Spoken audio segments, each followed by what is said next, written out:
Okay, when it comes to gender issues, as far back as 1966, in the elections of that year, Sadauda promised in the PPP hostings that if re-elected, the PPP was going to amend the constitution so as to enable a woman to sit in parliament. I mean, there was nothing barring women from sitting in the parliament. The problem was the president or the prime minister at the time was allowed a portfolio so that he will nominate women to sit in parliament. So that was really a very, very early at, if you like, like affirmative action, to put a woman in, political position.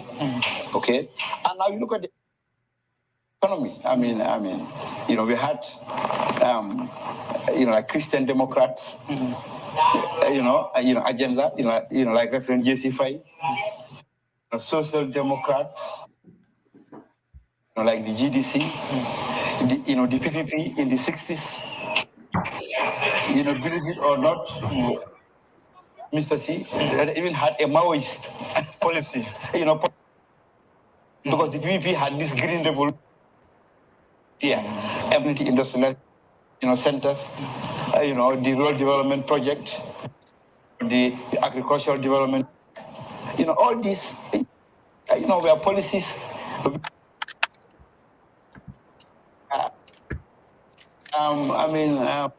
But did they work? Empowering. Did they work? The peasantry. Some work, some did not work. So, if you consider, I don't really see anything new. What I see is, the candidates, giving a fresh approach into all. So we are live at the moment. Invent the wheel. I mean, we're streaming from. Didn't try. We're streaming, connecting to GRTS, and of course, we'll be bringing you the analysis and the results, the official results as we have it. Paos, Lando, what are your impressions so far looking at the projections? Have you seen? Mama, can you hear me? Yes, we can hear you. Yeah, so far it's definitely tense. It's been this way the whole campaign. It looks like just from what's coming in, it's saying that upriver looks like UDP is, which we all know is parts of it are very, very strongholds of UDP. So those are actually showing that it's being confirmed. But the biggest surprise so far is we're seeing the numbers we're seeing coming from Banjul. So far, Banjul has been a little bit surprising. It's unconfirmed, but if confirmed, what's coming out of Banjul, having a UDP mayor, what was expected, looks like it's not what's happening with a mayor in the city. So I'm not sure how true some of these numbers are. So that's why I'm saying unconfirmed. But looks like the incumbency is paying off in Banjul. Yes, definitely. If we look at the results in Banjul, Lando, like you said, it's looking like Barrow is winning. We have should allow this country to Banjul North, the only ground. Gambia High School. Barrow has 329 votes. Dabo has 97. Esafal 22. Jame 3. Kande 12. Sala 71. The British government. The total votes there 534. There were no invalid votes at Banjul Senior Secondary School, Banjul North constituency. So that's the result for Banjul North. And then Banjul North again. Banjul. Point. We have Adama Barrow 311, Dabo 123, Fal 25, Jamme 0, Kande 27, Sala 52, Total votes 538. So again, Barrow is leading there as well. 65. There were 13. Now, and then also if you look at Banjul North again, this is another it's another polling station within Banjul North.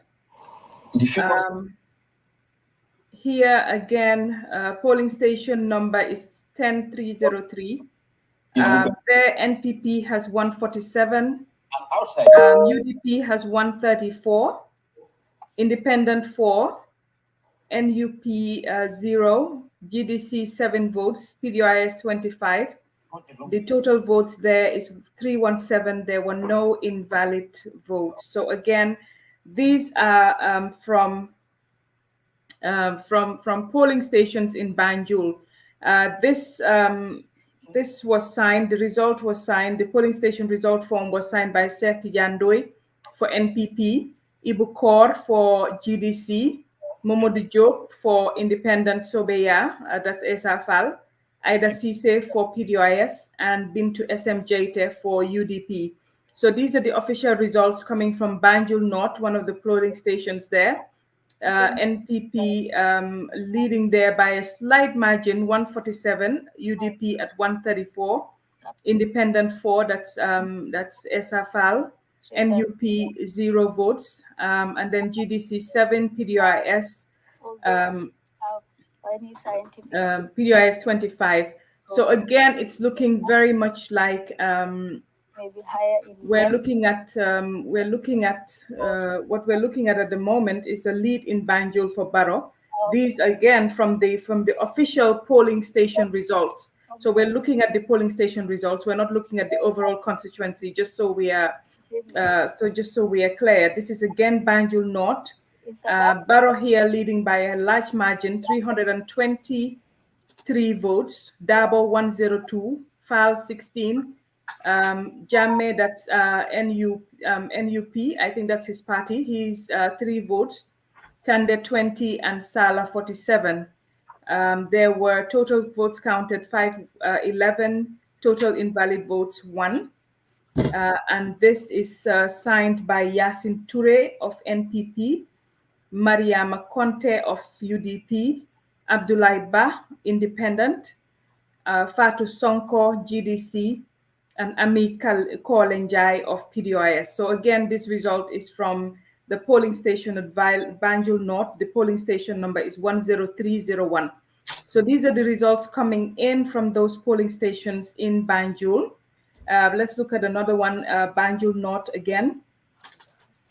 Banjul North here, Gambia Senior Secondary School. The results here,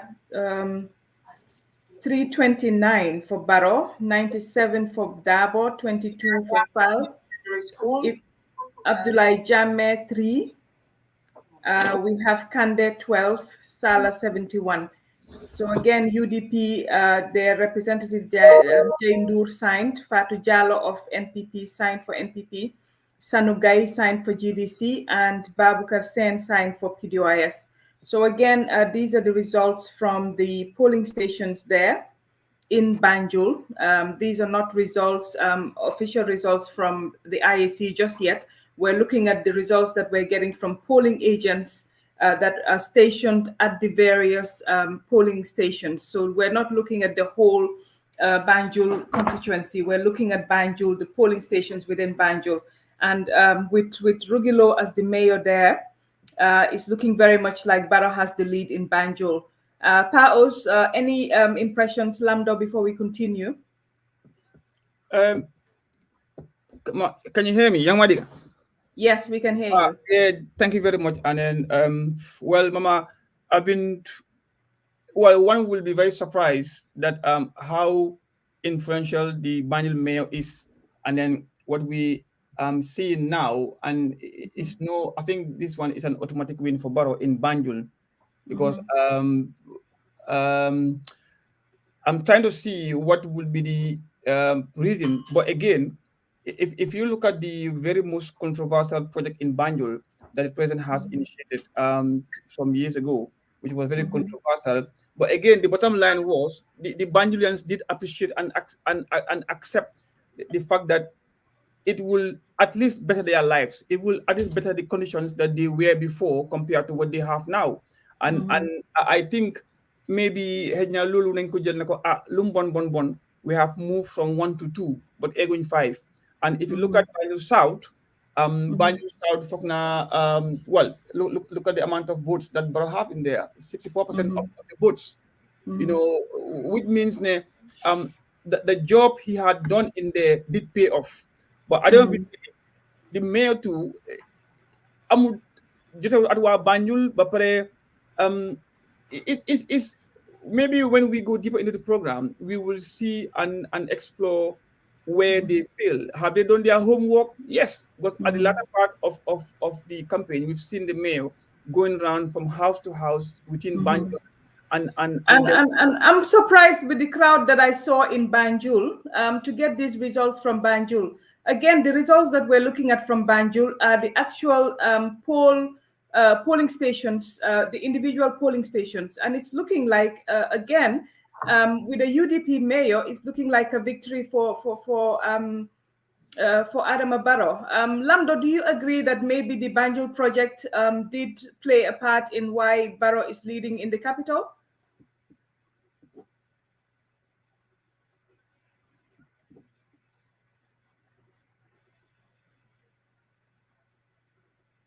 Yeah. So it looks like Lamdo is having problems hearing us. You're mute, Lamdo. Can you hear me now? Oh, yes, I'm good. Sorry. Yeah, I think actually, yes, that Banjul project definitely has something to do with it. The biggest thing I see is there that not that the mayor failed. The mayor definitely did what she was supposed to do. But what I feel is happening there, if you had the strong old Banjul, Nongo Banjul crew definitely supported Barrow. Okay. Oh, well, just a bit of thing. If you look at the history of the UDP win in Banjul, it has always been difficult since 2001, and they are still within the 30 to 35% percentage of the voters. In 2001, in Banjul South, where was the worst? Well, maybe time Jame would use oppressive methods to suppress them, but what we could comment on or what we could make a reference to would be what the IEC has on record. Moi in 2001, and all they had was 30% and 38 and 31%, and that's exactly what we've seen again this year. In fact, was in Banjul Central this year. Banjul Central UDP had only 16% of the votes. Now, if we are talking about the Nongo Banjul thing, let's go back to SFL. Again, ESA's results in Banjul are very disappointing. 2%. I mean, we have also the results for Jimara. Jimara has also come in, and again, with Jimara, this is a polling station, Julangel in Jimara. That one as well. The on-the-spot counting there puts Barrow at 448 votes. Dabo 5, Fal 1, Abdullah Jame 6, Kande 47, and Salah 1. The total votes counted there was 508. There were no invalid votes. This result was signed by Balamusa Tarawale of NPP, Haruna Sande of UDP, Malik Suso of Independent, that's SFL, none for NUP, which is Abdullah Jame, Babukar Ba of GDC, and non-signed for PDIS as well at that polling station in Julangel, in Basse. So that's the result there as well from Jimara, one of the polling stations. As we said, what you're looking at is the polling stations in the various administrative areas. So we're sharing it on screen at the moment. What you can see right now is from Jimara, officially signed by the representatives of the various parties there. So this is what you're seeing on the screen at the moment that we're sharing with you. So the IEC has not yet shared or confirmed these results. These are results from polling agents at the polling stations, just so it is very clear to people watching us here on the Linguère Post. We will continue, of course, to bring you these results. So this is what you're looking at the moment here on screen. So this is what you're looking at. If you can share the other results as well, Paos, so we can also share those on the screen. Yeah. So this is from Jimara. This is from Jimara that you're looking at, 448. Jimara, this is Julangel. The polling station number is 701061. Barrow has 448 votes there, so it's a high margin. Dabo has only 5 votes there. Esafal has 1 vote there. Jammeh has 6, that's Abdullah Jammeh of NUP. Kande has 47 votes, and Salah has 1 vote there at Julangel in Jimara. And this is showing you, again, a huge lead there for Barrow. Okay.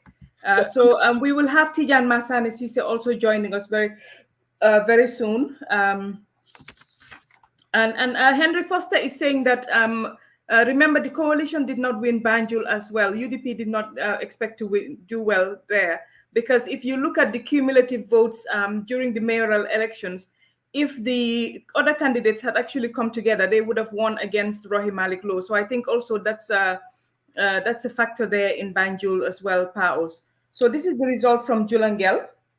We have other results. Paos, go ahead, share them. Yeah, just quick one. Jimara, fi Monica Diki Mama Kante, right? Or Barrow? One of the, Jimara is Mama Kande. So in Basse, Julangel. So I don't know exactly where Julangel is in Basse, but it's in the Jimara constituency. And there, Barrow did this. This is, of course, what we're showing you is all, again, official results from the polling agents at those polling stations. So these will be tabulated at the IEC, and then they will bring us the total results as we get them. Do you have another result? I sent you these ones. I think I have.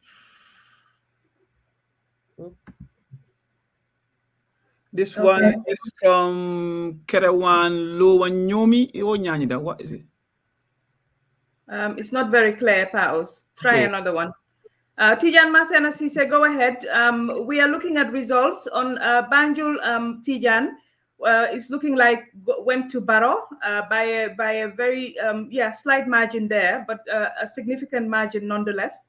Paos is saying that the Banjul project might have something to do with it. But again, this is another polling station at Bikama North. But the signatures here, Paos, let's confirm the signatures here. We have signed for by NPP Musa Baji and signed for UDP by Buba Jabang. Yeah, and Abdullah Jammeh for GDC.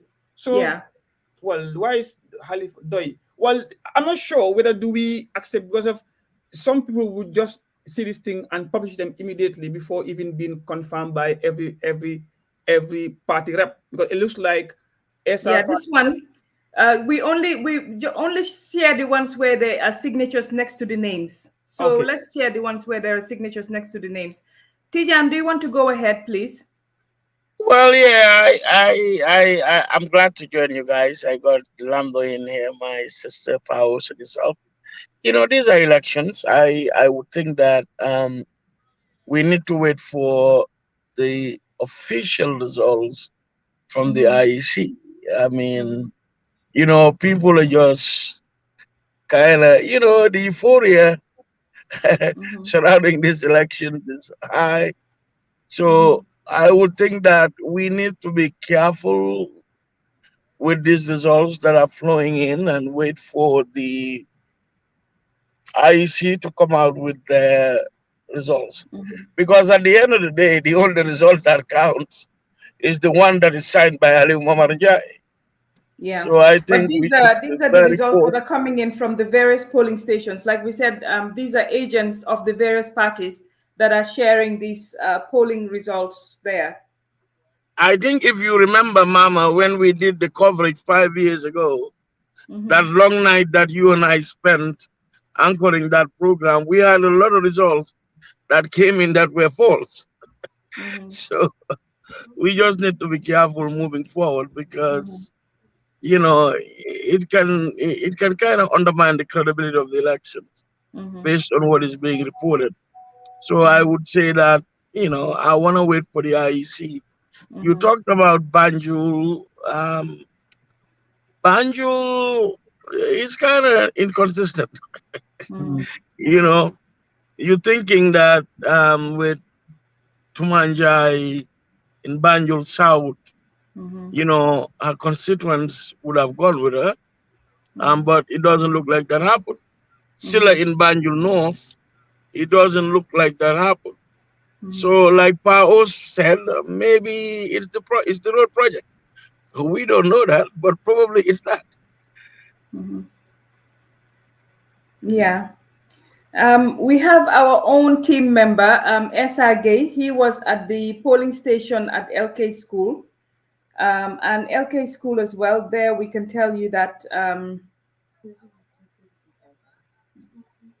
LK School with S.R. Gay, he was there at the polling station. He was the PDOIS polling agent at the polling station at LK School. And the results there also, Barrow won there as well by quite a margin at the polling station there. Let me see. Yeah, definitely. These are certified results from the polling station. So they are credible. Last time what we had was not certified, signed by the agents at the polling stations. But this time, the results that we're signing here, the papers that we're reading for you are actually from the polling agents at the polling stations. So they are indeed credible. Go ahead, Paos. Mama, for now, what Masane said is very true. And it's good that this election, because I cannot remember what happened in the previous elections because of time. Maybe we were not conscious about going to vote. For now, man, once I vote in my lifetime or twice, and it was like then the feeling was different because it's not important to you. But then this time around, there is high discipline within the media houses. I haven't seen much of speculations within the media house or social media about false numbers so far yet. But for Banjul, I think we can vividly confirm that. Well, link this right now, right now, and then anybody will expect Neboro will win Banjul because of they have done a lot of job in Banjul, and the NPP was launched in Banjul, was born in Banjul, and it is very rare. When you look at the history of elections, I don't think that there has been any president who has ever lost in the capital city, or even soil loss. It would have been a very, very small margin, which will be very which to some extent can be disputable.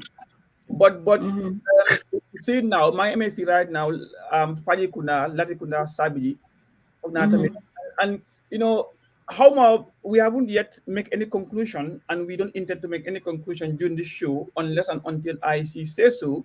But yes, looking now is very tense. Man, kuna de man nelaw nga kon danga jung ko danga wax lu la neex mama itamit si olof ak mama let me nga jël olof man ma jël soose mama let me come in there if you're hearing me. Yes, I just wanted to come ahead and add a historical anecdote to what Pa O said. Okay. Maybe history has not documented.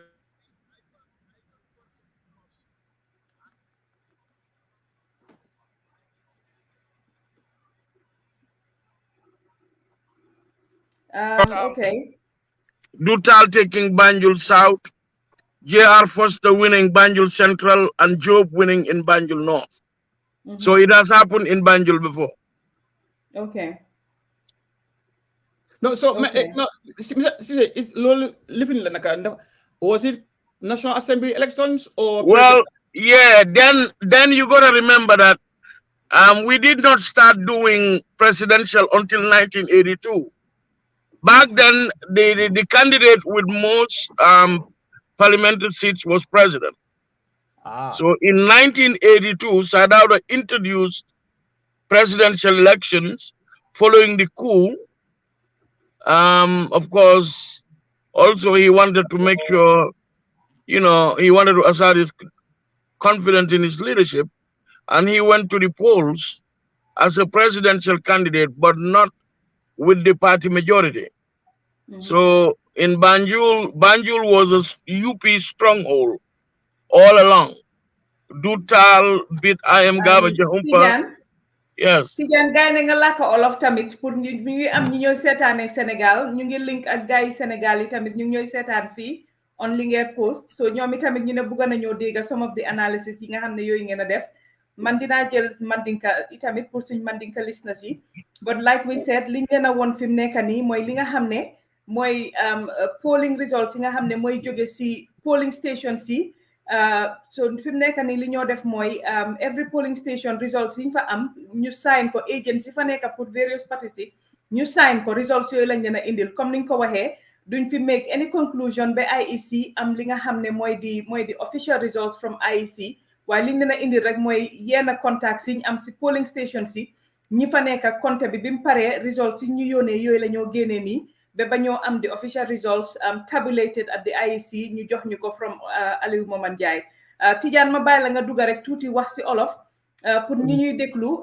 from Sénégal ak Gambia wax ñu historically Banjul wax ñu historically election yi Gambia ñu ngi nuyu ñuy seetaan yépp from Gambia from the diaspora from Sénégal from around the world fii si Linguère Post ma ànd si ak Pa Ous ak Tidiane Massane Cissé kii di Lamdo Budu si dina ñëw si kanam Nancy Diallo dina ñëw si kanam ñun ñëpp dinañ fi nekk pour analyse li nga xam ne mooy results yi dugga Tidiane ñu bàyyi la nga wax tuuti rek waaw li ma doon jotali Pa Ous rek mooy ne démba xam nga léegi-léeg bu yi amee daf dee baax ñu dellu démba ndax bu ñoo dellu démba yi dañuy fàttale ko suñuy maam rax ci dolli di leen delloo it ñukal ci li nga xam ne moom lañ def ci réew mi ndax ca dëgga mos ñoom ñoo nangu réew mi ci taxawaay nga xam ne moom la ko noppa yu weex yi taxaw woon jaarale ko ci manko ak yoon li ma doon suuraale rek mooy ne Banjul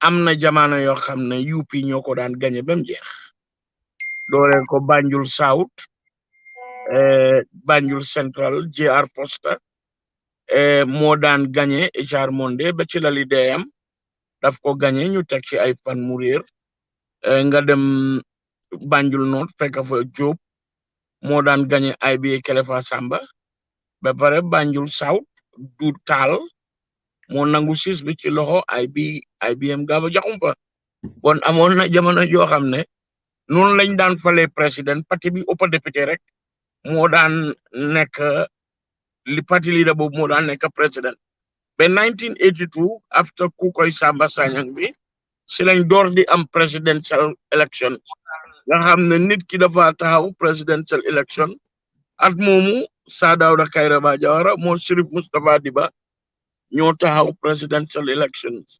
1982 foofu la presidential elections dooree waaye balaa boobu parlement ki fa ëpp sit moo daan nekk président muy daan doon Sir Dawda waaye Banjul PPP du fa daan sweep su ma fàttale ko 1978 si la dutal gagné Banjul South mu jàll yóbbu sis bi PPP noonu la demee bon rek yéen ndaw ñiy déglu rek xam nga ñu fekkee ñu ca boole ñu séddoo ko yéen. waa kon lan moo indi Sanjali Bojang Konte introduce scene at ndax ñooñu after the latter part gaay ñëw ndax lan. déedéet Sanjali Bojang ñooñu ñoo sos PPP xam nga story PPP xamuñ ko bu baax waaye Docteur Lamine Marena moom lañ njëkkoon a tànn mu ne daal ñu baalal ko doy na ñu dem nag ca Sir Dawda Kairaba Jawara waaye ñoom Sanjali Bojang ñooñu ñoo sos PPP Alaaji Sir Dawda dañ ko jëli indi ko ne ko kay jiite parti bi waaye ñooñu nga oon kooku nga oonoonu ñooñu ñoo sos PPP. Okay. xam naa du ma wax hijack this program with that waaye nu konte bëggoon naa waaye I will not keep much of your time waaye for na ameen time because I see ba tey waxaguñ it's very important ñun mi nga xam ne there are young politicians tamit ñu xam si lu ñu dugal lan la at what is the history behind because waxtaan na at benn time tamit ku ñu ooyee benn the former GRTS director first one ma wax ne ma sama inil naka those issue of those movements and the UP ba pare benn time mus naa waxtaan na du daat ak ma expérience ne ma election so lose once demalat and you keep and then ba pare di ma wax daal di ma jëma wax ñoom seen time what they did and what was the culture of Kuwin at Kulus ne Kulus waaw jamono yooyu élection lu mag la woon ci réew mi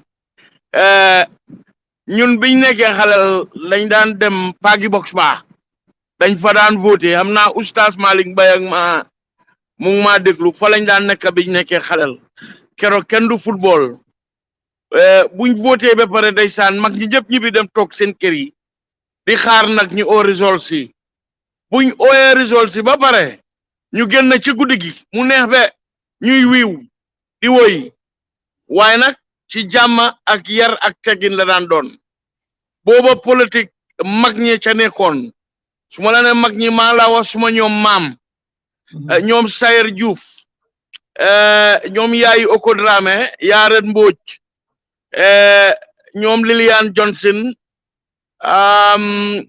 moom IBA Kelefa Samba mag ñi dëgg ca booba magi réew mi ñoo nekkoon ci politique comme ni nga raaxee rek Sanjali Bojang ma wax la ne kooku bokk na ci ñi sos PPP dem si yàlla Alaaji Modou Moussa Ndiaye nga xam ne UP la woon mu jàll dem nekk PPP ci mujjanteel sax mu nekk Goro Sadawda loolu yëpp am na ci politique bi ci réew mi booy tudda politique nag Gambia ndaanaan yi dañ bare ndeysaan ñoom Amang Soli Kanji ñoom Kalilu Singate Cademba ñoo ñëpp si politique bi lañ nekkoon so rek ma seddoo loolu ak yéen waaye politique yi Banjul yàgg naa neex ñoom Assane Moussa Camara Henry Paul Balde Henry Jammeh buñ ko fàttale ko mu doon chemistry teacher Senegal High School nga xam ne ndeysaan PPP la nekkoon waaye taxawluñ ko mu dem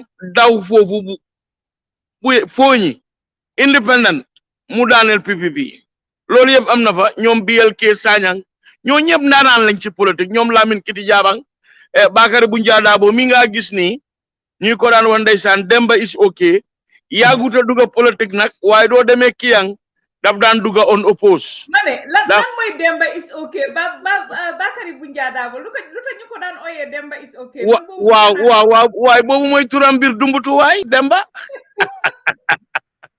waaw xam nga moom 1981 he managed the situation very well in Senegal when Sadauda flew into Dakar, and I don't think he's been given much credit for managing the situation. As a matter of fact, once I asked him about the harsh language because he was writing all those speeches for Sadauda, and I remember one of the lines that Sadauda used was, "The retribution was total and terrible, will be total and terrible." And I had interviewed him on that before. And he said, I was youthful and hot at the time. And that was my language. And then he was brought to Banjul about 31 years old from Senegal, New Defco information minister. Right after that, he became the youngest vice president in 1982. Why Kiang Mom is a no-go area. Fofu mofa momon duwa dumbutula. Fala yaro fala judo. Kunyo rek mu fach. So on oppose la daan duggee ñu bare am nga ca jamono sax Alaaji Ebi Njaay fu waa Banjul la waaye Sukuta la daan daw te ku ñëw mu faj la Eco Semega Jaane mi ndeysaan moom moo daan daw Kiyang before Bakary Dabo na like amuloo woon pour dëkk fi nga daw si jamono boobu noonu because du taal waa Afdaay la waaye Banjul not la dëkkoon Tobacco Road IBM Gaba Jahumpa waa Afdaay la waaye moom it mu nga dëkkoon foofu koñi booy dem Crab Island farina Box Bar Road ñoom Lamine Bora Mbodj ñoo ñëpp waaw bu pare dama daan dégg Bakaw Bakaw Dembo by force moom itamit dégg naa moom itamit ku xarañoon la si yëfi politique. tey no moom no mu ngi ànd ak président Barrow. Dembo by force dafa safoon am nga NCP amoon nañ ñetti candidates yu saf ñoo xam ne duñ daan lose Fode Makalo Dembo by force ak I think the other one of the Badibus dafa réeroon nag ndeysaan moom suma juumut Camara la santoon waaye there were three formidable candidates. Bakaw was always a no-go area for the government of the Gambia under Sadauda. I don't ever remember them winning in Bakaw. Of course, to them Serekunda mom OJ ya for momon. Why do OJ reka fa daan win? Jibu Jaañ mo fa daan win. Ben 1982 la AA Njaay door Jibu Jaañ. The late Jibu Jaañ bu yàggul dégg ci la réer. So politics in Gambia was very, very interesting. Well, what has changed? Because dunyaka magni take on part betay for now munga in the history of or how true it is Tonya boys. Out of respect, some of them have passed on. Out of respect, of our Bible. Okay, why? Okay, what has changed? Because Linga explain me, man, I was once a candidate. Bima deme banyo, dama dem gisi ndeysaan dim si dutal. Pour mu wax ma sama experience everything, and one of the first advice lima waxon moy bul give up. Ba pare sa ñi nga computer sax dama sen kër nga ñaani karta. Ñun dañ ko an def. So because of right now tay li xew tay right now ni xejna ñu su mas yu jóg rek bu ko nekk politician talk Facebook pam di wax di si bokkul right now. You know, tey sama si ngi toog a xam-xam boobu yëpp right now. Waaw moo tax nag ñu ko séedoo yéen xam nga ñun paye ñu jàngal Alaaji Mansour Njaay ndeysaan you know sukay mbay Bojang mu ngi déglu Sol Njaay ñun nañ demoon pour natu xam-xam ci ñoom déglu ci ñoom ku mel ni Alaaji Mansour lu bare dama jàngal lu bare la séedoo man lu bare dama day baral di wax maama ne ko Alaaji Mansour moo ma firil lan mooy Tabaski ci olof xam ngeen ne Tabaski olof la Alaaji Mansour ne biñ indee xar mi ndeysaan papaam na ko tëddal Tabaski mooy na ko tëddal Tabaski ci suuf foofu la Tabaski jóge Masha Allah. So ñun dañ nekkoon si mag ñi di jàngee si ñoom Alaaji Asan Njaay dem si yàlla Alaaji Laalo Samate Alaaji Tijaan Jallo ñoo ñëpp jàngal nañu ñu nekk xale yu ndaw nekk Radio Gambia waaye dañ daan déglu si ñoom Pa da Costa ñoo ñëpp dañu daan man dama daan dem sax sàkku ji xam-xam ci Imam Ratib bi Banjul si Alaaji Mod Lamin Ba bi ma nekkee xalel so affaire bi yëpp loolu la loolu moo amatul léegi understand nga. So it was more of going to seek knowledge. Of course, you yes, you look for it. Talk waxtaan mag ni you know comme yaa ngi oddu taal waaye Ibu Taal ndeysaan moom it bàyyi nañu kooku it xam-xam bu bare la yóbbu Alaaji Ibu Mamar Taal waaw. Yal na ko yàlla yërëm te yixe ñu. maa la ko wax kooku I have defined him as the definition of the decency of Gambian diplomacy. doo déggee diplomate kooku mooy diplomate te moo ko mun a bind it.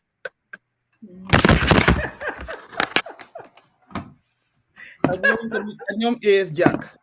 waaw mu ngoog yow yaa ngi on daanaani yaa ngoog ñii ñooy bàyyi réew mi fu ñoo bàkkee réew mi rek dañ leen war di bàkka ndax ñoom ñoo dàqa taxawaay gi ñu noppa yu weex yi taxaw woon jël réew mi jël ci seen coobare jaarale ko ci manko ak yoon bon maama ma bàyyi leen ngeen dellu Banjul seet loo leen fa mun a lijjanti dinaa ñëwaat baax na. ok Tidiane Massané Cissé jërëjëf TMC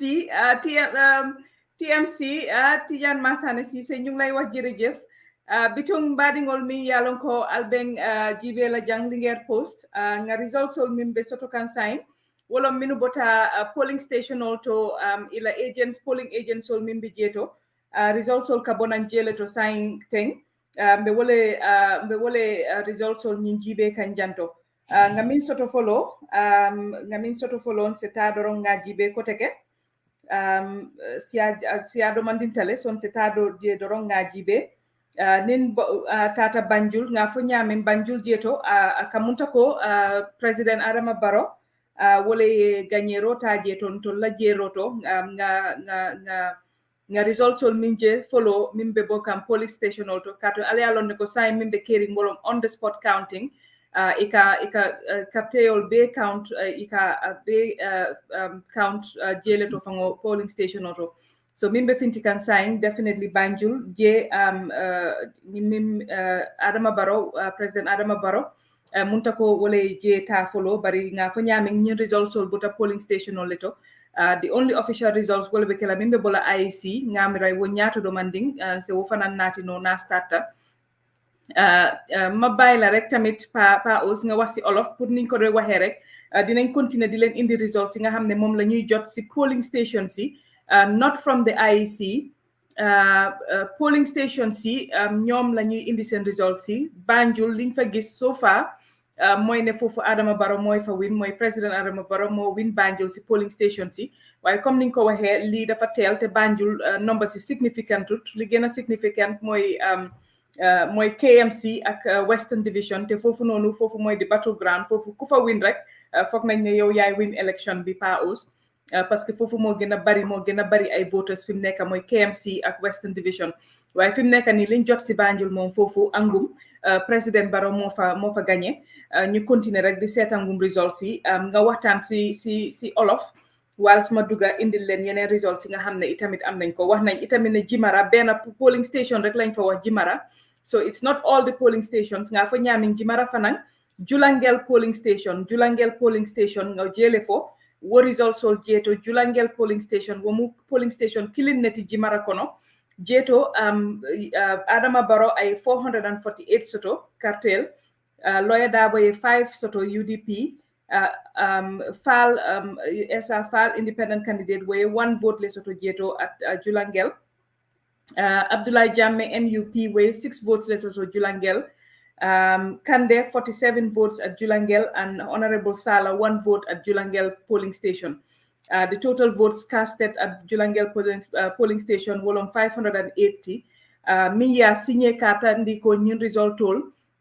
Itol mi yalon ko itol lebe sirin jeto patiol to yala itol le ya sign wolom bala musa tara walati atebe sirin jeto pour NPP Haruna Sandeng wobe sirin jeto pour UDP Malik Suso wobe sirin jeto pour Esa Fall NUP Abdoulaye Jammeh ate momantaraye jeto Baboucar Ba wole be sirin jeto Jilangel pour GDC wole ñu result sign ka tandiko jeto Julangel 1 polling station min soronta folo nga mi result soto jeto president Adama Barrow wele jeta ma bayla nga duga fofu nonu su ko defé ñu continuer indi yenen results yi amna yenen tamit yo xamne ñu koy jot fi ñu indi ko pa us go ahead waaw jërëjëf comme ni nga ko waxee rek ma saane ñoom fii nii was very very important te foog naa war na di gina ñëw te am na ko wax very important ki nga xam ne suñu amee any of these important national events daf dee am a platform jaatees di wax mooy di lead Alhaji Mansour Njie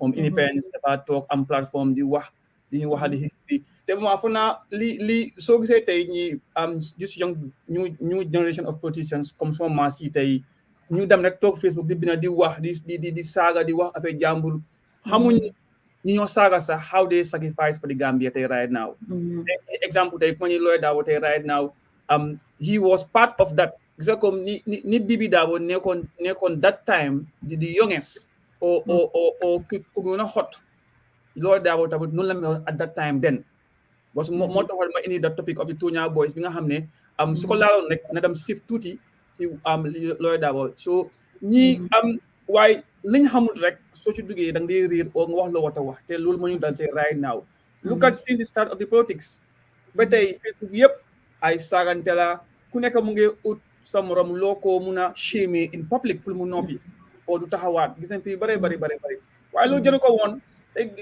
li mu fi wax léegi right now politique time bu Gambie si yar la woon sabar picca su jeexee kenn xamut foo bokkaat because of enjoyment boo xam ne ñëpp ñoo ko bokka te fu naa loolu suñ fa delluwaatoon rek because lu bari na change because daf ñoo benefit and tey jii all media house tey right now they should have a platform start with the history pour suñu maas yi nga xam ne dañ bëgg a taxaw ëllëg or now ñu ngi si bokk right now we know tey yan tànk la ñoo taxaw and how we could appreciate what has been passed on from ñoom seen time till now. Now coming back to this election this year, B is the most tense election for now in Africa, so I would say West Africa.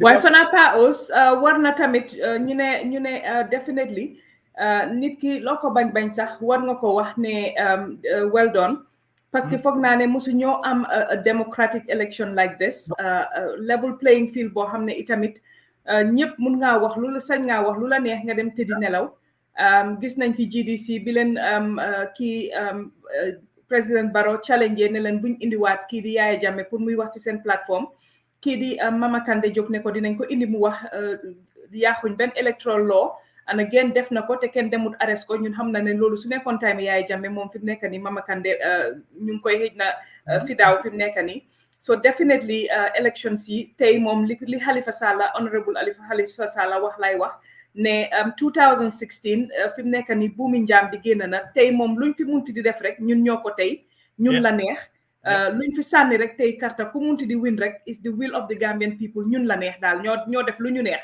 waaye daal pour ne amuñ freedom wala libéretuñ ñu fi nekk nii pour ñu mun a sànni suñ boppa karta xalaatal suñ boppa foog naa loolu moom fi mu nekk élection bi moom amu fi pause te xam nga ma to add on to that li des rek mooy right now ñu jàngal ñun suñ askan bi lan mooy démocratie mooy nga accept ak nga nangu ba pare nga nangu keneen lim doon because ñun ñëpp mënuñoo bugga ñun ñëpp mënuñoo bañ it's not possible Barrow lum o Yaya Jammeh lum bon sax ñëpp mënuñu koo bañ amuñu ko bugga so liñ ba pare lii is the first election bi nga xam ne for the past 22 years or 22 plus 4 lay wax sax 26 years yëpp musu ñoo gis am lu mel nii ñun suñ time right now man time Yaya Jammeh laa xam anyway 94 lañu xam ba léegi so 94 ba léegi right now or in fact dama si booy 94 was 94 moom Gambie moom ñëpp a xamoon ne nu meloon waaye 1996 ba léegi li fi am tey right now musu fee am tey musu am in the history of the Gambia right now te gis nañ fi right now masana li wax 82 la Gambia start elections and then how was it like we don't know because of course we can predict because prior to between 82 and 94 elections were conducted by the Minister of Interior. So how can one justify free and fair elections must not happen in the history of the Gambia? 82 ba léegi right now I'm not standing firm on those grounds. Why 82 ba léegi right now mun naa taxaw debate ne ndax election must not fair in the Gambia because of government background conduct, government background announce, government background manage right now. Why thanks to Yaya Jammeh, the good thing he did was one of the good things he did was having this IEC. Tey ñu ko benefit. Tey ñu ñëwaat tey am again Barrow again ñëwaat again jox ñu li nga xam ne tey jii you know tey ku nekk mu ngi def lu la neex tey right now ba ñu am foreign journalists ñëw indi Gambia to interview all political parties and this is the value of democracy and freedom. Now it's up to us as Gambian people ndax xam nañ lu ñoo métti ak fu ñoo méttee kon ñu def the right thing. Yes. Or you vote with our conscience, or you vote on issues and not on tribal lines or anything, but voting on issues. For now, fofu la wax bi nekk paos. Am na ku doon wax bëgg naa paos nga seet video Halifa bi mu ngi woon si page bi ñu share ko nga share screen bi because that speech was very emotional tey bi ma ko déggee waaye comme ni ko Nubian Queen waxee ne dafa meloon ni daal crowd bi toppoon politician he was just rinse and repeat mooy rente crowd bi rek ñoom t-shirt yi ku nekk lañ am ku jóg rek ñu dem benn ci ñi daloo affaire si daloo ñu nekk fa waaye the result is going to show what the silent majority really thinks on the ground fi mu nekk nii loolu mooy ñëw xew nii and ñooñu ñooy ñëw vote ni ko Mary Henderson waxee without noise definitely so thank you to all of you commenting as well we will try and read your comments as well so dinañ ko indi ñu ngi am itamit Mbadu Hadi Dava mu ne silence is golden dafa mel ni daal the silent majority ñooy wax fi mu nekk nii ñu indil leen li nga xam ne moom la Halifa Sallah waxoon tey si foofu noonu si biim saane karta ba pare Paos, go ahead ñu play volume bi nag ñëw na. bon nag tey jii li ñu am nii li ko isi mooy dal ak tey te jëlaat suñu yokkal volume bi tuuti Paos. non c'est na fansi moom la foofu fit na nekkaat yi li ci nekk rek mooy ànd ak dal ku la neex nga tànn ku ko jël yëpp wante li war a bàyyi xel mooy ni jàmm ñoo seetal ndax mu ngi fi ne yéen a ngi dégg Halifa nekk ku bari doole wante mu doon bi jéem waaw mu ngi baax waaw ok ci ñaari xel ñu ëpp ko pexe mu génn réew ane mu ñoo seetal mu ngi aju ci doomi Gambie su fekkee ne doomi Gambie dañ demaat jaayaat seen bopp jëlaat buumi njaam def ko ci seen baat yi li ma wax mooy ah ndeke man su fekkoon ne yokkoon naa tuuti xaalis rek ni kon maa ngi Gambie ba tey su ko defee nag ñi am pexe boobu léegi la ñoo door nag di seet ñoom itam naka la ñoo dajalee alal jom nga xam ne xam nañu doomi Gambie jaam lañ xaalis bu tuuti mun na leen a def nit jënd leen ñu dugal seen carte wacce ci keneen koo xam ne kii dafa jëlaat buumu jaam bi teg ko ci seen kaw su ko defee politique Gambie yàqu na ba faw ndax dafa nekk politique mafia ku am alal rek mun naa jot ci biir kon nag élection bii du caaxaan ñun dañ leen a gunge nañ leen ba ngeen moom seen bopp fi nekk ni doomi Gambie moom la boppam soo leen toogee ba jàmm reeleen ndaxar tuuti war naa ngeen nekk ay goro yoo xam ne kenn du leen wan moom ak ci yéen moom seen ay yéen moom seen baat xam nga ñu wax dénkaat des na ci yéen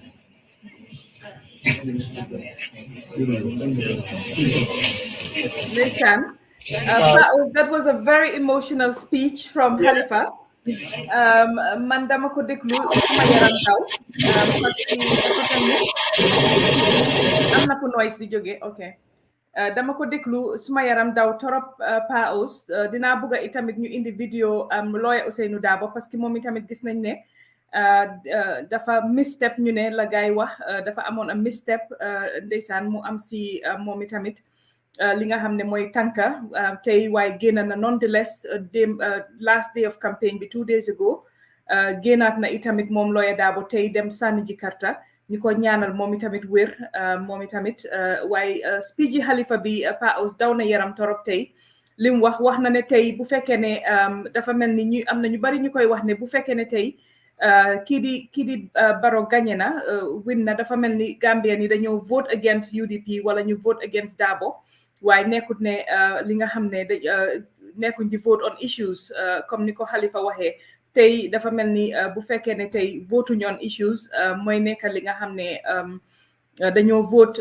against or ñu indict UDP because of the yu bari yu ñoo the sometimes false narrative yoo xam ne itamit dama fa ne UDP surtout lawyer Ousainou Darboe du ko dee counter bu bari parce que duy génn lu bari moom si boppam di ci wax di ci xeex mooy the issue of ne UDP is a tribalist party ak yooyu noonu ñun ñëpp génn nañ di ko denounce waaye is something loo xam ne is stuck in people's mind ne bu UDP toogee dinañ victimize nit ñi or dinañ def lii te loolu is not the case but again loolu la day gën a nuru waaye tey Paos Halifa li mu wax daw na yaram yow naka nga gisee tey li Halifa wax tey balaa ñoo indi lawyer Ousainou Darboe tamit ma diga Halifa man li mu wax di foog naa ne ñun ndaw yi ñu ko war a ginnaaw ñoo déglu perceive the message take on accept what we gotta do with it now I wish that this was in a national platform wax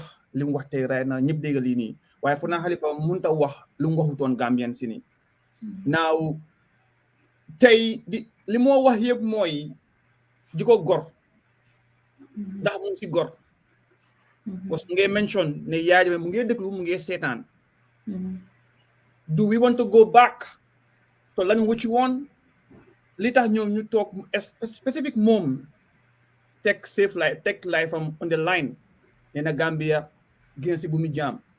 Now, slavery was only between Tuareg and Nikunyul. Why Gambia li fa xewoon was very sad, and it was amuñ si woon pexe tamit. Why kañ Halifa has proven the whole world the Gambia can make a decision when they want to make it. And 2016 was the day that Gambia has manifested their capability. Ne ñun suñ doole nek moom lañ am suñ booloo together is a massive force. Now it was very emotional.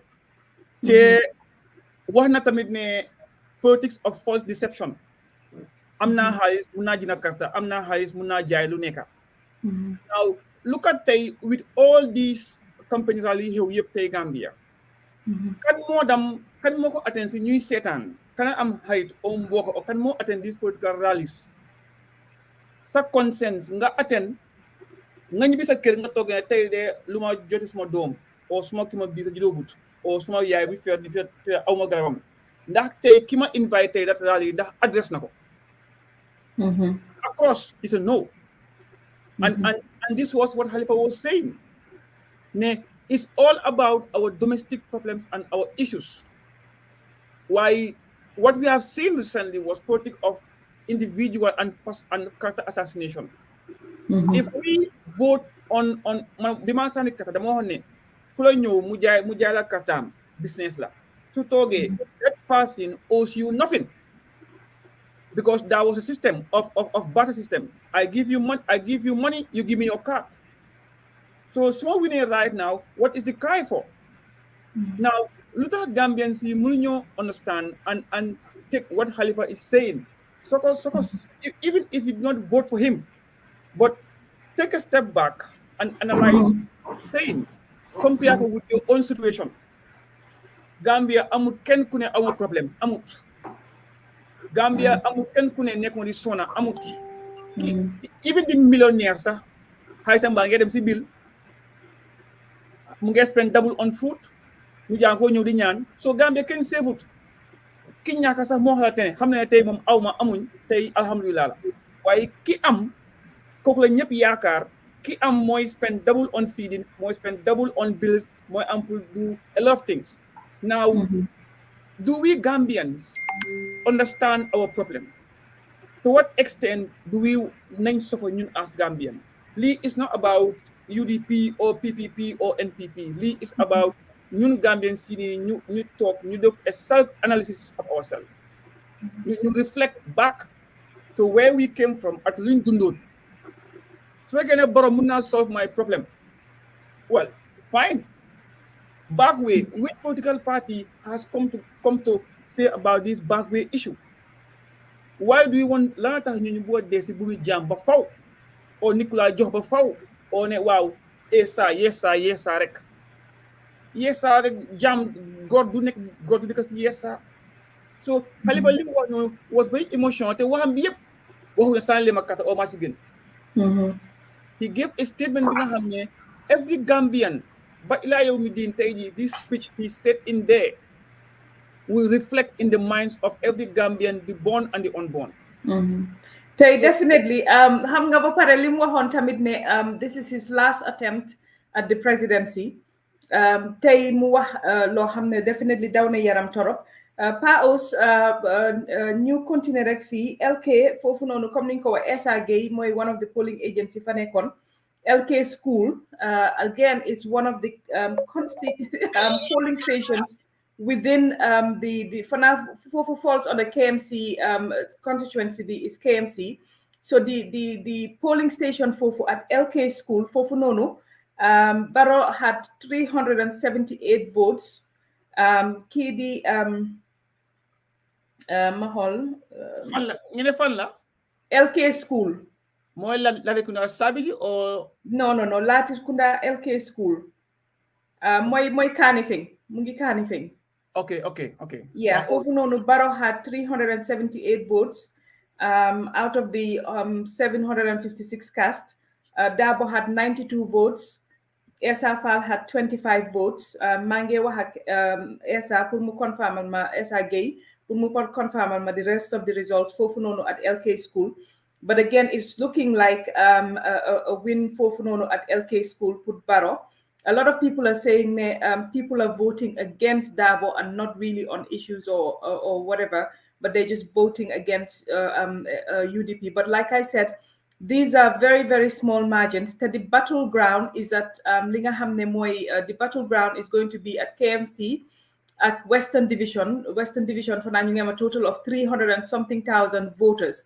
So for UDP winning by a large margin, they can still pull a surprise. So definitely, they're not out of the game just yet. They're not out of the game just yet. So definitely, again, yeah, the silent majority manifesting themselves there at LK school.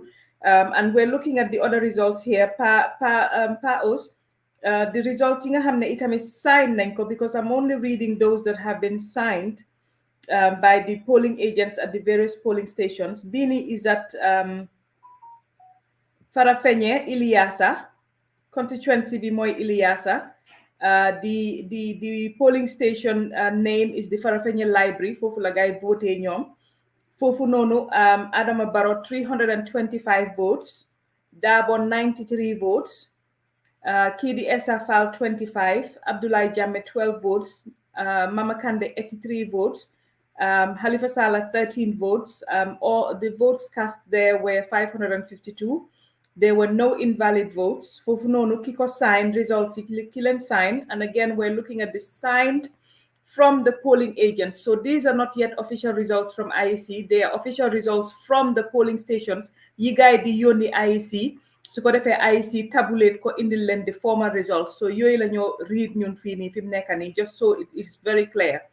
Fofu nonu ñi sign at Farafenye Iliasa, Farafenye Library si polling station bobu nonu. Ñafa sign mooy Souleymane Salla moom moo fa toogal NPP kii di Ousmane Jangha moo fa toogal GDC ku ñoo wax Demba Mbodj moo fa toogal UDP ki ñoo wax Abdoulaye Signane mooy fa toogal PDOIS and ki ñoo wax Fatou Mata Seka moo fa toogal Essa Fall. So results yi ma leen a riidal just léegi ñu ngi jógee fi nga xam ne mooy Farafenye Library si polling station bi fa nekka Fofu noonu Iliasa in Farafenye Fofu noonu 325 votes dafa Barrow am moom moo fa win Dabo am fa 93 Fall am fa 26 Jammeh am fa 12 mooy Abdoulaye Jammeh Mama Kandeh am fa 83 Halifa Sallah am fa 13 ñu seetaat beneen result fii nii again comme niñ ko wax we're only reading the ones that have been signed by the polling agents at the polling stations there. So results yoyu la ñoo jël dugal ko send ko to IEC ñoom ñu tabulate the results. Lambda, welcome back. So ñu continue rek fii nii yaa ngi mute there.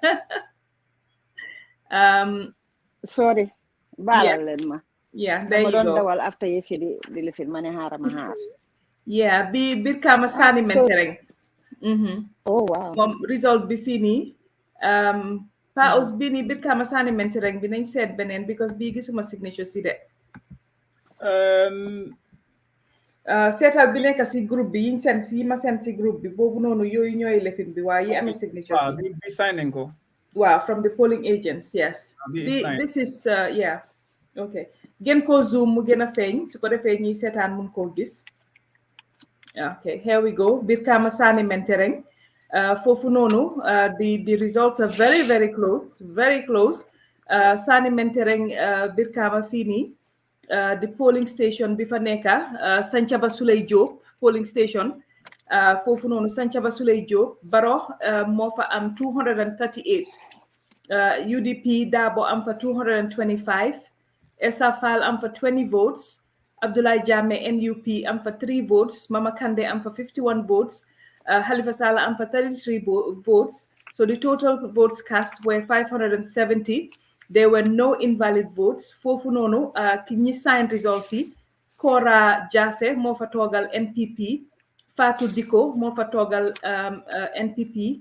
Nyima Kora moo fa toogal UDP. Mamadi Mane UDP. Mariama Bande moo fa toogal GDC. So again, these are the results from the polling stations yi nga xam ne ñoo nekk foofu noonu on the ground, like we said. Okay, so we're looking at the results, like we said. These results are from the polling stations on the ground. As you know, it is on the spot counting in Gambia. All the results are counted on the spot. So all the results that are coming to us here that we're reading are from the polling agents that are on the spot at the various polling stations. So these results have not yet been tabulated by the IEC. It has to be tabulated, and then, of course, a total result will be given for each constituency within. So that hasn't happened yet. So what we're looking at are results that are from the polling agents. So just the polling stations, just so that it is very clear. Again, Barrow is leading by a slight margin at that polling station in Sanchaba Sulejo. Again, the margin is not big, it's very small there. But we will continue to bring you these results so that you can see the differences as they come along. But like we said, the battle areas are going to be the KMC and the Western Division, because those are the most populated areas. And there, whoever wins, I think we will be safe to say that will most likely win the election in terms of margin, because in Birkama alone, you have over 300 and something thousand voters. So that means that if anybody wins there, definitely you're going to win the election, I think. And there, of course, we know that UDP is very strong in both KMC and in Western Division, and also NPP as well. So we will see how the results pan out. But all the results that we're giving you, just so it is clear, these results are results from the polling agents on the ground at the on-the-spot counting that is happening in those polling stations. These results will then be sent to the IEC, who will tabulate it, like we said, and then give us the overall results for all the constituencies that we have. Lamdo, if you can come in there whilst I look at the other results that we also have, and then I'll bring you those as well. Yeah, this is gonna be Mama and Paos. This is gonna be a very, very long night, because as we're going through, we're seeing in some strongholds. Like I said, I know Gunjur. Did you guys go over Gunjur yet? No, I haven't looked at Gunjur yet. Okay, so we'll wait for that to be signed as well. But yes. We were when I left, we were talking about Banjul and how even with a UDP mayor, and still it looks like he has won Banjul. Yes. The biggest thing about Banjul, the question was that the PAOs were saying that the Hadim Gai project, the Banjul project, if that has any effect on it, and I think it does. It does have a lot of effect on it. And I think also that Rohi, the mayor of Banjul, definitely, it's not that she failed in anything. She did a great job. She did the best that she could. But I feel that Banjul, Barrow has a very, very strong connection with the old Banjul, Nongo Banjul crew, the older, not the young as well, but from the staunch older ones that the young ones look up to. You know, if you go talk to them and you go. And Lamdo, I just want to ask you there, because I know when we looked at the mayoral results as well, what we saw was that cumulatively, if the other candidates had come together, they would have beaten the UDP mayor, Mayor Lowe. Exactly. So again, the results are reflecting the fact that she did not have a big majority there, but it was a case of even this election could be decided on, again, a case of nobody having a 50 plus, but just having a higher percentage. Even if you have 34%, you're going to be the president, because we do not have a second round of voting. And that means that whoever wins, even if you, the whole of the population, maybe 70% haven't voted for you, you're going to win the election based on the numbers that voted for you, because you scored the highest percentage. So again, this is what happened in Banjul when Rohilo was contesting for mayor, and it's showing again in the results. Yes, it definitely is. I've seen Gunjur, go ahead, but I'm not Gunjur. Yes, share this. No, it's not. And again, Gunjur is one polling station within Gunjur. So let's just get that right, so people don't think that whoever we're saying has won Gunjur. No, I'm not gonna. It's not confirmed yet, but it looks it's like not, okay. Yes, but it's like is it Gunjur Kuta? Yeah, go ahead. I believe Share it's this. just let me double check the. Yeah, I think Let me NPP see what. take a lead there, but it's not something verified that I can confirm and share yet. But Okay, I so will. we can wait. We can wait. Yeah, we will wait. Yes. I Yeah, like let's what. wait for Yeah, that I one. like what we're But doing. Going comme liñ by. doon wax rek Yeah, I like. lam doon ñu ne ñu wax tamit si olof comme liñ doon wax rek ne Banjul boobu li muy nuru from polling station siñ amangum dafa mel ni foofu Barrow moo fay jël waaye liñ doon wax mooy ne si mayoral election si tamit Rohey Malick Lowe margin bu mu fa winee wane woon na ne bu ñu ko doon ñim doon jaamaarloo woon yeel su fekkee ne ñooñu dañ ñëwoon together ni ko noonu su fekkee ne ñooñu dañ ñëwoon together then definitely ñoom dinañ doon win against UDP in Banjul. Why? Because votes dafa split on Rohey Malick Lowe moo amoon the highest percentage so moom moo win in Banjul waaye minutoon ne so seetee cumulatively waa Banjul more than 50% sànni luñ ko woon so again loolu dafa mel ni mooy xewati si election bii nii because amuñ round 2 so li xew mooy ku win soo winee sa 30% even though 70% of the population sànniwuñ la yow yaay win the election basically because yaa ëppale percentage dafa mel ni rek raw gaadu la fi mu nekk nii ku ëppale percentage rek yow yaa win so lam dama bàyyi la nga dugga foofu yaa Pa Ous Mama, sorry, Birkama ñëw na. Birkama not. Okay. Birkama Result baa ngi nii Birkama not. Been signed. Wow, it's signed as well. Why it's very faint, Pa Ous. So ma ko mënee yónnee si groupe bi ma mun koo readee from foofu. Wow, thank you. There you go. Birkama not. So ko génnee push tuuti rek. There we go. Birkama not. Fii polling station bi is at Bafuta. Yeah, Birkama not.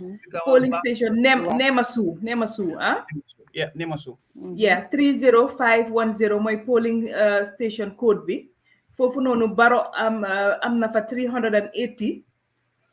Dabo am fa 114. Essa Fall am fa 8 votes. Abdoulaye Jammeh of NUP am fa 8 votes. Kidi Kande am for 44 votes. Honorable Halifa Sallah am for 32 votes. So altogether, the votes counted there were 586. The polling station Bobu Neka Nemasu. Ñi sign pour Adama Conte moo sign pour UDP. Alaji Signan moo sign pour NPP. Mohamed Diba moo sign pour Independent Essa Fall. Kidi Dominic Sanyang moo sign pour GDC. So again foofu noonu si polling station bi lañ comme niñ leen ko waxee bii benn polling station la at Nemasu in Brikama foofu noonu Barrow moo fa jël li nga xam ne moo jël margin bi foofu noonu te it's quite a significant margin foofu noonu at Nemasu foofu noonu so boobu mooy result bi nga xam ne itamit ñëw na ma bàyyi la Lamdo ngeen dugga den ñu continuer ñu indil leen itamit yeneen results yi nga xam ne am nañ ko su ko defee dinañ ko share on the screen den ñu réedal leen ko like we said, ye are from the polling agents, yi nga xamne ñu ngi compter on the spot at the various polling stations. So they are not yet compter bi ñu def ni fi mu nekk ni ñoom ñu ngi jël seen papers yi yónni ko IEC ñoom ñu def nag the main tabulation bi nga xam ne moo leen a jox the final results. So yi mooy results yi génnaangum from the polling stations. Ñu continuer Lamdo. Wow, Birkama nag the interesting thing Birkama moom Abdoulaye Jammeh boobu noonu of Birkama la moom tam so Birkama moom am na fa nag stronghold so Birkama moom for when everything comes out we'll see at least we'll see better numbers than he's seen so far during the whole process ba pare xam nañ ne Birkama tamit foofu mooy woon ñoom Citizens Alliance bu ñoom kii Dr. Cissé boo xam ne ñëpp a ko doon xëccoo Dr. Cissé UDP bëggoon nañ ko NPP Barrow bëggoon nañ ko so Birkama is going to be very very interesting waaye UDP Birkama nag waaye Birkama fu mu nekk dafa xaw a mel ni lu xaw a split dafa xaw a bes because number si ma gis léegi nii dafa mel ni Barrow li mu ne that polling station bari na torop so Birkama te Barrow nag Barrow dafa def nag lu bari si Birkama because dafa am na ñu bari ñoo xam ne ñu ko support ñoo xam ne si campagne bi lañ bokk si ñi nga xam ne ñoo ko dee indil nit ñi ñoo xam ne Birkama lañ jógee waa Birkama lañ proper Birkama so Birkama dina interesting very very interesting indeed ba pare li nga doon wax si affaire Banjul bi li nga wax noonu si mayoral bi xam nga tam beneen firnde bi mooy suñ fàttale ko taxawal Banjul si member of parliament yi xam nga ne foofu soo ko bàyyee xel tamit xam nga ñoom tamit bu du toon a taxawoon Banjul ñu bëri wax nañ ne ni koon MP yiñ fa am si PPP ni koon duñ ko fa doon am so te léegi nag nga am benn nit moo ñëw vote si splitut because soo gisee ne mayoral bi problème boobu yëpp amoon because there's different camps ñëpp suñ ñëwoon together waa definitely winning dina am waaye léegi mu ngi ñoo delloo si waa di ñëw naan ne Banjul dafa mel ni daal ñoom mbooloo lañ bugga ñoom daal won leen kenn ku diggee ku ñoom ñu mun a àndan ngeen ñu jàppante loxo dem noonu laa xawanduroo si Banjul li ma ko doon waxee rek si ñoom soo xoolee si ñoom Peese Njaay waa nga xool Fayeen nga xool ñooñu ñëpp waxuma ne seen kër yëpp de waaye lu ëpp si seen waa kër lu bëri jox nañ Barrow seen kàddu so di nga gis ne nag loolu mu ngi feeñ tey parce que yàgg nañ koo dégg ne ñu ngi def leg work bi pour jàppale Barrow pour jàppale président Barrow jàppale time boobu sax NPP taxawangu ñëwanguñ wane seen nomination bi mooy rek bi wax ci commencé so what we're seeing in Banjul definitely if we reflect goes back to what happened during the MP nominations and the MP elections where the Tahawal Banjul definitely pulled ahead. They came as a Trojan horse, and that's how they were able to deliver those MPs like Mohamed Ndao and the two Manjais.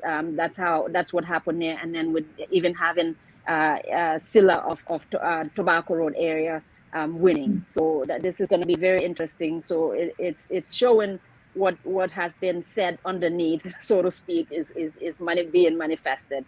So Birkama moom tamit nañ déglu si Birkama Pa Ous loo xalaat. Well, no, for now, Birkama, if you combine Birkama and the Kanifing area, REC is about 62 or 65% of the whole number of registered voters, because it will give you about 539,000 voters between Birkama and KMC alone.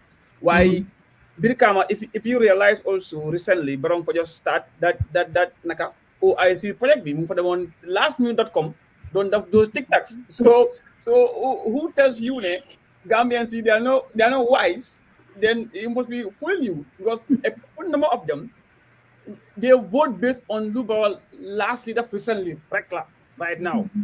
Because any political analyst will conclude that Barrow's last days before campaign start was very good, and it's paying off. And knowing that we Birkama paying for Amtamit Jaliba, fans Colombi. And it's like before the campaign started, how many MPP then contract Jaliba for the whole of the campaign right now, and they have a very strong network in Birkama. Birkama UDP Musmadiga guy Bako Birkama. Musmadiga guy was so much emphasis on Birkama. Why Barrow, Birkama was a big base for him. Caesar was trying very hard to get there, but again, the timing and then whether did he also have that network to go down to the grassroots level? Because Nyonsun politics right now, Makni am solo was Mr. Caesar one of the Makni how they started and what they were achieving. Now, London Mungewa right now the issue of Banjul, you must have that social network on the ground. Banjul so by hell Banjul like yeb benala makni dañ respecté won joxante ciir so you nek na nga dem rek dañ la mé ciir bi nga won té pe gog na bari kër kilifa diine tamit dundé faral di against nguur so kuñ dam wax rek dang dé mëna mé gaay da ciir bobu it dated back to the 1970s 80s ñu gaay dikki won makni demalante bi admente bi sente bi ak ciir bobu nonu lolu is now reflecting how we vote now. So now how do you want to go as a nation? Do you want to still go in like that or not? Look at example again, Mama Kante. If you look at Mama Kante GDC National Assembly elections, he put in 53 members of National Assembly. He only got I think up to 4 or 5. And look at despite the fact that Mama Kante is now pairing with APRC, why whether we look at that negative impact on LIMDEF or that GDC still now cannot convince the people we can lead the Gambia, because GDC by far all the parties they've been the one going out to meet the people. They've been involved in any national disaster. Funa tepet GDC them GDC ñooñu ka dem gasi pahi Banjul bi nga Gambia High. GDC, they were the first to give aid to the Gambian people in terms of party we have since 2016 until now. Why still now GDC cannot perform very, very, very good? Well, it's like party bu you still have to grow. Balanga am that network. Why I think that GDC dañ def tamit a political dañ defoon a political gamble boo xam ne du it's not going to pay off. Man dama wax ne xëy na suma makande demoon on his own dina doon def much better waaye fi mu nekk nii nit ñi mere nañ ko itamit si yëfi jaame bii nii and I don't think Gambian si ak li ñuy wax ni yëpp kenn bugga na waat delluwaat si nooteel kenn bugga na waat delluwaat si buumi jaam kenn bugga na waat delluwaat si boo tëddee doo nelaw parce que xamuloo kan la ñoo ñëw arrest wala kan mooy disappear wala kan la ñoo rey so yooyu noonu yëpp definitely history boobu yàggut nit ñi fàttewuñ ko ba nga xam ne di nga mun a ñëw def a coalition with Jammeh nga fa ne di nga rëcca man fa naa sax ne président Barrow li ko jàppale xëy na moom yàllaa ko bëggoon rek moo tax Barrow génn Yaya Jammeh génn si gannaawam waaye su continuer woon ak Yaya Jammeh mun naa la wax ne moom si boppam dina doon daanu élection bii nii parce que you know the Gambians will punish him severely for that at the polls so suñ seetee results yi GDC yi most likely the Gambians are going to punish them severely because our history has shown te mënuñu fàtte loolu ne the disappearances, the killings, everything that has happened on the Jammeh, mënuloo jël development nga def ko mu gën a high li nga xam ne mooy bakkani nit bakkani doomu aadama dafa fort torop kenn mënut a fàtte Koro Ceesay kenn mënut a fàtte ñoom Alhaji Mahmoud Ceesay ñoom Ibu Diop kenn mënut a fàtte Chief Mané kenn mënut a fàtte ñoom Basiru Baro ñu bari kenn mënu leen a fàtte so loolu noonu yëpp definitely history boo xam ne la ñoom Massi Jammeh Arona Jammeh ñoom ñëpp nga xam ne definitely mënuloo jël even a university nga equate ko with the lives of Gambians that were killed ak góor yoo xam ne tey ñu ngee dox te nekkatuñ góor parce que dañ leen def yu bon si prison bi bañ si jëlee impotence ak yooyu noonu yëpp so yooyu noonu yëpp GDC will be punished for that at the polls and I think Barrow xëy na su tëddee sax moom dina war a sant yàlla xam ne bu dof lu woon ba continuer li nga xam ne mooy woon coalition bi ak APRC moom itamit dina doon fay very very dearly at the polls definitely ngeen dugga foofu noonu ñu indi yeneen results yi absolutely mama loolu moom dëgg bu wér la duñ Gambien si duñ dëggala nag ak dañ mun a jégale nag dañ dee mun a baalale de waaye am na yoo xam ne xam nga Pa Ous wax na ne comme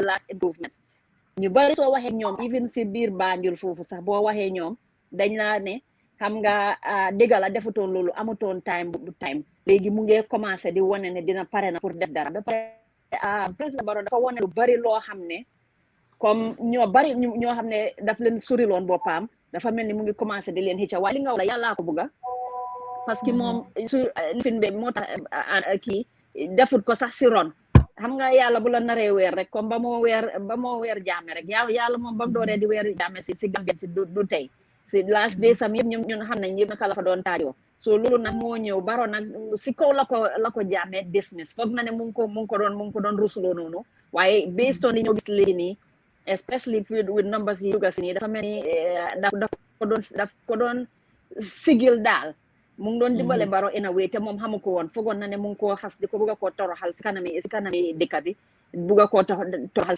si kanami àddina waaye Jammeh moom li ko yàlla toroxal rek moom benn li ko nit ñi di ñaanal rek moom boobu moom bu dalee moom du talati sax di uyu WhatsApp ba di wax si ay rally so Mama Kandeh nag moom loolu definitely dina ko xot bu baax a baax parce que suñ fàttale ko 2016 Mama Kandeh had a lot more force 2016 Mama Kandeh si la gënoon a dëgër parce que dafa disassociate boppam from Yaya Jammeh so nit ñi amuñu woon lu dul dañoo ne bii coalition bi la bii Jammeh la xaaral ñii nii ku xalaat sax am ñaari xel si coalition bi nga dem si Mama Kandeh waaye fi mu nekk nii Mama Kandeh dafa mel ni moom dafa mel ni boobu moom dafa dem boobu moom luus na ko bi mu jëlee Jammeh di wax di ko indi si rally yi muy wax ni Gambien yi kenn buggaatul a deeru si notel kenn buggaatul ku xalaat rek tey li nga am di dugga biir Banjul di génn si sa waa diaspora ni waa dëkk bi seen boppa di tëdda di nelaw di génn di wax lu leen neex social media ñëw toogaat seen biir néeg te kenn du leen ñëw yóbbu kenn du leen call ne leen from unknown number yi di ragal a uyu yooyu yëpp kii Mama Kandeh daf ko fàtte woon fa naa moo tax mu dem associé boppam ak Jammeh. lam do tëdda si guddi nelaw ba suba xandoor ba suba. dafa neex de te borom kër yu bari duñ ko daan def tay mi Jammeh. exactly man dama dee wax ne tëdda nelaw rek moom mun a toog nga sa xel dal nga xel bu dal rek dafa kenn mënu koo equate ak développement. xel bu dal ak li nga xam ne mooy life doomi aadama kenn mënu koo equate ak développement.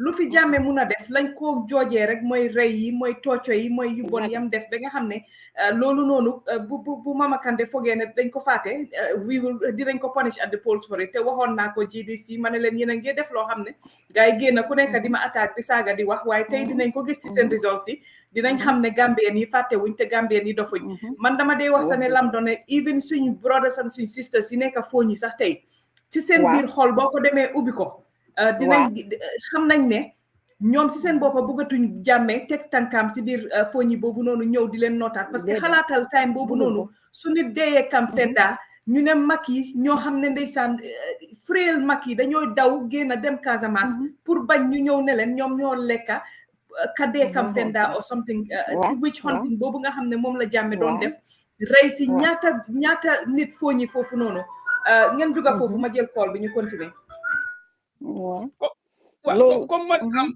yes li ma wax rek les GDC xëy na man li ma gisee mooy there could have been an option for Gambians because if tey Gambia tey ni mel nii tey right now man suma own personal opinion laa wax de man my first first hold accountable is first the coalition because ñoom ñoo ñëwoon with a plan and a change. Now, GDC should have reflect and capitalize on that reason. Ne ñaara amon coalition bi la ak Jammeh la woon. Then I could be an option. So, but GDC did not do their homework very well. Well, I may be wrong, but they may prove to know more than I do. But the bottom line, they did not do their homework very well because of they could have assessed our political environment. The Gambians were looking for an option because majority of the Gambians then divide between UDP and NPP. While you bugulo UDP, bugulo NPP, bugulo APRC, CA, you accuse them they are the party for the maybe elites. Now, the only option for the average Gambian was GDC. And GDC, they were doing so good in the provinces. See, Deki, Boholi, Luneka. Mais la ñom ñoo ñika gas pahi Gambia hay bu ñu bla start this project. So why I mean all those things in their CV to make things look so good for them. And this is their first election. We can say it's very democratic. Now, the GC could have said, look, hang on, it's too early to state myself. In as much as I want to, it's too early to state myself. But Mama Kandeh been trying to be very smart. What he did was he issued a statement when he did not enter into any agreement with APRC. One land Well, we don't want you. It's happening. And they are happily married. And not only that, young them buy ko mu ñew ci sa platform again di fa saga UDP di fa saga sosé di fa wax the same comme li ma doon wax exile taxut Jammeh mu humble. It hasn't humbled him in any way. Tey la gëna arrogant, tey la gëna foog ne moom nit ñi tey la xolal tok rek da the whole executive of APRC yow executive bi nga xamne dañ leen vote ñu register leen at IEC nga ñëw rek again unanimously without no lifin foog ne yow am nga the power fi mu nekk nii you are still a dictator pour ñëw rek ne na ñooñu yëpp dégage yow nga indiwaat a new executive. It just shows ne Jammeh hasn't learned anything. Moom humbulut learnut dara from his experience ak li ko Gambien yi woon yëpp. So anyway moo tax GDC definitely man results yi I feel ne Gambians it nañ leen punish waaye foo ñu jaral dugasi na bini kan Mamadou noonu lañ ko dee waxee foo ñu jarol kan Mamadou kan Mamadou results yi foofu noonu ñuy wax ñi nekk on the ground di ñu indi results yi ñu ngi leen a wax jërëjëf léegi-léeg nag foog ma dem si suuf pour jël call si pour papers yi dugga si again these are signed from the polling station These are signed from the polling stations themselves. Mu ngi woon foo ñu jarol foofu noonu Barrow am na fa 354 votes, Dabo am fa 55 votes UDP, Essa Faal am fa 7 votes, Abdoulaye Jammeh am fa 6 votes NUP, Kande am fa 129 votes GDC, Sala the Halifa Sala am fa 10 votes. The total votes casted at Fonyi Gerol, Kang Mamudu in Fonyi Gerol, again one polling station within Fonyi like Nenawa. Results fofu nonu, there were no invalid votes. Ñi sign results yooyu noonu Suleiman Jiba moko signal NPP, Alaji Sambu moko signal UDP, Adama M Bojang moko signal Essa Fall, Lamin Sutukong Manjang moko signal GDC, and Aminata Koli moko signal PDOIS. So result bobu nonu from Fonyi Jarol, Kang Mamudu within Fonyi Jarol, benn polling station lañ dina wax ni fofu Barrow moo fa jël the lead 354, Dabo am fa 55 votes, Essa Fall am fa 7 votes, Abdoulaye Jammeh NUP am fa 6 votes, Mama Kande am for 129 votes, Halifa Sallah am for 10 votes. So altogether, total B is 556. Mungsi group bi PAOS so pare mun nga ko share si screen bi su ko defee ñi seetaan ñu mun koo gis xam ne results yi polling agency ñoo ko sign at the various polling stations. Comme liñ leen a wax, these are not yet official results from IEC. Results yi jógee from polling stations yi moom la ñoo yóbbu to IEC, then IEC tabulate ko, then ñoom ñu génnee seen official results. So ñun ñu ngi leen a jox results yi from ñi nga xam ne ñoo nekk on the ground at those polling stations. So ba léegi again liñ leen a wax rek, these are results that are coming in from the polling agents on the ground. These results will then be transferred to the IEC for them to do their tabulations, and then they will come up with the final cumulative results. So again, the results that we're sharing here are basically just from individual polling stations. So just so it is clear, the projections again, Barrow has a huge lead to polling station Bini at ngeen baalal ma rek ma génne waat document. The polling station at Fonyi Jarol, fii di Kang Mamudu foofu noonu ngeen baalal ma génne result bi. am na yu ma laa yónnee sax mama 354, Dabo 55, Fall 7, Abdoulaye Jammeh 6, Kande 129, and Salah 10 votes. There were no invalid votes there. The total number of votes cast was 561 votes.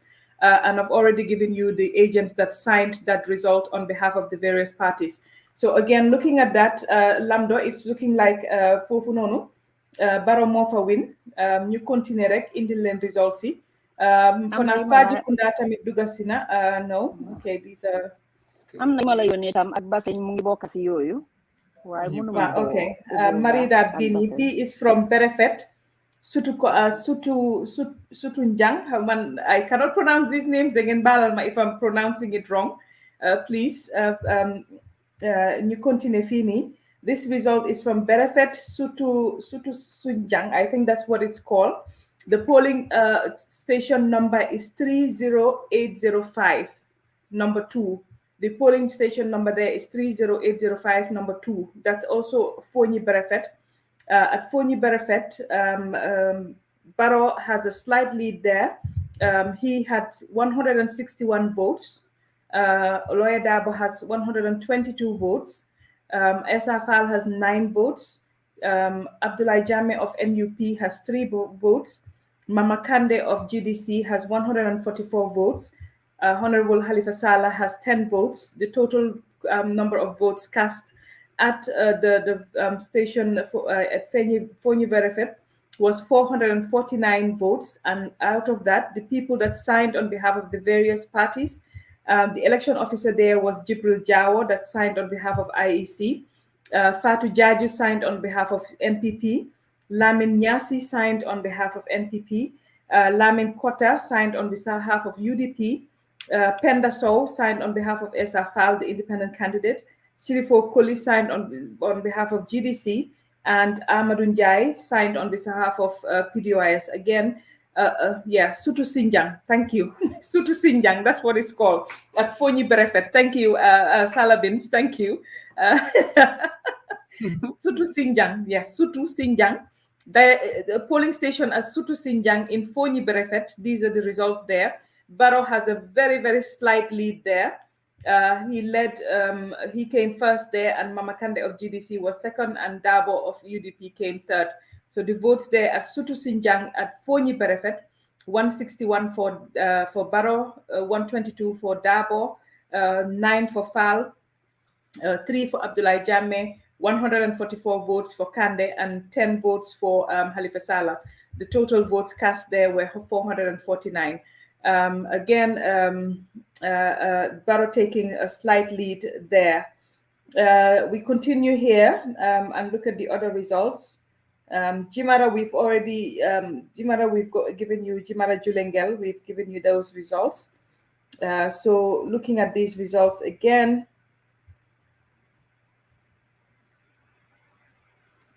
Okay.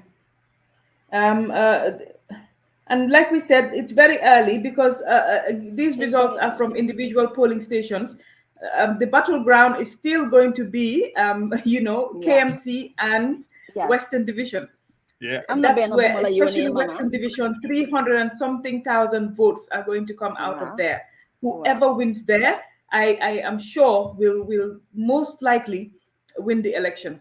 Go ahead, Lamdo. Go ahead, Magdalene, and results. Waaw dafa mel ni am na yu door ñëw kind of thing waaye gis nga naka la tuddaati foofu it makes sense pour Mama Kandeh war a gis that much in the Fonies. Am nga Mama Kandeh bu moo start es te fu naa suma juum ku xam dëkk ku xam Foni la ba pare ku xam laaka bi la so dégg na joolaa bu baax fo naa suma fenut. So Bondali tamit ñëw na ma ñu dugga rek Bondali Lamdo quickly. Yes, Bondali tamit Bondali Chambai. I think that's what it's called, Chambai in Bondali. The polling station name and number is, the polling station code is 31101.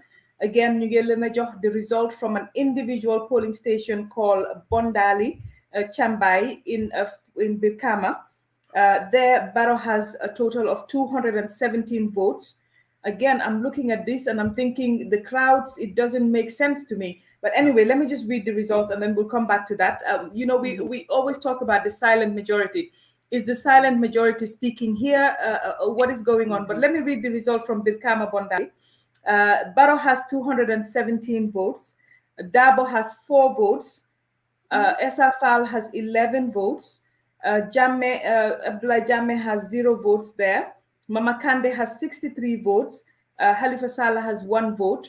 And the total there is 296 votes. There were no invalid votes. V.A. Sanyang signed for GDC. And Kadisi C. Ba signed for SFL. Nyang Si signed for NPP. Abdoulaye Ba signed for UDP. So these are the votes from Fonyi Bondali, Chambai, a polling station called Chambai. Again, Barrow taking a very significant lead there with 217 votes. Dabo has 4 votes there, Esafal 11.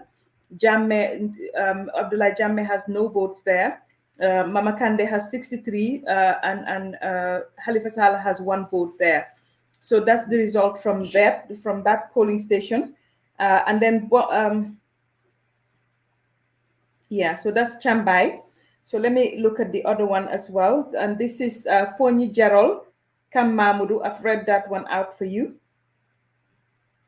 And this is Birkama Fonyi Berefet. Fonyi Berefet, Kande took the lead there at Fonyi Berefet.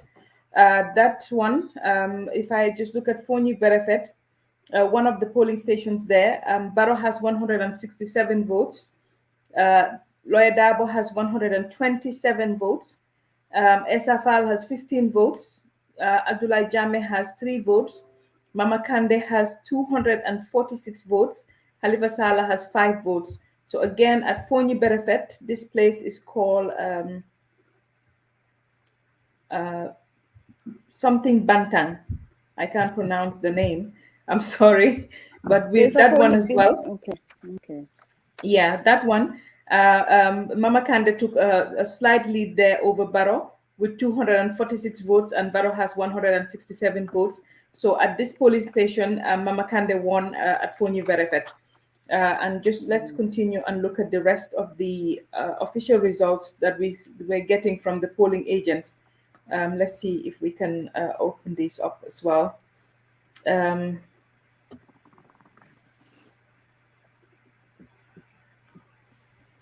So this is, again, looking very, very, this is Birkama's Combo South. This is polling station number 30422. And there the returning officer is Hamansa Suso. Barrow has 220 votes. Lawyer Dabo has 189 votes.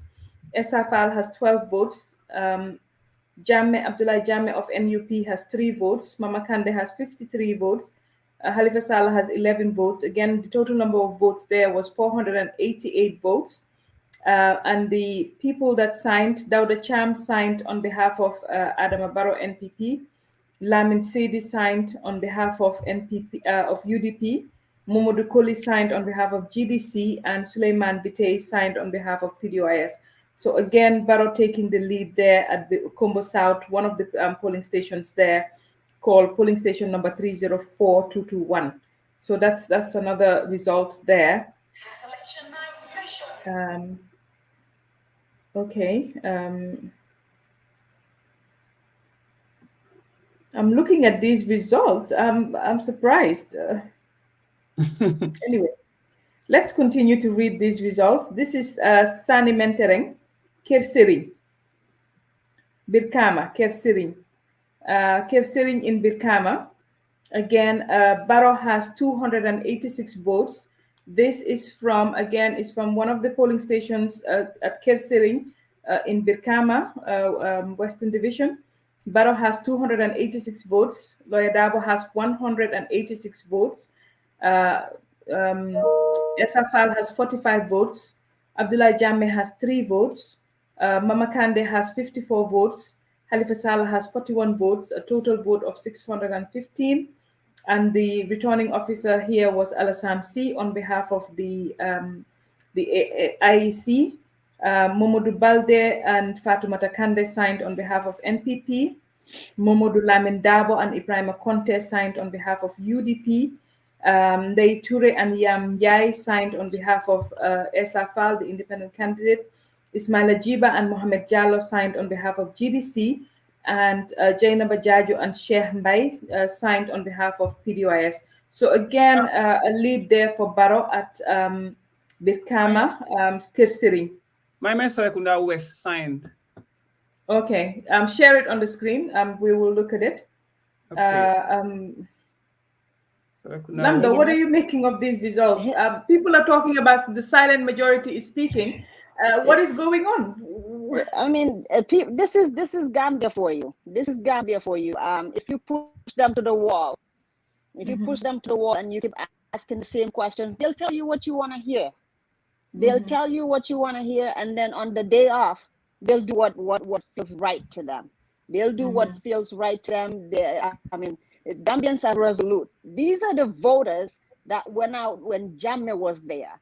These are the voters that stood in line when they had the army with guns around them, and they still voted their conscience. These are the same Gambians. These are the same voters that have stayed resolute the whole time Jammeh was there.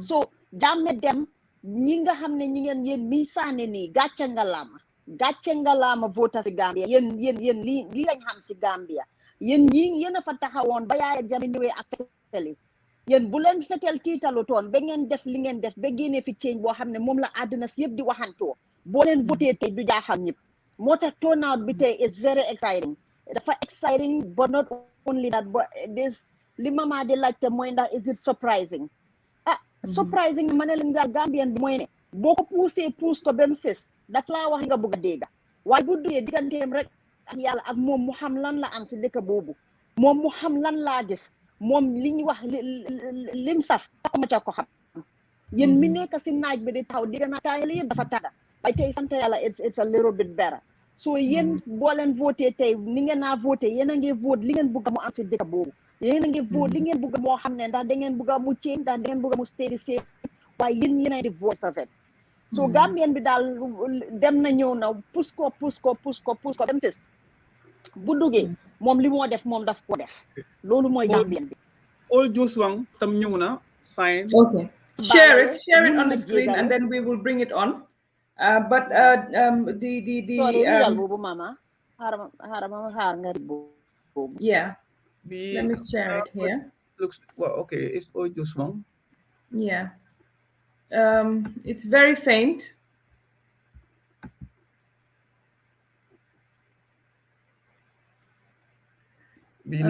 Okay, all Joshua.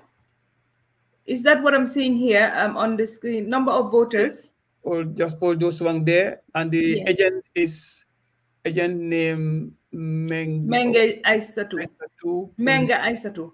Yeah, and and down there is very homily one kind document la, but the date it says there 4th December.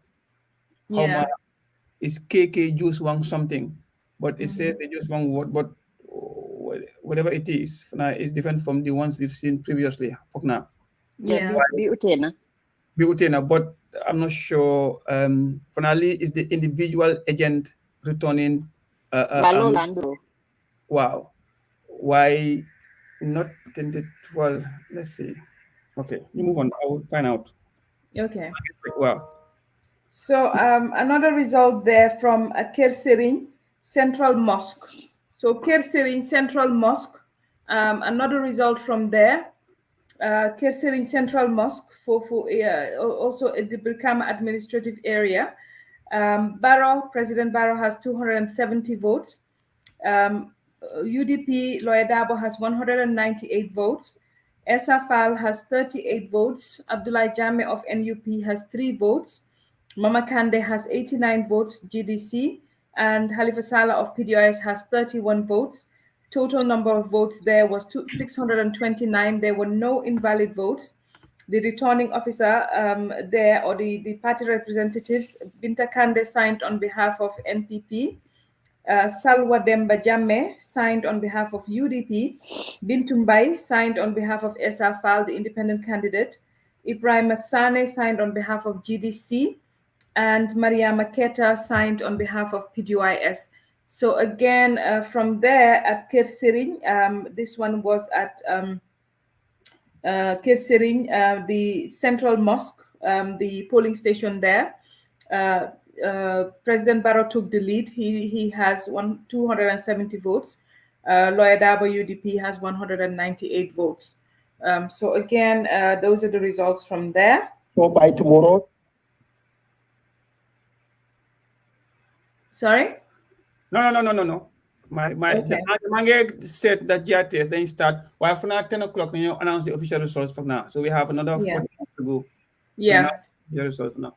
Yeah. As soon as GRTS door with official results, we will also link it here so that you will get those results live from IEC. But again, as we said, these are the results that we're getting from the individual polling stations. So every party has a representative at the polling stations, and they're the ones sending in these results to their party executive so that they can also do their own tabulations. Those are the results that we're bringing you here as well. So as it's looking at the moment, definitely. Something I want to bring to the attention, when you look at and analyze, we are looking at all these things right now. Mange reflect back to the effect of the social media on this year's election. This is something we need to explore, and I don't think it has much affected the outcome of these results that we see now, because social media, we are social media. For the whole 1 year, you do day in, day out. Now, do we again look at how we do our politics in the Gambia? Because it's a lesson to learn from all political parties now and their reps in the diaspora. What method do you use now to get your message across to the average poor Gambian? It has much.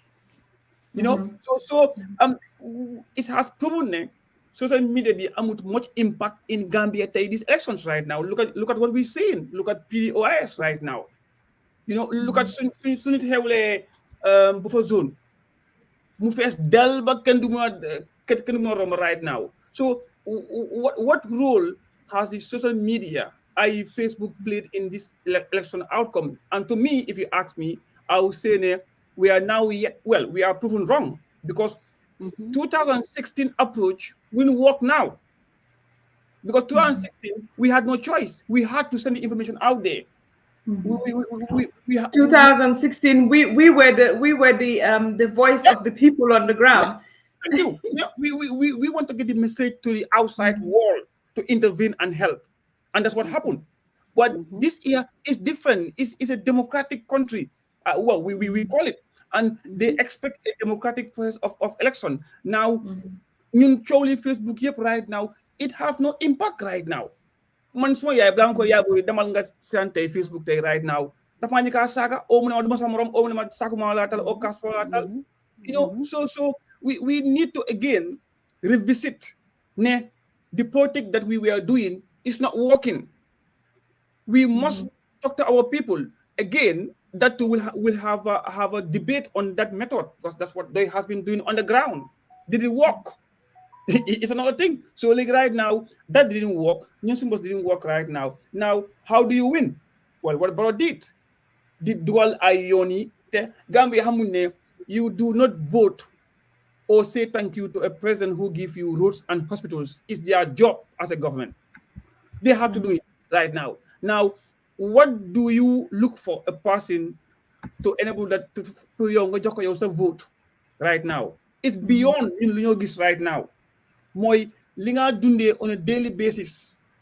Access to healthcare. Well, AMCO is a different thing, but having access to the quality healthcare is another thing. Having access to quality education is another thing. These are things we amulum sampu Gambia. Nyakunda infrastructure wise, he topped the lead. Why are they equipped? Are they giving quality services? This was the center of attention, or should have been the center of attention for every voter and every politician to come outside and say, listen, I'm getting Lapitan, Duma Sampati, right now, Mogina Bonbon. You know, RBTH right now, it's been there for the past donkey years. Muslim go trying to renovate. Now, I'm gonna, instead of building something right now, I'm gonna equip that place so that we have a cancer treatment in there. So we have these machines that will work, and then so that every Gambian, bon. So grab naked $10, government can give you $5 supplement. Taxi. So to make $8 right now, okay, think of $5 right now, government give you $3. At least we are guaranteed, and we seeing where our tax money is going to.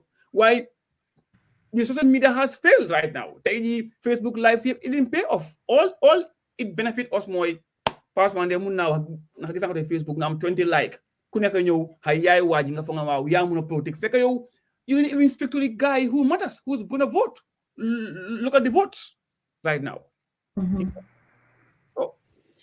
Paus yoling am solo la lo hamne at some point needs a discussion.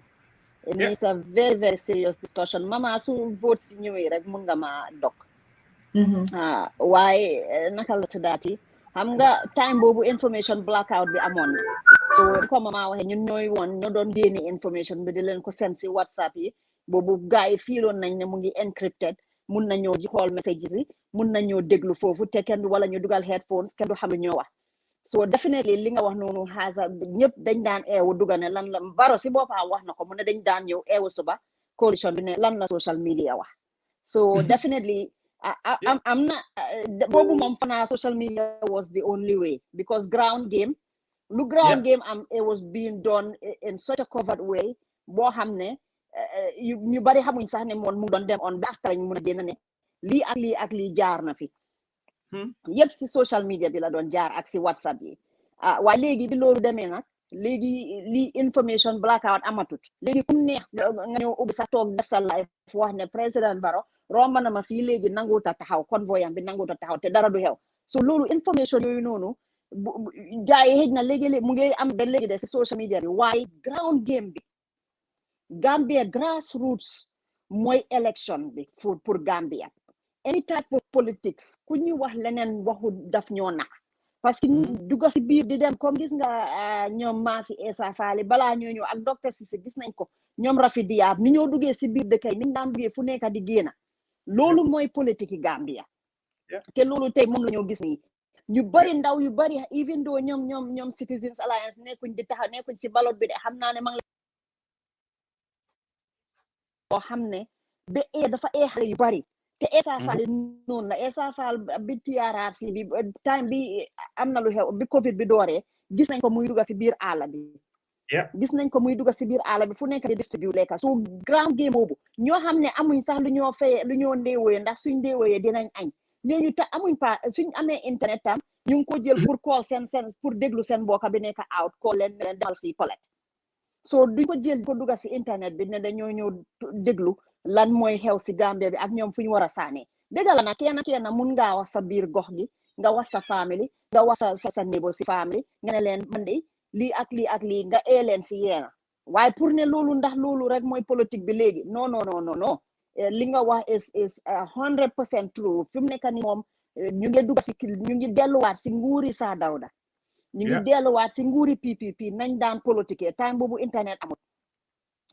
internet amul dangaa jóg nga dugga dootu doo nuyoo même léegi kuñ fi elect sax ba pare boo dugutee dootu doo re-election ñëw na nga xam ne yow at risk so Banjul loolu lañ xam ñoom pare wuñ rek pour sànni la nga bàyyi leen de ñoom suñ la sànnilee nang leen fàttale ko balaa élection bi balaa élection di jot bugga nañ di la séen bugga nañ di la gis ngay dégg ngay wax loo xam ne dina leen dimbale su si seen day to day bi ndax paasi moto yi la ñoo wax ndax saaku maalo sadam bi ñaata la woon balaa baro ñaata la woon time Jawara ñaata la woon time Yaaya Jammeh ñoom loolu moom moo leen itteel so su dee ne yow loolu ngaa def loolu ñoom dinañ ko déglu corruption bi nag lu bari si moom lu ñu ngi ko wax si social media bi waaye ndax agsi na si biir because gisuñ kenn benn nit lañ fi gisagum soo faa kuñ si arrest so pour ñoom dañoo ne li nguur gi la ñii li ñoo wax bàyyi leen foofu ñii dañ am internet dañ wéet so kuy def politique daal te demuloo si ground nga def door to door ngay waxa nit ñi nga dugga si grassroots bi di dem Banjul ba koy na yow xamal ne sa politique is at risk te des lam do bàyyi nga xel ne Gambia képp ku fa campagne nga waxee di nga xeex corruption du win waaw parce que bëgguñ ku leen yaaxal seen tànga ndax Barrow fan la taxee wax campagne wax fi corruption amut de Barrow from day one to last day wax affaire corruption waaw ñi ko wax ñëpp look at their results so far dégg la am na ko bi mu ne waaye gud gi teel na de it's too young why based on what we're seeing la ñoo wax in fact it's everywhere in the world. Absolutely. Government officers are corrupt. No, it's everywhere in the world. There is so much bureaucracy. There is so much of this deep hidden secret in government. Anybody else who tries to campaign against those things, they neutralize you. Look, it's everywhere in the world. The Gambia is not exception because Centrangala can then because of they know the system. Corruption is everywhere in the world. Gambia, poverty is more of a topic than corruption. And also, can live halis yo mom tenga de so jëlu em because so jël ko ne wa yo de sa gi mu ngi hipi loolu la but corruption is widely available ñun suñ togon tay ba suñu sama budget di ek ay trillions kon ha kon dañoo jamante ay paka di rente Gambia kon de we are only 20 billion. Wuli tamit surtout Koba polling center bi fa nekka Wuli ak Sutukoba ñoom itamit seen results yi ñëw nañ foofu is a strong PDOIS stronghold and PDOIS moo fa jël a slight margin is not much but at least it's a slight win foofu noonu at Wuli Sutukoba foofu NPP again let me say it in English and then we translate it in Wolof so the results from Wuli Sutukoba the polling station there NPP has 618 votes UDP has 137 votes, SFL has 5 votes, GDC has 27 votes, NUP Abdullah Jammeh has 26 votes, and PDOIS has 666 votes at Wuli Sutukoba. So that is one polling station at Wuli Sutukoba. Those are the results from there. PDOI is taking a slight lead there with 666 votes, and NPP coming second with 618 votes. So Wuli Sutukoba, those are the results from there. Again, li ñoo wax rek Wuli beneen polling station bi nga xam ne moo nekk Wuli at Sutukoba. Foofu noonu fi nga xam ne ñëpp xam nañ ne Wuli moom PDOIS stronghold la foofu noonu. Wuli Sutukoba foofu noonu PDOIS ñoo fa jël force ñoo fa gagné with 666 votes mooy si benn polling station bi ñu leen a wax ni NPP ñëw fa second with 616 votes. UDP ñëw third with 137 votes. ESA Fall am 5 votes. GDC am 27 votes. NUP Abdoulaye Jammeh am 26 votes. So at Wuli foofu noonu slight lead there for PDOIS. Foofu noonu but Wuli moom I think ñoom duñ dee disappoint PDOIS for sure. Foofu seen stronghold la Sidia foofu noonu.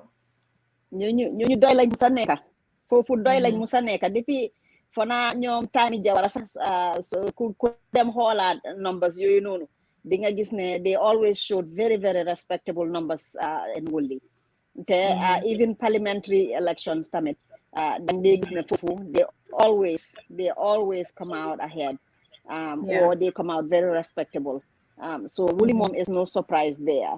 Foofu moom amuñ fa surprise bu bari li ma fa xawali fi rek mooy ne man li ma bugg a laajte tamit maa ngi gis yéen ay ne kii nii Abdoulaye Jammeh bi agent tamit nekkuñ di ko sign. So yeah, I don't think he has a lot of agents on the ground. For now, he's a very new party. He's mainly loolu normally daf dee nekk because man ko doon laajte ñu ne ma normally su sendutee representative then they don't sign. Wow. Election bi tamit is very costly pour nga am agents everywhere. So si kama nekkete for the first time but when party bi yaa ngi ko form is just weeks or months before elections, it's going to be very hard because of so by hell these people they start their grand works accumulating signatures for the past 6 months because these are logistics things nga xam ne you need a special team who are responsible for these things and it's going to be very hard. Why but still now the fact that he put down his name forward is something that will go down in history. Because more now talking party put now la Madam Endosi Kena or Harama Anna Kena, but the boldness to come and contest is enough for him. Absolutely. Wow. And Mandama Fogne Ki Lee is a stepping stone for him. Ne Hama door, I get myself known. Unlike this was what I was expecting from CA. But pulling out, we have seen what pulling out has done the Gambia from 1994. It's not going to help, So it was very wrong for a party being a nyep then among yen yakar, nyep among yen hope the debate whether what finding our position didn't totally a party they exist many years ago before you guys can talk direct them and it was meant to be a youth party. It was meant to be a party dominated by mostly the diaspora. That was our hope. Well, this was what I would imagine. But not contesting is not good for them because we are serious in the first place. So these are disqualifying that. No. After they won the case and they could have contested, they could have put their, but they didn't invest any interest. But the Citizens Alliance. Yes. Did have the guy dañ delluwaat court? But they won the case. I see the appeal. No, I see the appeal at. So they couldn't contest. So I think that's why. But like I said, I think they should have also put banya nyakas in base bi. They should have maybe endorsed the party, wasn't supporters in Sanil party bobu nono. But again, that did not happen. I don't know for whatever reason. I'm sure they haven't got a similar ideology with any of the parties. But again, you have to also question party bohamne or any party bohamne Banjul munulofa 200 votes, 200 bona fide supporters your hamne. ñooñu duñ dem signal keneen yow rek la ñoo signal sa party, then it's a concern because obviously the double signing foofu noonu Banjul was a problem for CA and GMC. And I think ne itamit loolu dafa indi an issue about ndax yow am nga base foofu noonu Banjul su fekkee ne 200 nit ñoo xam ne nekkuñ a bona fide party members ñoo xam ne kenn ku ñëwoon ne leen ne signal man nañ leen ne déedéet man suma parti CA wala suma parti GMC lay signal, then we have a problem in Banjul. And I think loolu tamit war nañ cee waxtaan PAOS, because it shows nit ñi dañ war a bàyyi loolu nit ñëw ne la ne endorsal ma nga endorsal ko te mu óor la ne yow yaa ngi endorsal keneen already and nga dugal ko si façon problème yii nii. I think it's a problem. Yeah, li Nubian Queen di wax CA am na seen yenn members yoo xam ne dem na ñu endorse Barrow, but not the CA executive, and it wasn't an official endorsement from CA. It was the some of the members that went to endorse Barrow, but it wasn't the executive or the official party position. La mun a wax sax it wasn't the official party position from CA. So lolu nono we have to make it clear foofu nono. Wow. So Birkama Busura Clinic. Birkama Busura Clinic foofu tam results yi ñëw nañ. Barrow 180, Lawyer Dabo UDP 70 votes, SFL 13, NUP Abdullah Jammeh 2 votes, Mama Kande 235 votes, Halifa Saleh 13 votes. There were no invalid votes. Total number of votes cast 513, giving their a lead to Mama Kande, more win foofu noonu. Birkama Busura foofu noonu Mama Kande moo fa win. Ibrahima Kujabi more signed on behalf of NPP. Alaji Sabate signed on behalf of UDP. Modu Lamin Koli signed on behalf of GDC. And Ilen Mendy signed on behalf of PDOIS. So those are the results from the polling station at Birkama South, Busura Clinic. That's the result from there. And if I just look at Kerawan, why it's very Mangame Kerawan is signed.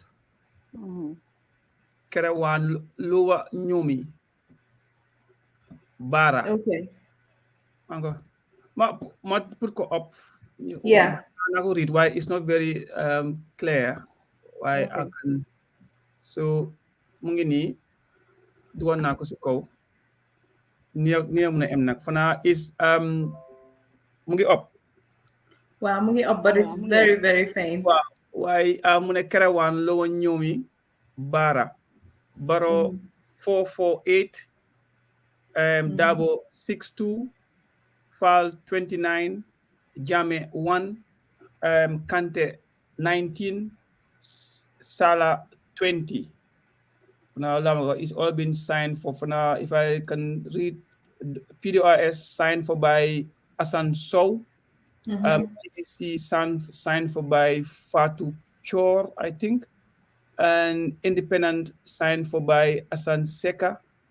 And UDP signed for by Tabara Njai.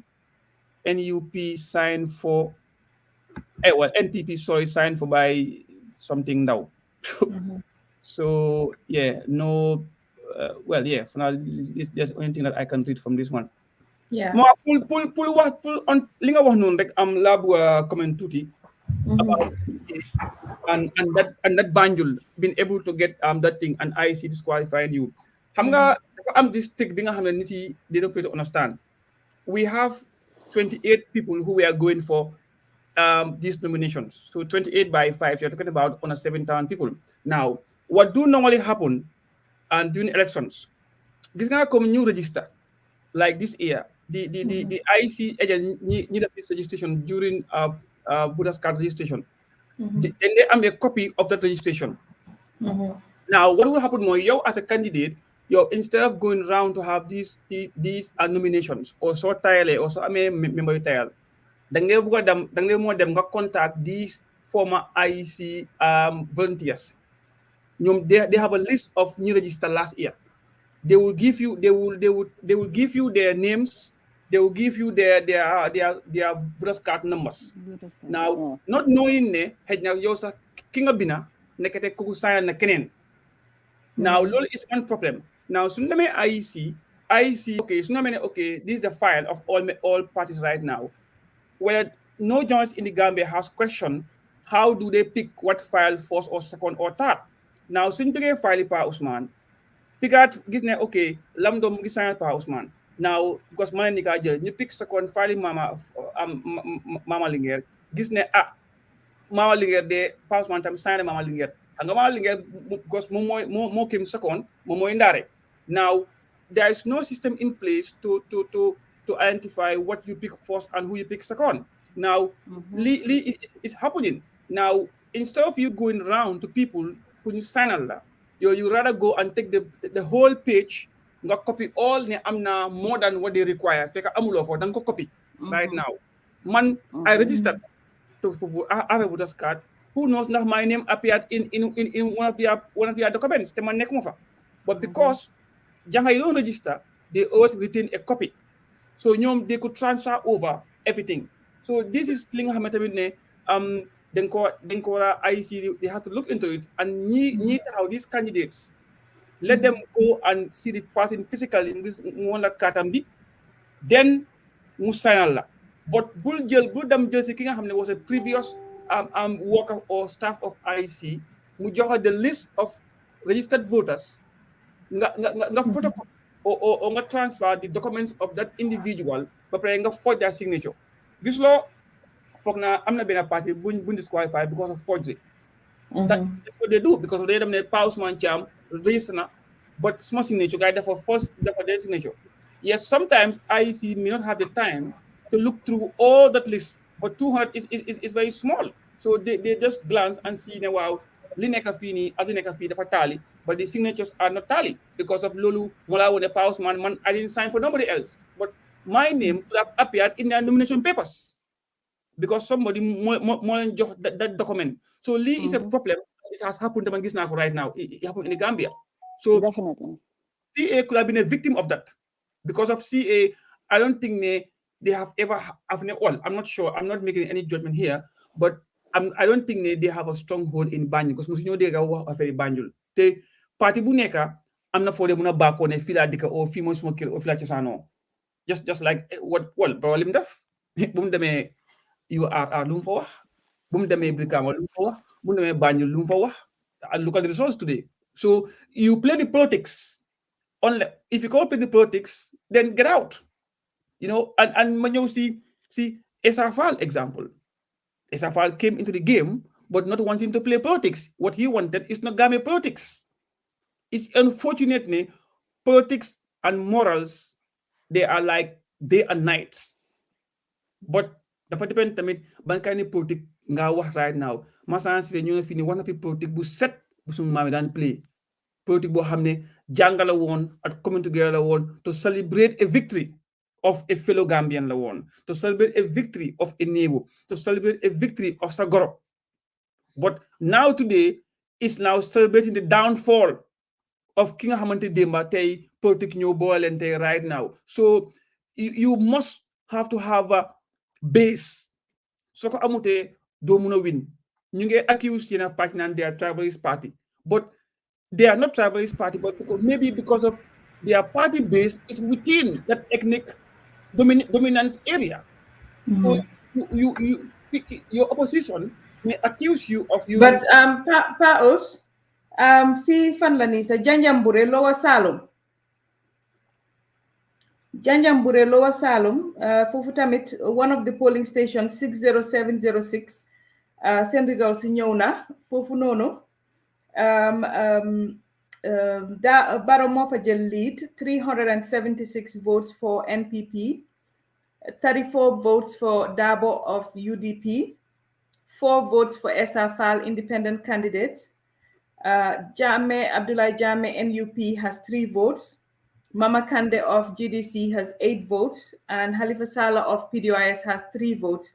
So that's a total of 428 votes there from Janjanbureh, Lower Salum. The polling station number is 60706. That was signed by Mohamed Sise for PDYS, Omar Sise for GDC, Alaji Mahmoud for UDP, and Alaji Cisse of NPP. So those are the results from there. Mangi, I mean, Bansang, home of Dabo, Bansang. Wow. Why I have here an unconfirmed results being already out, but it takes NPP to leading. And Kotu tamit, Kotu is taking wow. Bansang Yes. home for decade dabola. Wow. Well, the information I have is Baro is leading there. What I'm reading here is just what they've been forwarded to the groups and Kotu as well. Kotu polling station as well. Yep. You get one NPP, move for lead and Farafenye. So these are Lima Wahni is not a verified signed figures yet. It's something linga hamne as soon as they count, they forward to their WhatsApp groups. So Fufla connect the gaining right now, sending groups right now. Why mama this NUP keep gonna treat it and I kill look at a tree. Momo jabara ma domam la. Momo jabara ma domam la. Why mama? No,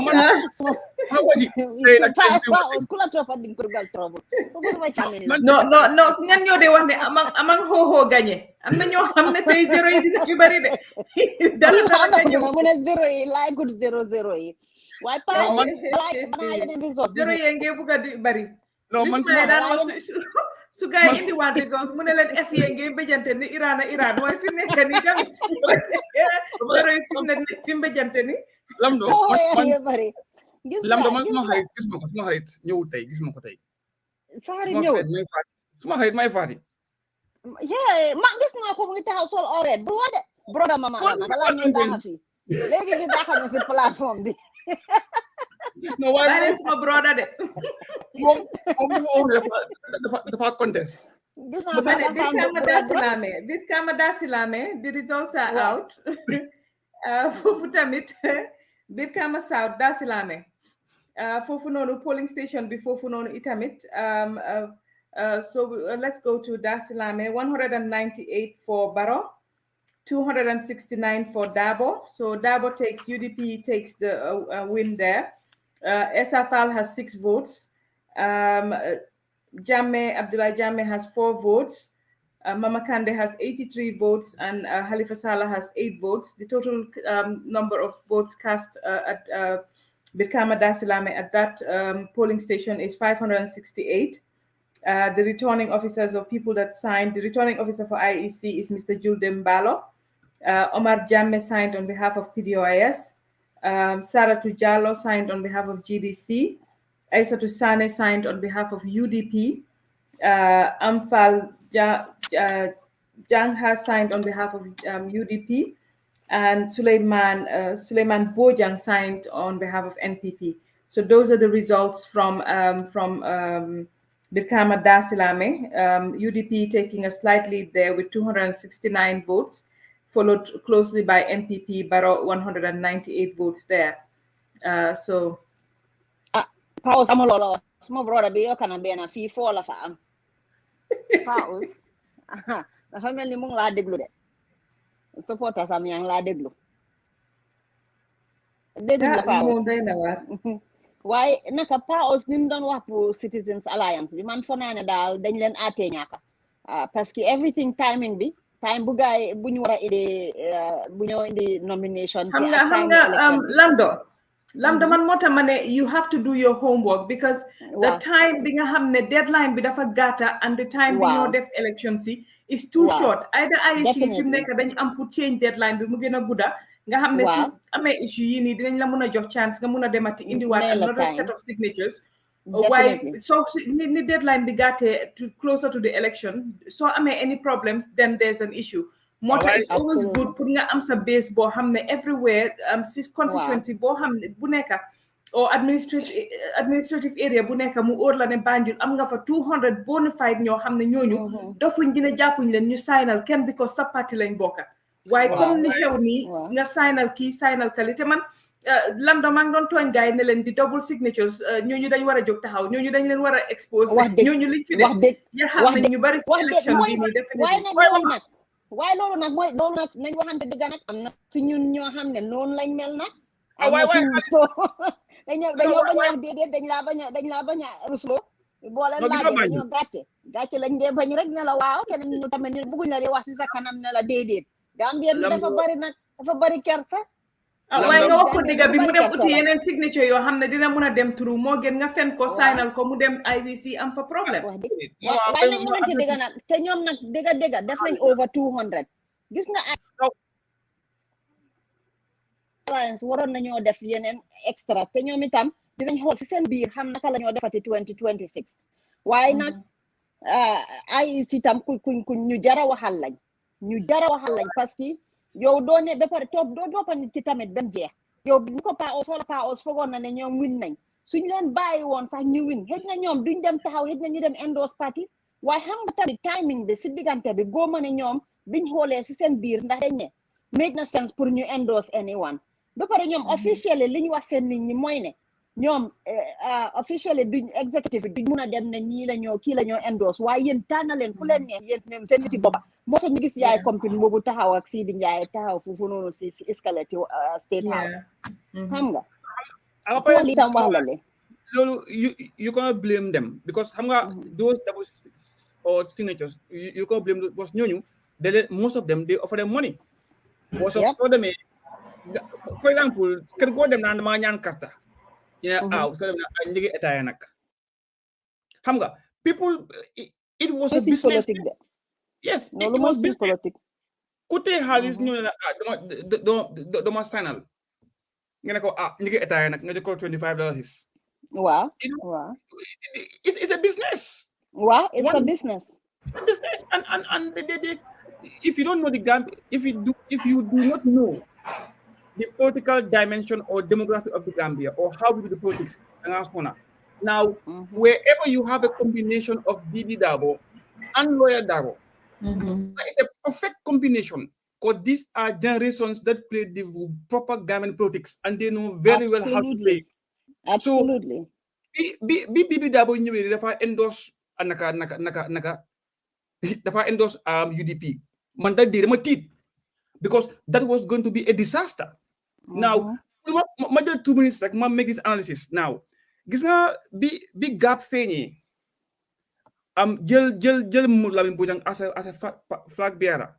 Man I was surprised. Waaye bi ki imagine naka bi ñëw as a party. Man my conclusion was this is UDP having a shield within that Congo area because gap ñu na right now. Now gap the Lamin Bojang family, they have influence around the Guinea area. And then what Bro did at that time was Bro hired Kinaka Patu money. Now what happened there? What Bro was trying to do more, he was trying to disintegrate that Gunjur and Golden Leaf saga. Absolutely. Now but before Jaw money by Ligabi, Bro Nahari would go because Limbo Amnako. Amnako Yaha digent to be right now. Now when Bibi Dabo was couldn't come Bibi Dabo no kon du taxaw dafa endo UDP that is home to him for right now. So this was a political strategy that they play in the combos right now. Now what again Bro been very smart joko liggéey boo xam ne well bi nga appointed what he said was on it's not a paid job. Yes we know it's not a paid job but it's something. Yes. Bro has win in the end because right now because it kept that Gunjur quiet. Bro su employed on for job money. Mu buy ko as the way she was at Dr. Jani in that area. Gap nga am fa gap right now. For du baax si Baro. So what he did was he had to disintegrate foofu noonu mooy dama yaxa diggante bi yëpp right now and this was divide, conquer and rule and that's what exactly he did right now. And Golden Leaf, that saga, what effect did it have on these elections? Zero. Because according to what I see, Gunjur Barama for win. So where is Dr. Sisi? Where is Dr. Jani? Right now, the only person ki nga xam ne bro su ko joxoon liggéey mu nangu rek jeex na mooy Madi Jobaate. Di kon activisme jeex na Gambia. Pam. Wow. Wow, because Barrow might be very stupid, but he was very smart. Politics at them school do bena. School. Danga gum ne POY is a boy. Correct lola jangal, that's the correct experience of in dictionary. But munga oye boy bro. BRO mu uyula. So because no power stanga. No stanga. No, because limoy digga. No, paus di nga wa digga la gis nga street smart ak book smart du bena suñ mas nga xamne ñu ngi ratitati foog ne ñun you know we're book smart street smart dañu dé jekku de waaw du musa doon bena bu musa ñëw na ma jox rek ñu continuer tuuti rek. Like we said, just join me. Definitely from the results that we're getting from Banjul, the polling stations, Fofunono Barrow has the lead, a clear lead there in Banjul. It will have to be confirmed by the IEC, so Yobo results here. But what we're getting so far is that Barrow is leading in Banjul. In the combos, those results are not yet confirmed. Like we said, the majority of voters are in KM and Western Division, and Fofunono la battleground within Neka. The majority of voters are going confirmed. You know, the battleground really is going to be in KMC and in Western Division, and those results are not yet out. There's no clear winner there at the moment. What we're getting also is that Barrow might take the lead at URR as well. Again, those are all just predictions from the polling stations so far, but it doesn't mean that that's the overall result in URR. So we have to wait for those results to come as well. But again, like we said, you know, those are some of the results that we're getting.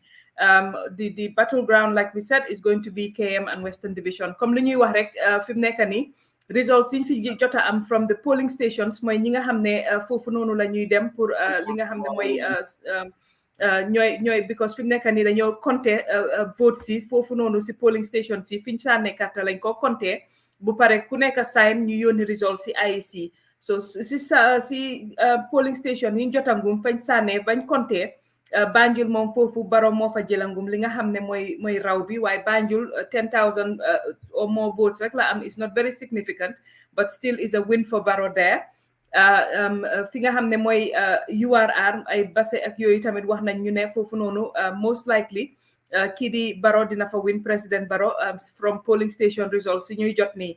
waaye boobu tamit IEC moo ko am pour confirm pour ñu jox leen the correct figures dinañ link afterwards with IEC su gaay dooree di indi di election results official results yi fi nga xam ne itamit mooy nekk the battleground fi nga xam ne foofu moo am 300 and something thousand voters mooy fi nga xam ne mooy the Western Division ak KMC itamit foofu la di populous voters yi nekka foofu noonu amanguñ any clear indication of kan moo fay win foofu noonu fanaa buñ fa amee clear indication of kuy win dinañu jox a really clear indication of kan mooy win election bi so foofu ñu ngi xaarangum comme niñ ko waxee waaye Banjul ak URR prediction yi mooy ne from polling station yi jota indi seen results yi wax nañ ne foofu président Barrow moo mel ni moo fay win daal so ñu ngi continuer di leen monitor results yi fi mu nekk nii fi ñu leen a indil mooy Foni Jarol Wasadu Bantaba polling station number 31204 again results yi ñu leen a jox mooy from suñ agency or suñ contacts yi nga xam ne ñu ngi si polling station si foofu on the ground results yooyu lañ leen a indil results yi nii ñu leen a indil nii buñ paree dafa dem back to IEC ñoom ñu collate ko indil leen di main figures yi nga xam ne mooy nekka di figure for administrative area bu nekka so lii results yi nga xam ne moom lañ jotangum from the polling stations individual polling stations yi mooy fi nit ñi sànnee seen karta yi Foni Jarol fi mu nekka nii fi ñuy wax Wasadu Bantaba President Barrow has 263 votes lawyer Ousainou Darboe of UDP has 48 votes Essa Faal has 6 votes Abdoulaye Jammeh has 3 votes Mama Kande has 249 votes and Halifa Sallah 6 votes. That's the total number of votes cast was 575 votes. Again, there the winner is President Adama Barrow with 263 votes. The returning officer for IEC is Bakari MC Sane. Ansumana Sanyang represented NPP. Abdoulaye Mare represented UDP. Mohamed Fati represented Esa Fal, Independent, and Yusuf Asane represented Mama Kande of GDC. So the result there from Fonyi Jarol, Wasadu Bantaba, yes, is that President Adama Barrow has taken the lead there. So liñ la indil noonu mooy beneen polling station bi nga xam ne moo nekk Fonyi Jarol, Wasadu Bantaba mooy fi foofu sànni nañ fa carte tamit fu tudda Wasadu Bantaba foofu noonu wone na itamit ne foofu président Adama Barrow moo fa gagné moo fa am 263 votes ka ci toppa mooy lawyer Ousainou Darboe moo fa am 48 votes ki nga xam ne ngeen baalal ma nag man olof bi moom definitely compte bi moom mënuma ko ci su ma fi bëggee wax ñaari téeméer ak xawma lan moom tey dinañ waaru waaye am sure ne di ngeen understand wala xëj na nga koy binda pa aus bu fekkee ne yaa ma gën a mun compte bi si olof su ko defee nga jël ko si olof waaye comme niñ wax benn polling station mooy fiñ sànnee foo ñu jarol fu ñoo ooyee Wasadu Bantaba foofu noonu Adama Barrow moo fa gagné moom am na 263 votes foofu Lawyer Darboe moo fa jël Mama Kandeh moo fa jël second moo toppa si kii di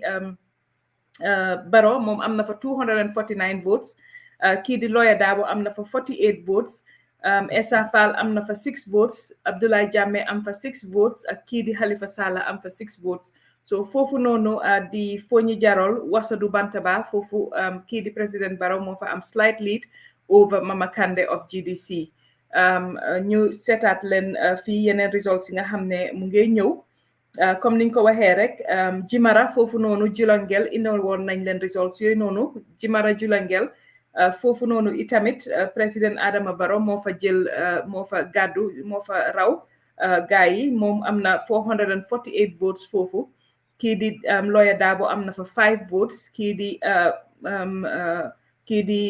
Essa Faal am na fa 1 vote kii di Abdoulaye Jammeh am na fa 6 votes kii di Mama Kandeh am fa 47 votes Halifa Sallah am fa 1 vote so foofu noonu di Jimara Julangel polling station foofu président Adama Barrow moo fa gagné Bala Musa Tarawale moo fa toogal moo fa to win waaw boobu day Julangel day xaw ma nag the whole of Jimara naka la moo mel but one of the polling stations fu ñoo ooyee Julangel foofu Adama Barrow moo fa gagné ngum Bala Musa Tarawale moo fa toogal NPP Haruna Sandeh moo fa toogal UDP Malik Suso moo fa toogal Independent Essa Faal kenn toogalu fa kii di Abdoulaye Jammeh NUP Baboucarr Bah moo fa toogal GDC kenn toogalu fa kii di PDOIS foofu noonu si Jimara Julangel so foofu président Adama Barrow moo fa win ñu continuer rek seetal leen results yi nga xam ne moom lañ fay jot su ko defee ñu indil leen ko but it's looking again all Yundum itamit foofu noonu these are the results that have been signed at all Yundum the results are as follows from one of the polling stations 30215 the polling station there we have 292 votes for President Adama Barrow, 78 votes for UDP Darboe, 15 votes for Essa Faal, 2 votes for Abdoulaye Jammeh, 56 votes for Mama Kandeh. PDOIS, it looks like it's 0. I cannot get their number here. It looks like it's 0, but I'm not sure. The total number of votes there was 482. So again, at All Yundum, polling station number 30215, that went to NPP President Adama Barrow, P1 there. Aliu Jallow signed for NPP. Sajo Fofana signed for UDP. Aissatou Cham signed for Essa Faal. Ibrahima Sow signed for GDC. And Lamin Touré signed for PDOIS. So again, those are some of the results that we're getting from these polling stations. The results so far, definitely, Sutu Berefet Sutu Sinjang, we have already given you that result. Again, President Barrow took a lead there at Berefet Sutu Sinjang. That was also won by President Barrow with 161 votes, followed by Mama Kande with 144 votes. So if you're joining us, those are some of the results that we are getting here that we're reading out for you. We will continue to bring you the results as we get them. And so the Fonyis as well, we were thinking that Mama Kande will do well in the Fonyis, but it looks like, the Fonyis, NPP is doing quite well there. This is as well Sani Mentereng, Brufut Primary School. So the polling station at Brufut Primary School, Birkama Administrative Area, Brufut Primary School, Sani Mentereng, Barrow NPP 352 votes, Dabo UDP 144 votes, FAL Independent 12 votes, Jamme NUP 3 votes, Kande GDC 89 votes, and Sala PDOIS 19 votes. Total number of votes cast 619. There were no invalid votes at Brufut Primary School, Birkama Administrative Area. That was also that polling station. President Adama Barrow won at the polling station. The officer here for the parties Birkama Mr. Barry Malik John, Tida Jete, Sidi Mahtar Bojang, and Maria Tugifti. So those are some of the results that are coming in. We were thinking that at least Mama Kande will do well in these areas, but this is from Brufut Primary School, the polling station there. That also went to President Adama Barrow of NPP. This is another one. Tampot, Fonyi Bintang Tampot. That's what it's called. Here, again, Kande took the lead here at Fonyi Bintang Tampot. Barrow scored 118 votes. Dabo 6 votes. Fal 7 votes. Jamme, Abdullah Jamme 2 votes. Kande 295 votes. And Halifa Salah of PDOIS had 6 votes there. The total number of votes there was 434, and it looks like that the Fonyi Bintang Tampot, that polling station went to GDC with they scored 295 votes, and Barrow came second with 118 votes there at Fonyi Tampot. So those are some of the results. This is from, so we've given you the one from Brufut Primary School.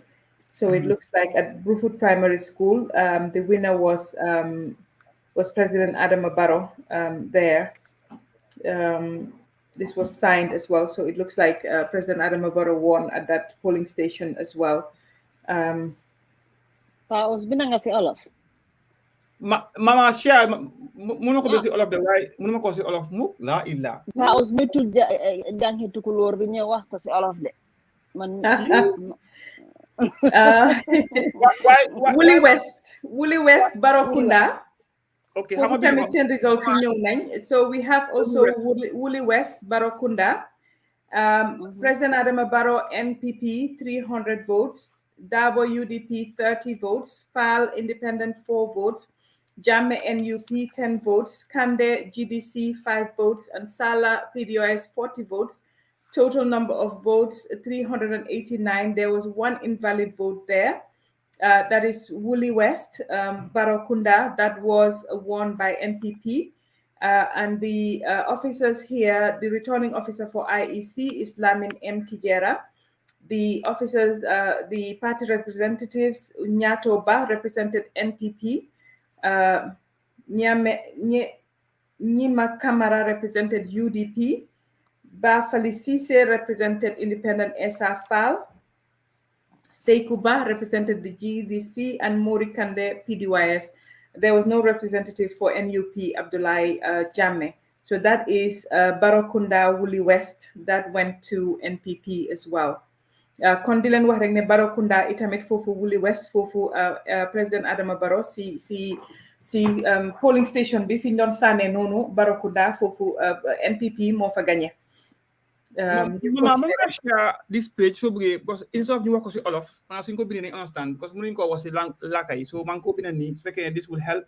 You nga xamne mënu understand and waaw ba pare am na ko bindoon tam mu ne because ñoom credit bi Banjul pour suñ mu ne lifin tamit ni ñoo defee di ko bindaale si comments yi gars yi su ko defee ñu ko miss waaw parce que ñu ngi wax ne ñoom credit bi dañ dee miss lifin bi suñ dugga see dégg analysis bi waaye fekk number yi passé na ok xam nga Banjul rek yëfi nawet tamit xanaa indi woon nañ Brikama Dasilame foofu UDP moo fa gagné Brikama Dasilame 269 la fa UDP am followed by President Adama Barrow moo fa am 198 so Brikama Dasilame foofu noonu UDP moo fa gagné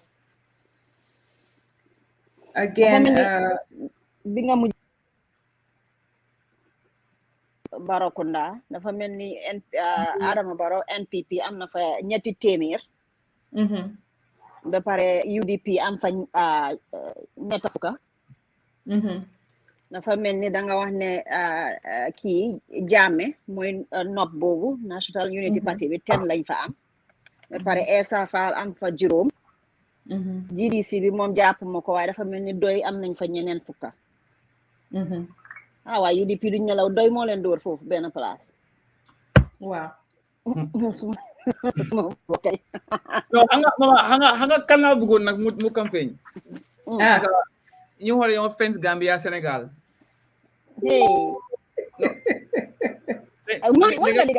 wax nga dégg de borom fen bokki lamdo bi you say guy akune moom only fought inshallah I'm going to state house with the youth not alone not together Allahu Akbar waaw ñooñu gaay dañ ko padoon def comédie nag dégg non xañ ñu fàttaliku démba waaw nañ dem ñu fàttaliku démba tuuti ak banki waa soo leen pare ngeen dugg si rasta bi kon waaw mu ngi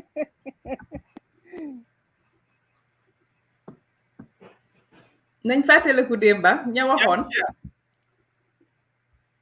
waa indil volume bi paos you have to go along with the young people, and then December 4th, 5th, we are going to stay out with the young people. I'm not going alone, I'm going with you guys. Mr. Wang, can you please tell us the correct spelling of your name? Because there was some issue with regards to that. My name is my name is spelled Mamadou, Ba, not Momo. I think that was not from the IEC, that was from our mistake, and it's been corrected by the IEC. Yes, I am open to work with anybody, any Gambian that is ready, but especially the young people. We are ready to work with the young people, and we are available. APRC? I am available for the young people to work with any party that is ready to push the objective of the young people, to put the young people in, to engage young people and make them engage in this country. Any party that is ready to do that, I am available. If you are not, forget about it.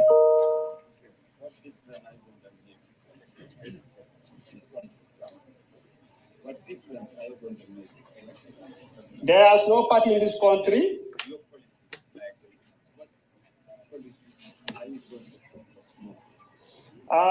My first 100 days in office, I'm going to review the government policy and program, because we already have a government in place. We're going to review that, and then focus on the young people. There's no government there's no party that is talking about the back way. A lot of people are dying on the back way. No government and no political party is talking about the Gambia-Senegal border. You can see a lot of people have been arrested dealing in this drug. And then my first 100 days in office, I'm going to, together with the Senegalese government, we're going to have a long fence between Gambia and Senegal, so that the drugs.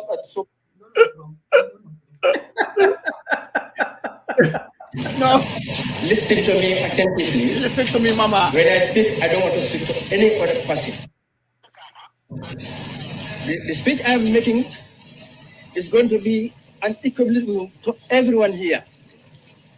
I am I am a Canadian playing teacher and a British playing accountant. I have been sitting at Kabaya. As we all know, people are all the time looking for cleaner passports. Then, 79, I joined the party. 1986, I joined community development.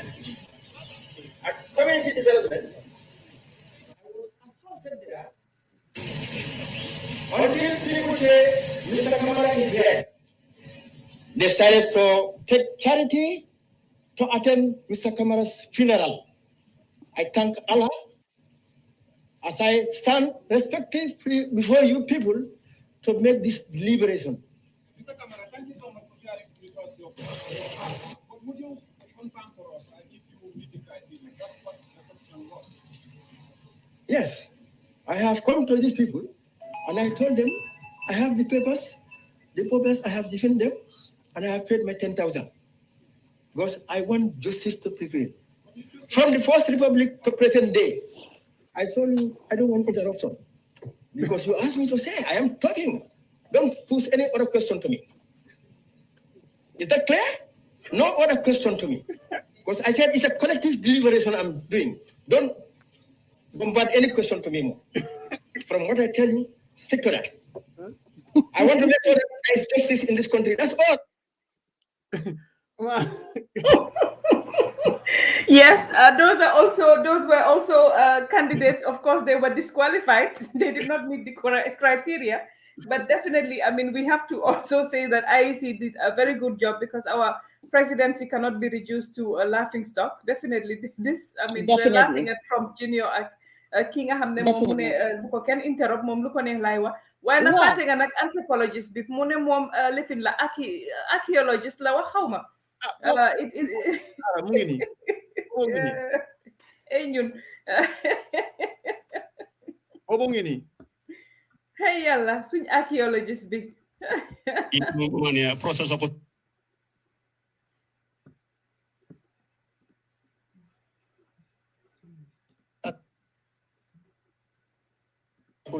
oh ananga waay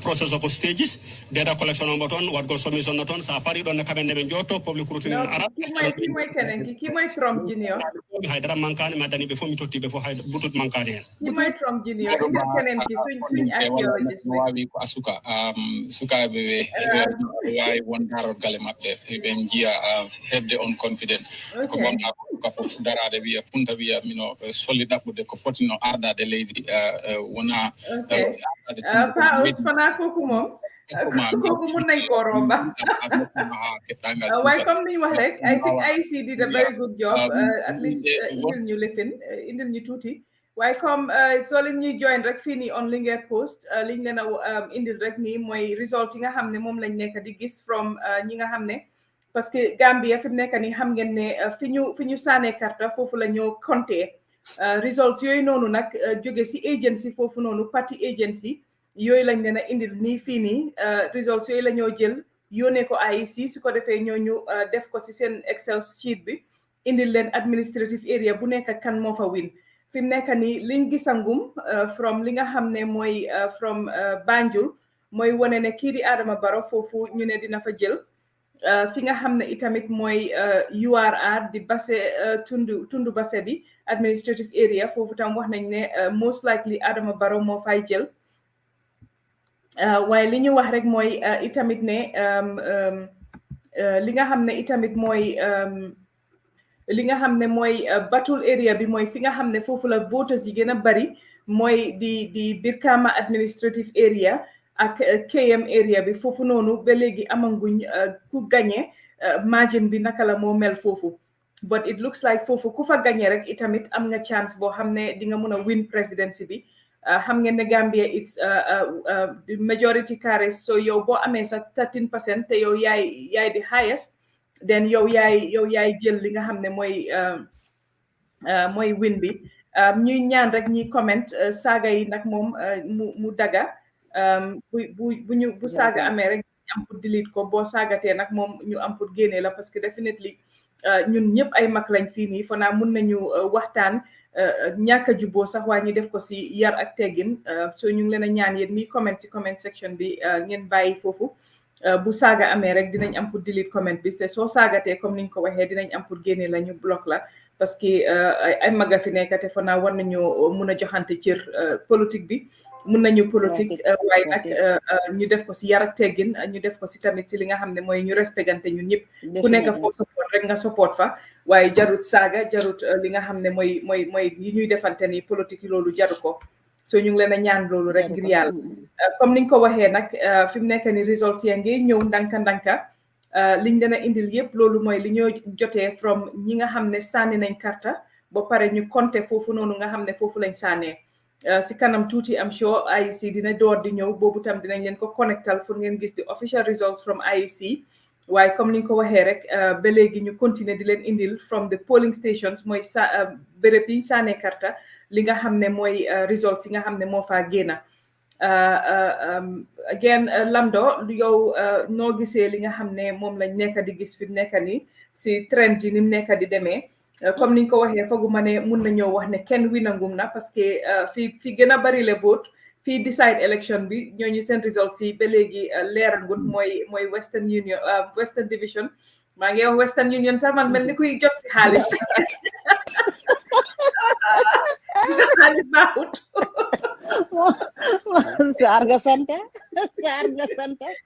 Western Division Brikama Administrative Area ak KMC foofu noonu I think foofu mooy nekk fii decide election bi ma bàyyi leen ngeen dugga foofu noonu ma jël yeneen results yi nga xam ne ñëw na su ko defee ma mun koo share ñu def ko si screen bi pour gars yi di gis tamit definitely foofu mooy amee moo amee sorry Pawos dama non sama waxal maa ngi seet yi ma gaay seen waaw foofu moo amee yëpp moom wax dëgg waaye ni yëf di ñëwee tamit dañ deene daal yu mag yi baax na waaye tamit soo dajale yu ndaw yi di ko dajale xeer yu ndaw yi ñooy xeer yu ndaw yi dina feesal si wëd so fi mu nekk nii daal dafa mel ni Barrow mu ngi dajale ngum yu ndaw yi daal léegi moom it's gonna be much easier niñ ko sorry go ahead maa ngi am a grand total from Banjul 3,430 NPP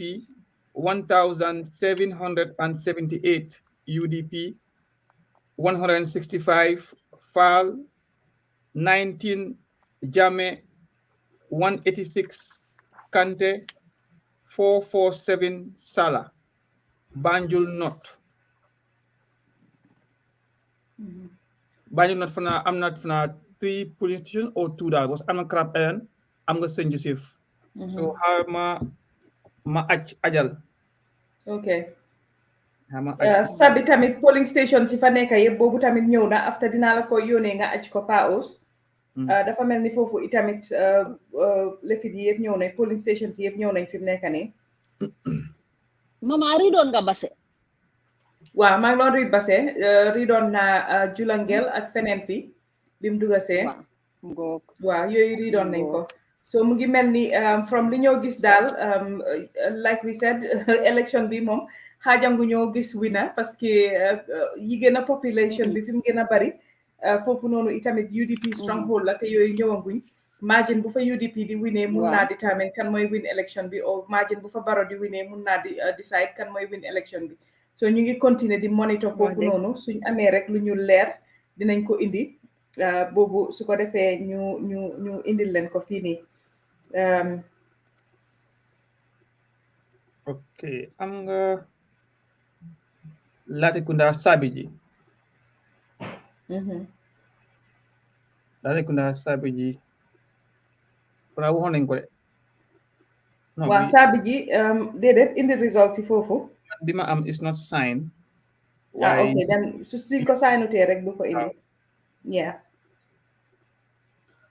waaye fana maa ngi doon joxe an analysis of Barrow the strategy that he played ba pare ñu yoon toog di wax naan Barrow is clueless Barrow xamut ni waaye if you look at this election was a Barrow there was already a plan and a strategy to win that he played and one of them was trying to disintegrate, because if you look at since 2016, the weight on the government was more from the activist people than even the politician. So, and this was where I was expecting a big party like UDP would capitalize and do more and refrain from anything that will damage their image to also rally behind those activism or parallel with them, not disguise, well, sort of, well, the only way out, the only word I'll use more, to disguise themselves within that circle of activism to attack government. Why instead, baro dafa mel ni dafa leen jox bait comme sooy nappa jën nga jox ko bait mu jàpp si was what Baro did. Instead of them focusing on issues that were happening to give them political points, they were on the other side, the fake one at Baro. And if you look at CA, that's what they were doing as well. Bin Dore Balegi, they were focusing on giving shots at Baro. But Baro was not the main man to attack. He already had a base, being was very firm. And what we wanted from the opposition was no pull any local daji. Now that and what they should have done more is focus on also having a base. Now that base would have we have two bases together, parallel going and then the go in terms of policies. While instead the whole focus more on Subara Amete rally, guy am Eric rally, guy found at shots. He was not what they needed. Niko am halis mulo he hamom. Subraibe all laws, subraibe everywhere. You lose. $1 soy he at kula upa halis. So ko jaya gor din ko win. And this was where the opposition should have come together, well, one way or the other, or as an individual have a plan to counter what was coming from their own end at a bigger scale. But they did not do that right now. Now, Barote right now, the image of these small parties stay right now. It was to the advantage of Baro. Yes. Just like we accused GDC of being sponsored by Yaya Jammeh in 2016. If Jammeh did not close the courts and Jammeh went to court, there would be a second election in 2016. That was going to happen. But thanks to CA, thanks to GDC, and with all the accusations being levied against them, they were sponsored by Jammeh Pulniwani. Even though Sukotafute, Jammeh was nearly satisfied with what GDC has performed in 2016, but by being the decider. Now, this was what I expect from UDP to do, as the UDP should have been the biggest party in the Gambia from 2016, but they did not do it right now. And Gambians didn't one thing after 2016, aggression was not the order of the day. And because we've resisted aggression in 2016, we do not expect to see that kind of aggression in any political party will emerge. Wow. But now, when Dr. Sise, when he was talking to some, he start with good, but to the end, there's the anger coming out of him. Wow. And ndeysaan nim siyaasi pandé mbay su nekkoon tey na ko justify waxoon na ko bi mu ko interview génne si that interview and look at Essa Faal coming in again with that kind of aggression.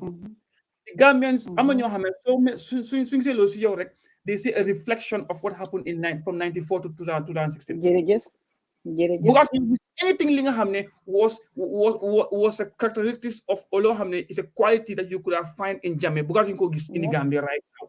So any political party right now desist from those things. I think the opposition comme ni nga ko waxee dañ underrate Baro torop ba nga xam ne it's looking like daf leen anyway ñu ngi am fii apparently this is from the 5 polling stations that are in Sami. So all of those 5 polling stations in Sami at the URR, being totally, Barok had 2,879 votes, UDP 48, GDC 38. Mama, sa volume dafa dok, sa volume dafa dok. 2,000. Okay, ñëw na. Wa ñëw na 2,000. Okay. NUP 36, PDOS 33, Independent 33. Fofu nonu Sabi, it looks like Fofu MPP ñoo fa gagné Fofu nonu URR's Basse administrative area bi Fofu Sabi fi ñoo oyé Sabi Fofu nonu NPP ñoo fa gagné. So ñu continuer di leen indil fii results yi di wax rek ñi nga xam ne ñoo nekk si suuf di ñu jàppale di leen wax jërëjëf ñi nga xam ne ñoo nekk si on the ground. Paos, I mean, what can you say about these? No, man, what game be bro play, and how the opposition could have come together, or you as an individual revisit and take a step back. Ne, one. It's a matter of getting a base, and it's a matter of knowing where bro is heading to. But that's what he first said. But remember, you have people like Sidi Nyai behind Baro. You have people like Dusano. You know, you have people like Mambo Nyai behind Baro. Baro control the local government because in June 2018 or 19, Bim Dahe those ministers. What he did, Moy, the 4 key positions that he needed to win. One Minister of Finance, Minister of Youth, Minister of Local Government and Lands, and Minister of Justice. These are the things he needs in the Gambia. You have to get the local government in your hand to win. That's why he fired that Mr. Sani. That local government can Drame. Where is Drame? Link with Southwest. Southwest, who are they? URR. Look at the discourse there right now. So absolutely. So he did. He been prepared to win. We know what 15 years and been how. These are the changes he need to do. He changed back. He put Bakari in the Minister of Youth and Sports. Bakari have connections. He put Miss Drame, local government and lands. He have connections. So by these positions, they can get a firm grip within the local government. The Gambia, one right now. Muno win election nga bypass our local chiefs. Muno bypass our local government. It's not possible. Now, if UDP control all our administrative areas, because the focus was not on the ballot box. The focus was on the social media. And for you, internet.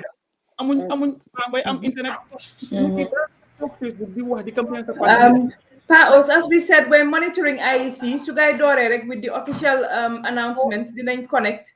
So we're monitoring that. So don't worry, I'm monitoring it as soon as we get that. Yeah, as soon as we get that, we will connect it and link it here. So Bulen worry and me set and as soon as IEC the official results, right? They're setting up, we know, but it's not yet they're not yet announcing anything. So as soon as they start announcing, we'll bring you that as well. So Paos, you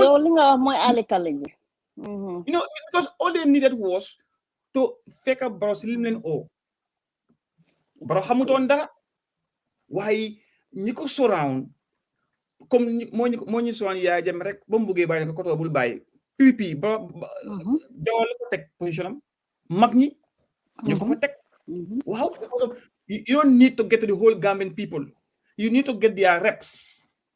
And mooy li masan ci wax li masan ci wax nii li tax borom na win Banjul ñu ko jàppale ñan la fayen gi ñan la because of ñu ngi seet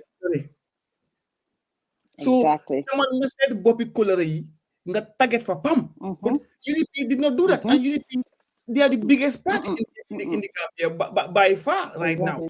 Or if not, APRC, this Yes.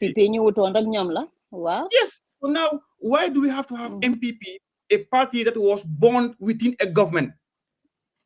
No, they're supposed to do everything they control narrative right now because UDP, they failed to do their homework. Very well.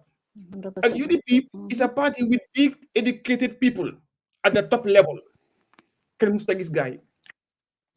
You know, so Finko Yakar moy bro xamul dara bo du win why bro dex gi dafa liggéey mënuñ ko bañ dex gi liggéey na waaw so loolu waaw te dex gi ñooñu benn saaku malo it's like da ngay may the whole year worth of malo they are very appreciative of li tranga ñun Serekunda at Banjul ñu commencé ak maam hay ana diwlin gi ba ñooñu beneen mu ne ko waxal daf ko padam open life goes on.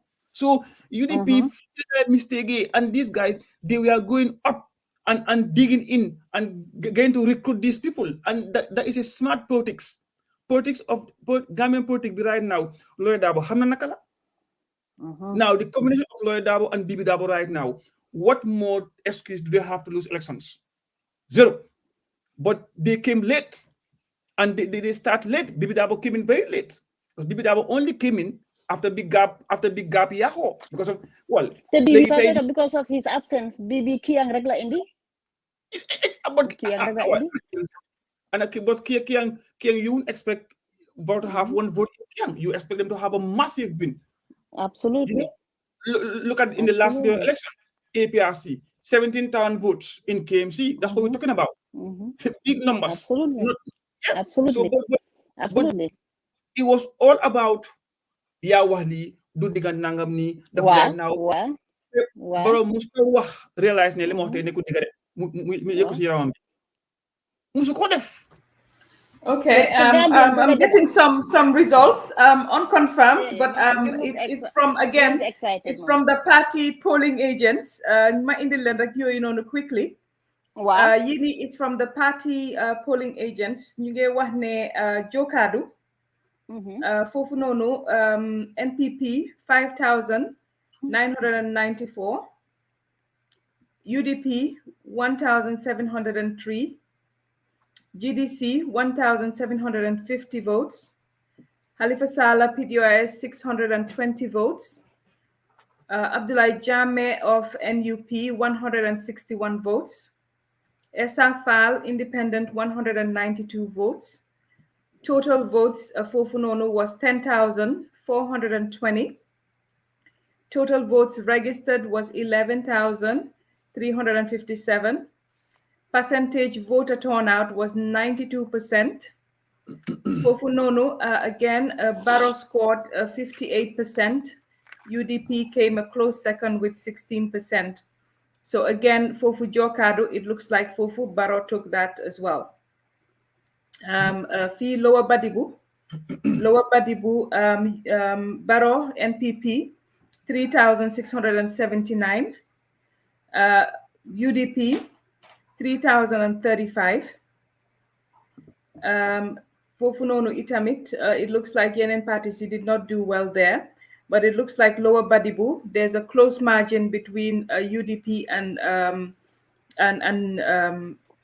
NPP, but NPP has 55% there, UDP has 45%. And then you're looking at another place that is Nyamina Dankunku. For Futamit, it's looking, again, the results, I would just need to confirm this, but it's looking like for Futamit went to NPP Nyamina, which is Dankunku. Deki Panderi, area Panderi, Bangogna. Yeah.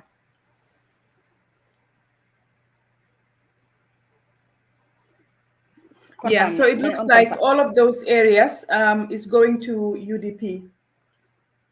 Huh? UDP, the NPP?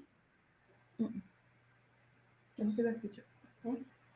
Yeah, so those are the results. And then they go into NPP in the UDP. It's going to NPP. Even KMC unconfirmed Lima Amni KMC. Even KMC unconfirmed has also gone to NPP. Why underestimate? This is not Gambian. This is not Gambian. We will wait for the results from IEC, but these are the results from the returning officers. Yeah. Look at Bakote unconfirmed again. Unconfirmed. Wow. It's NPP. No go jail again and Kesrin NPP. No, gis nga am.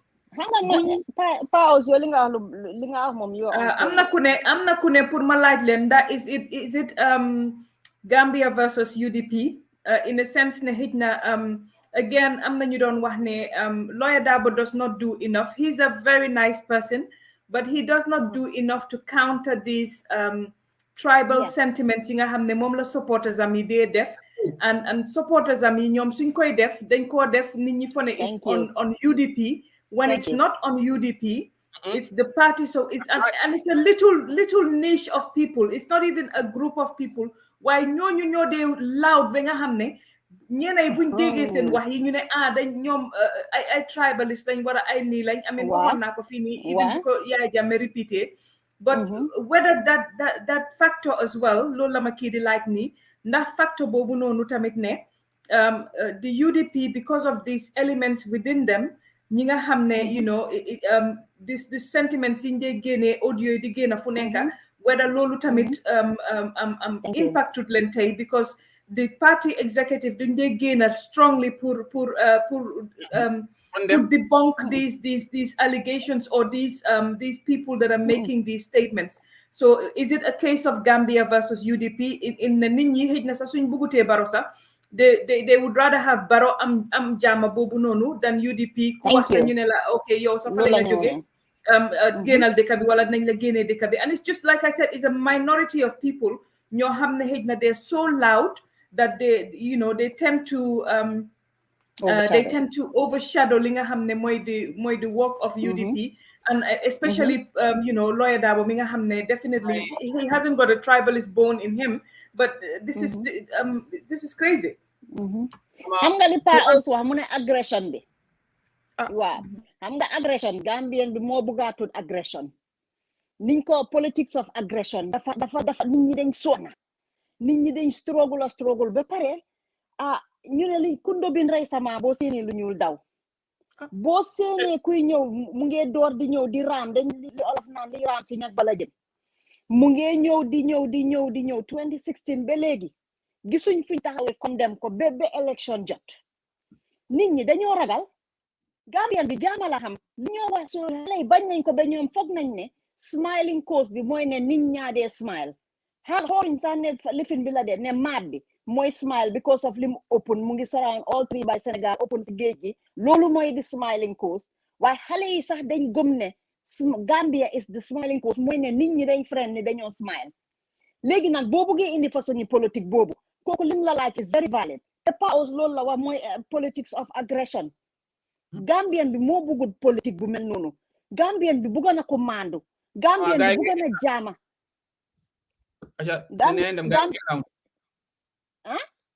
gaa ngi annoncé ajal sorry wax nga dëgg ñëw na defal as follows. Adama Barrow, NPP, 657. Honorable votes.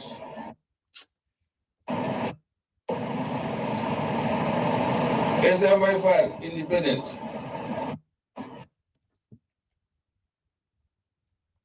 Thirty-one votes. 31.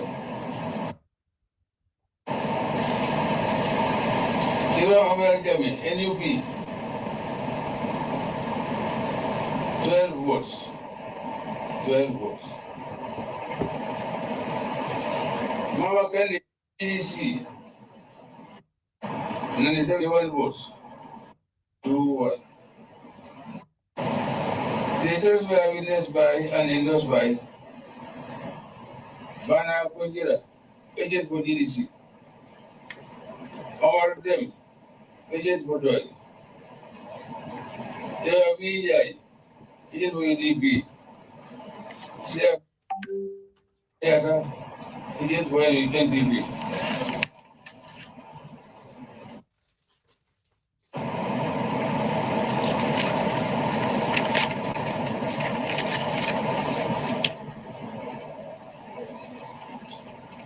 The results were witnessed and confirmed at the Asian House by Alkali F. Conte, NPP, Demba Sabali, NPP, Jabu Doi, Mamadi Kura, Mamadi Kura, Doi, Modus agent for UDP. Modu Absambu, GDC, GDC, Zarif, NUP, and James Bao.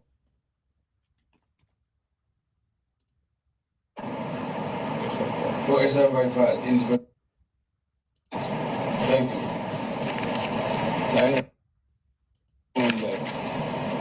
Okay, thank you very much, Chairman. So this is the first result that trickled in. So as we go on, we will do the announcement, consequences by consequence. Thank you. So may we have the calculation by GRTS. Thank you very much. Well, we now give you the results from Janjambure constituency in the Janjambure administrative area. Adama Barrow NPP 657 votes. Husseinu ANM Dabo UDP 454 votes. Fal Mbai, that's Esa Mbai Fal, independent 31 votes. Jame Ibrahima Abdullahi, that's Abdullahi Ibrahima Jame, NUP 12 votes. Mama Kande GDC 97 votes. And Halifa Babukar Sala, PDOIS, 21 votes. These results were endorsed by Bana Konjira, agent for GDC, Omar Dem, agent for PDOIS, Ibrahim Binjai, agent for UDP, and Siaka Jata, agent for NPP. The results were also witnessed and confirmed at the election house by Alkali Conte, NPP, Dr. Demba Savali, agent for NPP, UDP, Jabujo, Omuru, agent for PDOIS, agent for GDC, Mamadi Kurang, agent for PDOIS, Modusar, agent for UDP, Momono, APS, agent for GDC, Ibrahim Anyang, agent for GDC, and Sail Gazama, OCD Gazama, agent for NPP. Been announced at the moment. We will take a break, and as we go on, and as the results continue coming, then we will announce it as it is. Thank you. Wa bobu moy Janjambure lañ doon wax nonu. Thank you. So we can take our first break. Thank you for coming. Lamdo, go ahead and repeat the results, and I will write it down on the comments section. So those are the first results coming in, and I think we got that right. So it looks like the polling agents that were giving us the results, those were right. UDP won in Janjambure. NPP won at Janjambure. Fofu nonu NPP Janjambure result bu jota wachani from IEC. Fofu NPP mo fa win. Amna 657 votes. UDP 454 votes. SFL 31 votes. NUP Abdullah Jame 12 votes. GDC 97 votes. At PDOIS 21 votes. So at Janjambure, that is the results from there. Lamdo soko mune repeat like in Wolof, ñu binda comment section bi pour ñi ñoo deklu. Wow, fofu sorry, waxal. No, dama wanna bring up that national what at wax len suma pay na ngeen repeat ko ma def template bi. There's a template. Wow, Janjambure fofu dañ ne président Adama Barrow am na fa juróom benn téeméer ak juróom fukka ak juróom ñaar. Lawyer Ousseynou Dabo di UDP am fa ñeneenti téeméer ak juróom fukka ak ñenent. Essa Mbay Fall di independent am fa ñetta fukka ak benn. Abdoulaye Jammeh di National Unity Party am fa fukka ak ñaar. GDC Mama Kandeh am fa juróom ñenent fukka ak juróom ñaar. Léegi doy di Halifa Sallah am fa ñaar fukka ak benn. Ñaar fukka ak benn mooy lan? Kon mu mel ni Janjambure foofu NPP moo fa gagné. Mama, don't repeat again. Janjambure. Nah, déggut Olof yow. No, Janjambure Barrow 657. NPP 657. 657, okay. UDP 454 votes. Pal 31 votes.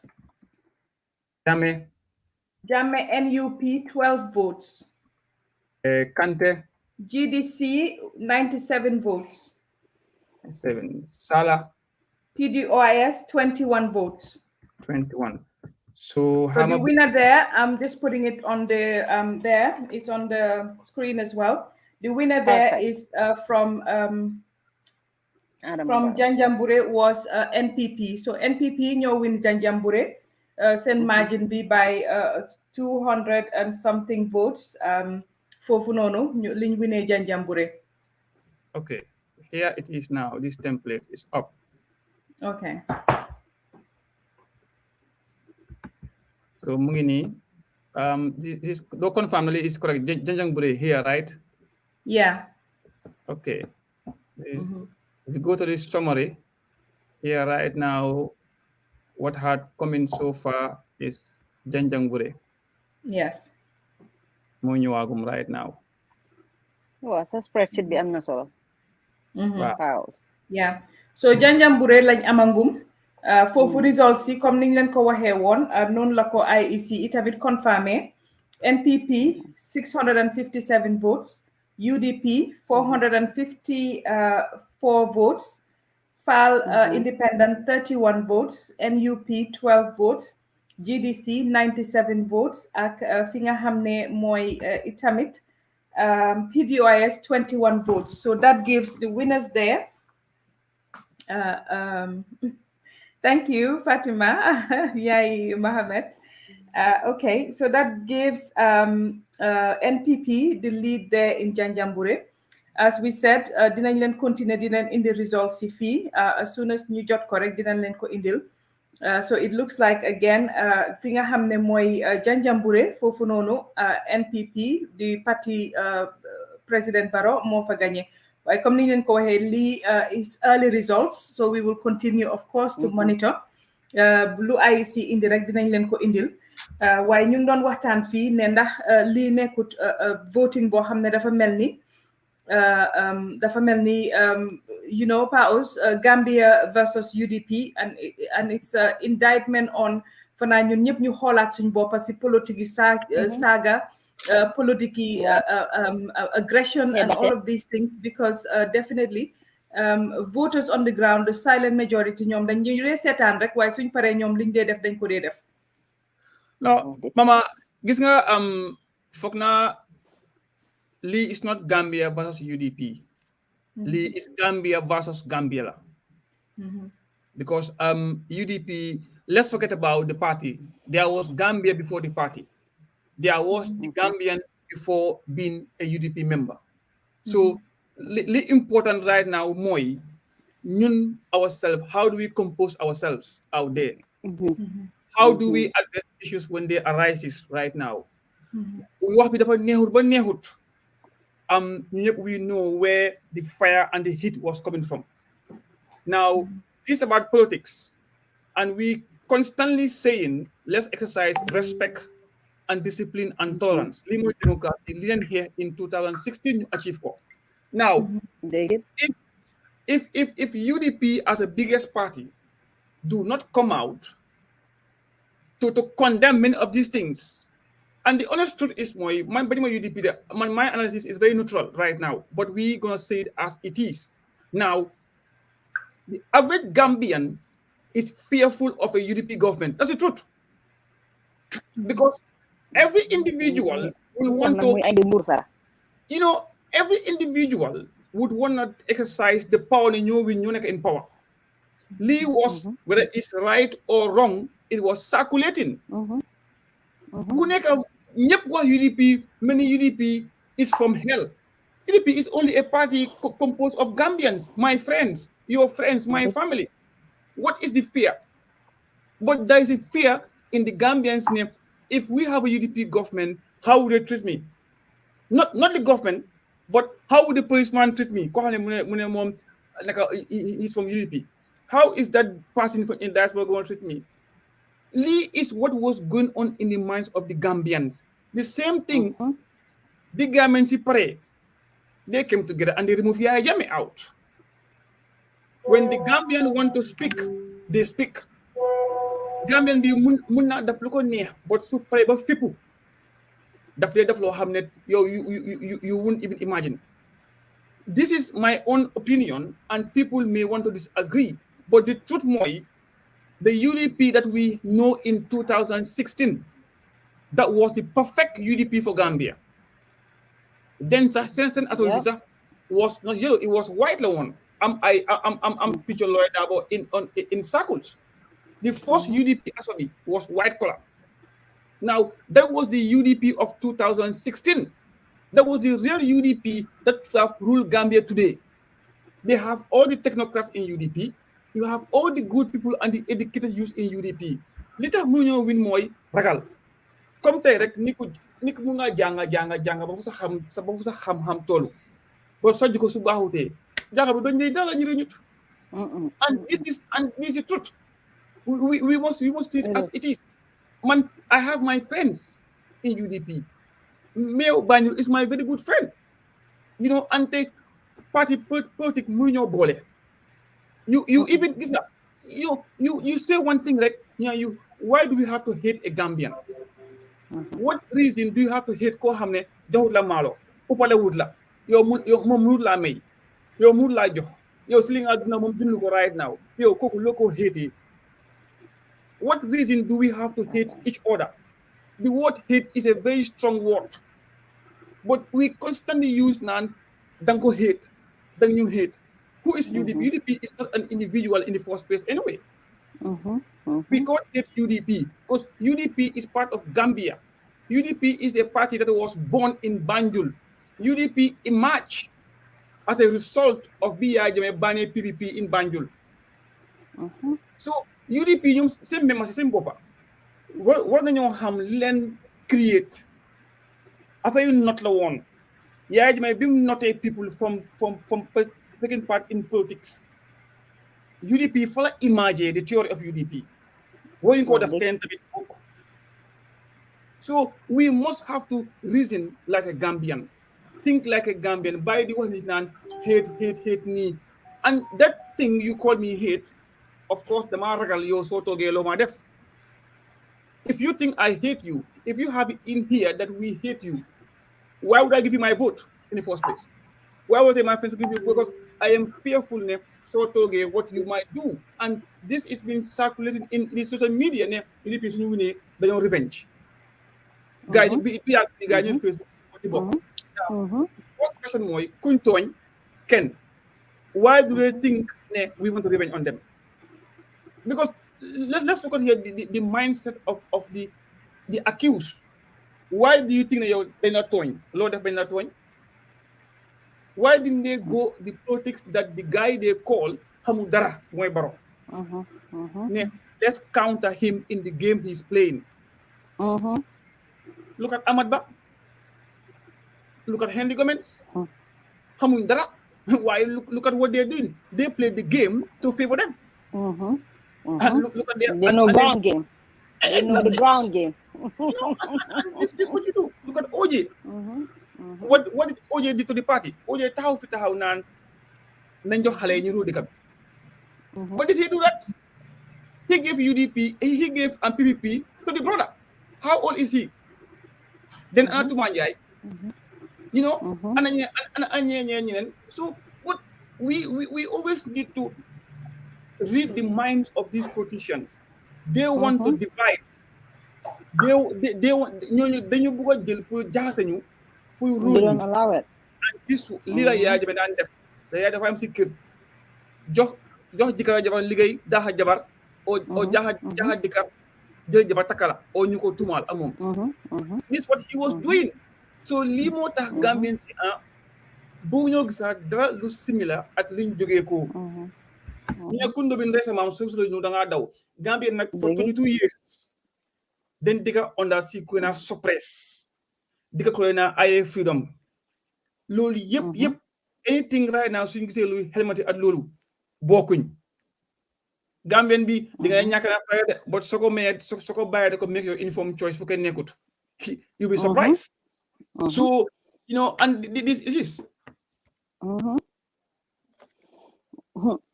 Gambien bi dafa gore Gambien bi bëggut ko rusloo. You know, real Gambien bi bëggut ko rusloo. bugut ko ba pare am na yenn soo ko wanee rek yenn jikko yi li nga wax nga ne xam nga biñ gisee agression bi si docteur Cissé gis ko si Essa Faal gis nga li nga wax la Halifa is even kill even aggression boobu noonu dégg la am na sax fu mu feeñ tuuti bu Barrow taxawee ne where was he where were you xam nga waaye xam nga ne doon na ko down from boobu so te li nga wax la nag Gambia ne dañoo dem ñu ngi dem from the last li ñoo gis from lately li moo def ñu ngi gis ba pare gis nañ dafa am loo xam ne dama ko waxoon naa ko si beneen plateforme dafa am loo xam ne gis nga soo demee koo xam ne mu ngi wax ne suñ jëlee lii even yow su dee ne loolu jógeewul si executive bi te loolu lañ trial UDP ba soona pour nañu jógeewul si executive bi bu leen uyu ñii waaye buñ uyu ñii waaye ñu ngi gis ñooñu yeneen post soo leen fa demee ngeen di rey ak ñoom bala ñu gis leen in person ngeen di lonkanteeg ñoom so loolu dafa teeyal xel so nit ñi suñ gisee loolu dañoo ne man de xaaral ma dem fale fi ma xam ne dinaa mun a dallu kenn du fa jóg di ma wax lu ma waru ta wax dama doon wax ma ne comme NPP o Barrow balaa NPP sax Barrow presidency bi because coalition moo ko lal ñu bari dañ de fiil nañ ne gis nañ si seen boppa bu dut ñoom wala seen direct family dinañ ne man de supporter naa OJ Serekunda OJ yang fa man de xamoon naa James Gomez depuis xam naa ko depuis Dingare dafa am yoo xam ne it's good pour ngay seeg mun a gis sa boppa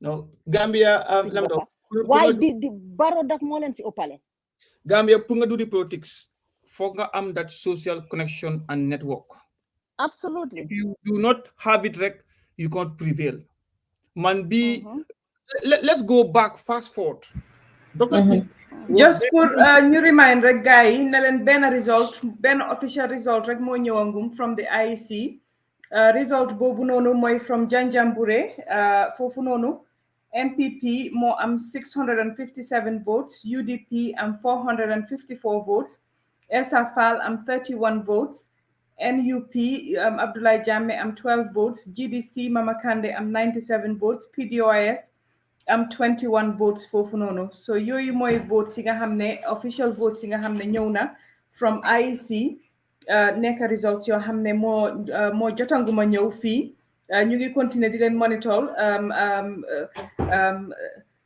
ñu ngi am suñ spreadsheet bi PAOS suñ dinañ bugg di tabulate di leen ko indil su ko defee ngeen a gis di results ak ni muy demee as we go along so yooyu benn result boobu moo jot a ñëwangum comme niñ leen ko waxee dafa mel ni kon Lamdon liñ leen doon riidal fii from the returning officers kon dafa mel ni it's right tie na up ak li nga xam ne mooy result yi jot a ñëwangum tali na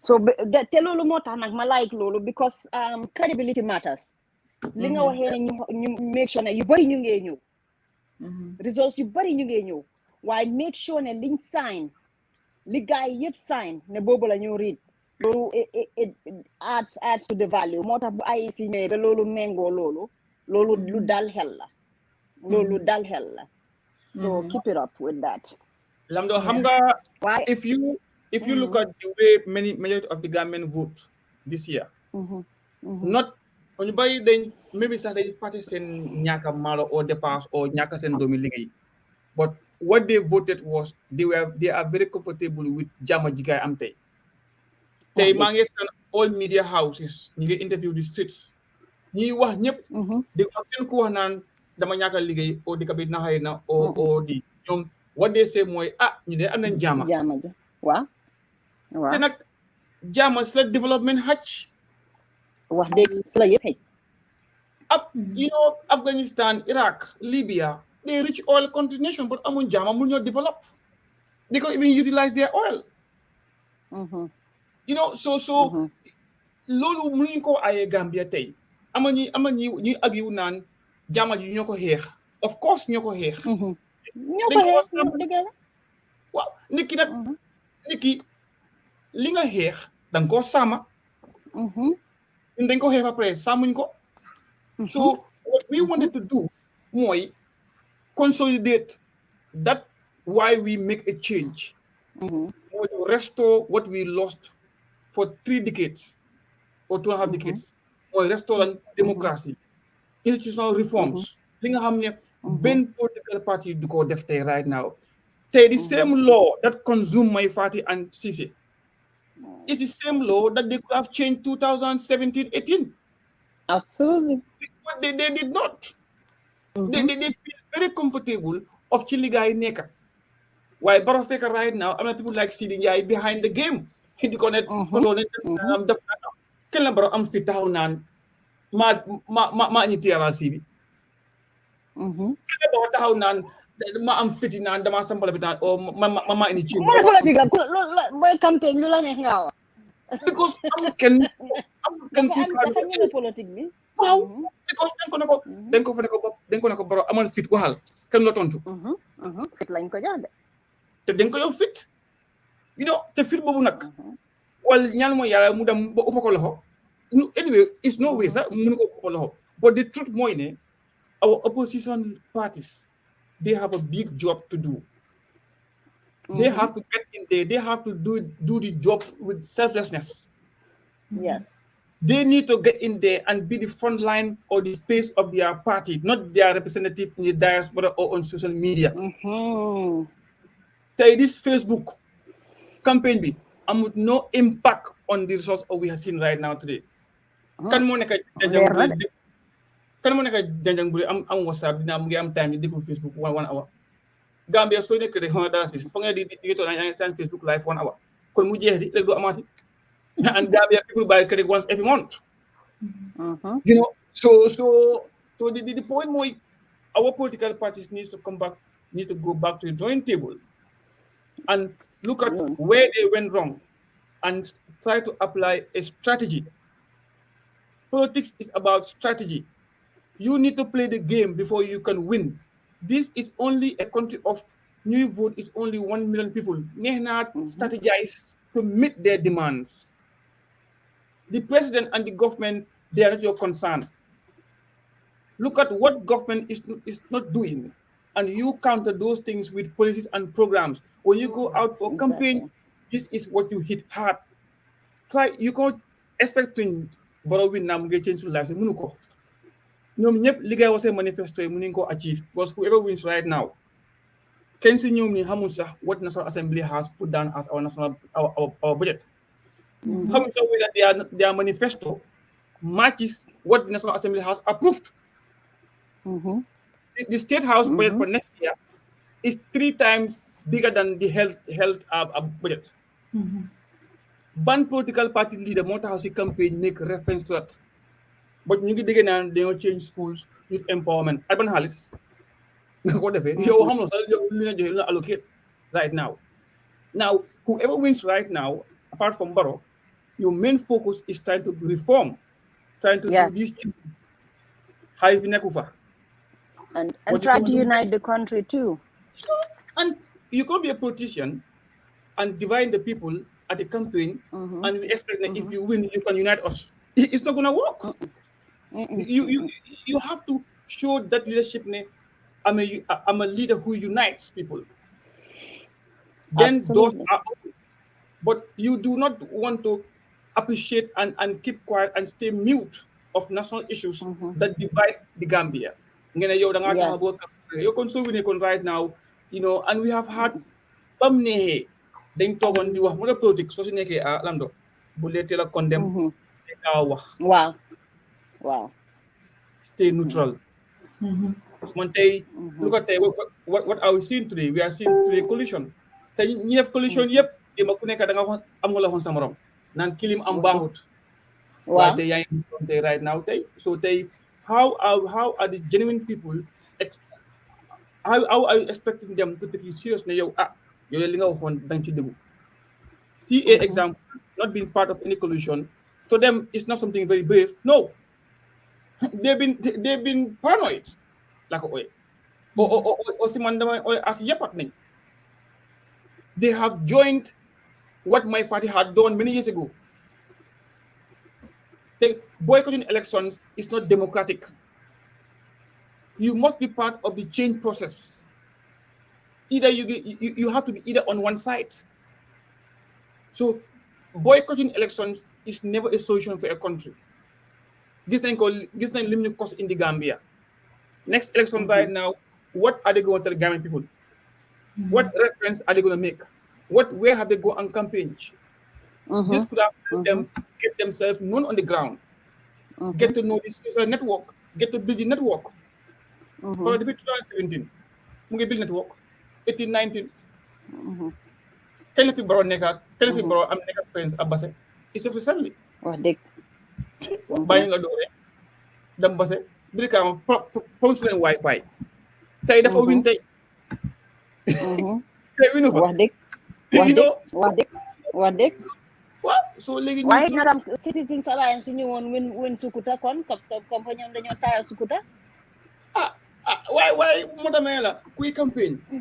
Lu ñoo wax naan dafa lu ñoo wax naan nga yëpp mu ngi am di vote. Mu ngi am di vote. Esa fa mi toog naan waxu diga. Lim am moom mi wax diga. Wax dëgg. So obviously from the politics Mba Baro defut ko comme Trump last minute rek mu fenal ku nekk.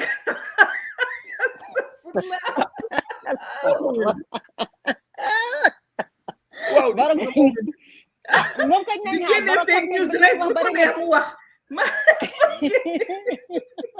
Man de ba ngeen di parce que am na benn bu ma dégg sax ñu ne Baro ne moom moo indi university bi ma ne leen ban university. waaw mooy di jaaraas yi tam. Eva sama lopitaan yi 1,500. boobu la fale ba pare lopitaan tam ñu ngi déglu boobu xam nga esa daf ne lopitaan yooyu naka moom dina indi lopitaan boo xam ne 1500 beds but no hospital in the world has that. Ndeysaan ñu génne di ko woon hospital yi si wall bi yëpp yu am yooyu ndeysaan. Waaye Baro su waxee ne comme niñ wax rek the first official result moo nekk noonu si screen bi dinañ leen ko buñ am rek dinañ leen ko indil ñu post ko si screen bi pour ngeen gis ko ñu ngi stand by with IEC as soon as ñu dooraat di read the official results rek dinañ leen ko indil ñu ngi am tamit results from the polling stations yooyu tamit dinañ leen ko indil dinañ leen ko indil. Mama, I see that then tell them break one rek guy dem break.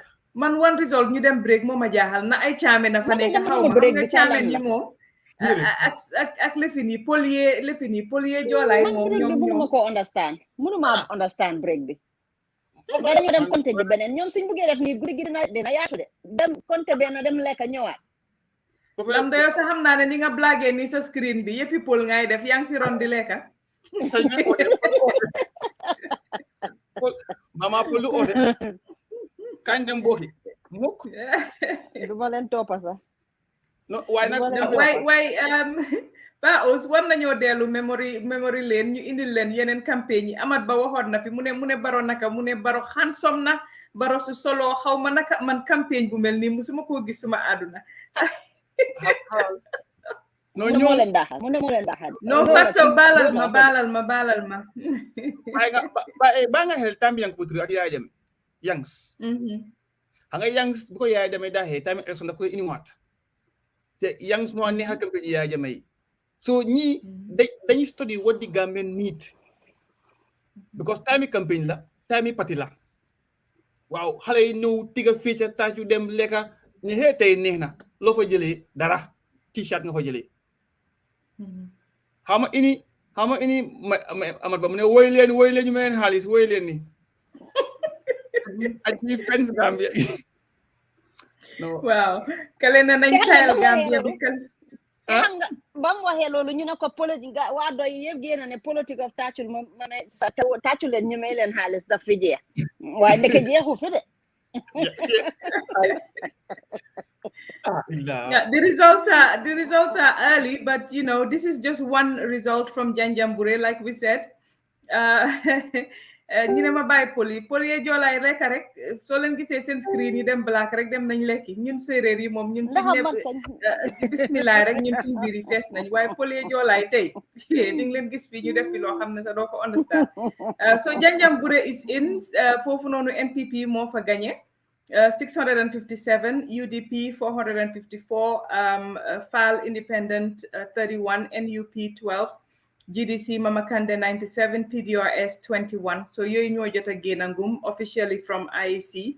ñu ngi xaar results yi comme niñ ko waxee rek Pa Ous xam naa nag li gaay dee wax amang xooxoo gagné yooyu tamit dina am il faut xam ne zéro moo faa nekka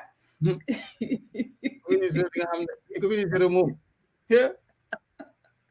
non xam nga mama gisa Lamin Badji mu ne who's the winner winner amangut fi mu nekk nii Lamin comme niñ leen ko waxee rek ñu ngi monitor li nga xam ne mooy results yi door na di ñëw ndanka from officially IEC so ñu ngi nekk di xaar di monitor results yi pour mu ñëw comme niñ ko waxee rek it's too early to wax pour wax ne Barrow mooy gagné wala UDP mooy gagné wala Fall wala kenn mooy gagné parce que benn result rek lañ jotangum so dinañ continuer di monitor ñu ngi am suñ map bi ak Excel spreadsheet bi dinañ leen indil analysis yëpp as we get them Pa Ous fanaa lii maa ngi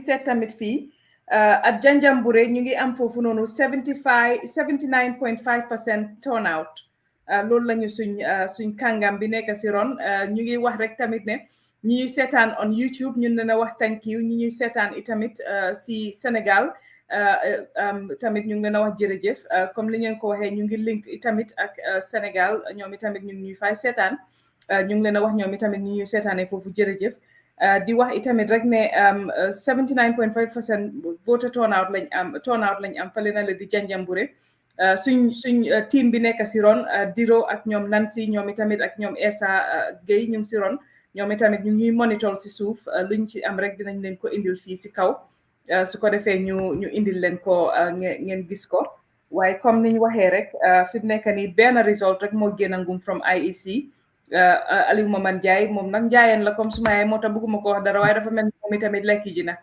mun na daal xaarangum ko tuuti mu ñëwaat so benn result boobu moo génnagum daal mama affaire saa ngi nii am naa suñu waaji acca xaaral ma def ko si screen bi waaw kii mooy man of the year waaw kii anamu xaaral sama lifin ma ñëw ma share kii su taxawoon yeah comme Pa Ous li ma leen a wax unofficially because Lee is not official results yi ñëw ni from IEC mooy the official results waaye the unofficial results yi nga xam ne ñu ngi ko jot from the polling stations li ñu wax mooy Adama Barrow win na Kombo South win na even Indi Badibus win na URR win na CRR win na KMC ak Banjul dafa mel ni for the next 5 years dafa mel ni moom la Gambia ni tànn ne moom mooy continuer that is the unofficial dinañ xool lan la IEC di indi waaye dafa mel ni loolu mooy the unofficial result from the polling stations mu mel ni xaw na garaaw xaw na doy waar waaye loolu la ñoo am fi mu nekk ni Pa Ous from the polling stations party lefin naka lañ koy waxee party representatives yi nga xam ne ñoo nekk di dajale results from the polling stations ñoom liñ ñu wax mooy ne even there's a surprise win for Adama Barrow of NPP even at places like Badibus bi nga xam ne ñu ngi fa doon doubt na dina fa win waaye loolu confirm nguñ ko IEC confirm nguñ ko waaye loolu lañ ñoo wax on the ground ñi nga xam ne ñoo nekk si suuf dinañ xool na ñooñu di wax ak liy xew dina nekk benn ni ko IEC di annoncé li na moom gàcce nga laama Gambia gàcce nga laama on the spot counting yes on the spot counting because fi nekk nii comme ni ñoo wax on the spot counting bi ñun lu ñoo am sax from the polling agents is more up to date than li even IEC di amangum parce que ñun polling agents yi ñoo jox direct su poll bi closé foofu suñ compté ba pare rek suñ sànnee ñu jox ñu results yi te results yooyu lañ leen a wax ne unofficially ñu ne Adama Barrow dafa mel ni moom moo win élection bi parce que moom win na fi nga xam ne sax mooy fi ñu ko doon wax sax ne xëj na foofu du fa win mooy ay Badibu URR CRR KMC foofu yëpp ñu ngi wax ne foofu noonu yëpp fi kii di Adama Barrow moo fa win waaye comme li ma leen wax loolu mooy unofficial figures yi nga xam ne moom la party representatives yi di wax waaye ñu ñuy wax ne loolu dinañ xool na li nga xam ne moom la IEC di indi officially will be the same ndax IEC mooy ñi dénk élection bi ndax ñooñu official results yi ñoo génnee dina match ak li nga xam ne loolu lañu suñ gars yi di wax on the ground so ñu continuer like we said di indi suñ ko amee rek dinañ ko indi inshallah results yi on the ground. How many KMC anyway xaa ñu reetaan tuuti ñëw waaye KMC moom mooy loolu moo nga share maa ngi dugal maa ngi ekkati beneen de sunu waa ji waa xeexee suñ archaeologist KMC nga ne KMC mooy naka KMC what I have on not signed why I have stream 1 NPP ñoo fa lead stream 2 NPP ñoo lead stream 3 NPP non loolu lañ ma jox Paos loolu lañ ma nekk di jox ñu ne ma KMC URR CRR and even some body boost not all the body boost but some body boost sax ak Combo South even foofu noonu am na yoo xam ne tamit Barrow daf ko fa win so ñu xool what the official results comme ni nga ko waxee li IEC di indi parce que ñoom lañ dénka élection bi ñoom rek ñooñu mun a wax official figures yi waaye li ñoo jot unofficially from polling stations yi mooy ne unofficially KMC URR CRR some body boost and even some in Combo South yëpp Barrow NPP daf fa win baax na ñu reetaan tuuti seet kii moom suñu Madur Dora. We have the most beautiful country in Africa. I have traveled because I excavate. I'm an anthropologist, an archaeologist. And this is the time for Gambia to start thinking the past that we were living. We intermarried. We were one family. Let us not accept a political divide and racism. But because of, I have a program and I want all the journalists in the country, both home and foreign, to sit down with me for nearly 1 day to talk about my agenda. And I'll tell you my agenda because it is pamphlet. But for you too, because look at it. Don't hate me because the language I speak. We hate each other here. It's becoming flavor now on international. Don't hate me because of the culture I have. The whole world having this problem, especially Gambia. Don't hate me because of the truth I'm speaking. Other people hate people because of the truth they speak. Okay, don't try to tarnish my good reputation. Here, we have seen it during Sadauda, Uncle Shirif Diba was pushed on the edge, and since he left government, nothing worked. And we have petrol Gambians, but we like to tarnish people's reputation. The problem, why we are facing problem, the economic that these great parents have put in this country. Today, your 80,000 is 1 million sepa. Your $1,000 is about 10,000 to 12,000 naira. And these countries are so big. And now economic is their problem. Now they will be chipping into a country like Gambia, who has all resources and all economic development. You understand? This is why we cannot go, because there are push and pulling with the little ignorance and hypocrisy we have in the country. Then they will bet with them. This is happening all over the world, but anyway, it's getting worse now in the Gambia. Mr. Nyang, I'm the new one in Gisunla a crowd, Gisunla a Molo, and I support it. The whole country. No, not that. I went to Joshua and I give them, or Imo Town. I give them about some money to make food because we see a very bad politics happening in this country. Just for them to be re-elected, what they should have put at the hospital, you can see there was an advertisement. 3 women in a single bed. And that money should have gone there.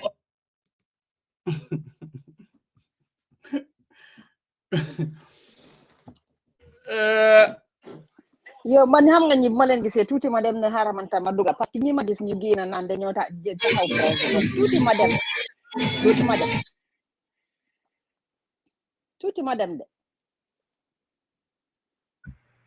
hello Lamdo nga ne waa kii mu ma wax comme ni ma ko waxee rek Lamdo amuñ lu official angum from IEC benn result bi rek lañ amangum from Janjanbureh waaye li ñu wax li ma ko Bernadette thank you so much Bernadette ñi teew o ñi nekk on the ground mooy ñi fa nekk ñi teew si fi nga xam ne foofu lañ sànnee karta ñooñu information bi ñoo jox mooy ne Barrow moo gagné KMC moo gagné URR Basse moo gagné Mansa Konkot CRR tamit moo fa gagné ba pare ñu ne some areas si Badibu tamit foofu Barrow gagné na fa Combo South tamit am na yenn area yoo xam ne ñu ne Barrow gagné na fa mu mel ni for the next 5 years dafa mel ni Barrow mooy toogati loolu lañ maa wax from the polling stations from the people on the ground ñi fa nekk ñi teewangum gaa yi fa teew ñi fa nekk waaye loolu IEC confirmangu ko comme niñ leen ko waxee IEC benn result rek la génnee ngum mooy Janjanbureh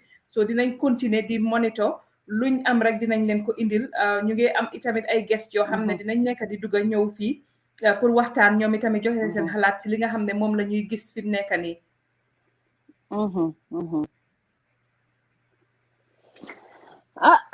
lii kat no adam na waxal lii kat ma ne lii kat ni moo demee nii ma ne ko li yuuxu dina jógee fañ ko fogee wut yuuxu dina jóg fañ ko fogee wut de parce que from like I said it is totally unofficial it is what we're getting comme niñ leen ko waxee rek lii la ñuy am si ñi nga xam ne ñoo teew si fi ñooy sànnee karta yi parce que xam ngeen ne Gambia fi mu nekk nii on the spot counting moo am mooy ne fiñ sànnee karta foofu la ñoo compter ñi fa nekk ñi nekk di compter sànni karta yooyu noonu liñ jot a dajale ñoom ak liñ jot a def si seen spreadsheet yi ñoom wax nañ ne ñoom liñ gis mooy Barrow mooy win te moo win KMC ma riidal leen waat rek pour ma am lu set li ma leen a wax mu set ñu ne Barrow moo win KMC moom moo win URR mooy Basse Mansakonko area bi moom moo win CRR moom yenn badi buy tamit moom moo ko win Kombo South tamit am na yenn place yoo xam ne moom Barrow tamit ñu ne win na foofu ñoom si li gaay jot a dajale si seen gis-gis ñoom dafa mel ni Barrow moo nekk di lead fi mu nekk nii so loolu lañ ma jot a wax waaye suñ gisee IEC result si ñoo génnee dinañu won na Barrow moo gañe ndax gañewut so loolu la ñuy xaar pour am ko si ñi nga xam ne ñooy IEC mooy ñi nga xam ne moom lañ dénka élection bi so fi mu nekk nii dañuy continuer rek di xaar result si ñuy ñëw from IEC ñu link indil leen ko yéen si seen boppa ngeen dégg ko gis ko waaye ñun itam result si jot yiñ leen fi jot a riidal yëpp place yu bari Barrow moo fa win comme niñ leen ko wonee fii nii so ñu continuer di xaar xool na result si nga xam ne moom la ñuy am officially from IEC dina nekk benn comme niñ leen ko waxee Banjul itamit wax nañ ne foofu NPP Barrow moo fa win foofu Banjul si polling station si ñu jot a jox ñun foofu noonu yëpp Barrow moo fa win NPP moo fa win in Banjul as well and almost dañ ñu dee wax tamit ne Banjul is an indication parce que ku win Banjul daf dee nekk loo xam ne itamit dañ dee normally win the election as a whole even though Banjul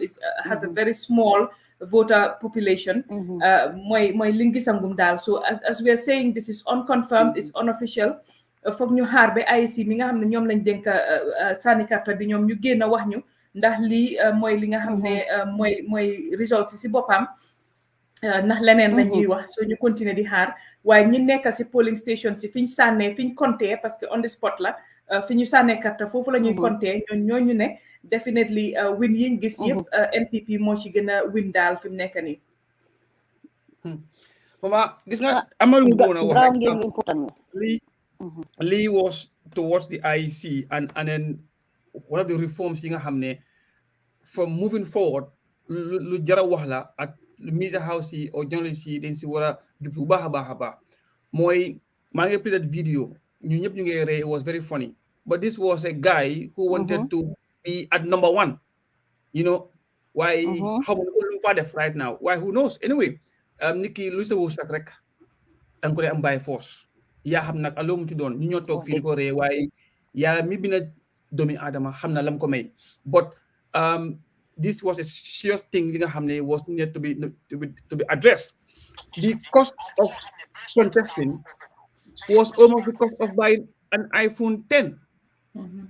You know, man dama waxoon ne lu yomb rek dafa lose value. fii tey ko fi ne tey jigéen ñi tey suñu doon shopping tey ji nga joxal gars yi Primark ak Zahra dem Zahra right now ji daala mbaa back because of the more you pay the more value that material si nga ko soo ko jëndee si nga ko téye now there is nowhere in this world fu nga demee pour taxaw président nga war a génne $10,000 amul fenn apart from Gambia now one thing I love about Jammeh was make na ko so much expensive ba nga xam ne nekku na kum neex ñëw bu ko toog because of kii ñëw pour manage almost 21 billion of the country's physical wealth bi ñu am currency li ñoo spend at our natural resources right now and human beings of up to 2 million people. Koku, what are you? I mean, and I'm now $10,000 right now. Did it? Madama Fogne, Lee is one of the reforms thing I have ne. I see when ko muna sogesal the central government. You look into it. Whoever is coming, the Lee you ko yoko tuti. Not ne. Yes, every Gambian has the right to not how to not dama ame real me. Why tamit nancy tech conditions ne kubos kubo lek akara te ñëwé lo kani dama leki kon beef do de nga lekk la wala nga lekk la wow it was so cheap, you know, it was so cheap ba nga xamne you know ku nekk mun na ñëw right now and I see they are very smart. Taos am na ñoo xam ne ñu ngi may wax fii nii mu ne pour ñu waxtaan itamit si li nga xam ne mooy because it looks like Essa Faal is even doing better than did better than PDOIS in Janjanbureh. Loolu tamit doy na waar.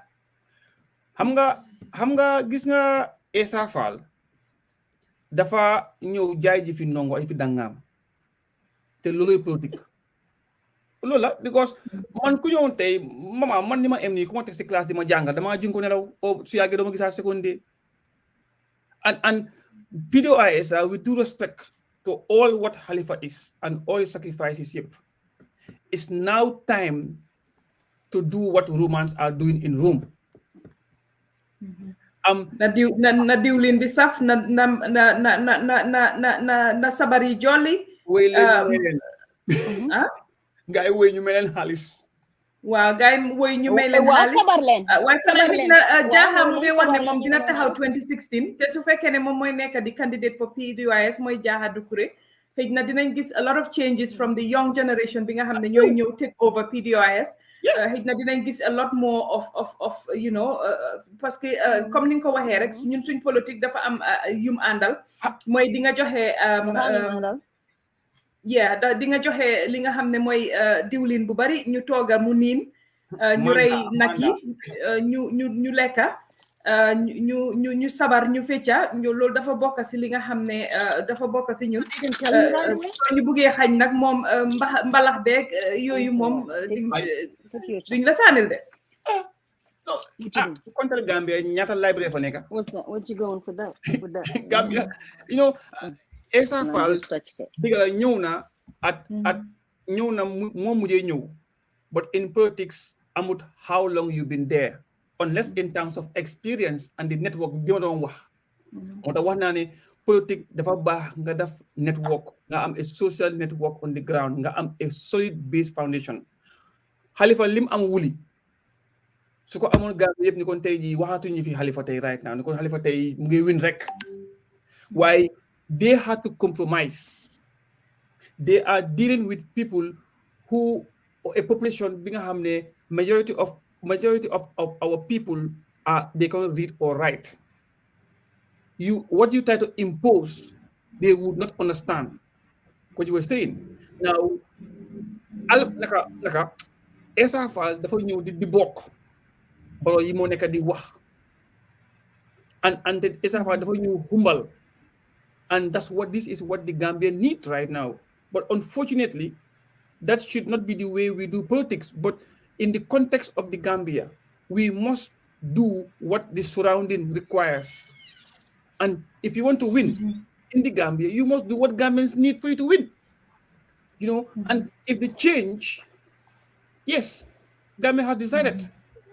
And Gambia has decided ne kepa ku ñëw pour Gambia. Ine wulo diwlin. Euro sugeri gigante bro bro di me ay suger Calero National Calero Party xawma but that is bolo Calero dafa am pour am de waaw dafa am pour am because ñoom dañ dee am ay mandat ba pare ñoom honestly ma saaca wax leen ñoom buñ pare UDP bu ñoo tooga dañoo uti si jeer de dañoo uti ay si jeer de NPP dañoo uti si jeer waaw waay dafa uti si jeer so ñaari nag dañ sona adi si jeer tam barabin ko me nit ñi luñ bëgg yow boo doo toog si social media bi nga ne man soxlu ma si jeer man soxluma lii léegi yow li ma wax rek lim saf ka ko ba ca ko xam ñi si ground bi si leen itil ñi si ground bi yi leen itil saako maalo bi nga ne leen bul nangu saako maalo ak $200 te borom xëj na mu ngi toog wig bi di xaar fu moo amee benn $50 ñu jox ko $200 nga ne bu mu ko jël nga ne ko déedéet na la déglu yow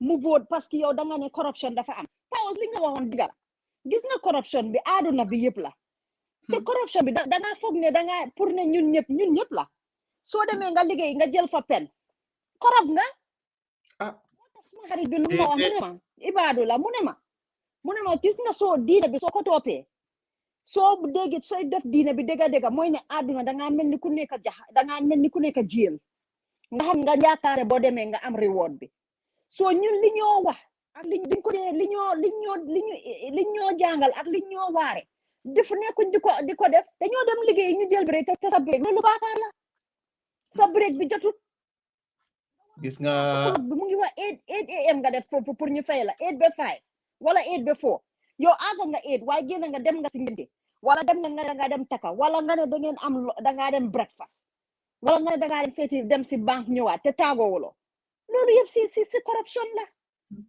Lamdo gis nga boo xoolee rek moom mu ngi tabax fii mu ngi tabax fale loolu rek mooy corruption nañ xool si biir nañ dooree di ko xoolee si suñ boppa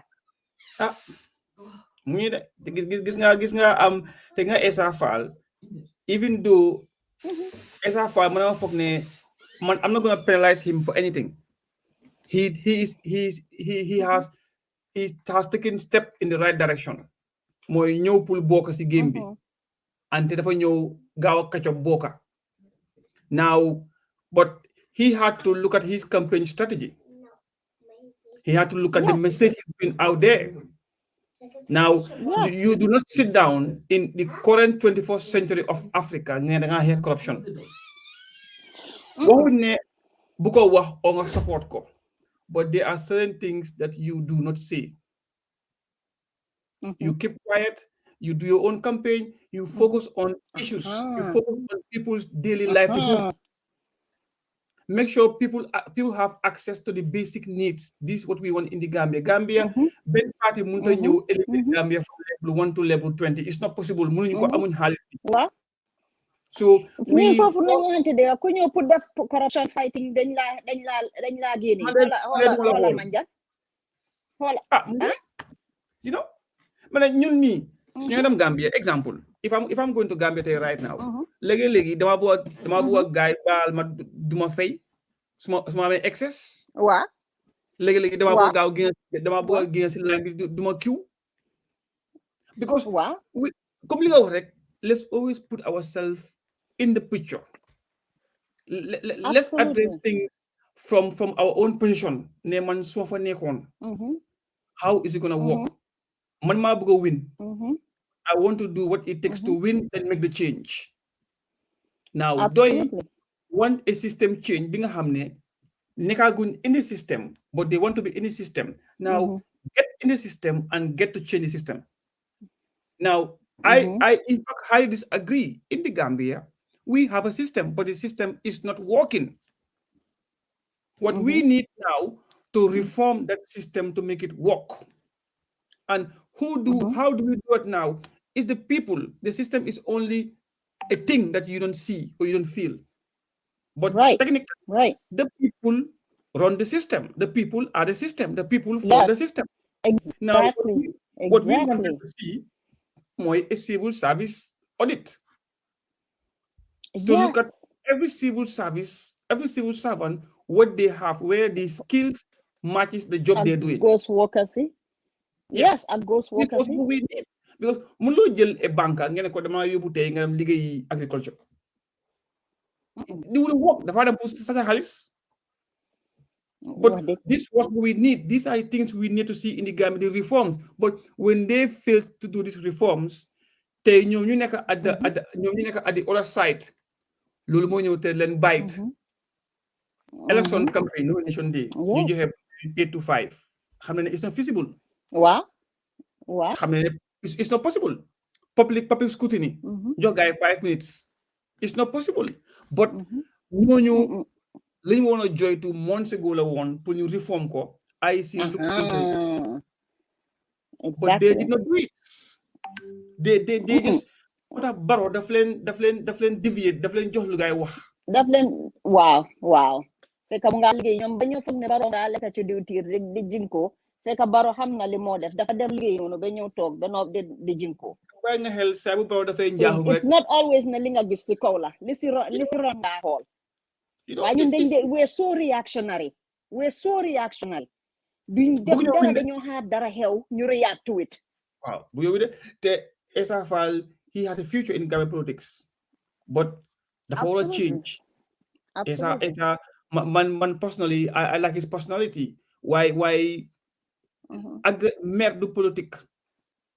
Yow yaa buga yaay naxaate yaay wax nanka yaay dal. Look at the Gambian, at the average poor Gambian. Look at what is their problem. Get to know why is the cause of their problem. Look at their psychological reasoning.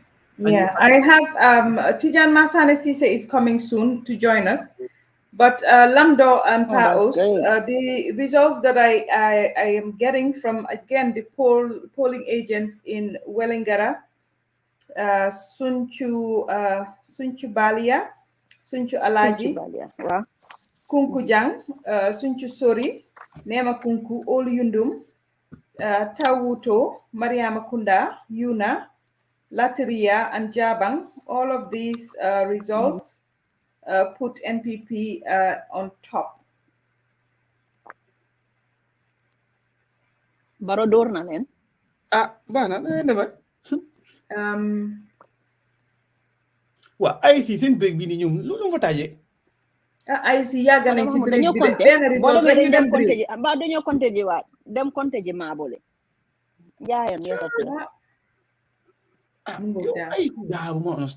Anyway, yen mi ñu seetaan from Senegal, from the YouTube channel and on Facebook, comme niñ leen ko waxee rek benn result rek moo officially ñëwagum from IEC mooy kuréel bi nga xam ne moom lañ dénk élection si result boobu mu ngi jóge fi nga xam ne mooy Janjanbureh ñoom NPP moo fa gagné Janjanbureh foofu noonu 657 votes, UDP am 454. SFL 31, NUP Abdoulaye Jammeh am 12 votes, GDC am 97 votes, PDOIS am 21 votes.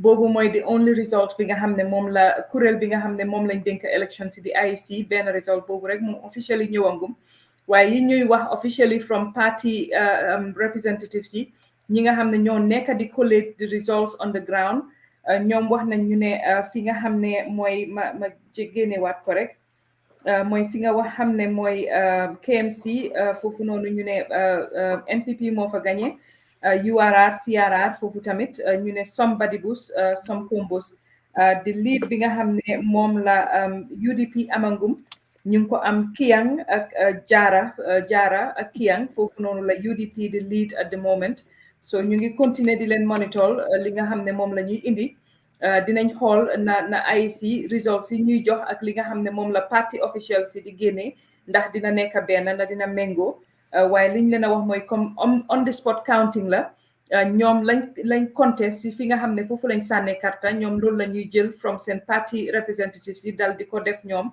si seen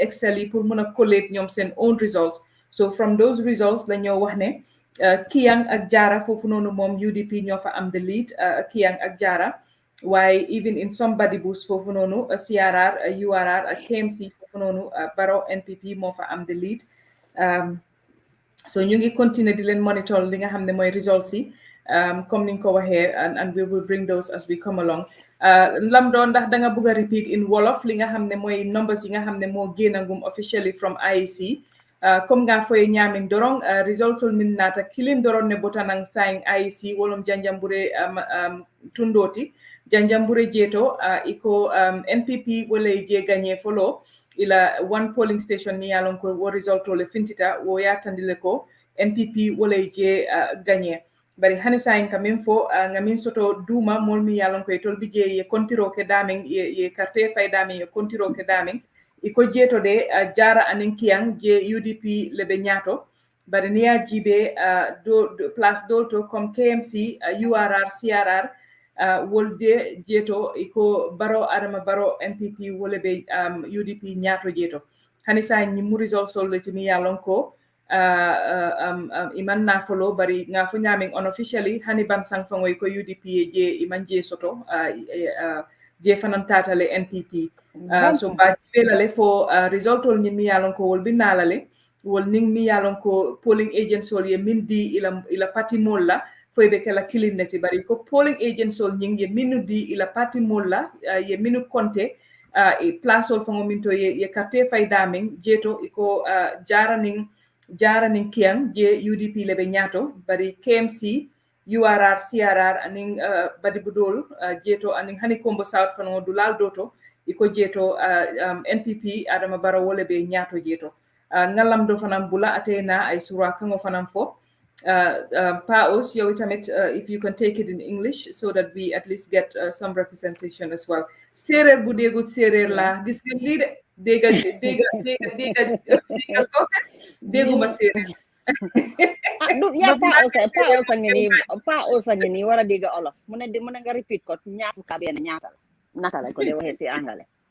Yo waxal ñu rek result bi génn fi mu nekk nii from li nga xam ne mooy benn result bi nga xam ne moo ñëwangum from IEC. waaw benn fi génnangum IEC mooy ñi nga xam ne ñoom ni ko mama waxee ñoom ñoo amee ñoom ñoo amee bunta bi pour election ñu tuddee leen International Election Committee ñoom ne compté yëpp even though gars yi dinañ ko compté ñi nekk si fi ñoo saanee ñoom suñ compté ba pare ba sign ba jël ko yónnee ko fañ ko yónnee nag foofu ñun amoon nañ fa ay nomba léegi nag nomba ya bañ àggee ay si ñoom tamit ñu compté yëfi dafa mel ni méngoo na ak ñun nomba yi fi doon wax léegi niñ ko waxee Janjanbureh mooy ne président Adama Barrow am na fa juróom benn téeméer ak juróom benn fukka juróom benn téeméer ak juróom fukka juróom ñaar juróom benn téeméer juróom fukka ak juróom ñaar loolu la Adama Barrow am Janjanbureh mel ni moom moo fa jël moom moo gañe foofu Ousseynou Dabo moom mu am fa ñeneenti téeméer ak juróom fukka ak ñeneent ñeneenti téeméer juróom fukka ak ñeneent léegi Essa Faal moom mooy independent bi moom mu am fa ñetta fukka ak benn léegi National Unity Party mooy Lamin Jammeh moom moo fa am fukka ak ñaar GDC di Mama Kandeh moom mu am fa juróom ñeneen fukka ak juróom ñaar fukka ak juróom ñaar loolu la fa GDC am muy Mama Kandeh léegi Halifa Sallah mi doy mu am fa ñaar fukka ak benn loolu mooy Janjanbureh fu mu nekk nii boobu lañ fi wax boobu la IEC ñëwangum wax ko am na nag nomba yuñ fi partagé woon ñu waaye yooyu ni ma ko waxee rek mooy ñi nga xam ne ñoo fa toogoon di compter balañ koo yónnee si IEC jëloon nañ ko jox ko ay nit ñoo xam ne ñoo toogal Linguère Post si gannaaw ñoom ñoo nekk di ko jël di ko joxe fii nii léegi yooyu nag ñu ngi xaar IEC jot si su ko defee ñu génnee ko si télé bu mag ba Gambia ñëpp jot si. waaw jëlal séeréer bi yii man olof bi sa satut dara xaw ma lan laa lay laaka may gis nag gaa yi wax am naa nañ laaka olof waaye fooguma ne benn Gambian mun naa laaka straight benn laaka te doo si boole dara amut waaw but to buttress on what previous speakers have been saying, we the only official confirmation results we have so far from the IEC, which is the body responsible for conducting and then organizing elections, which is the IEC, is from Janjanbureh. And we have Adama Barrow NPP, 657 votes, UDP, Honorable Ousseynou Dabo, 454, and we have Honorable Essa Fall, independent candidate, 31, and we have Mr. Jammeh, NUP Party, National Unity Party, 12 votes. We have Mama Kandeh of GDC, 97 votes, and we have PDOIS, Honorable Halifa Sallah, 21 votes. This represents 79.5% turnout. If you would be interested to know also what is the percentage attached to these figures, Adama Barrow, out of 1,600 electorates or who registered to vote, 51.6% voted for NPP and 35.6% out of that figure voted for UDP and 2.4% voted for SRFAL and 0.94% voted for JAME and 7.63% voted for GDC and then 1.65% voted for Halifa Saleh. So this is the only official confirmed results that we have so far, even though we've been having some results that came directly from the party rep signed. But this one, we would not want to give out anything that we're not very sure about. But this Janjanbureh one, we are 100% sure, and then it's official, sealed from IEC.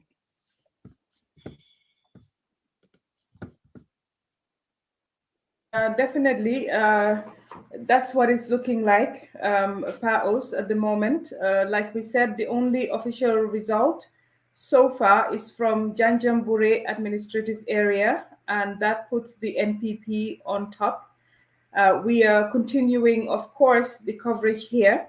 We will continue to link with IEC on the ground as soon as they start announcing the results again. We will link with the IEC to be able to bring you the results. The only result that we have pinned at the moment on the Linguère Post is the official result from Janjanbureh, which puts the NPP in front. But like we said, these are very early days. We're getting indications that indeed UDP did win in Kiang, and that they also, let me just see that they also won in Jara. But that looking at the other areas, some of them also went to NPP. It's early days yet, but like we said, these are the unofficial results or indications that we're getting from people on the ground. We will continue to monitor that and, of course, bring you updates from IEC, the official results, as well as, like we said, the official results that we're also getting from the polling agents in the various polling stations. Like I said, most of the polling offices have now closed. Most of the polling stations have now closed. Most of the counting has been done, and those agents have now fed the information to their party headquarters. And a lot of the parties now have a clear indication of what the situation is looking like on the ground. But like we said, we cannot announce that at the moment until we get confirmation from the official election body responsible for elections, which is the IEC. But from our indications, we have already mentioned what we have been told, and we will, of course, see if that will tally or be the same as that of what is being announced by the IEC. But like we said, looking at the results, so far, only one has come in, putting NPP on top.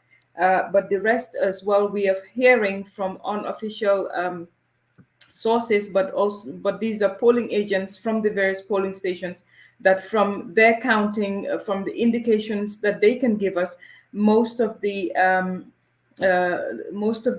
people voted for NPP. They are predicting leads for UDP in Kiang and Jara, but they are also predicting wins, as we said.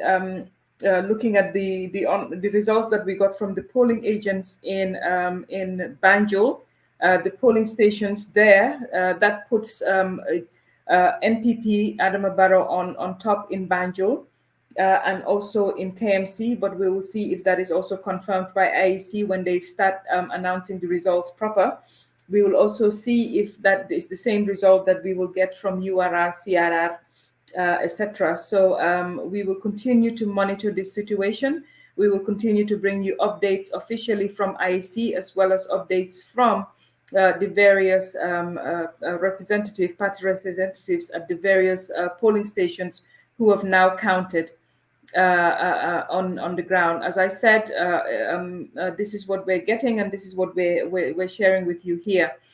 Comme niñ leen ko waxee rek, results yi nga xam ne moom lañ leen nekk di jox fii mooy results yi nga xam ne mooy polling stations yi foofu noonu mooy parce que Gambia on the spot counting mooy ne fi ñu sànnee carte foofu lañ dee léegi compter binda yëpp ba pare door a yónnee IEC mooy kuréel bi nga xam ne moom lañ dénka li nga xam ne mooy élection bi. From ñooñu liñ ñuy wax mooy polling agency mooy ñi nga xam ne ñoo nekkal foofu noonu si fi ñooy compter fi ñu sànni carte fi ñuy compter ñoom day wax nañ ñu ne Banjul foofu Adama Barrow moo fa gagné. wax nañ ñu itamit ne KMC dafa mel ni Adama Barrow moo fa gagné wax nañ ñu ne URR di Basse Mansakonko tunda bi foofu itamit sorry Basse foofu noonu administrative area bi mooy tundi goxi Basse bi foofu itamit ñu ne Adama Barrow moo fa gagné. ba pare wax nañ ñu ne fi nga xam ne mooy Kiyang ak Jaara foofu noonu UDP moo fa gagné waaye loolu mooy li polling agency di wax ñu xool na loolu dina méngoo ak li nga xam ne moom la IEC di announce loolu is another thing waaye itamit ñu continuer rek di leen monitor IEC moom ñoom benn result rek la gaay génnee ngum mooy Janjanbureh foofu itamit Janjanbureh foofu NPP moo fa gagné ngum again am na ñuy wax ne lii mooy li indication la of what is about to happen but again mënuñoo base suñ analysis on just one polling station. So ñu ngi continuer di xool situation bi di leen indil li nga xam ne mooy results yi fii nii on Linguère Post comme li ngeen ko waxee di more results di ñëw rek di génna incha allah dinañ leen ko indil fii su ko defee ngeen gis ko di leen wax rek ne maa ngi fi ak Paos ak Selisi Lamdo ñu continuer di leen indi results yi kii di Tidiane Massane Cissé moom itamit wax na ne léegi tey rek mu dugga su ko defee moom itamit dinañu indil analysis yi from démba wax ñu history election si from démba wax ñu lan la ñu wini Banjul di won pour ki nga xam ne mooy win election bi wax ñu itamit lan la win si yeneen place yi di ñu won ak analysis yi nga xam ne moom la ñuy def comme niñ ko waxee Halifa Sallah itamit moom itamit gis nañ ne definitely fii di Janjanbureh foofu noonu Essa Faal sax moo ko fa ëpp votes Essa Faal mi nga xam ne moom ñëw na bees loolu tamit doon na loo xam ne wax dëgg ñu bari wax nañ ne wone na ne daal Gambia suñ politique daal xëj na parenguñu si li nga xam ne mooy indi li nga xam ne mooy politics of ideas ba léegi ñun egganguñ foofu politics yi li nga xam ne mooy mu niin politique yi xuloo xaste ñun ba léegi ñu ngi si yooyu daal ñun moom definitely loolu la mooy nuru waaye like we said dinañ continuer di leen ko monitor suñ team bi on the ground Essa Gueye Diro moom itamit mu ngi fa ak Nancy Diallo ñoom itamit ñu ngi si suuf di ñu jëlal results yi from polling stations yi ñoom itamit di ñu won lan mooy indications yi from results yi nga xam ne moo nekk di ñëw from the polling stations kon ma bàyyi leen Lamdo ak Paos ngeen dugga foofu noonu su ko defee ma seet na am na any update ñu indi ko social media bi daal li ñoo waxantoo mooy Jinko Alieu Momar Jaay ak Ramba bi moom la ñoo waxantoo fi mu nekk bàyyi leen suma nijaay bàyyi leen suma nijaay yaa wana soppi doxin dem Jinko ji suma nijaay dafa soppi doxin moom lim soloon baaxoon na si bëccëg lim soloon si bëccëg ba Baro di ko ñëw di ko waxal di ko adresse mënoon naa em si loolu rek ñëw indil ñu affaire yi waaye san seguré yi nii yëpp tamit daal tamit mooy fal si buur bi mooy moment of fame waaw dégg mooy this is his moment of fame mu ngo so bi daal bi rek la ñoo wone ba léegi GRTS ñu ngi wone bii la ñoo wone ba léegi 52% Janjanbureh loolu la ko Baro winee 52%. Wow. Why not of the votes? How wanna if anybody notice why the IEC man at the beginning Amulman Yakut I have bought on them, but so far so good. They got going anything or anybody could cry foul. And they nang ñu doon wax waxi mabul yu fitu ne am na ñoo xam ne dañ dem seen mabul yu du fit. Wa xangal digal lolu is something li nga xamanteni after the IC owe to the people an explanation because you may need a CE don't try to fight in court. The IC had to communicate all irregularities to the responsible stakeholders because I will come to that in a bit why so far so good despite all those complaints it was addressed quickly. They got in go. Nekul we go on man slima gisagum it because ni ko tay Facebook takatay right now, and these figures ni mo gene ni ni kon bena party na door problem. Wow, why yala betay Gambia mona fo betay diki ñaan la o diki jamala kemun ko deny that right now because of wow, because of look at how we perform today. Tay ni the whole world tay ni emu ci Gambia te du ñaka tuba bi they were foreseeing something different from what is happening now. Well, touch wood because time dama wuñ fen. Why the way it's going now, things needs to be it's promising yakar amna because ñep dañ ñaan, you know, but pare I see fok na why are we having two different marbles? You know, the is something li nga xamne it has to be questioned and somebody has to challenge why you am two type of marble sizes and be fitted. It's worrying. You know, at being neck would fit in the hole. Soko johe, where is the disposable method to make sure it's secure, to make sure ne yo bobu nonu king ko jox munu ko jox keneen mu jox ko fo xamne mun na ko fit mu use ko at yow biñ la jox ndax IC then supply extras guy keep ko in case it happen or ndax then dina jox bu jambur because fekk ne 500 That's a good question. So 500 people new register in Banjul, the IC will give 500 marbles in there exactly. Now, so two fitting in, you replace those two, which means then so these are all things in Hamne IC to have to come and explain, and also they have every opportunity to reform themselves, to modernize the way they do things. They have enough funding. They could have enough funding to make these things work. And when you talk NOPI, they need to voice out where their weaknesses are so they could get the support immediately. But next, because Lihauni, Dr. Sisi has proven the IEC could be wrong. And they do get things wrong. Next year, April, you get a mayor elections, local government elections, you get happen. So elections are coming again. Now, we do not want to have these mistakes again and again and again. So the IEC needs to revisit and admit among the capacity or they have a weakness somewhere and they need support and they get it. Thank you. Yeah. I think in the age of IT, Mom, Fimnekani, and what people can do with IT, definitely next elections, we expect to see a lot more technology deployed than what is happening at the moment. Why Tijan Masani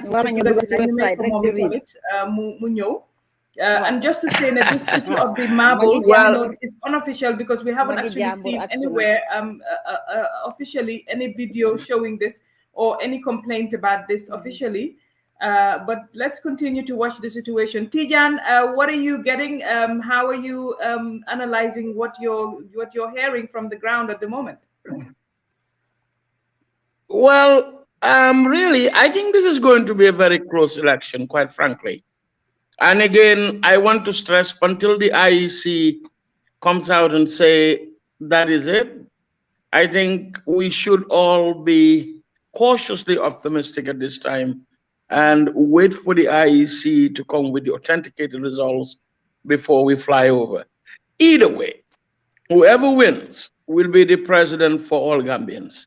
And I think even as president-elect, one of the things that he has to do is to unify that nation.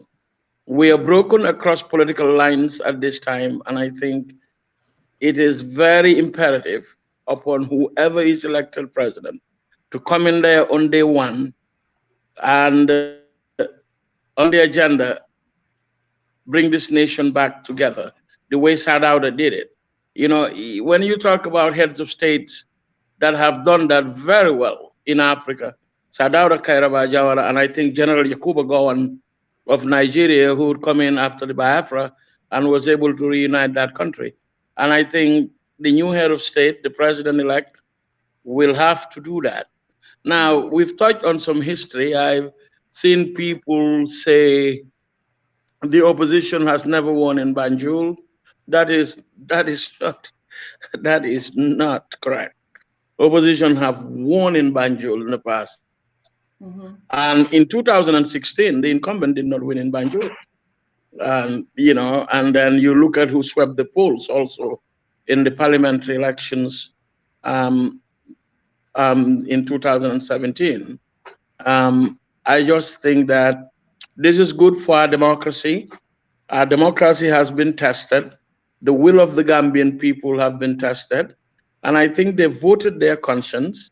And now is that time that we just sit down and wait for the most important man in the country. At this hour, the #1 citizen is Ali Momar Njai. Mama, take it away. Thank you, Tijan. The #1 citizen, all eyes are indeed on Alieu Momar Njie. But yëpp tey ak ñëpp ku ñuy déglu fi mu nekk nii mooy Alieu Momar Njie, the chairman of the IEC. Moom mi nga xam ne tey moom lañ jox liggéey bi nga xam ne mooy fal wala wax ñu ki nga xam ne moom la Gambien yi fal pour mu nekk si boppi réew mi for another juróomi at bi nga xam ne mooy ñëw si nii.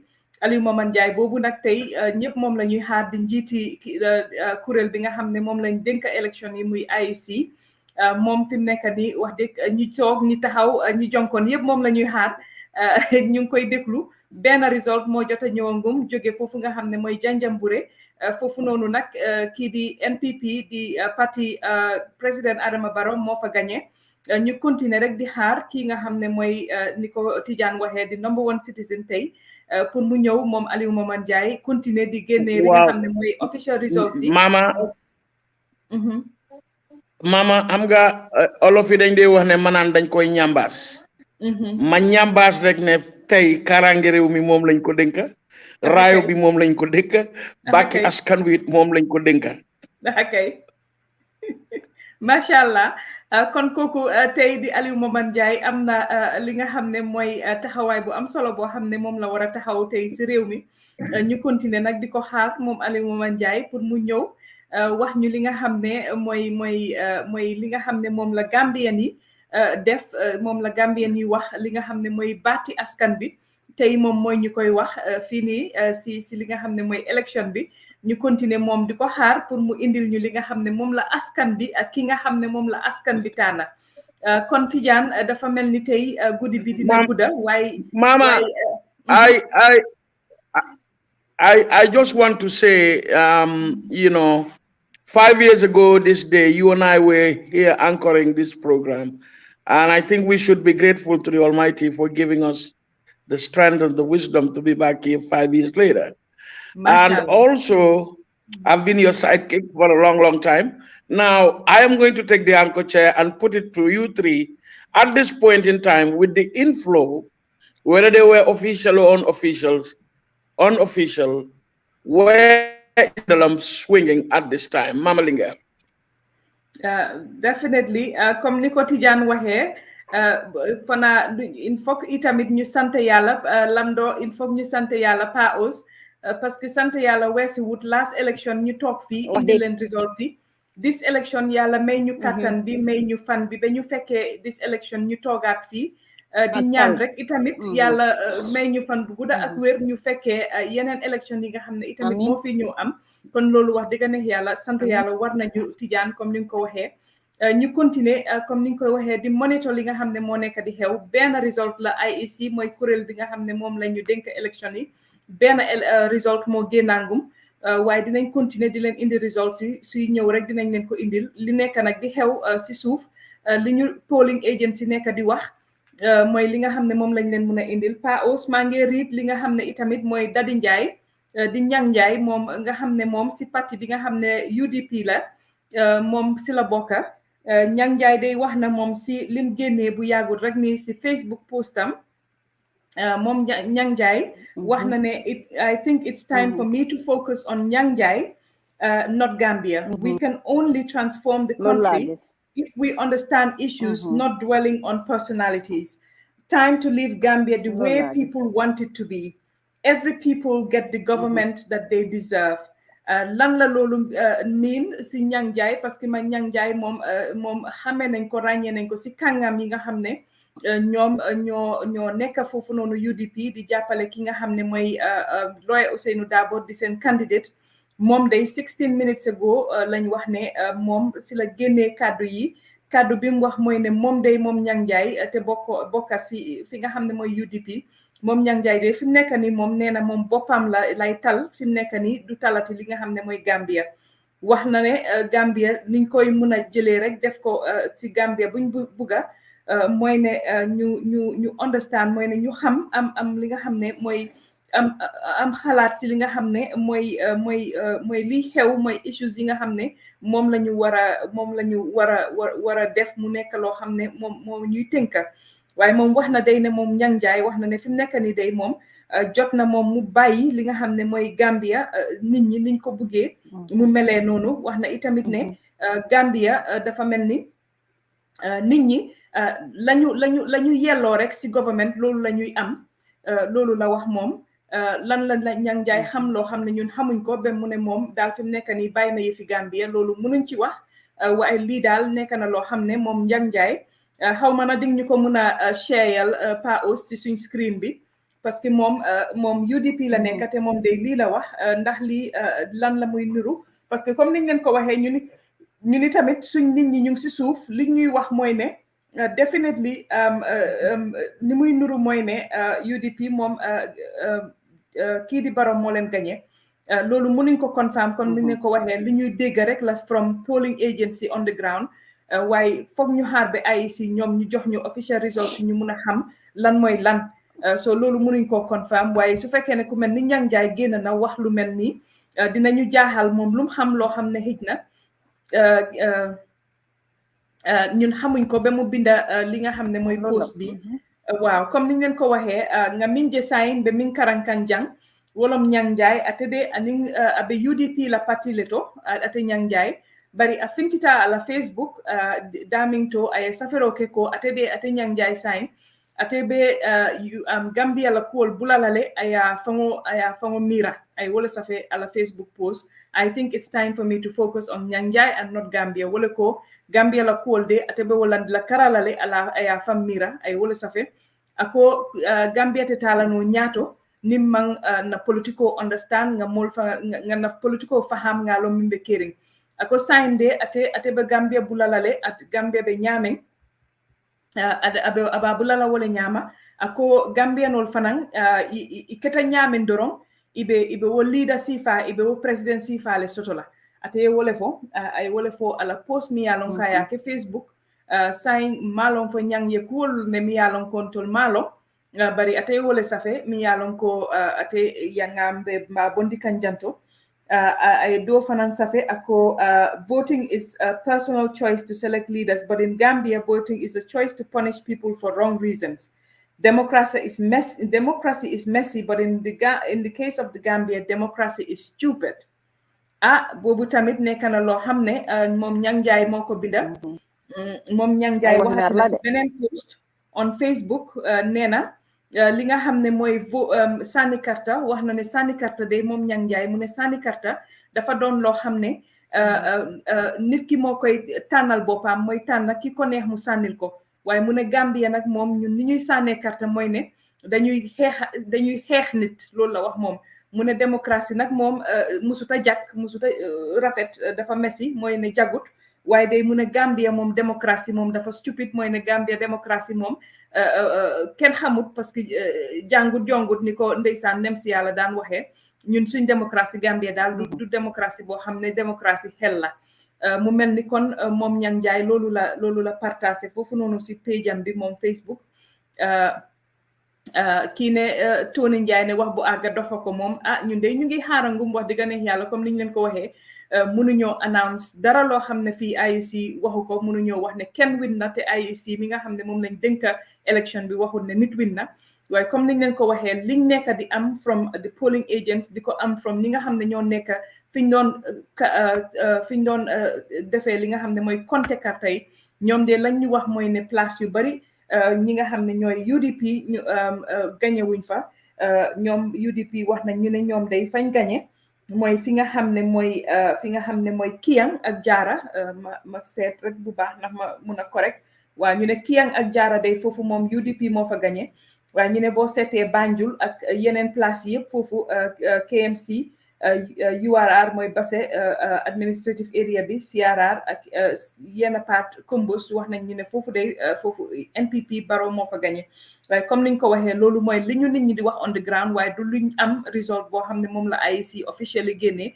foog ñu xaar ba loolu am ñu door leen a mun a wax li nga xam ne mooy am waaye moom Ñang Njaay moom itamit day lii la sànni si li nga xam ne mooy élection si so far ñu continuer di monitor situation bi di leen indil li nga xam ne moom la ñuy indi fii nii yeah so lii lañ fi jot a am Lamdo ma bàyyi la nga continuer Tijaan mu ne dina dugaat léegi nii rek moom itamit dina dem si mu ngi si suuf fi mu nekk nii di déglu li nga xam ne moom la ko nit ñi di wax itamit foofu wax na ma ne daal dafa mel ni daal mooy li ñu gis daal ak li Ñang Njaay di wax daal dafa mel ni ñoom xam nañ daal ñun luñ xamut waaye again duñ ci mën a am any confirmation bañ am li nga xam ne moom la IEC di génnee waaw te du ñànkee na de parce que maa ngi boobu ba léegi bi nga rit ñu ngi bi ku nekkaange social media bi daal mu nga ne selaw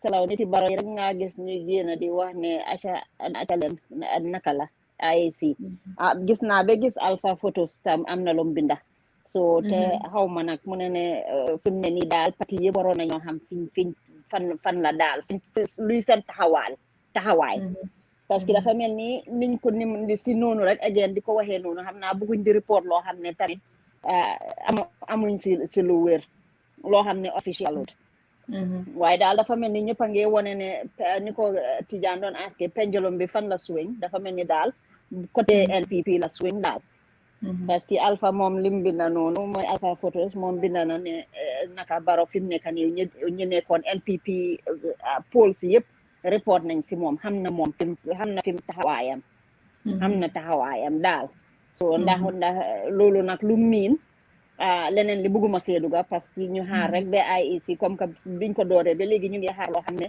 ida lu nit ñi sign la wala lu nit ñi nekkoon si pool si seen boppa so waaye niñ ko waxee noonu comme Ñang Njaay lim binda nii te ñu xamee ko dead UDP lim binda noonu daal mu ngi xaw a wone dara daal am na lu mu wone waaye ba léegi rek mooy liñ ci mën a jàngat daal waaw am na jàngat moom waaye daal comme niñ ko waxee rek boobu ba léegi comme que IEC ñoo amee kuréel gi IEC ñoom ñooy amee boppa gi ñoom ñooy ñëw wax nii la am naka la ñoom ñooy tànn kii toog yeneen 5 years yi ñu toog rek xaar leen waaye daal kii di Ñang Njaay bindati na xaw ma na Pa Ous di nga ko bëgg a def si screen bi mu ne diaspora bi mooy ñi nga xam ne doomi Gambia bi nekk si bitim réew boobu tamit am na lum ci binda su fekkee ne Pa Ous di ñu ko mun a ajal rek su ko defee ñu xool foofu noonu tamit li nga xam ne kii di Ñang Njaay moom la binda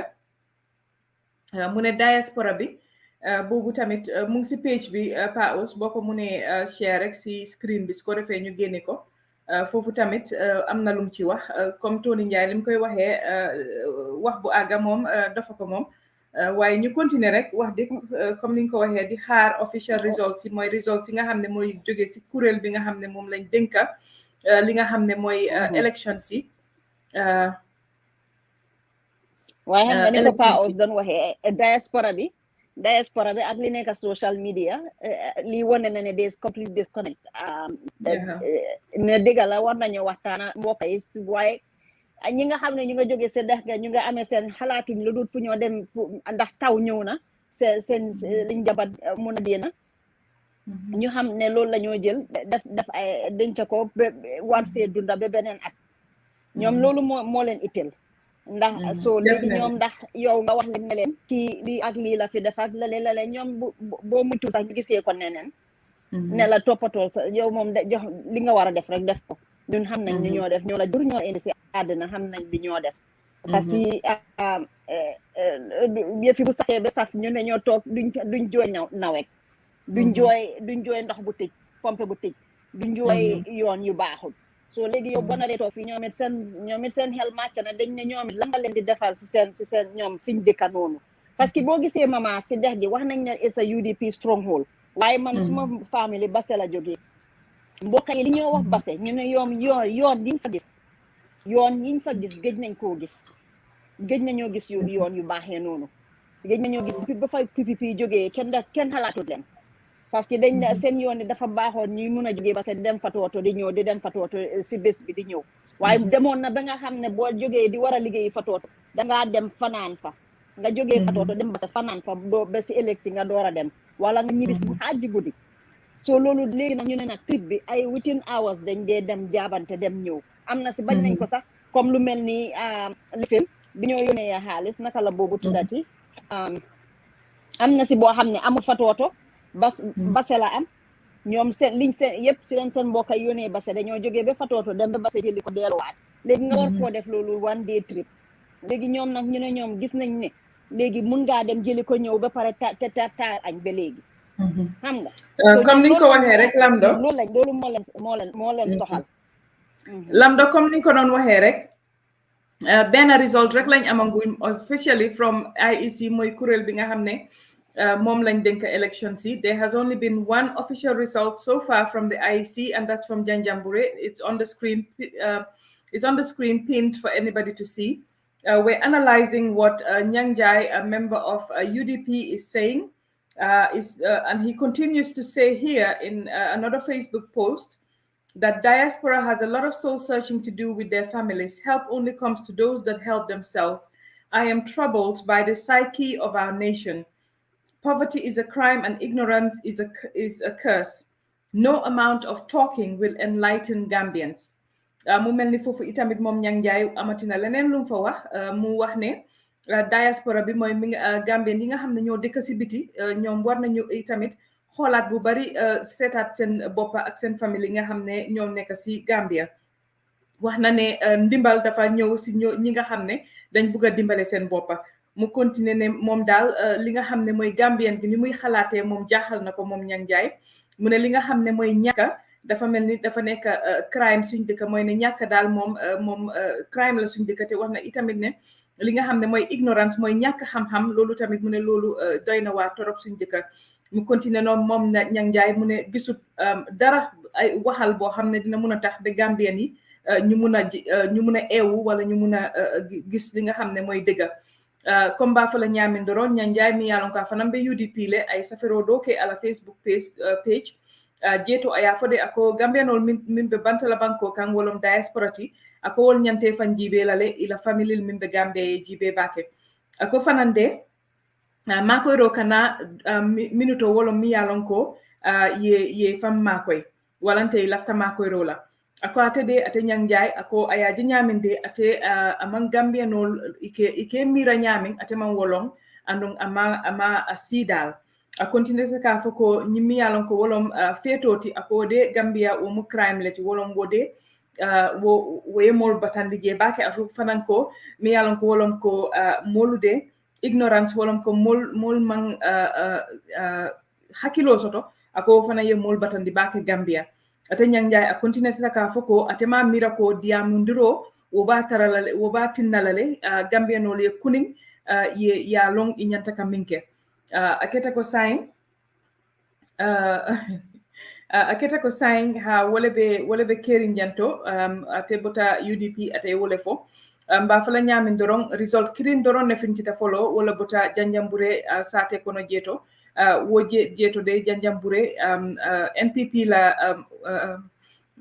baro wala gagnero ki jeto mbe continue la kay illa moy IEC la ye min fo doron is the result on nati ye isaje alyalum fana min be kering election auto comme niñ ko waxee rek Lamdo benn result rek lañ jotangum from IEC ñu ngi continuer di xaar pour result yi dugga si pour ñu mun a gis li nga xam ne moo nekk mooy the official results from kuréel bi nga xam ne moom lañ dénk election si ma bàyyi leen ngeen dugga foofu Pa Ous ndax am nga anything loo xam ne mun nga ko dolli ñu continuer si waxtaan bi fii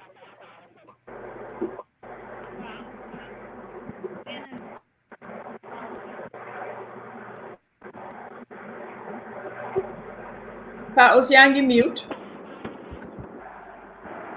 Okay, yang madiga. Wow. Wow, bima dore mangon give an analysis of why I'm not going to make noise people. Yang madiga.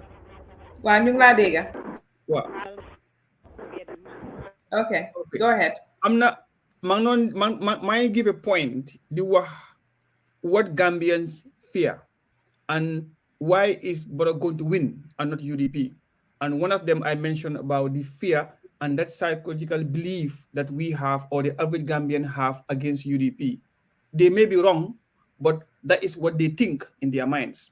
Now, Nyang Yai, I don't think he's a Democrat because a Democrat accepts the will of the people and then work with the people. Now, let's say this was the other way around.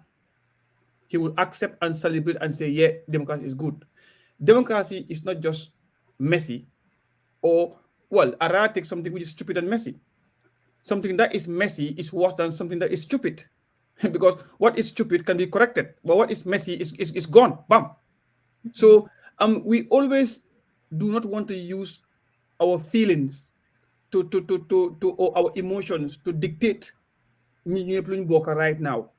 It's very premature and wrong at this point of time for him to accept defeat and want to quit. Now, what was his interest then? Was he up to something? Now, if he stand to accuse diaspora of something maybe, but then people like him in the Gambia with all the education they have, with all the qualities that they have as being as a graduate or intellectual, what have they done to better the lives of Gambians? The development of Gambia is the responsibility of every Gambian who is in a position of helping a Gambian. Sitting down on social media will not solve our problem, and this is the evidence. Talk Facebook di jaay naan maa gina xam queen bi dama toga moomu ma wax may bina is not going to solve the issue of Gambian. And for the past 20 years or for the past 10 or 5 years, we have seen people ñu ginaaw mëna bina ñu janga tok Facebook di bina ay jargons man duma ko read because awma time bi I don't read so fukki mom duñ read sakatuma ki nga xamne is a farmer, is a baykat. These people, what they need was what Bro gave them. Get in there, talk to them and see them. Talk Facebook, you are talking to me, you are talking to my sister in the Gambia because I'm not credit. So this was what they think will work and it doesn't work. Now, what nothing a politic at Janga do bena. A politician, maybe you have to be educated, but doing politics and being educated is different. I'm going to try to differentiate politics and politician. The politician could be anybody else because mom, he looks at the people's interest and go by what they want to win. Now, the politician, yes, to be a politician, yes, one you have to be educated. But after being educated and be a politician, now, can you do politics? No. Can Yang do politics if you ask me? No. Because daf ñoo tok diñu wax balance sheet, diñu wax naka principle of economics. That's not what I want to hear. I want to hear from you how you can convince me to give you my vote. No man nahe pour ma jox sama vote right now. How can you sell your policies to me in my language, at the level that I understand as a layman? This is what we need in the Gambia, and this is what barab bi nga xamne jangut mu dem nak ema ñu jangut ñi ñoy vote. Lando, set us a message, please. You know what's up? So it's too premature. That statement is very premature. Punyang wako, and man I condemn it, and I have many questions. Ne was Nyang expecting a job, or was Nyang expecting something? You know, the Gambian have spoken. The Gambians have voted just as they voted in 2016, in 1996, in 1994, in 2001. This the same thing had happened where they vote to die is their choice to vote and die. Now, after that, could they if they kill themselves, it's up to them. Now, we do not have to, I don't have to subject Gambians to what I like. I don't have to make them believe me what the choice you have picking is wrong. My choice was good. That's not democracy. If you think your party or you or your candidate have the best policies, why didn't you sell it out to Gambians? Why did you stood at buffer zone That was not what the Gambians wanted. What they wanted was, how can we equip RVTH? How can we start reducing death rates? How we can empower our women? How our youth can stop going to the back way? This is what the Gambian wanted to see and wanted to hear. But the best person in the end would win, but in democracy, it's not the best person. It's not the best person who wins always, but it's the person who sells his agenda or her agenda to the public very well. And this is if in the absence of these things, you cannot. So Charlie Berg Facebook nekete wo jaruko won. It was a politics. It was never a conference. Come on, these are the guys who took jobs at the OIC by the Borough government. What is there for Nyang to say to the Gambians? He was working for the OIC at a time when that project was very controversial. ñëpp gis ko Facebook muy toog di wax di lifin di def ay Facebook live di wane OIC conference bi ni mel. They're paying him in dollars as rumored. Ban bado dimele. Ban family la gëne from suffering if Gambia if they say Gambia was suffering. All these political parties leaders ñëpp ñu toog di campaign naan dëkk bi neexut da ngeen sona. Xool seen jabar yi lu gaa yi sol. Xool seen doom yi fu gaa yi jàngee. Xool seen moto yi ñoo dawal. Xool kër yu gaa yi dikka. Did they feel like there is poverty in the Gambia? No, they did not. But when they want to do politics, that's when they came to remind you, hey, well, but you are enjoying. You send your kids to holiday every year to Angleterre and to America. So you're going to or here's a benefit. So it's so very nice. You're going to show on the cabin. How much of food sekunda masse neka? So they send their driver to go and them dugal len. Ana chono Gambia. Ana chono Gambia. Can see you more create employment for the Gambian youths. They call themselves intellectual.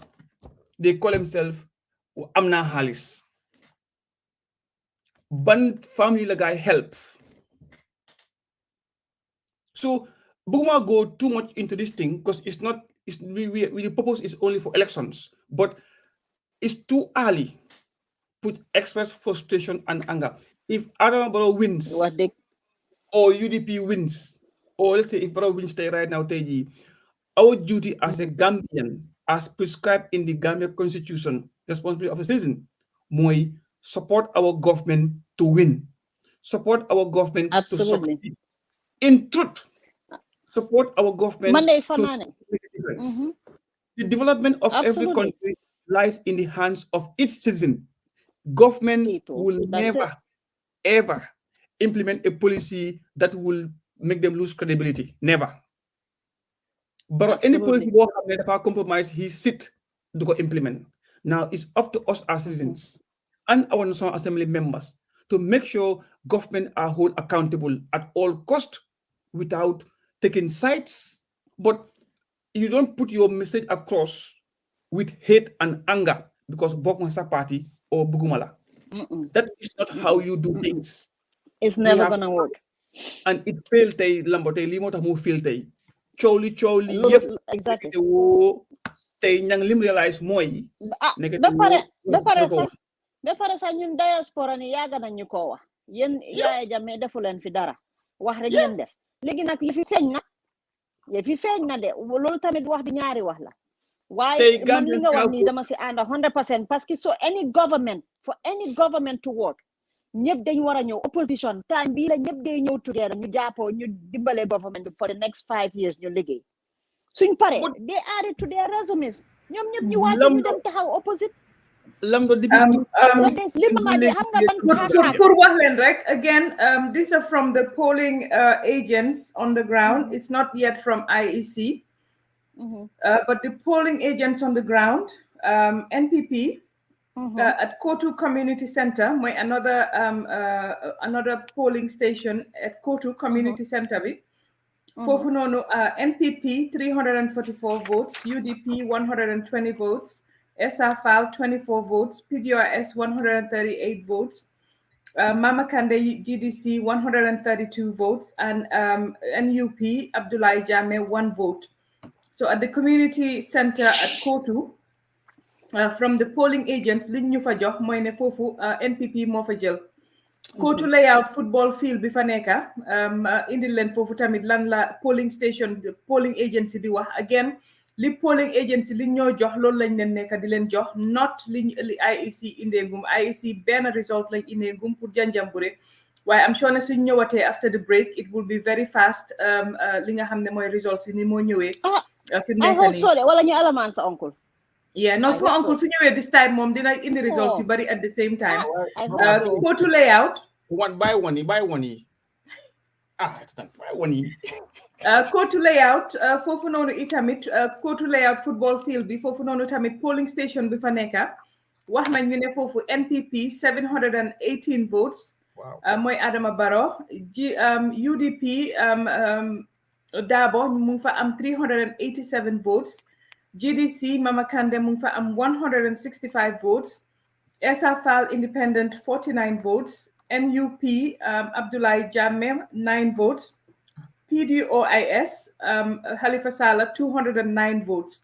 So the polling station at Kotu football field, the layout for noonu Kotu layout football field bi fa nekka foofu itamit NPP won. Again in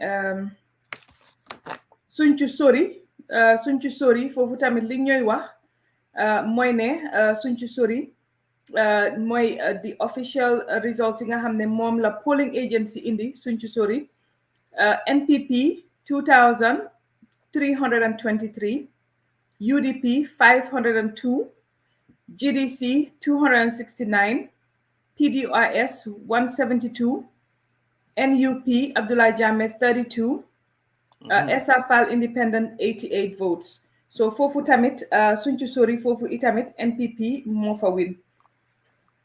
But Badibu, the margin is very, very tight.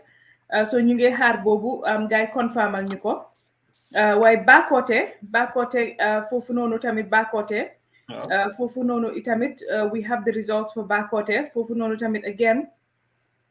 Bakote again we're looking at li nga xam ne moom la ñu polling agency wax mooy liñ compté foofu noonu biñ sànnee carte ba pare bi carte biñ sànnee carte ba mu tëj liñ compté foofu noonu Bakote wax nañ ñu ne Bakote liñ fa compté foofu noonu mooy ne NPP 3,931 votes UDP 3,518 votes SRFAL 285 votes NUP 21 votes GDC 397 votes, PDOIS 644 votes. Again, Bakote NPP more for win according to polling results. Binga hamne mom lañ gis fim nekk ni. Again, li nga hamne moy Medina Samako in URR. Fofu itamit polling station number 1 bi. Barrow am na fa 248 votes Dabo am fa 1 SRFAL am fa 12 votes Jammeh am fa mooy NUP am fa 6 votes Mama Kandeh am fa 76 votes Halifa Sallah am fa 4 votes so Medina Samako foofu noonu polling station number 1 loolu lañ ñu jox polling station number 2 foofu noonu same Medina Samako Barrow 246 Dabo 4 votes SRFAL 9 votes, Jammeh Abdoulaye Jammeh 12 votes, Kandeh 154, Sallah li nga xam ne 6 votes. So again, foofu li ñu nekk di jox itamit mooy ne foofu itamit NPP moo fa gagné in URR foofu noonu Medina Samako. So results yooyu noonu moo nekk di ñëwangum ñu ngi am fii nii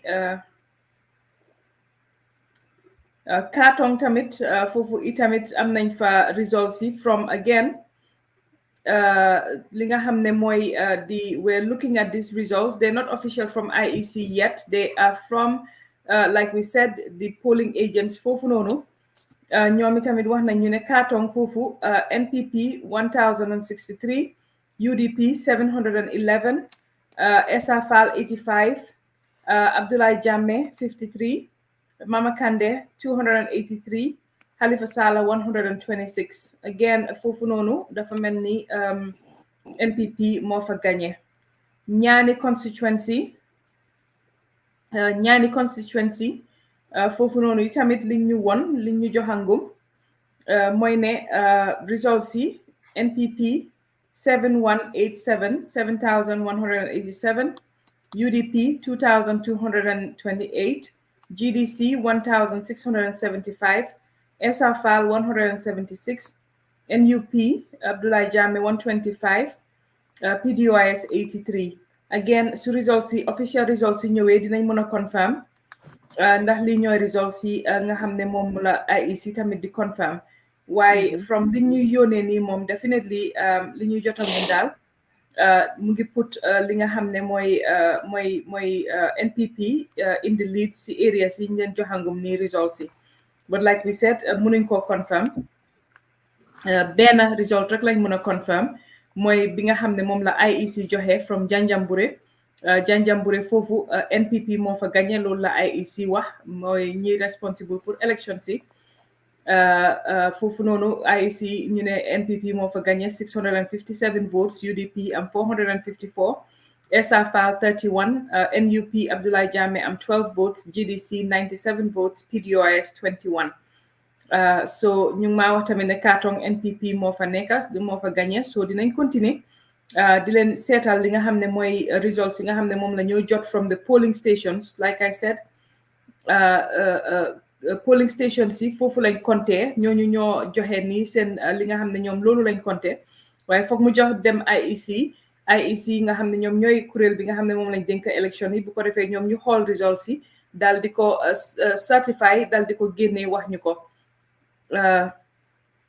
so loolu lañ nekk di gisangum like we said results yi fiñ ko amee mooy if léegi election bi on the spot counting moo am on the spot counting mooy ne fañ saane karta foofu la ñoo compté karta yi itamit si compté boobu nag ñu nekka lañ leen a wax nii ne polling agency fa nekka results yooyu lañ ñu génneel so loolu lañ nekk di leen indil nii dinañ xool na results yi dina méngoo ak li nga xam ne moom la IEC di génnee waaye like we said the only person or the only body bi nga xam ne moo mun a wax kan moo win mooy IEC loolu ñun ñu munuñ koo wax fii kenn mënu koo wax waaye loolu lañ nekk di gis si fi nga xam ne mooy si fi ñooy compté mooy si comptékaay yi fiñ compté fu bari ñu ne foofu NPP moo am lead bi am na yenn lead yoo xam ne is slight but is still a lead but again dinañ continuer di leen monitor situation bi di leen indil li nga xam ne mooy results yi from areas yooyu noonu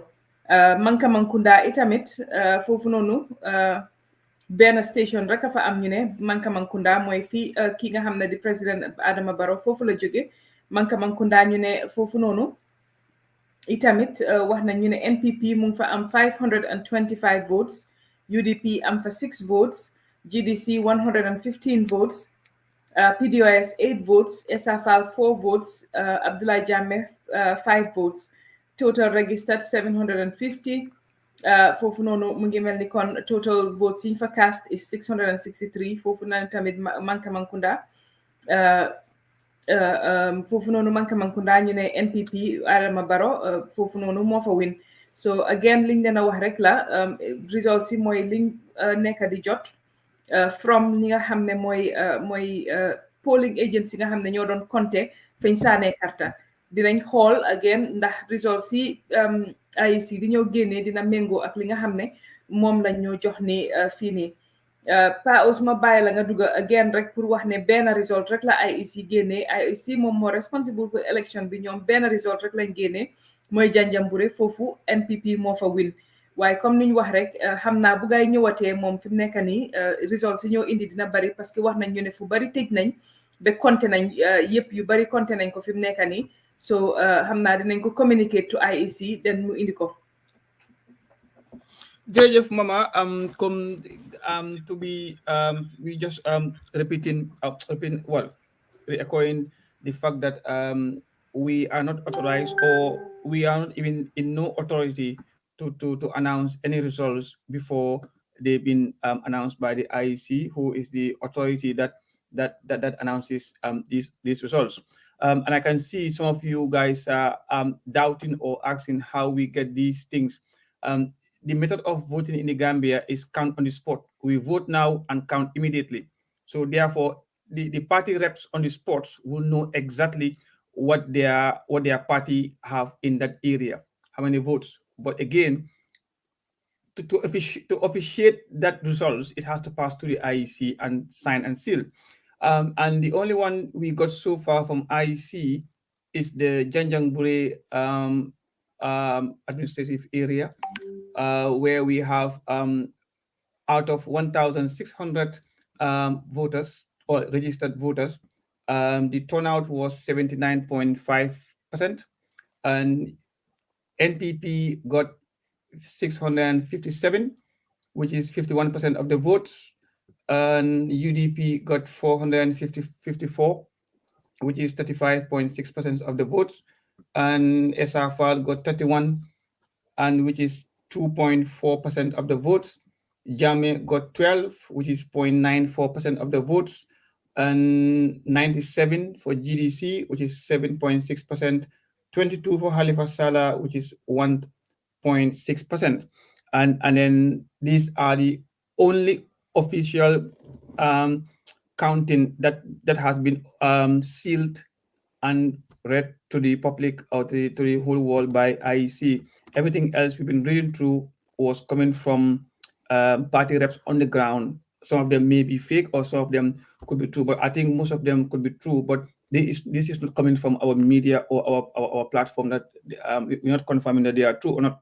And somebody also might just ask, how many polling stations are there? We have 1,554 polling stations in the whole Gambia.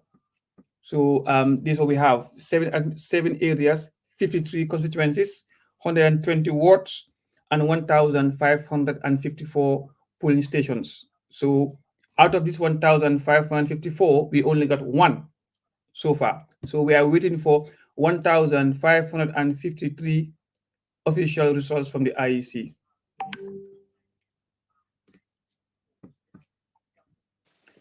Paos, IEC Yes. daal bu ñëwee daal nañ def dara daal. Li daal xam naa ñu ne mel ni. ñu ngi waste time. Boss of am na ñuy cast waste daw. time daal ñoo xaar ni ñu tëddi ndax dafa am lu ñoo daw. non fii IEC mënuñ fi cin dara right now passé na. déedéet dafa am lu ñoo daw laa min kañ dama jaaxle dina nit ñi parce que ñu ngi doon wax ne nit ñaa nga bari woon IEC ndax dañ doon xaar ne nit ñi bi. Because am na ñuy laajte di cast doubt ne why is the IEC taking so long, whether is it dodgy, why lii nii right now at this stage all dodgy things have passed jeex na right now because of ñun Paus, I just want to chime in there. Tell me. I think you remember what happened last year, and I think the IEC want to be very meticulous. Yes. In the process, and as recent as a few days ago, fingers were being pointed at them. I think they want to get it right. This is an important election. This was a toughly contested election. So I want to give them the benefit of the doubt. They are doing their work. They want to be very meticulous. They want to make sure when they come out with the final results, it is the final results, the will of the Gambian people, without any shenanigans, compared to what happened in 2016, which brought us to the world stage. So I would give them, give them some slack here, let them do their work. Okay. And hopefully before the night is over, honestly, I was thinking it will come in the wee hours of the morning around 4, 5 a.m. That's what I was thinking. To tabulate all the votes, all those constituencies that you just put out there in bulk, it's not easy. People think that spot counting can just go out right away it doesn't work that way. You know, there's a protocol that is in place, and I think they're adhering to the protocol. And as time goes on, they'll bring the results gradually, make sure they get it right for the benefit of the Gambian people. That way, what we saw in 2016 is not replicated here this year. Okay. Well, thank you. Si linga ñëwaatee waaye bi nga xëy na bi nga ñëwee woon, it was very interesting what you li nga narrate noonu, given the historical timeline of or historical timeline of, let's say, of politics and how elections were conducted compared to ñun li ñu gis tey right now. Why now we have parties like CA and SRFAL, and then those two parties man how ma fekke wu ma démba waaye ñi fekkee démba tey right now xëy na du ñàkk ngeen toog naan cim xoolal ñi fuñ dooree sax du foofu noonu li wañ ko def waru ñoo def nangam nii, and then if you could maybe help us educate us more on what they should have done to fit in the game. That would put me in a very difficult position, quite frankly. But one thing I would say is that both SRFAL and Dr. Ismail Cisse are brilliant young men. I know Esa very, very well. He's a very ambitious man and extremely brilliant. He has what it takes. He's worked in the diplomatic arena. I have seen some time ago somebody was challenging a statement he made that he had written a resolution.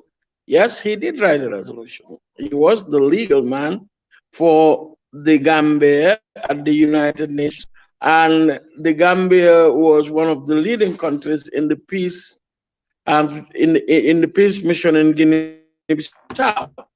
And Esa was a man that put stuff together.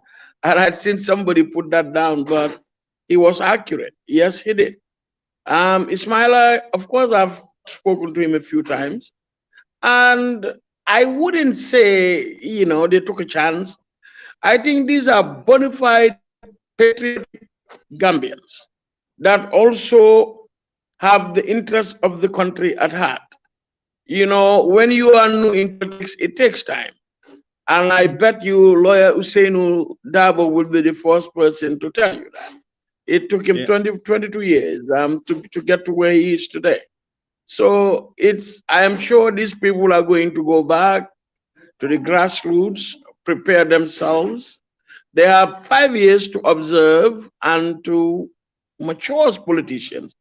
I wouldn't say they're immature, but to be more mature in politics, and they can come back swinging, you never know. I am very impressed by what the support they've been able to garner as first-time politicians. I think I have listened to both Esa and Dr. Ismail Cisse, and I think they've been driving their points home. Now, the Gambian electorate, I hate to say this, but I think the Gambian electorate are negligent of certain issues, certain issues that confronts our nation, quite frankly. And this may be one of the reasons why they were not able to connect. But as time goes on, they'll learn the game. It is a game. And there were people who mastered the game. And without a doubt, there are people in Gambia right now that have mastered the game. Like people like Omar Amadou Jallo. I'm telling you, that guy is the dean of Gambian politics right now. Dembo by force, Usainu Dabo. I mean, those guys have been in the game for too long, and they know how to open that playbook and go to work. And these kids, I wouldn't call them kids, but you'll call them kids, no? But they will get there. It will take time, but they will get there. I think their agenda is very, very sound, and they're doing this for the love of country, And besides, every candidate here is a very decent, good person. Politics will divide us, but at the end of the day, we have a coat of arms. We pray that we are indivisible under that coat of arms and become again one nation and go back to the very thing that Alaji Sadauda said on the eve of independence in 1965. He said that we are a small nation. We may not be able to offer it in material terms, but we will be able to show the world how a group of people with different ethnic origins, tribal backgrounds, and religious backgrounds can live together in peace and harmony. And that was the foundation of our democracy under Sadauda. And he ensured that the country lived by that mantra. And that is exactly why the Gambia does house the Center for Human Rights. We were not just gifted that center, we earned it because of Alaji Sadauda. So I think the next president that comes in will have to remember that Edward Francis Small, the father of our nation, rang that bell in Kaur so that we will be free. They will understand that Alaji Sheikh Usman Jeng, Abdul Wali Mbai, Sheikh Omar Fai, and Sir John Mahoney sat in the legislative chambers and told the colonialists that taxation without representation was illegal and it was wrong. That Sadauda Kairaba Jawara came and united the nation. Per Sarjai was there, stood for our freedom, and many, many others. You know, the Usman Jai Gurmaks, the Tafsir Dembambais. I can name many of them. So I think a new head of state owes it to all these great men to ensure that we bring the country back together. You know, this is my emphasis. We have always been a united country. And I know for a fact that what brings us together outweighs what divides us. So whoever is declared president tonight will be the president for all Gambians. And then the time comes for us to rally behind that president. Like here in the United States of America, they can have all the back and forth. But when those elections are over and that president takes the oath of office, everybody is an American until the next 4 years. And I hope this happens in Gambia under the president-elect that comes in. Okay. Sorry, it's not a question but I just find it interesting to hear these things coming out. Now, Gambia now is more divided than before, or one could say to some extent. Now, how do we, what is there to consolidate us as one Gambia to reflect that Sadauda said in the eve of independence? Now, and again, to go back to Lima Lajon Moy, what does the future hold for the parties that just want to give up or do not even contest because they haven't manifested what they would be like if they're in government, or where they stand in terms of policy as a party? Bobu mom dama ko wax ci olof ni ko mami daan waxe dañoo delloo paaka ca mbaram ndax ca jamono Afrique sow janta fuñ fa ñaaxee ay jàmbaar rek ñaax nañ fa suñuy maam bon li ñu war mooy ñu feddali kóllëre ak kóolute ci maam yooyu le delloo leen njukkal raax ci dolli seen gannaaw ñoom dañ defar seen kanam bàyyi ñu seen gannaaw ñun li ñu war mooy ñu defar ko bem rafet bu ko defee lii rim ci suuf si doon lu yiw te sella te mun nañ ko olof yi ne na woon fa woon bon ñu delloo paaka ca mbaram toog waxtaan am nañ kilifa yi ci réew mi mag ñaa nga fa kilifa diine yaa nga fa waxtu waxtaan jot na jërëjëf Tidiane dafa am loo wax loo xam ne lu am solo la mooy ne saa yuñ gisee rek élection suñ yeneen dëkk yi comme suñ neebu si sa Sénégal bu élection passé dañoo gis opposition bi sax ñëw am na ñenn ñoo xam ne sax dinañ leen di jox si gouvernement bi ñu liggéey waaye gis nañ ne Gambia si suñ pass election bi passé afterwards almost 2 years ñu ngi campagne ñu ngi election ñu ngi saagante ñu ngi xaste wante ndax foog nga ne loolu dina change bi yoon pour su kii win su winee ndax ñëpp dinañ ñëw rally behind him pour liggéey na dañoo continuer waat for the next 5 years ñu politigaat ba time election jot comme ne ñun niñ ko dee defee wax bi bari te liggéey bi néew lool parce que loolu lañ gis si suñ opposition bi gis ko si li nga xam ne moom lañ gis si trend bi nga xam ne moom moo nekk di dem on mama boobu moom ñu dénk ko yàlla ak yaakaar ne dina xam naa ne réew li ko liggéey du rek benn parte ko mun a liggéey ndax am na bàkk boo xam ne moom la xale yi dee bàkke kaddu président independence suñ ne liggéey jot na Gambia am na boppam xale yi di gën a bàkk ne nañu sawar jéeñu liggéey taxaw booloo liggéey Gambia am naa yaakaar ne buñ toppee bàkk boobu day mu firndel loo xam ne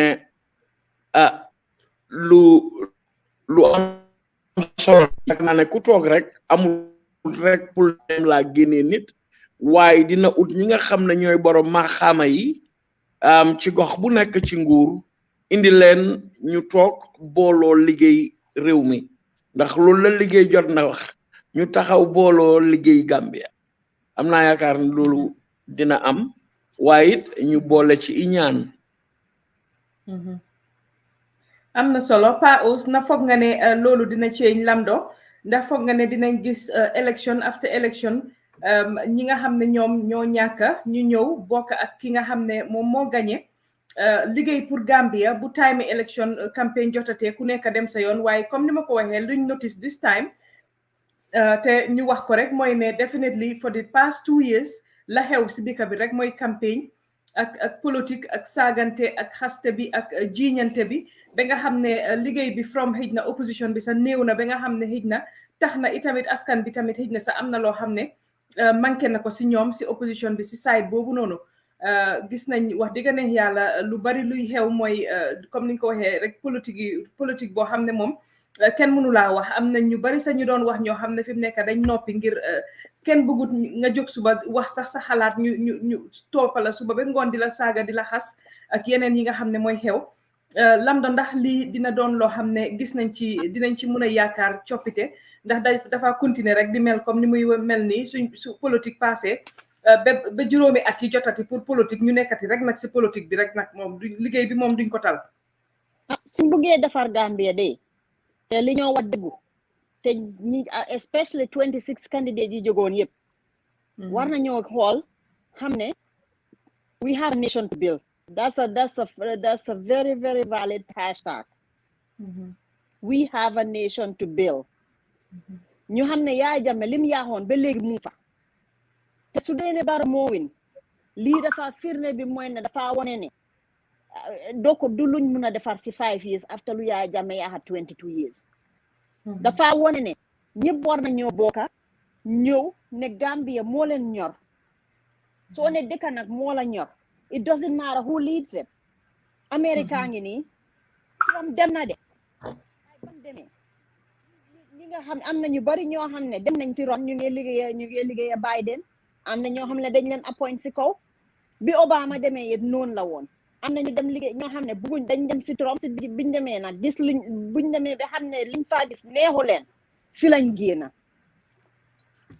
génna dem di xaar di defar seen Republican Party so Gambia suñ ñun we only 2 million pour dëkk boobu dem bor bu set nit ñi wax ko ne lu yomba la si suñ ko nangoo bu gee si su déggoo si ñun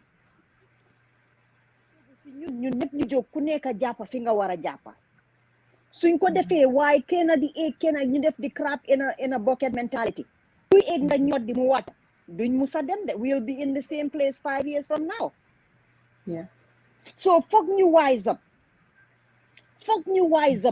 at some point dangaa ne waa man dëkk bi moo ma ñor soo nekkee si biir dëkk boobu ngay faa eewoo am na audience yu doon génna si WhatsApp bi ñu ne ñoom borom business yi kooku xaw ma nag ñaata businessman la doon waxal waaye mun a ñoom borom business bi seen business yi dox moo leen ñor.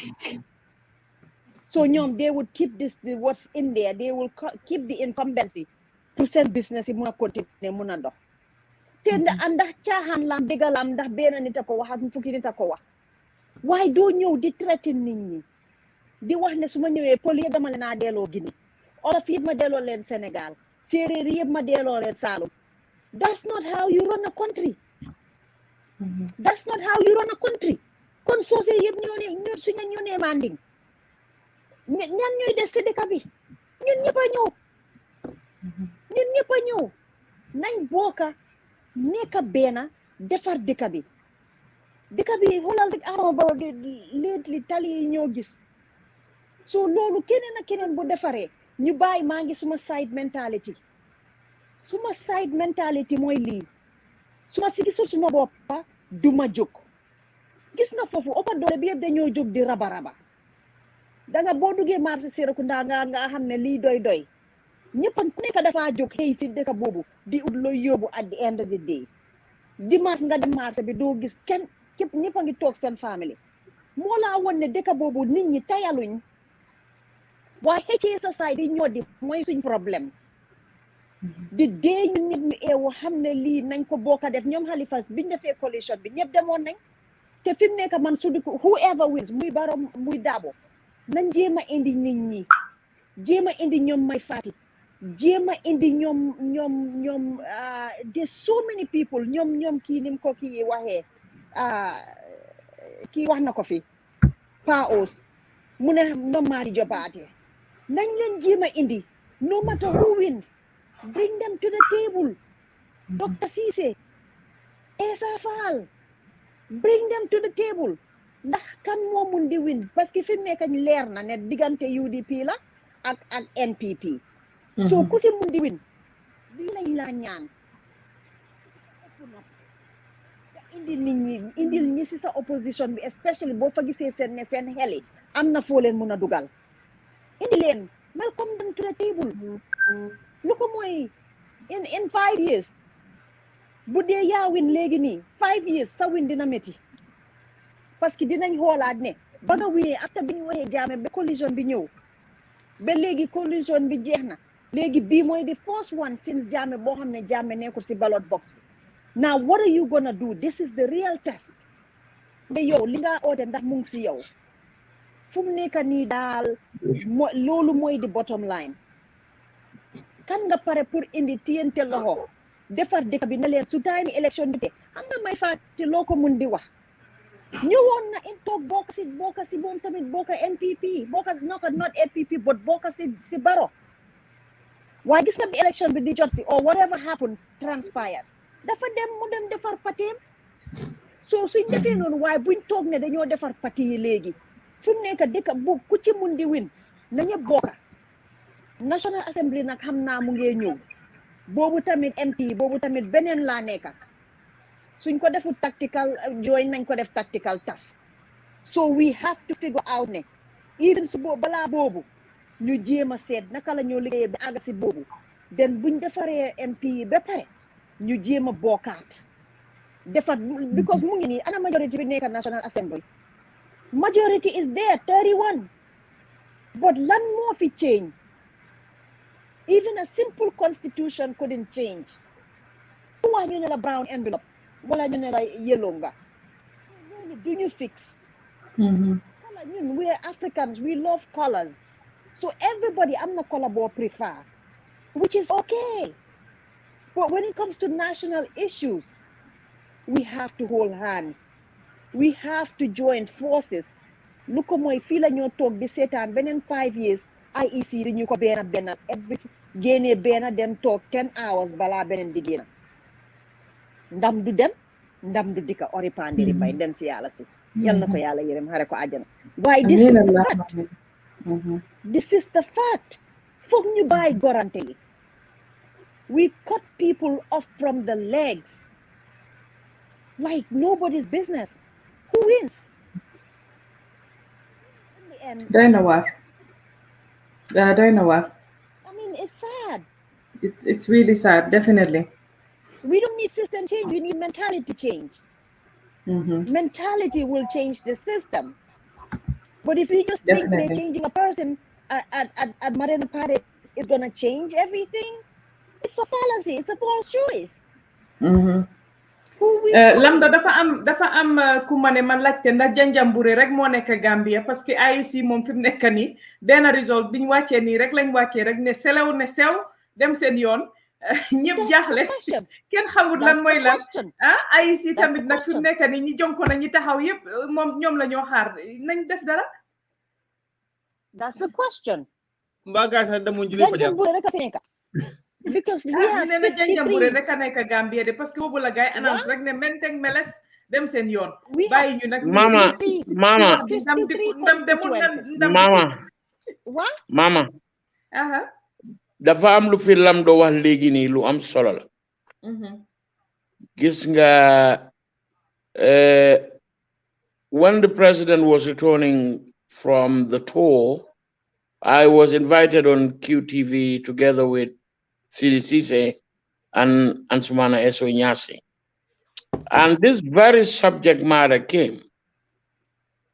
And we kind of delve into people's commitment to the Republic and people's commitment to one another.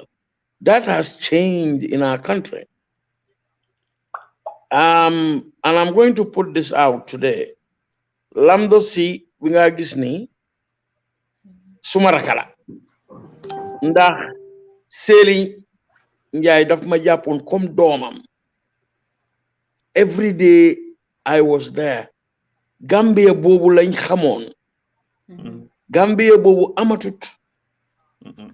Bugante japante ñun growing up xamuñ yaxante xamuñ xex sa morom. It's sad in the Gambia today. And whether we like it or not, that's the truth.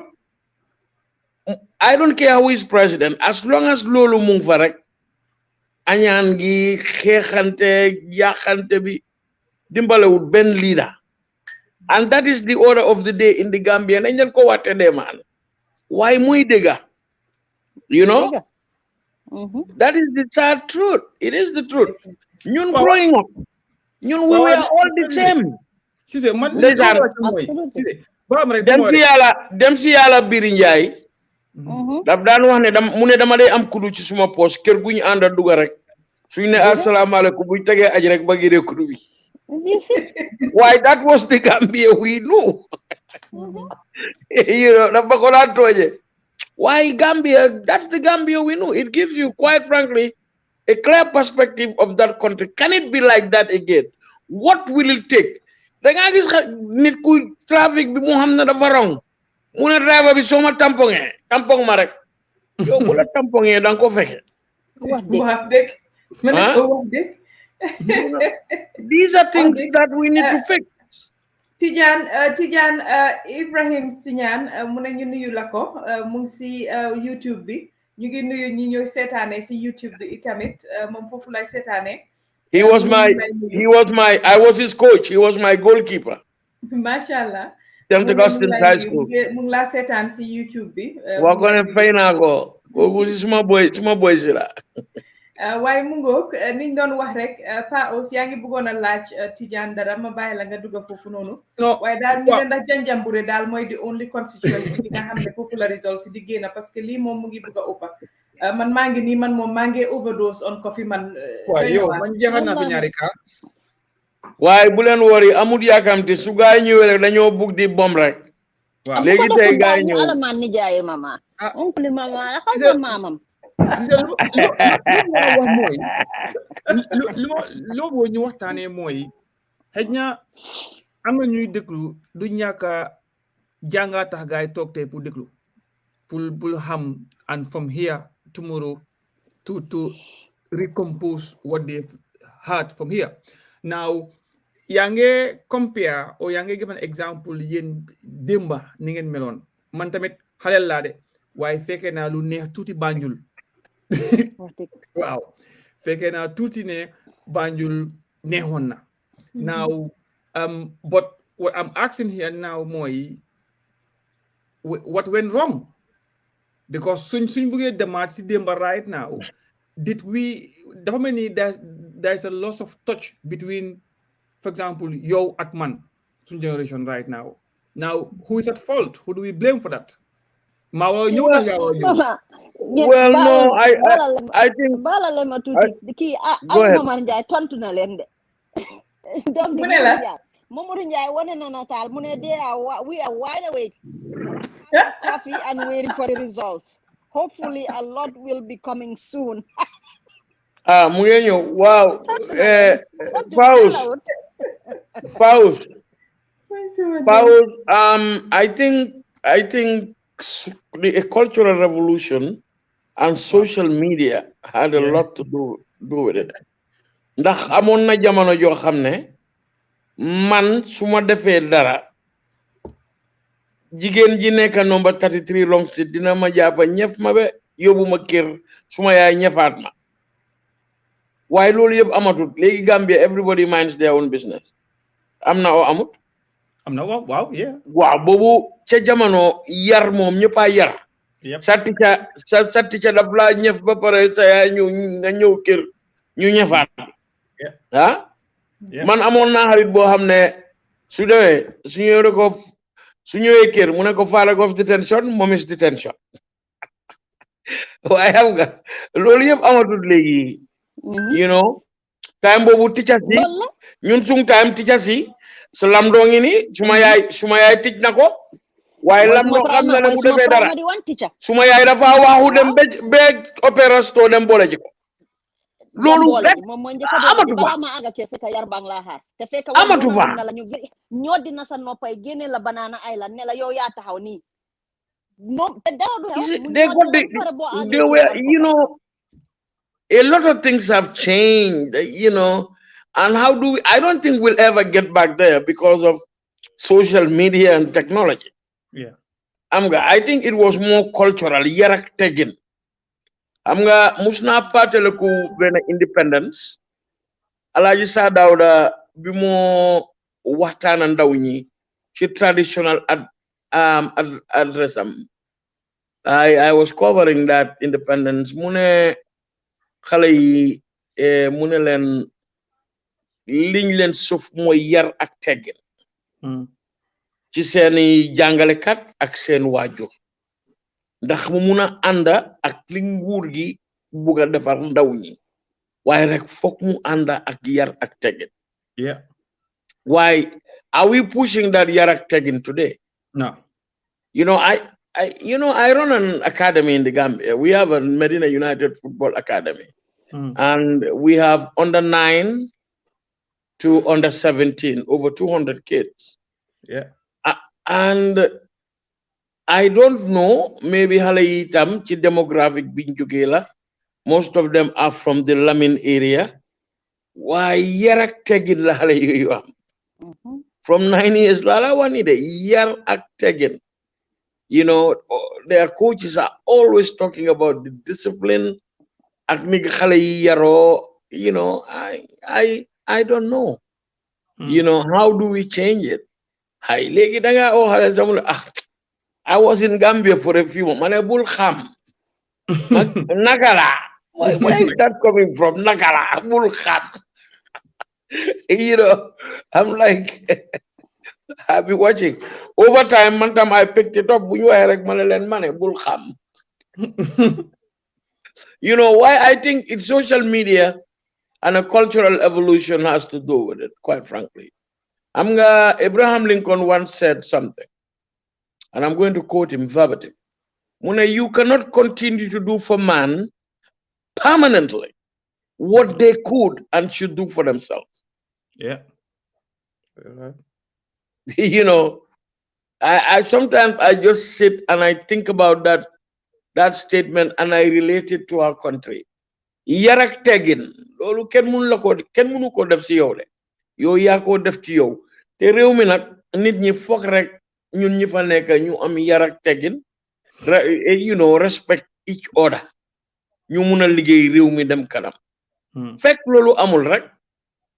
You know, say munu ñoo liggéey ne dañoo am nga munu ñoo nekk ci benn plane ñu uti benn destination pilot be ko pilot bi di xuloo di bon duñ agadi so that's the case so moo tax maa ngi doon wax ne the president elect top priority mooy pour reunite nation dëkk bi number 1 ba pare we need to kind of infuse discipline in that country.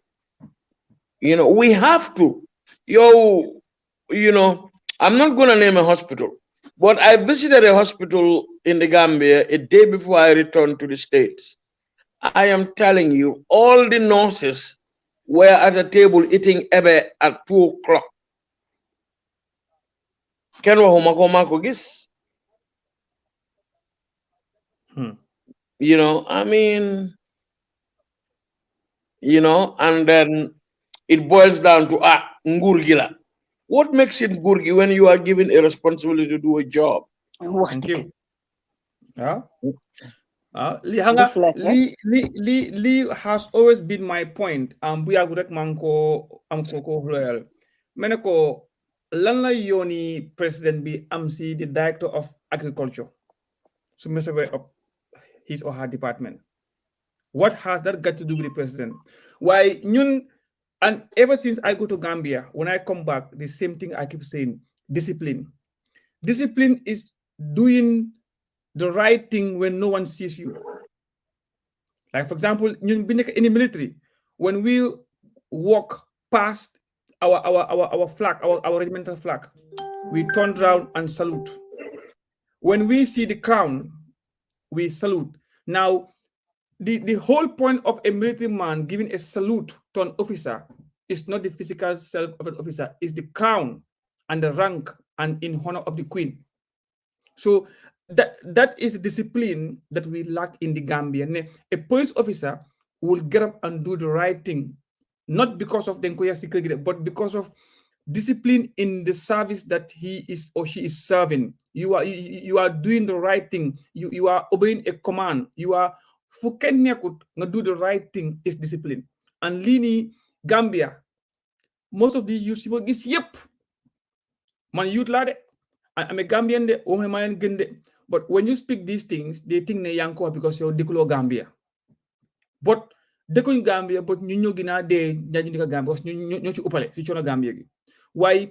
What I have seen more our young people today, that discipline we need amunko. You see a traffic light which says red, you go around it. That is lack of discipline. Man UK fidi, man small done before years them Gambia. Dafa leka ice, man ko sani ko. Dafa ben ne du ko def. Dafa ko tiri ut fum ko sani. Su buge 7 te halel la man ko kayen fi nga 7 ci mbeda bi. Du ko def, but man baji na ko def man. You know, and leave now create more at a very early age. We have not injected discipline in schools. Like example, America. Halebog is there right now. I'm not something that has the American flag. They are so proud of their country's flag and their country's national anthem and the values of their country. Same as Britain. Any child you see in this country will be forced to learn about political why paus lolu moy change bi am discipline amon na ci school si. When I left school I briefly taught at Methodist Prep and ñom ñang njaay ñi ñep ñom Saliou Tal yep they were my English language students and they will tell you every day they had to know 5 new words in the dictionary. And they did. You know, the discipline more for amateur. Now, how do we nurture that discipline again into the system? Huh?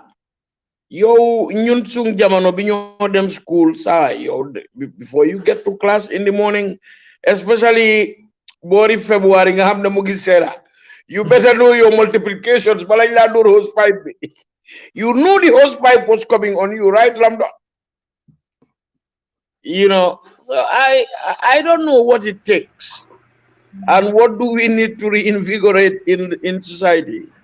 I don't know. Ndax kilifa yi fa nekkoon dem nañ kilifa yi ñeme ñoon dëgga pour taxawal dëgga ndax dem nañ nekkaatuñ fa but I don't want to believe ne Gambie yëpp kilifa bu mun a taxaw ne accaleen ñu waxante dëgga def nii ani xam nga jamono yu nga xam ne mag ñi dëgga ñoo fa nekkoon ñoom Ousmane Ndiaye góor mag am na koñ bu ko tuddee Tobacco Road laajtal affaire yi Ousmane Ndiaye góor mag ñoom Tafsir Demba Mbaye ñoom Tafsir Massamba Cissé ñoom Gabriel Julian Fall ñoom yaa arrêt Mbodj kilifa yooyu nga xam ne ñoo fa ne woon waaye dañ ori ndeysaan dem si yàlla fàndir dañuy toj ali kala gi you know it's not there anymore too léegi ñun Mama Linguère Tijaan Cissé Pa Salam do ñun ñooy kilifa yi wala ñu xale yi di déglu waaye ñu ne ñu mane koto yu ndaw yi nañ dem toog man and it's there and you know whether we like it or not social media the cultural evolution has taken a lot out of what the way we were you know our cultural heritage comme ñun ca jamono mag du wax ñu wax waaye léegi pa aussi yoo xam nga ne loolu amatut waaye here if you go waaye fii America fii sa doom boo ko laalee mu ne la am calling 911 wow wow so it looks like that is also in Gambia now yes so the incoming president has a lot of work to do yeah you know I mean not just the sectors but how do we just get that society moving again beno dafa neex nekka bena dafa neex loolu amoon réewi Gambia maa ngi parale ku bu zonal football yi amaan youth week mu neebe ñu ne naka Banjul South dene Ngunja Banjul Central Gese Serekunda Duto Bakaw Caalo ñuy tooñante mu neebe waaye loolu yëpp dem na waaw léegi ko tooñ sax kal sax mu ne xay tribalism ñëw into play la nga ragal sax léegi doo ko ñemee sax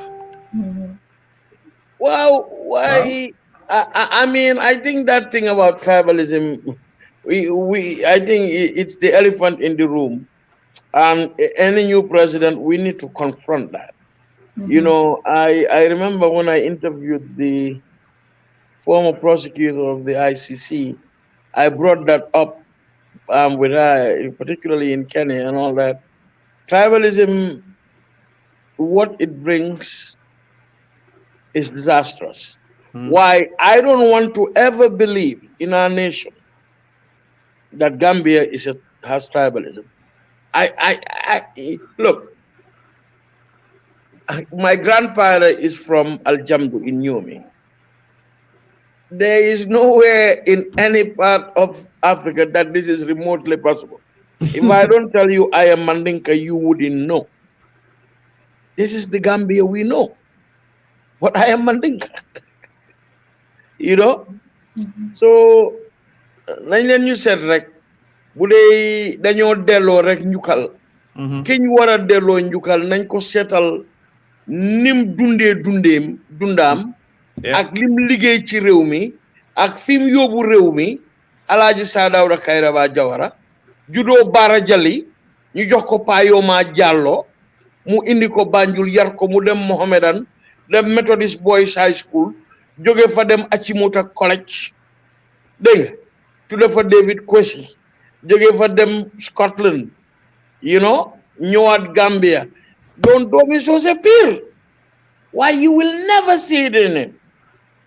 That man was a uniter of our nation. He brought that country together. And we owe him that, to hold it together for the legacy that he left in that country and the continent at large. Yeah. You know? I mean, look at that man. Right? Come on, nobody talk, right? We got the micro imitate, right? Boys and girls, once again, we are gathered to celebrate.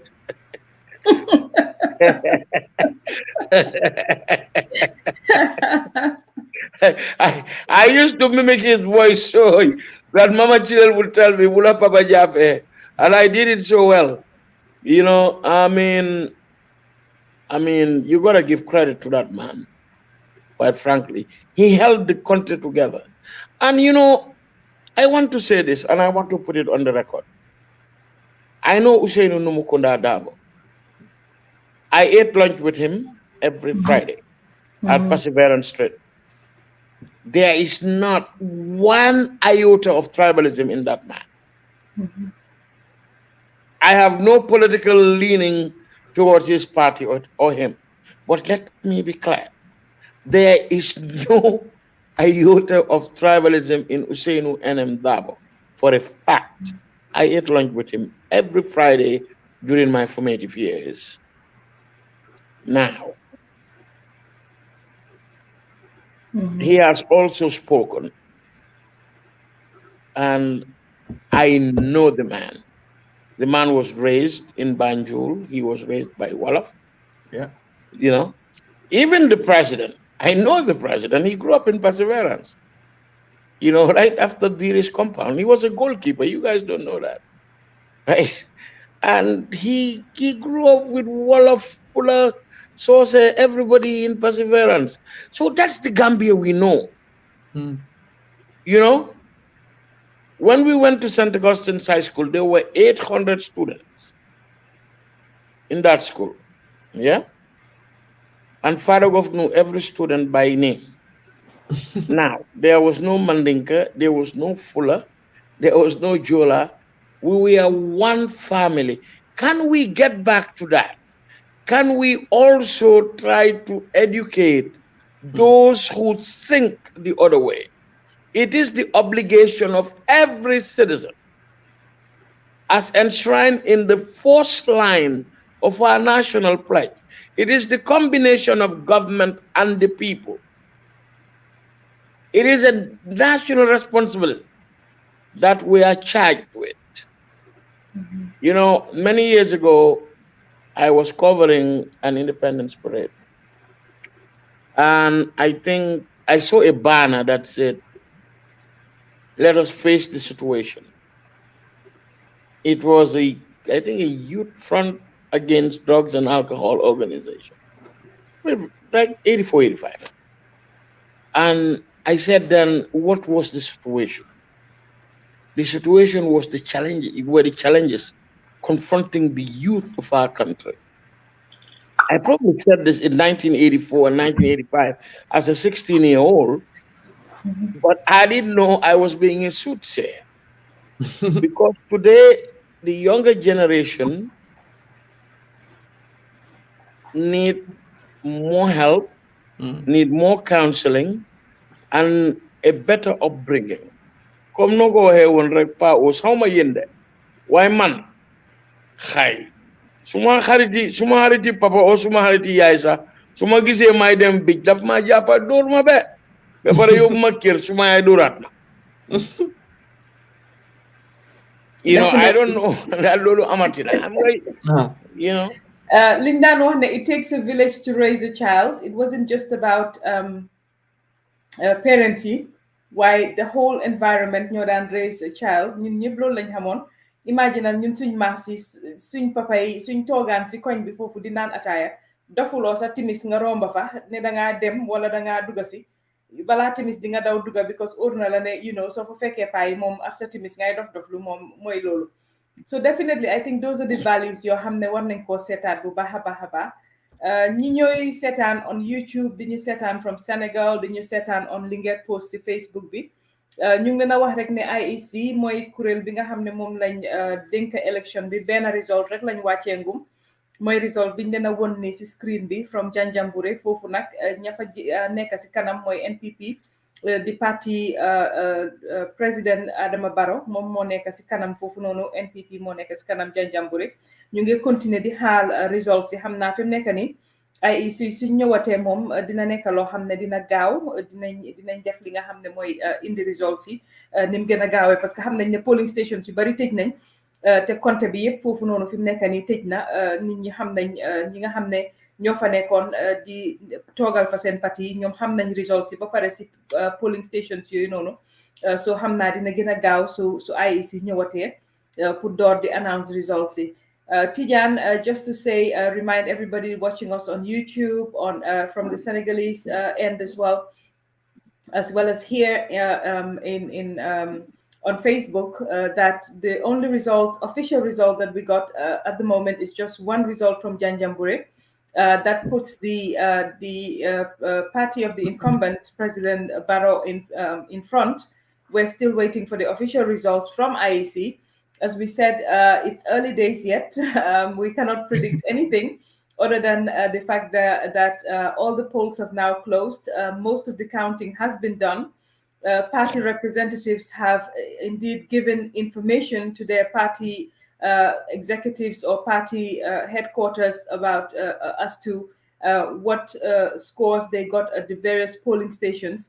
So we just await now basically confirmation from IEC to confirm those numbers for us. As we said, some of those numbers we have also been privy to, and we've shared them here.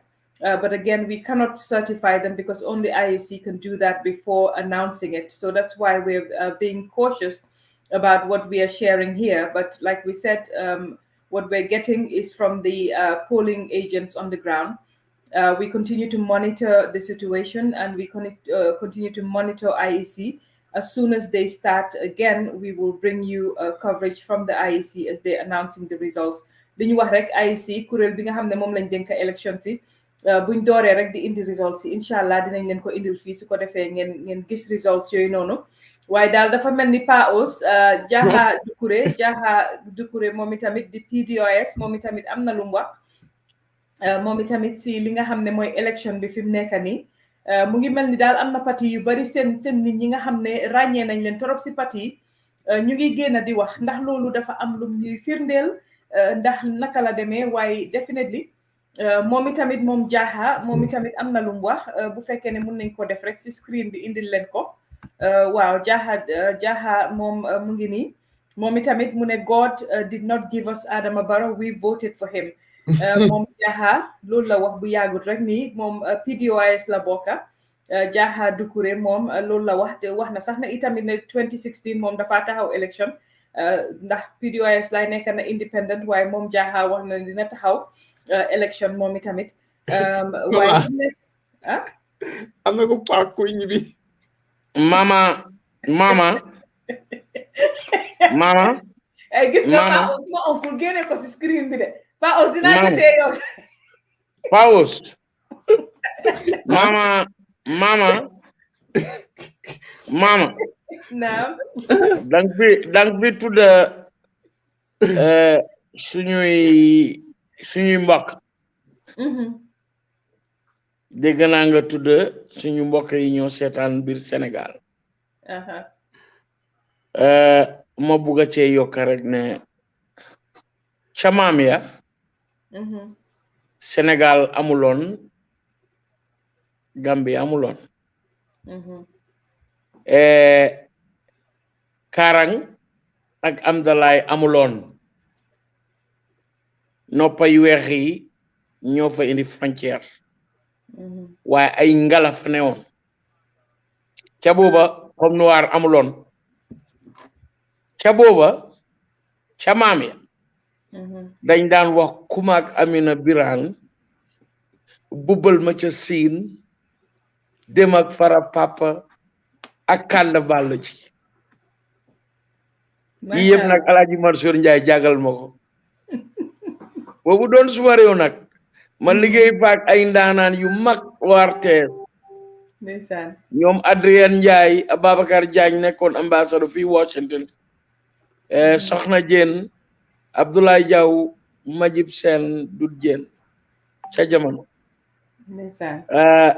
tey élection bi dama ne Sénégal dañ bokk de ndax soo jógee Bargny Géej dugg Kawur Dande Maayo ñoo bokk boo jógee HLM dugg Fajara ñoo bokk doo jógee Sicap Amitié dem Gunjur ñoo bokk benn réew la woon li muy firndil rek mooy liñ jàngaatu ne ca maam ya ay ngalafa ne woon noppa yu weexee ñëw taxaale ñu bon ñoom it tey bis bi dañu ci am cër ma delloo la kàddu gi wax dëgg neex yàlla am nañ ci cër ñoom itamit te ñu ngi ñuy déglu ñoom itamit nekk Sénégal di ñu déglu fii si élection bi ñoom itamit di bàyyi xel parce que li ñu wax ñu ne lu xew Gambia rek fanaan fi nga xam ne mooy Sénégal kon benn la kenn mënu ko xar ñaar moo tax ñoom itamit am nañ torop interest si suñu élection si ñu ngi bàyyi xel bu baax a baax a baax a baax li nga xam ne mooy liñ fi def fii so ñu ngi wax itamit suñ mbokk yi foofu noonu itamit nañ ne leen jërëjëf si seetaan bi ñi nekk YouTube itamit ñu ngi leen di gis jërëjëf ñu àndal fii si Facebook bi wax nañ ñu ne xam naa alaaji moom Momar Njie any minute léegi dina ñëw nga stand by Paos wax nañ ñu ne fi mu nekk nii léegi tey rek alaaji Momar Njie journaliste yi ñu ngi dem fi mu nekk nii pour dem déglu li nga xam ne mooy xibaar yi muy indi ñu ne fi mu nekk nii daal gars yi ngi pareyaas foofu noonu pour demaat déglu li nga xam ne moom la Alaaji Omar Njie di indi suñ dooree rek dinañ ko link indi leen ko directly from the election house in Banjul incha allah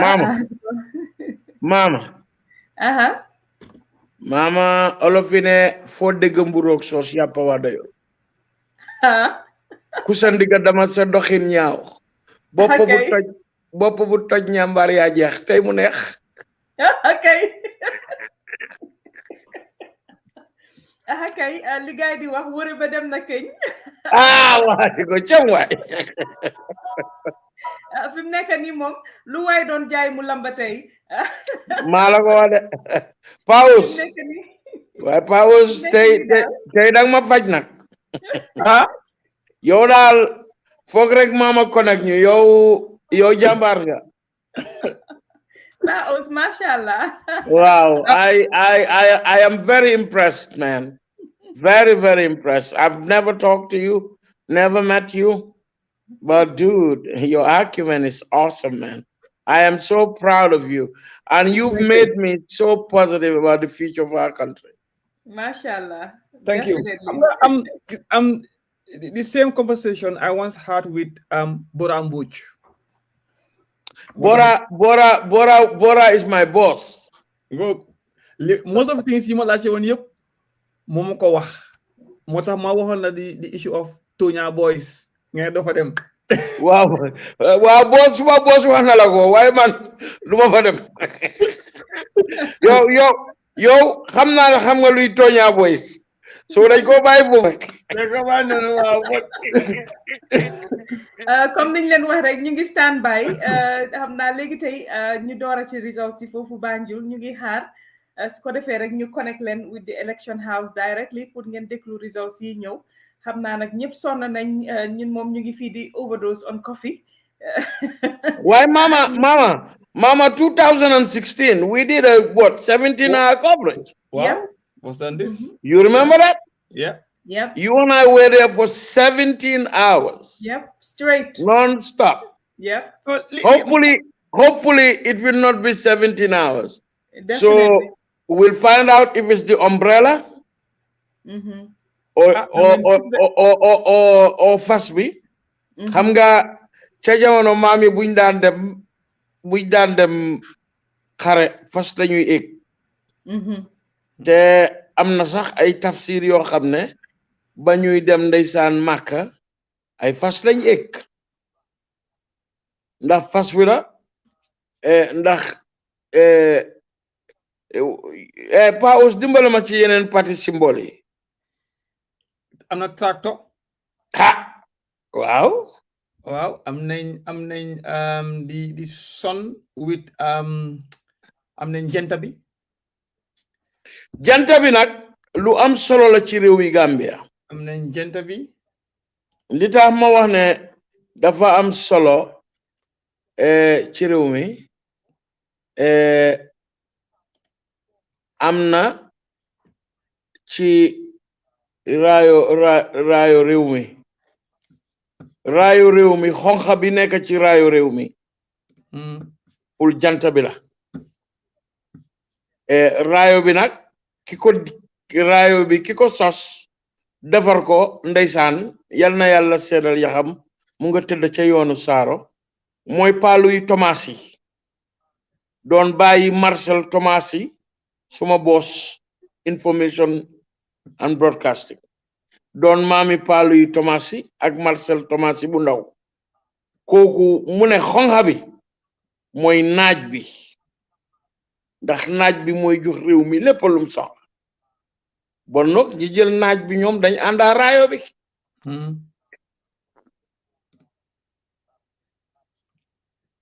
waay xëy na mun naa am lii xëy na du fi xaj waaye is very important these things ñu xam ko because tey jii man as a young politician or want to venture into politics if you do not know the political landscape or history of your country you can stand and contest, or even if you contest and win sax danga mel ni gaal gu nekk si géej amuloo compass fu la géej gi yóbbu rek nga ne am fii la right now and te foog na people like yow an example Ibrahima Jawo these are assets yi nga xam ne Gambia won leen a bàyyi ñu dem like that because of lu ñu woo jàng li xale wo ñun suñ time school well duma amul suñ time sax because of ba tey xale la waaye we had what was called social studies books yu naan am di jàng ñoom Fodé Kaba Dumbia ñoom Musa Moro and those things loolu was history but it was also politics because of ñëpp dañ foog ne Gambia the first prime minister or the first president or coup for the independence was Jawara why history did not say that. Rightfully so. Rightfully so. Yeah. And the first chief minister was Per Sarnjay. Yeah. And also when Virginia Howe wrote the national anthem, her husband, Frederick Howe, who was an expatriate at the Ministry of Local Government, derived the tune of the national anthem from a local song entitled Fode Kabadumuya. Fode Kabadumuya for the Gambia. That's where it came from. Okay. Hanga lo tay these are things nga xamne man I'll be very proud ñun sun doom yi ñu diaspora they because of li tax tey wana example li tax America nekk America or the claim superpower seen doom yi fuñ gina they can defend their country and then speak about their country anglais fii nii what they inject in the kids at a very young age mooy about English history now what happened in Africa mooy ñun lu ñu gina jox problème mooy we are not learning an Afrocentric syllabus ñun tubaab bi the syllabus they've injected in us is about them, not about us. Now, look at the issue of slavery. It's more to do with what they have done to us than how we suffer. This is what we learn in school. Now, but how about turning the wheel around? What is the African? I totally agree with you. Okay. The speaker of the British Parliament, the current speaker, once said, history is a path left by the past. Yes. And we have to follow that path. Yeah. Now, if I come today to Gambia and say, who was the first woman minister in the Gambia? If I come to Gambia and say, who was the first woman to contest an election in the Gambia? If I come to the Gambia today and say, who was the first woman to head a political party in the Gambia? If I come today and say, who was the first woman to win a parliamentary election in the Gambia, I wonder how many can answer those 4 questions.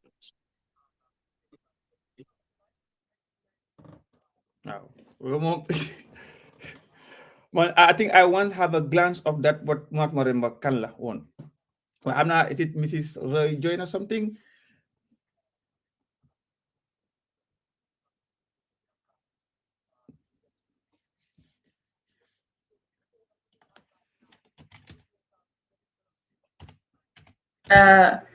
ñu ngi leen a wax rek ne we on standby moo tax ma nekk mute pour monitor fii nii IEC su gaay dooree rek dinañ ko connect indil leen ko fi mu nekk nii ñu ngi on standby di xaar pour kii di Alieu Momane Njie moom mi nga xam ne moom lañ dénk élection bi pour mu ñëw toog wax ak ñun wax ñu fi gaay tollu fi mu nekk nii indiwaat results yi fi mu nekk nii moom ñoom bañ wàccee Janjanbureh ba léegi ñu ngi ne tekkaaral fu nekk nag mu ngi ne selew ña toog ña taxaw ña jonkon ña loo ca xalaat daal ñëpp a ngi xaar Alieu Momane Njie mu génn a wax lii daal doy na waar waaye day wax nañ ma ne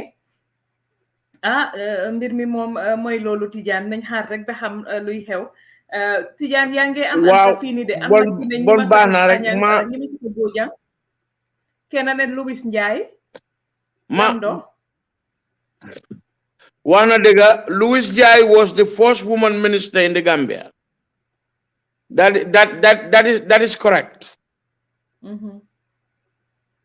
And the first woman minister in to contest and she was the first woman minister in the Gambia. Yes. Now, the first woman to contest an election in the Gambia. She contested in the Sojourn ward. Nope, her name was Lady Hannah Augusta Darling Jawara, the wife of Alhaji Sadawda Kairaba Jawara. Wow. And then the first woman to head a political party in the Gambia was St. Claire Juf, the Gambia People's Party. Mm-hmm. And then, of course, the first woman to win a parliamentary election with a landslide was Nyimasada Sane Bojang. So, Nyimasada Sane Bojang. Why these people, the Gambia governments, do they honor them or have their status or I'm not Nyumbio school, we learn about these things, but fighting.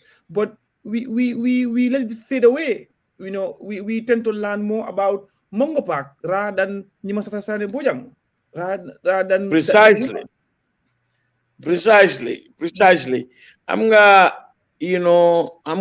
Gambia has, with the Renaissance movement and, women being in the limelight now, I think about those days when you had women, very strong Gambian women, like Yaharet Mboj, Kokumo Yai Okodrame, ñoom Marie Samuel Njie nga xam ne géwél la woon waaye lim daan wuy yëpp lu nit ñi di gis la bor bu set ñoom Liliane Johnson ñoom ndeysaan dem si yàlla docteur Harriet Ndaw nga xam ne moom moo saadaaw dañoo jàng acimuta moom moo ubbi moomoon ndeysaan ndaws that is contributing tremendously in Gambian education.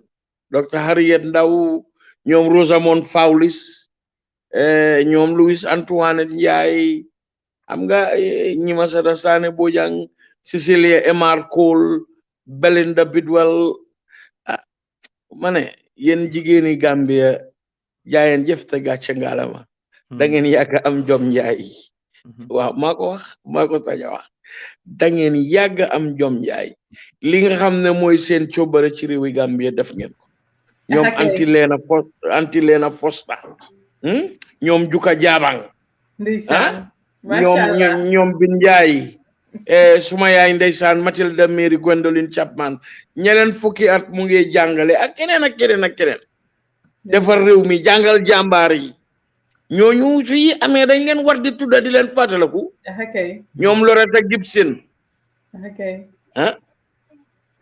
mooy dëgg dañ leen war di fàttaliku naa daal on the 18th of February suñ ko yàlla may ñu fekkee lu mel ni dañ ko amaat ñu go into detail about li yëpp because xëy na tey xëy na mun naa waxi election la waaye ba tey we need to dwell on how we started to and who fought to where we get to it because tey su fii tey man ma toog fii tey di wax tey about this election di comment te yàlla xam na ne I don't know much waaye ku yàlla may xel rek at waxtaana mag rek danga ne mun a compose yourself in this kind of situation. waaw waay Paus kan mooy pa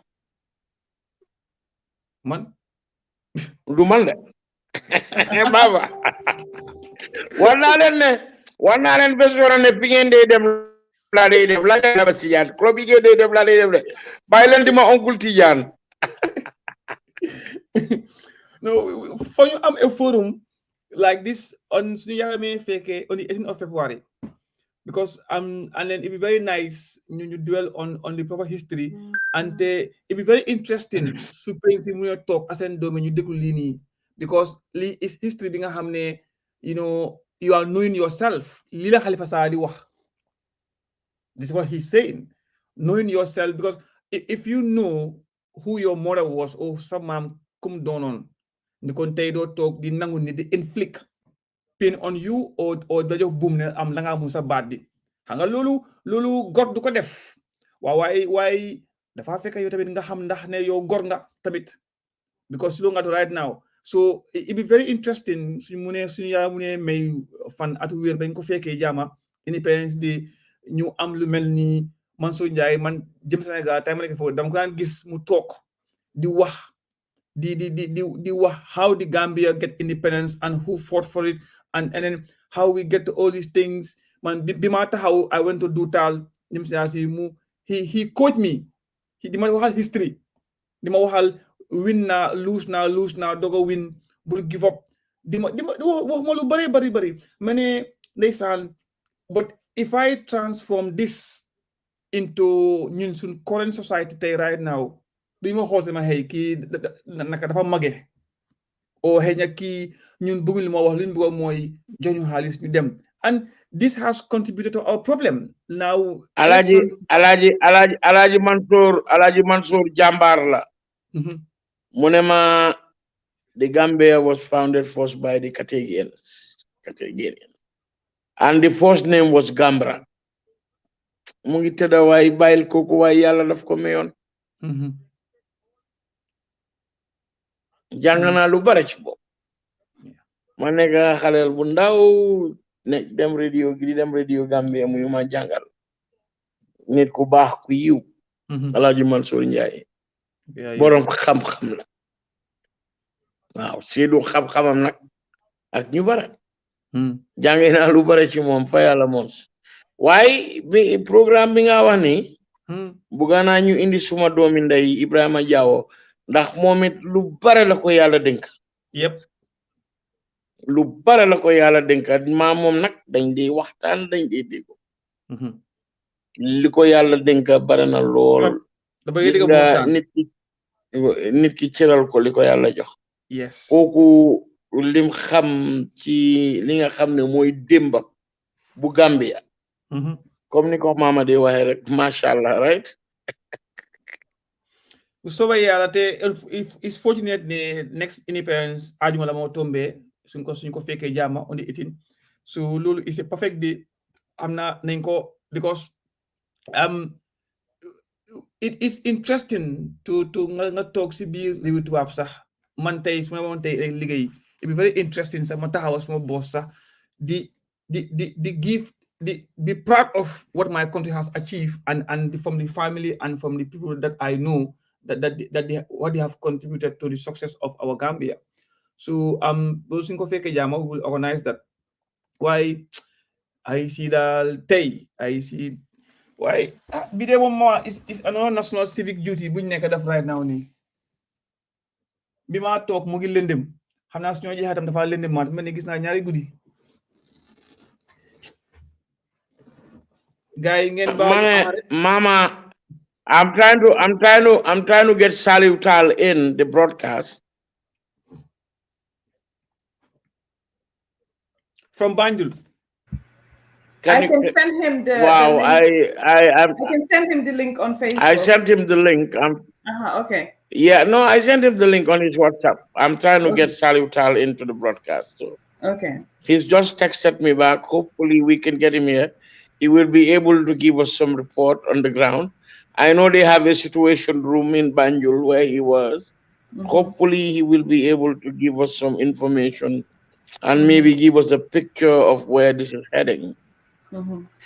When it takes this long, it's a very, very, very it's a very close one. ñoom naka la tudda gaay moom ñu ngi mel ni ñuy celebrate waaye comme ni nga ko waxee celebration moom teel na torop ñu xaar rek parce que fana am nañ 50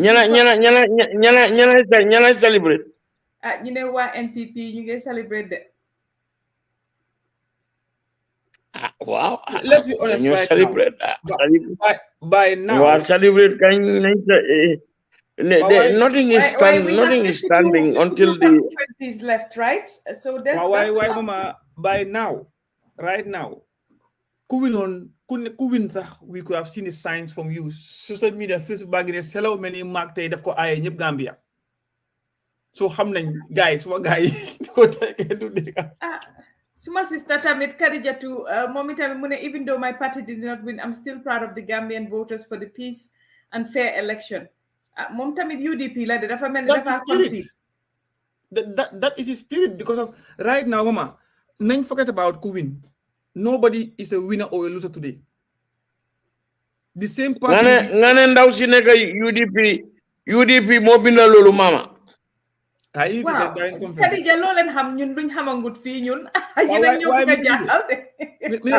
Wow, why Bente is not official. I mean, I just think let's wait for the IEC.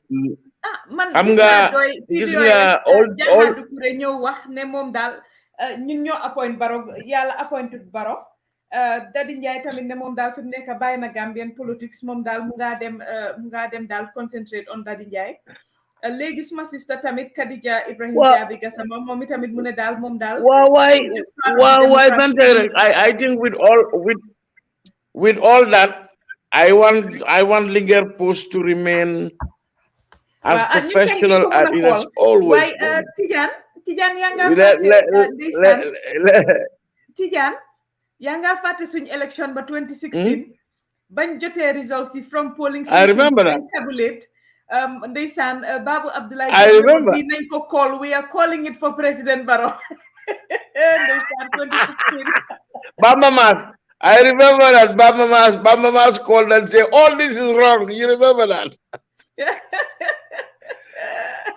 Well, I mean, I remember ñoko ñëk call for the coalition at the time led by President Adama Barrow. ñoko fa mu ñëk call fofu nonu on time bobu nonu election bi fini. So tay tamit wax deug neex yalla wa UDP day ki suma sister day mu ne it's not looking good for UDP de loolu la Khadija Ibrahim Jabi Gassama mo UDP la. Si c'est man li ma wax moy tay ji Look, let me be clear. Powers, let me come here. Either way. Yes. I am going to put this on the record.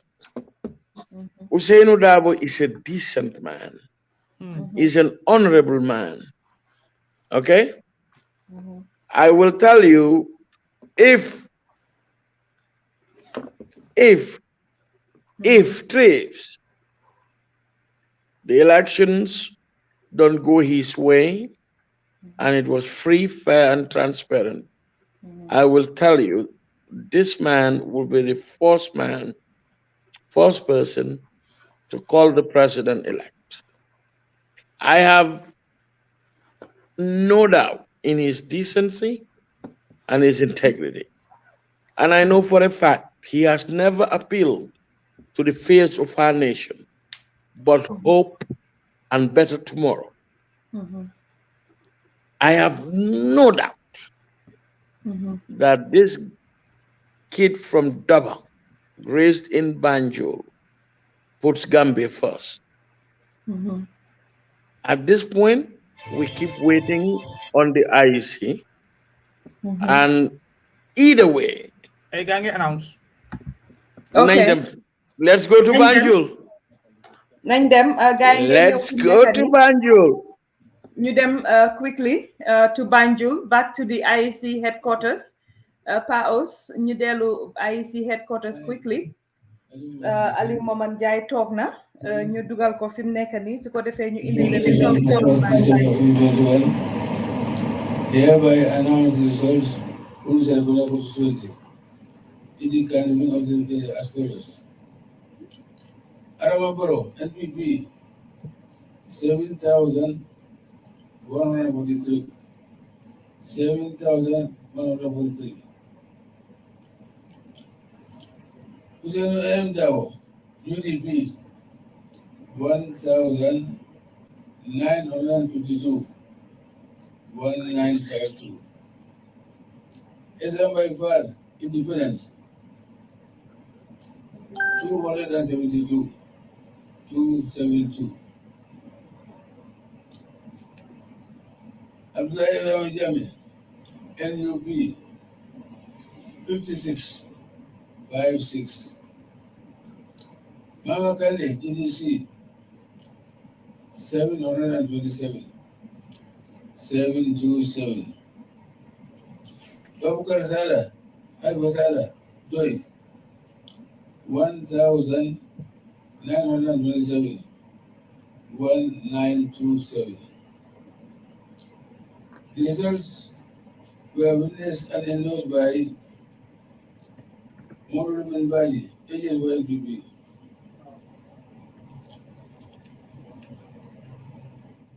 They were confirmed and by Alaji Mawali Kurang, Doi, Jabujo, Doi, James Bahum, here was by far. Alaji Conte, NPP. Dr. Demba Sabali, NPP. Sidi Kasama, NUP. Ibrahim Yang, GDC. Morelos Move, GDC. Signed the Humanitarian.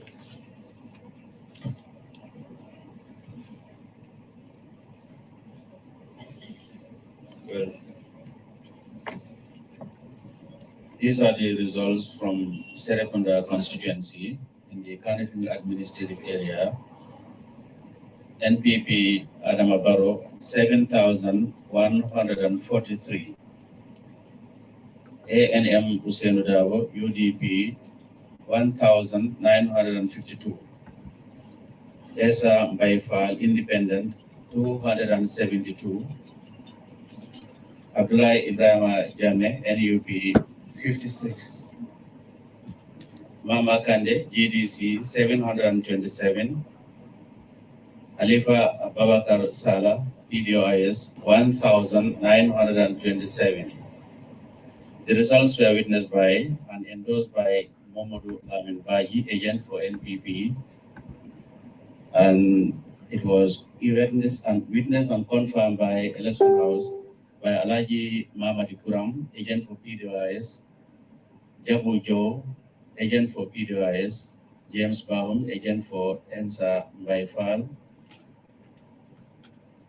Alaji F. Conte, agent for NPP, Dr. Demba Sabali, agent for NPP, Steve Yazama, agent for NUP, Ibrahim Anyang, agent for GDC, and Momodi ABS Group, agent for GDC.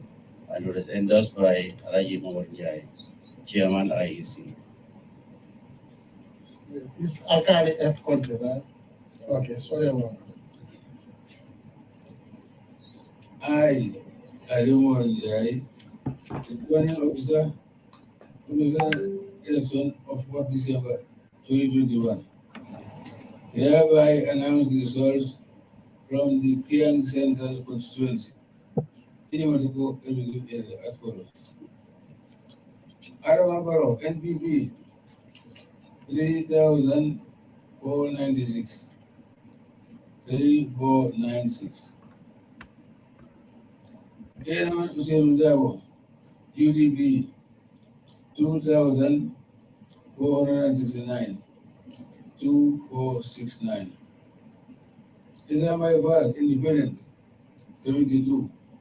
72. Abdullah Ibrahim Jami, NUP, 52. 52. Mama Kande, GDC, 270. 270. Aliba Abakar Sala, Doi, 42. 42. There were 3 invalid votes. The results were witnessed and endorsed by Burama Babu Sane, agent for NPP. Papa Nyai Sanyang, agent for NPP. Almami Diva, agent for UDP. Keba Kamara, agent for Doi. Amanu Esba Sapa, Amanu Esba, agent for GDC. Lesson we have witnessed and confirmed at the election house by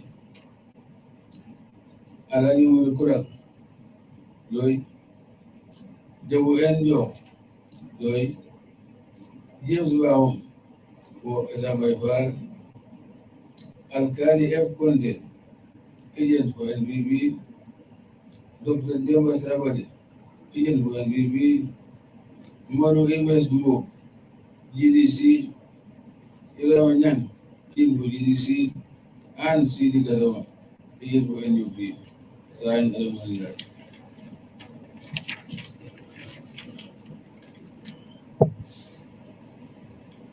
These are the results for Kiam Central constituency in the Mansabunga administrative area. Adamabaro NPP 3,496, ANM Usenodawa UDP 2,469, Esa Maifal Independent 72, Abdullah Ibrahim Ajame NUP 52, Mama Kande GDC 270, Alifa Babakar Sala, PDIS 42. There were 3 invalid votes. The results were witnessed and endorsed by Rama Fabu Sani, agent for NPP, Fafa Njai Sanyan, agent for NPP, Almamo Diba, agent for UDP, Keba Kamara, agent for PDIS, Amadi Espa, agent for UDC. And they were also witnessed and confirmed by Alaji Mamadi Kurang, PDIS, Jabu N. Joe, agent for PDIS, James Bahom, agent for Esa Mbaifal, Alaji F. Konji, agent for NPP, Dr. Demba Sabari, agent for NRP, Momori ABS Mbu, agent for GDC, Ibrahim Anyang, agent for GDC, and Sidi Gazama, agent for NUP. And they were signed and endorsed by Ali Muhammad Jai, Chairman IEC.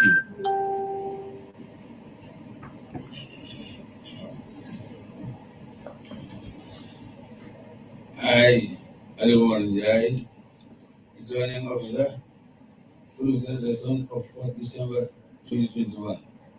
Hereby announce the results from the Jara Central constituency in the matter of the as follows. Adamabaro, NPP 3,303, 3303. Kairam Sunudabo, UDP 1,313, 1313. Esam Baifal Independent 71 votes, 71. Apply Jam NUP 60 votes, 60. Mama Kande GDC 494, 494. Arababa Karsala Joy 50, 50. There were 3 invalid votes. The results were witnessed and endorsed by Barama Babu Sani, agent for NPP, Papa Nyai Sanyang, agent for NPP, Almamu Diwa, agent for UDP, Keba Kamara, agent for Doi, Amadu Esba, agent for GDC.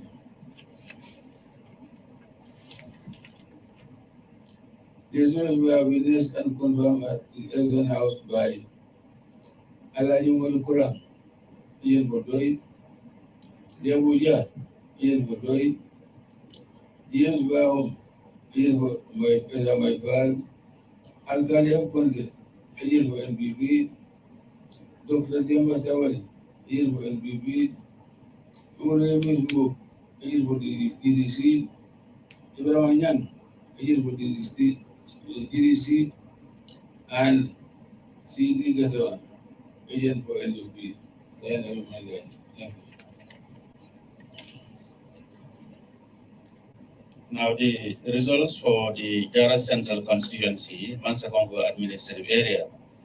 A&M Adam Barrow, NPP 3,303. Adam Barrow, NPP 3,303.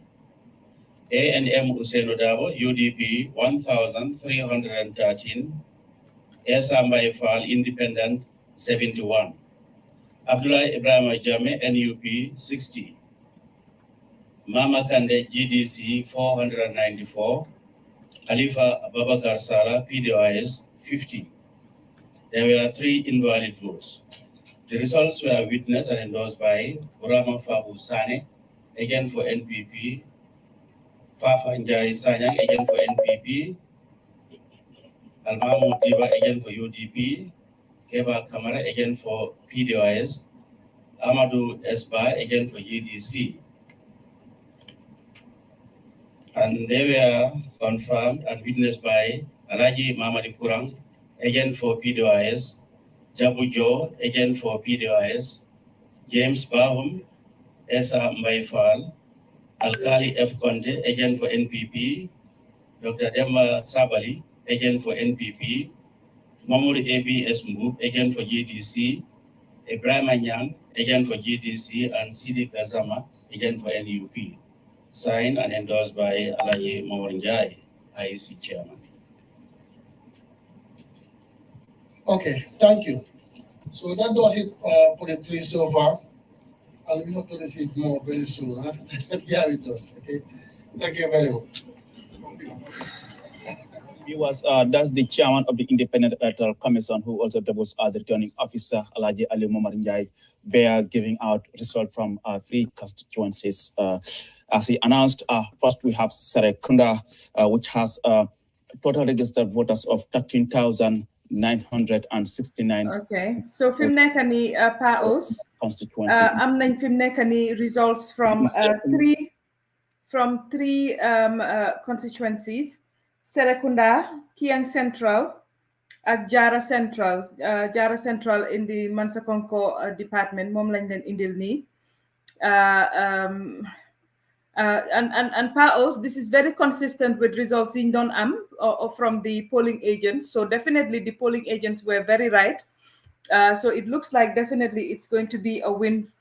We again anyway, you know buñ ko call, but I can tell you we are comparing results in Don Joxfini from the polling stations. Fin Don Conte si bopam. Te liñ leen doon wax loolu la IEC nekk nii fi mu nekk nii di indi results yooyu noonu. Kon mu mel ni Serekunda foofu noonu Serekunda NPP ñu ngi am 7,143 7,143 UDP 1,952 FAL Essa FAL Independent 272 NUP Abdoulaye Jammeh 56 votes GDC 757 votes PDOIS 1,927 mooy liñ leen doon indil nii pa also mu ne dem si sa pie chart bi hit na boobu mooy gën a wone information bi mu ngi up ok bii moo nekk up de Excel moo nekk up te feeñut bu baax yes here we go so li ñoo gis ni Kiang Central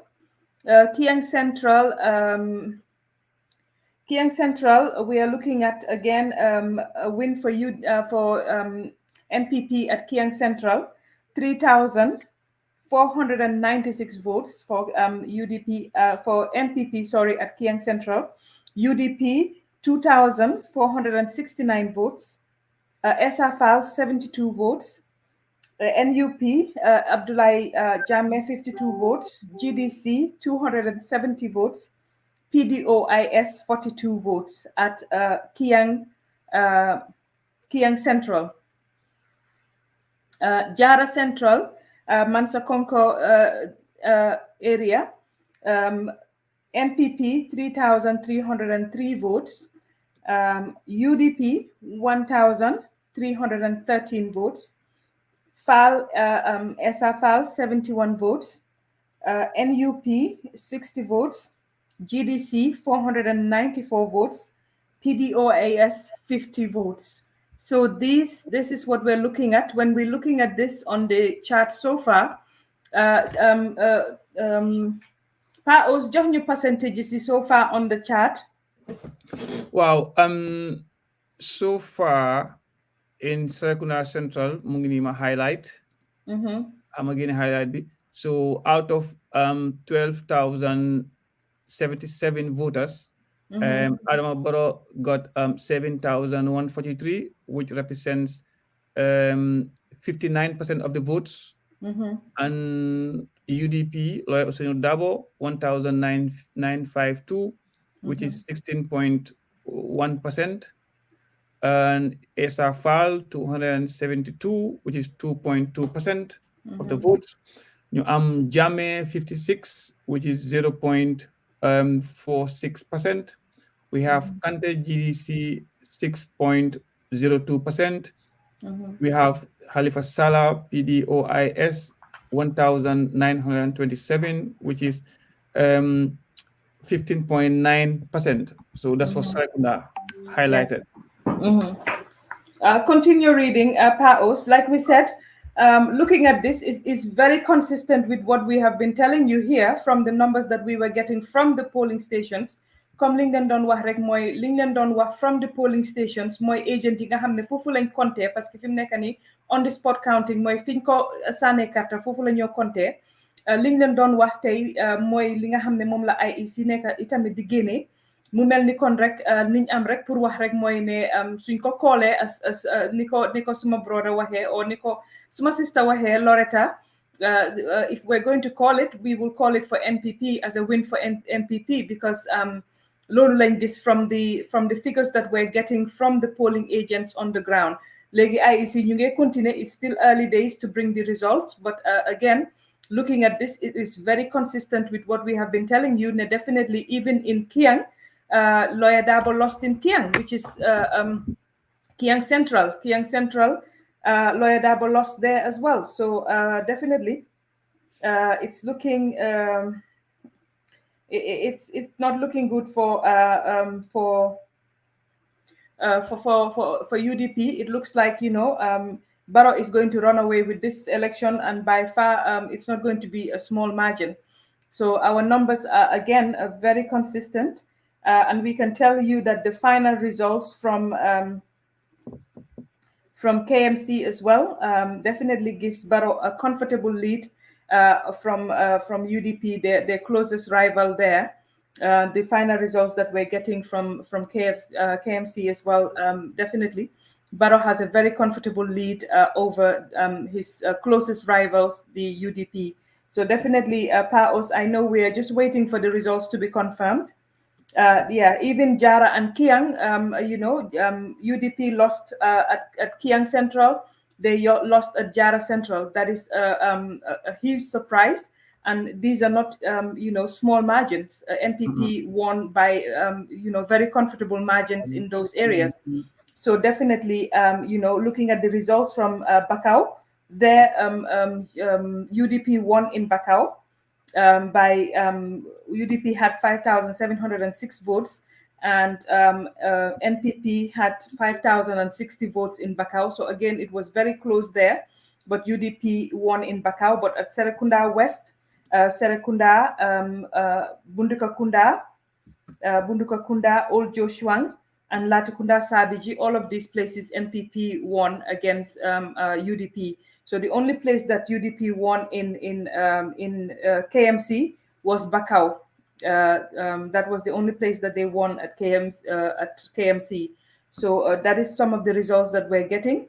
But of course, again, we will continue to listen to IEC to officially give us the results as they're doing. But again, like we're telling you, it is very, very consistent with the results that we have given you here from the returning officers on the ground at the voting or the polling stations in Gambia.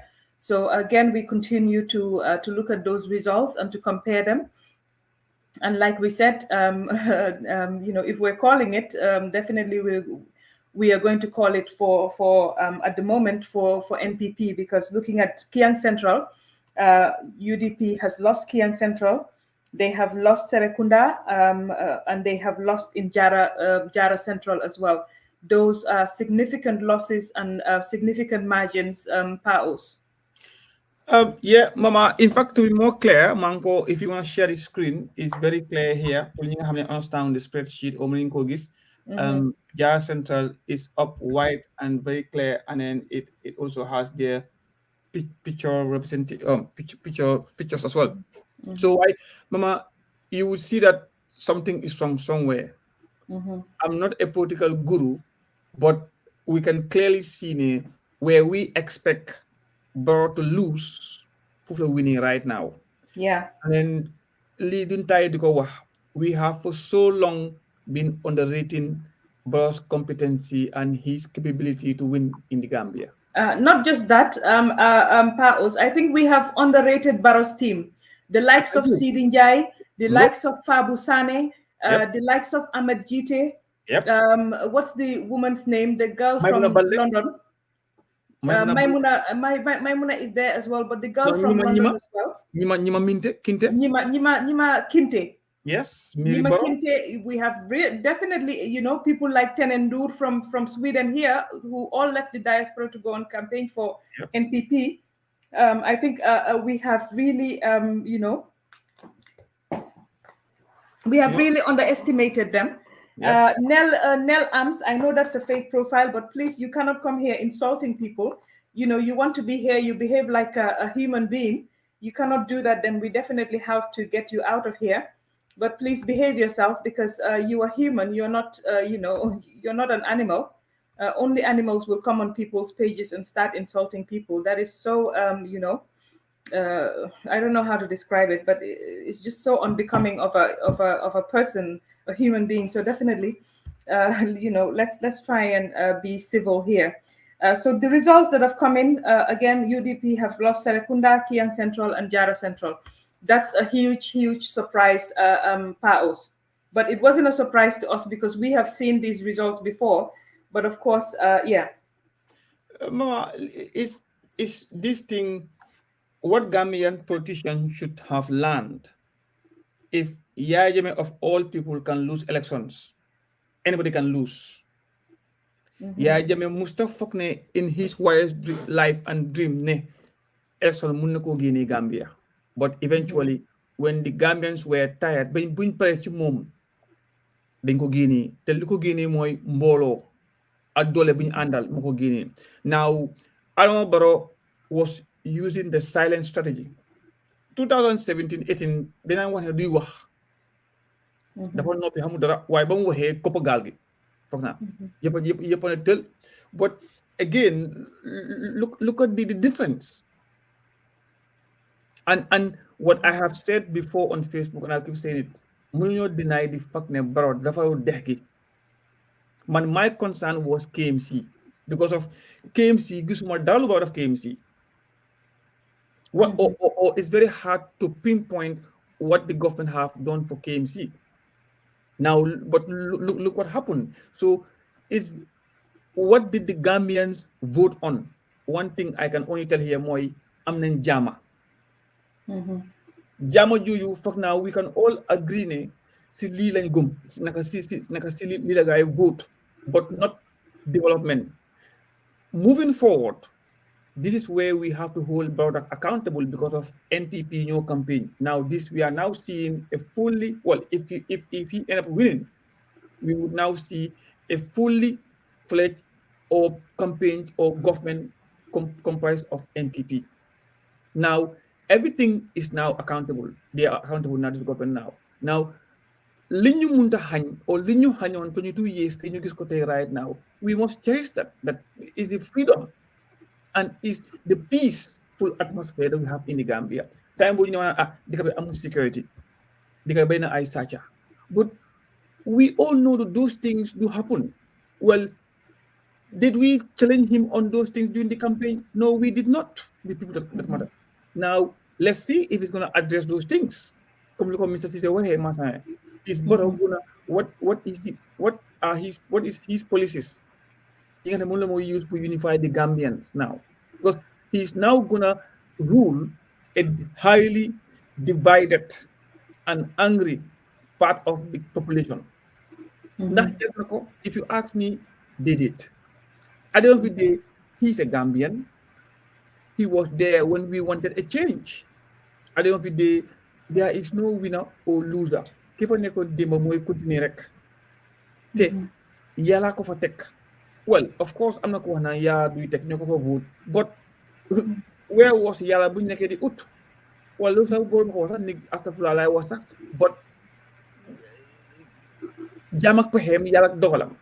Ñun God help those who help themselves, but we have helped ourselves to vote him in, and yàlla dimbale ko mu win. That is the concept.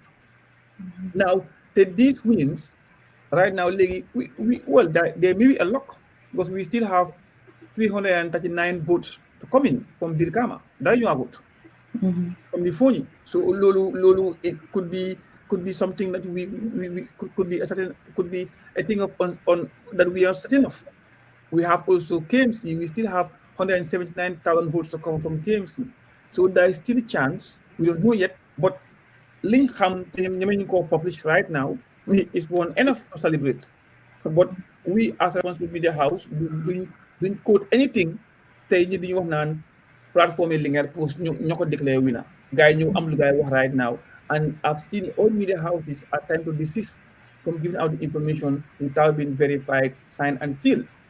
So politics doo si xeeb nit because of nit yi ñooy bugga nit yi ñooy gis bugga ñooy am sànni. So duma toog ne ak kii mu dara rek kii def la kii du win déedéet kii du win loolu wax ndax nit yi dañ ko sànnil mooy the thing we need to talk about. And tey jii Gambia has manifested that Adama Barrow could lead the country. For what reasons? Best known to them. Why man as a person living abroad, what I can vividly confirm mooy Gambia am na jàmm. Yes, mama dika bi fu nekk moo sona tey dika bi fu nekk change. Gambia cannot withstand the changes happening around the world because we are not trading. Yes, we have resources we could have utilized. Yes, we had enough funds that came in. We could have used to solve many things. Yes, we could have reformed the country. We could have get justice for those who need justice. But our focus since 2016 was no justice, no reconciliation. But if there is no peace and no development, justice is very hard to attain. We want justice, but you want to focus on making sure the instruments and the tools to get justice are there. They jump the gun. I want justice. Probably look Gambia was very easy. Was ligina ya jame by Adam Barrow. But today tay anamu tay li fa tegon ya jame gine ko fa moko fa tegat. So who do we blame? Nobody but ourselves. Now the bottom line is now let's learn from our mistakes and move on as a country. Yeah. And PAOS finally if you don't wax itamit is very consistent. Voters are going to punish GDC, and we're seeing the results coming in. Voters have really punished GDC. Whatever you might say about Gambian voters, I think they have really come in and voted. If this was a referendum against Jammeh, I think it has shown clearly that Gambians do not want APRC. Nope. And if you look at the difference between Barrow and Mama Kante, is almost 12,000 votes. Yeah. And look at this right now. 12,000 votes between Mama Kante mitok barki dema nan dafa fi dara tous lut fana wax xawma. Look at the difference. Mama Kante stands at 1,588 votes so far. Barrow is at 14,600 votes. Look at the difference. Ki ngeen xamul dara deful dara fii ñu ne xama xulo naka xëccoo ngemba xamoon na ngemba dem si génn ñu ne wedi wante xuuxaan daal moom si mi wante ngemba mu ngoog fana fi mu nekk ni paos waxoon nañ ko fii ne Mama Kandeh ne ko ne Gambian yi tey bu fekkee ne lii is a referendum yow dinañ la woon ne képp kuy associate ak Yaya Jammeh duñ ko bugga si suñ réew te duñ la jox nguur te fana loolu la Gambian yi di woon GDC tey because wax nañ ko ne fana boo indi woon whatever development boo mun a indi si àdduna si o nga indi ko si Gambia bu fekkee ne benn bakken sa daf si rot rek is one life too many saakaan ak Yaya Jammeh nga xam ne kenn tëddutoon nelaw bay xandoor li nga xam ne mooy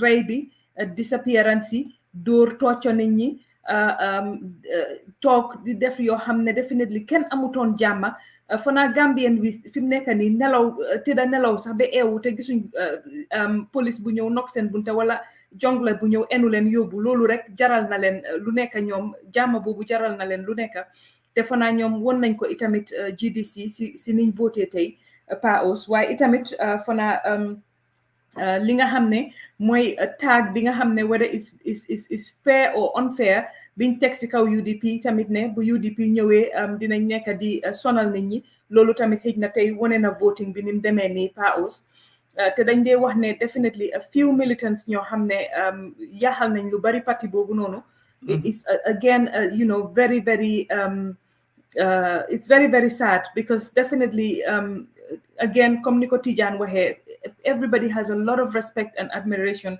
for lawyer Ousainou Darboe and all his sacrifices for country.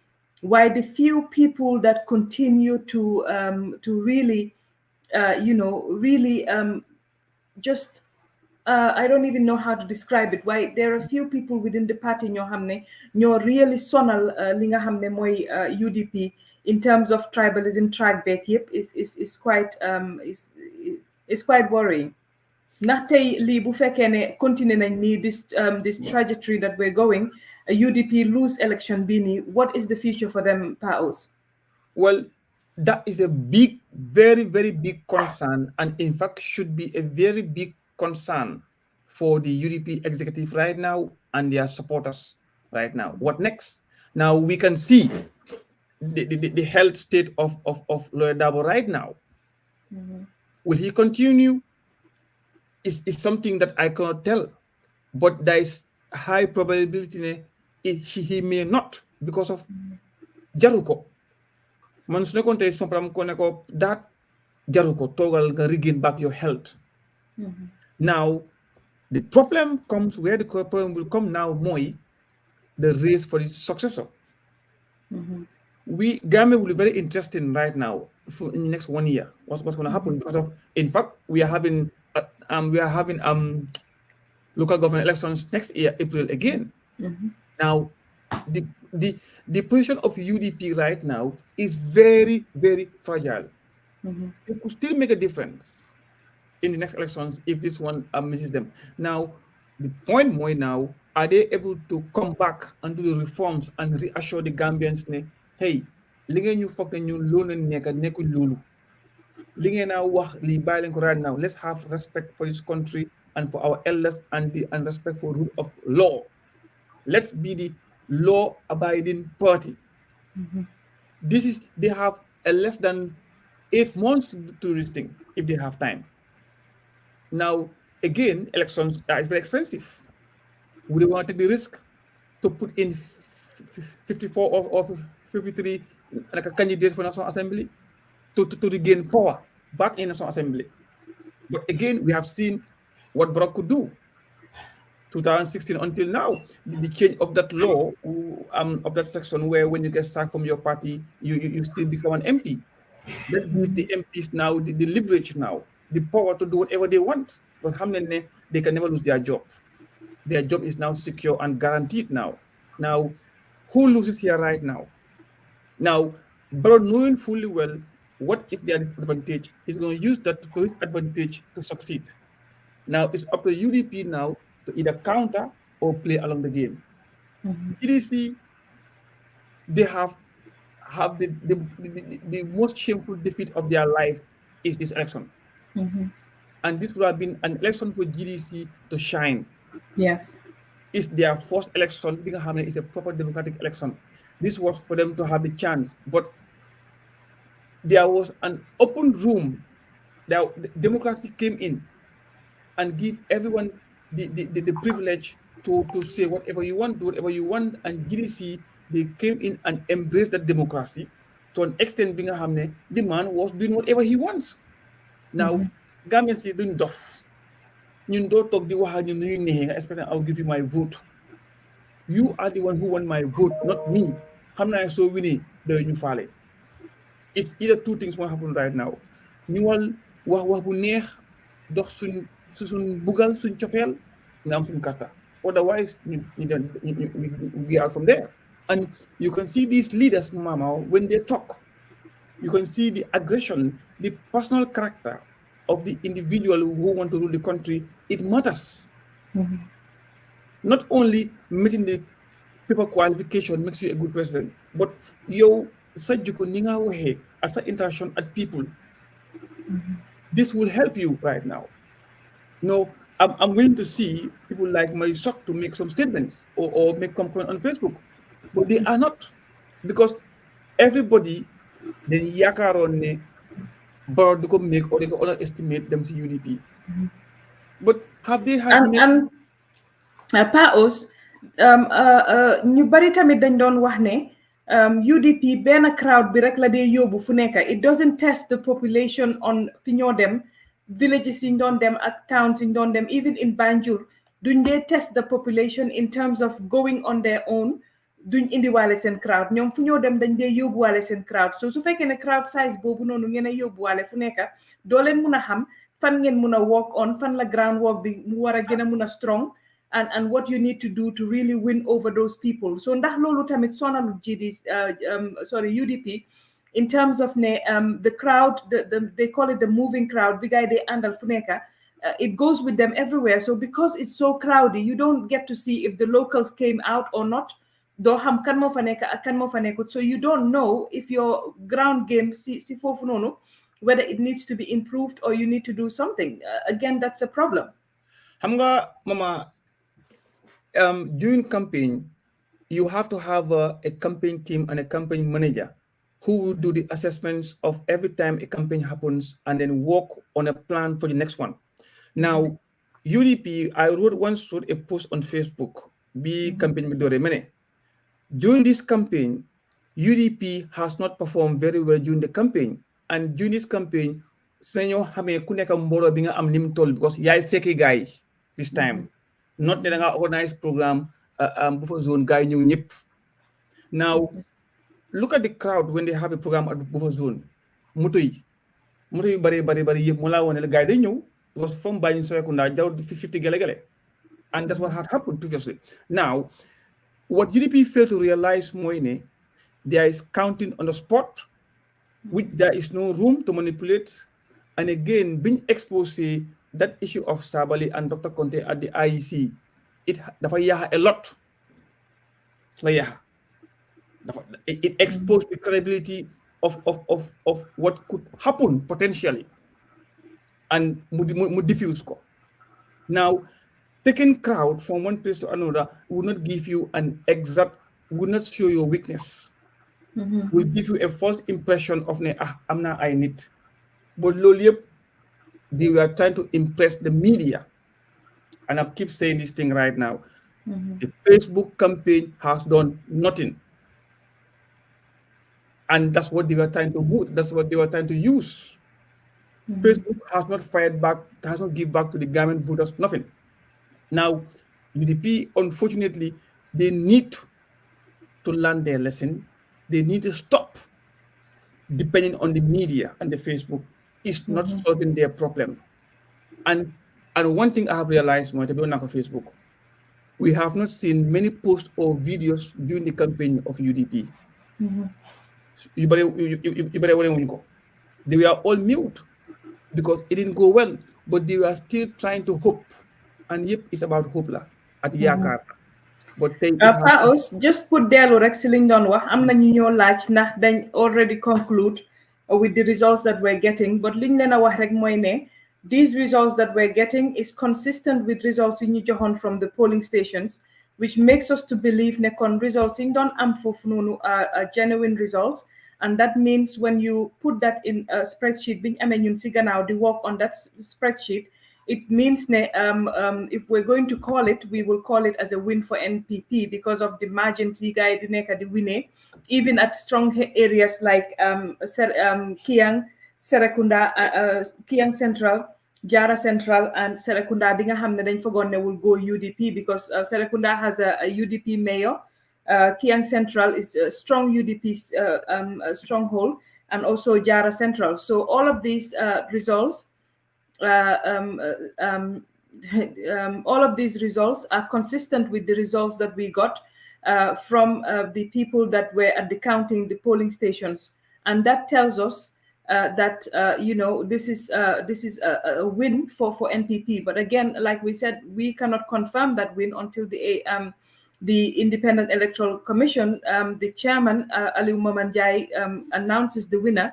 But we are telling you, based on the spreadsheet that we're working with at the back, we're just giving you official results from IEC right now. But the spreadsheet that we have at the back, the numbers that we have from the polling stations, that we got from the polling stations, when we put it into that system, right now it's pointing towards a victory for NPP. And that is something that we can say. But as we said before, IEC called the final results, not Linguère Post or any other media out there, but we are telling you from the analysis that we got from the electoral officers at the polling stations. Loolu la ñoo jox comme niñ doon wax rek am na lu ñuy laajte ñenenti place lañ riidangum seen results yi ñun ñu ngi wax ne NPP moo win soo gisee ñu wax loolu ñenenti place yi ñu joxe ni seen results yëpp ñun amoon nañ seen result ba ko dugal si spreadsheet bi ñoo liggéey si gannaaw spreadsheet bi nga xam ne suñ team bi ñu ngi see liggéey si gannaaw results yi am biñ ko fa dugalee results yi ñun ñu ngi ko jëlee parce que fi mu nekk nii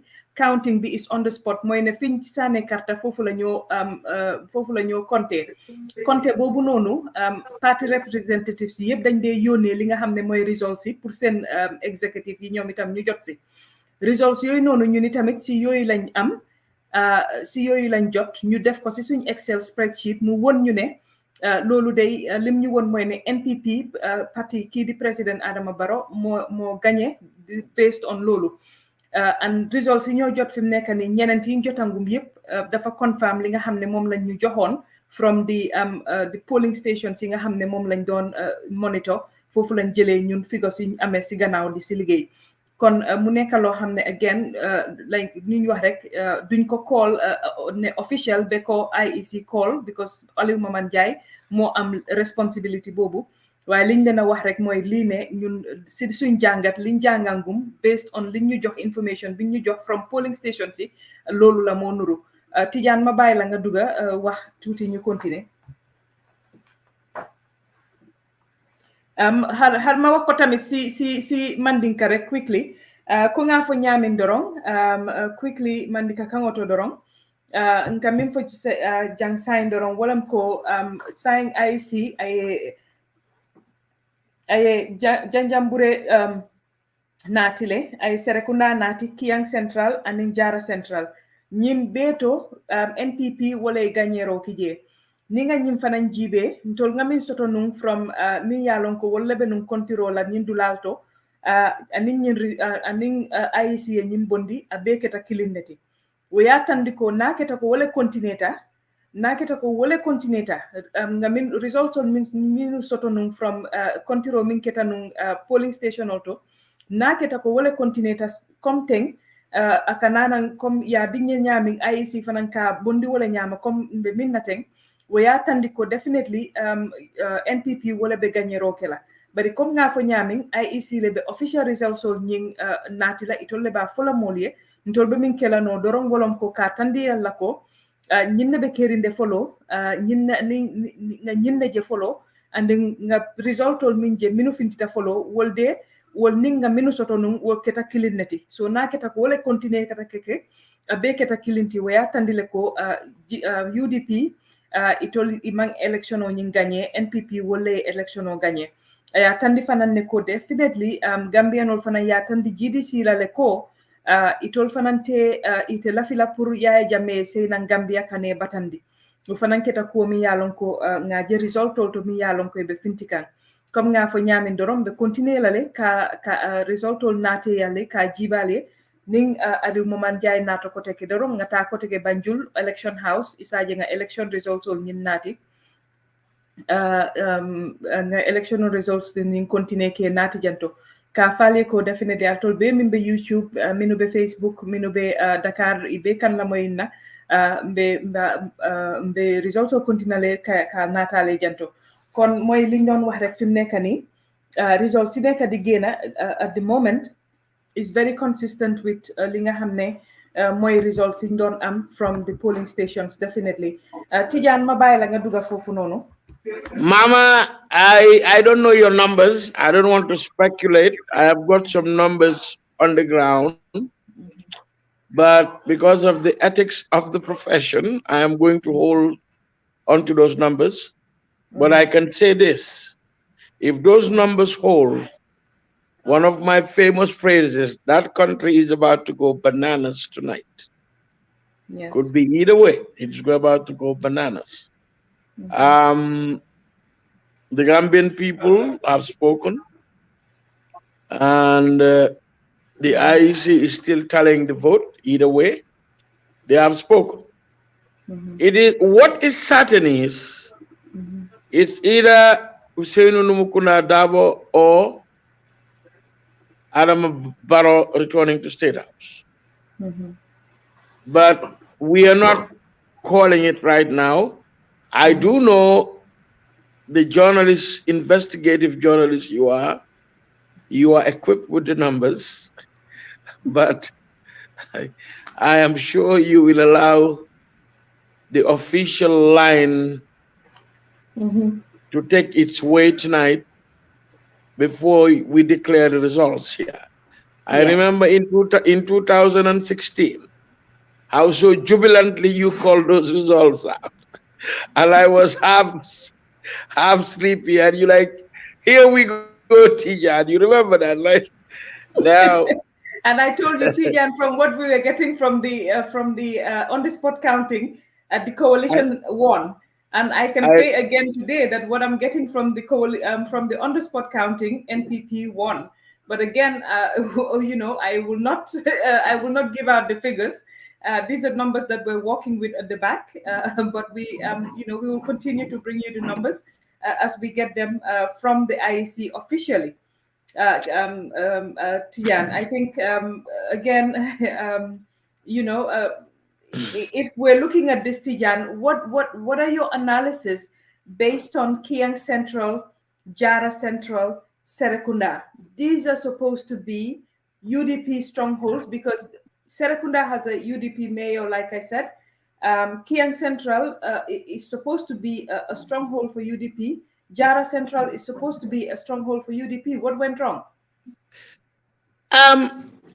I am as surprised as you are, but at the same time, what has been the output and delivery for the people of those regions? You know, I mean, people have to realize that when officials of a party are put in charge of a municipality or a constituency, they are also a reflection of the party when they go to the ballot box. Now, I am not in a position to say what was done and what was not done. But it is an indictment of the performance of the leadership in those constituencies, without a doubt. I may be wrong, but this is my personal opinion. And that's why I keep playing devil's advocate. On a more serious note, whoever wins tonight, like I said earlier at the beginning of this transmission, will be the president of all Gambians. He will be the commander-in-chief of the Gambian Armed Forces. He will be the man entrusted with the responsibility to lead our country He will be the man in charge of every single Gambian in that country. He will be the custodian of the coat of arms and the commander-in-chief of the Gambian Armed Forces. He will be the man that will command the men to defend the territorial integrity of that nation. So, what is the obligation of every Gambian, regardless of where you voted?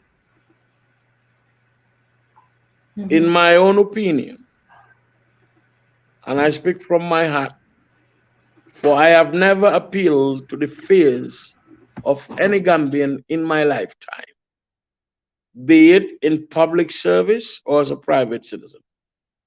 I have always believed in the hope of every Gambian and a better tomorrow for every Gambian and what we can do when we come together. I think whoever wins tonight, I know you do know who the winner is, I don't, that we should rally behind them. Yes, I remember meeting a group of World Bank officials in 2002 with a Gambian ambassador. And I still remember this quote that that particular ambassador made. He said to them, I cannot sit here and tell you we did not make mistakes, but we came here to find ways to correct those mistakes. And I hope whoever comes into office will go to that quote or that line. Mistakes were made.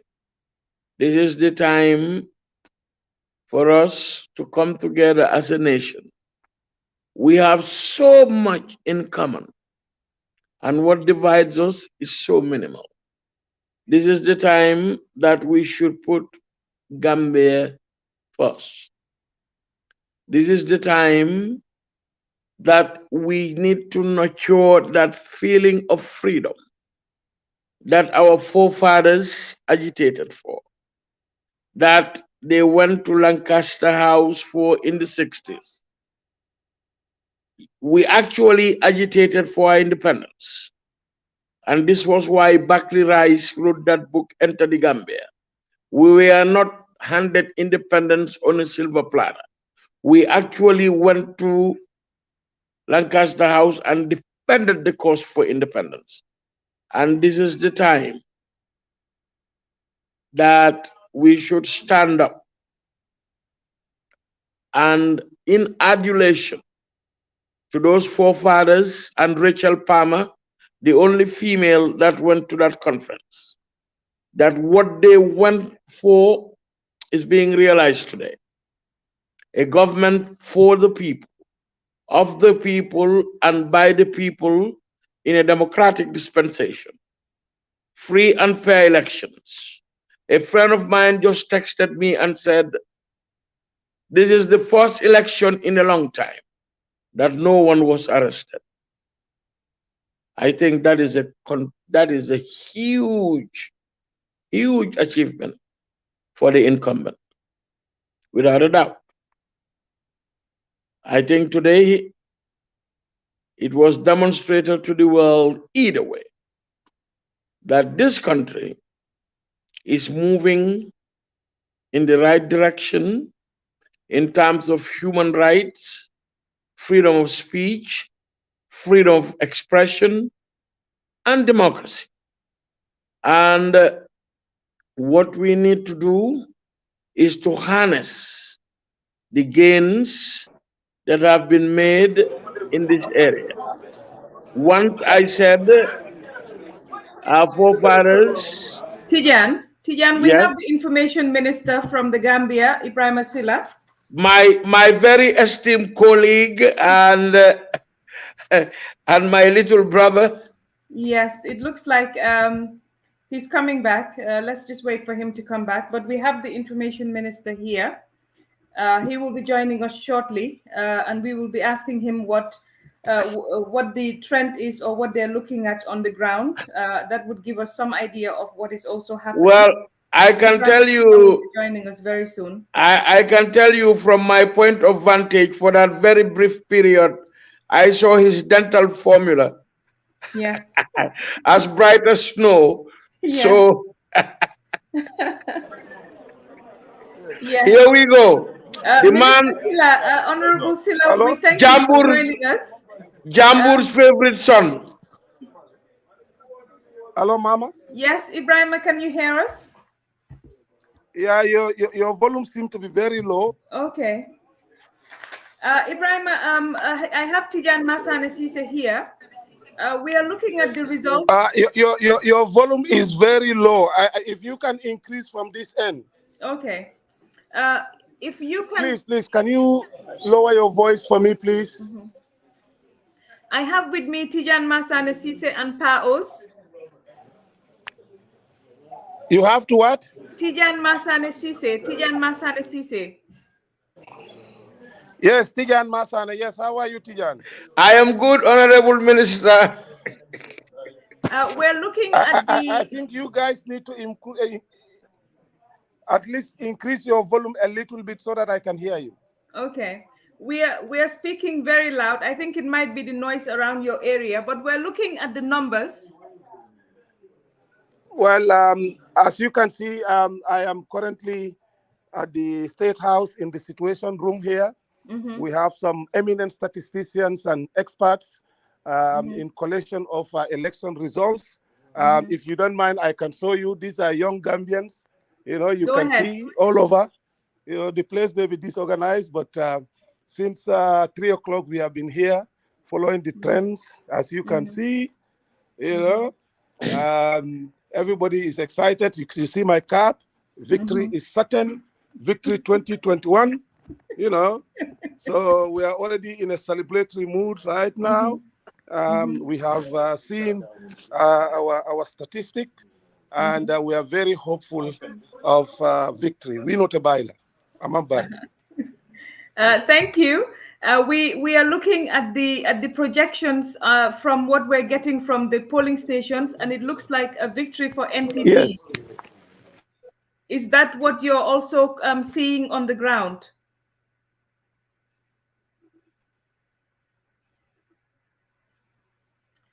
Okay, it looks like his phone is frozen there.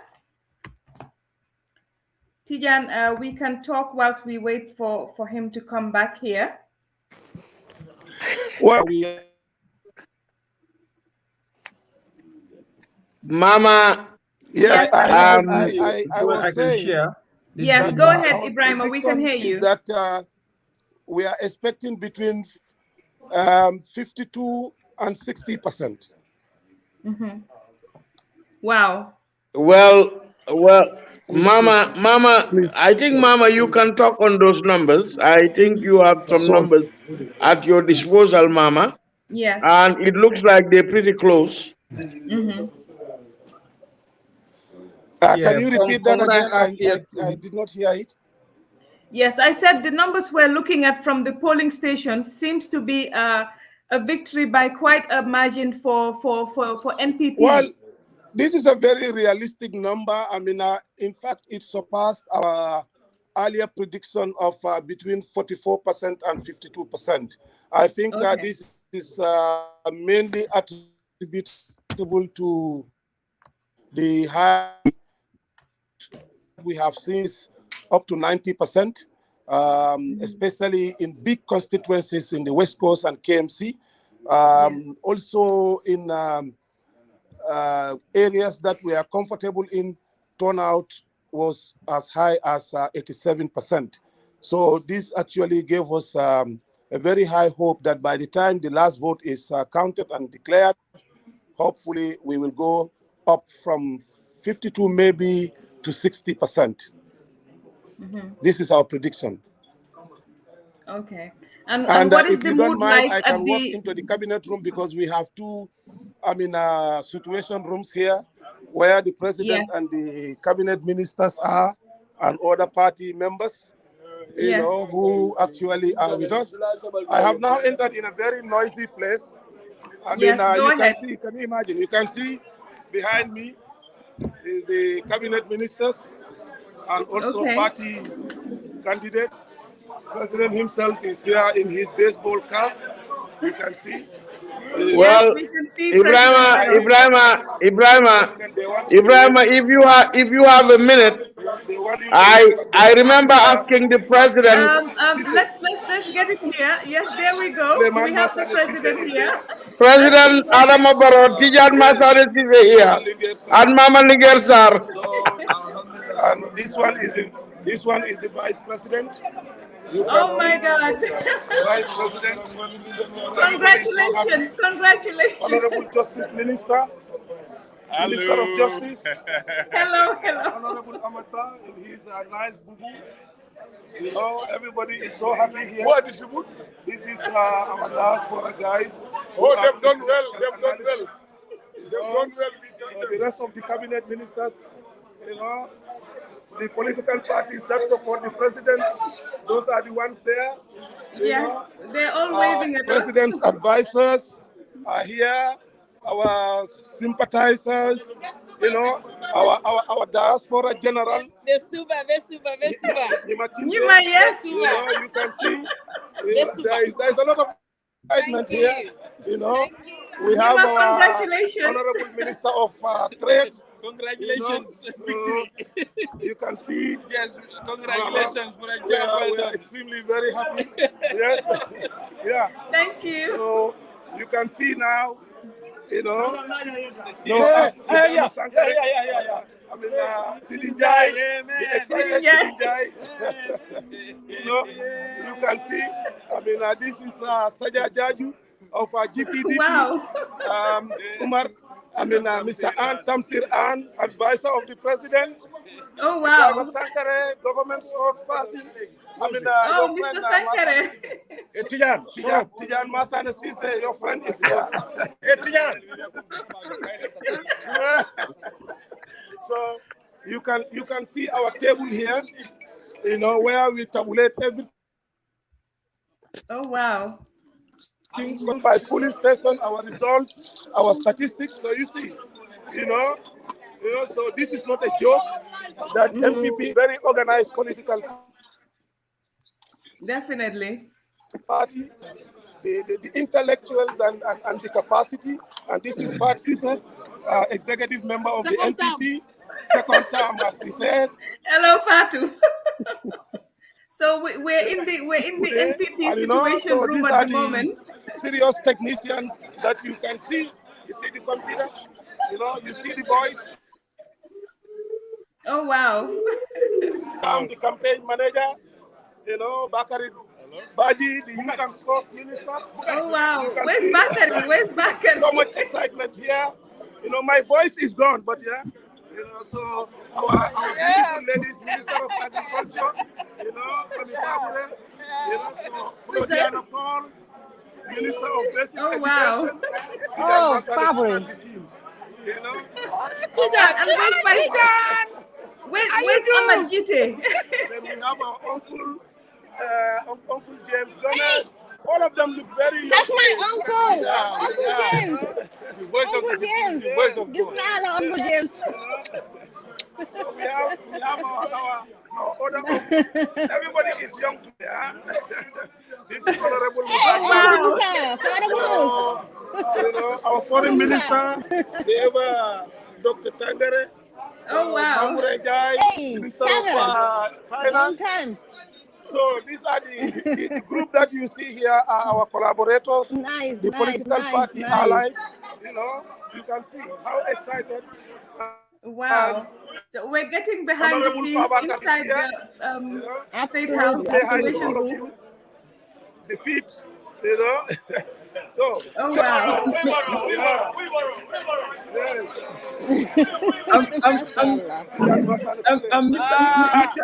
This is Keba Jallo, yeah? Tijan, my brother. I'm standing here for you. Oh, my goodness. Tijan. Yeah. And Sek Tijan Haidara, you know, is here too. So everybody is here. Very excited. Check. Yes. Oh, youth vote. Yes. This is K-City. Yes. So we are, and this is Rambo Jato Jata, yeah? My uncle. Hey. These are our other Who's political laughing as allies. Denver? You know? Wow. Oh, Dr. Tamsi Jasi is here. Our women, wow. Hey, Dr. all Jesse. here. Everybody is here. Yes. Okay. You can recognize this is General Lamin Bojang. Wow. Papa Fall is here. Oh, wow. The Hey, whole Papa. team is there, huh? Silaba, you know. So you can see we are very excited, not much to say. We are looking forward to the final declaration of the Absolutely. results. And let everybody know that we are all good and ready to go. But we want to thank also the opposition. I think you want to say hi to Sheikh Umar Fai Tijan. Yes. Tijan Masane Sise. Sheikh Umar Tijan Masane. I'm glad. Hey, why Wi-Fi Biram? He's a You wonderful delivered fellow. I'm Banjul. glad You he's delivered watching, Banjul. and we congratulate him as well. He's been doing a phenomenal job, and we're very appreciative of him. You delivered Banjul fight. Environment. Yes, I met him, Masana, in Washington. In Washington. Okay, Yes, I so met he him. said he met you in Washington. Yes. Hello? Hey, yes. How are you? I am good, and how are you? Thank you. So everybody is happy here. We are now waiting for the final whatever. Official. Mr. Silla, And honorable. hopefully by 6 o'clock we would know the results of all the constituencies in the country. I think, Mama, this is a breaking news and a super breaking news for you. No, You are the only news channel Minister, that actually has an Minister insight into Silla, what is going on in our situation Minister rooms Silla, in Minister both Silla. places. This one is purely for technical ones, where we I, analyze the results as can they you come hear from me? polling station by polling station. Can you hear me? Where the president and his ministers Wait a are. minute. Yeah. That's where actually they look at the constituency results and final results from the IEC, and we Can do you our hear, studies. So Mama? I'm here with our technicians looking at constituency by constituency. Mama. And I have come back because we are waiting from 5 other constituencies, the last 5. We know exactly where the trend is. We have pretty much a high number of polling stations from all these remaining 5 constituencies. And I can tell you that, we are very, very confident. Assuming that, in fact, we get 0,000 in all these polling stations, the margin is so huge that it cannot, and I repeat, it cannot be turned around.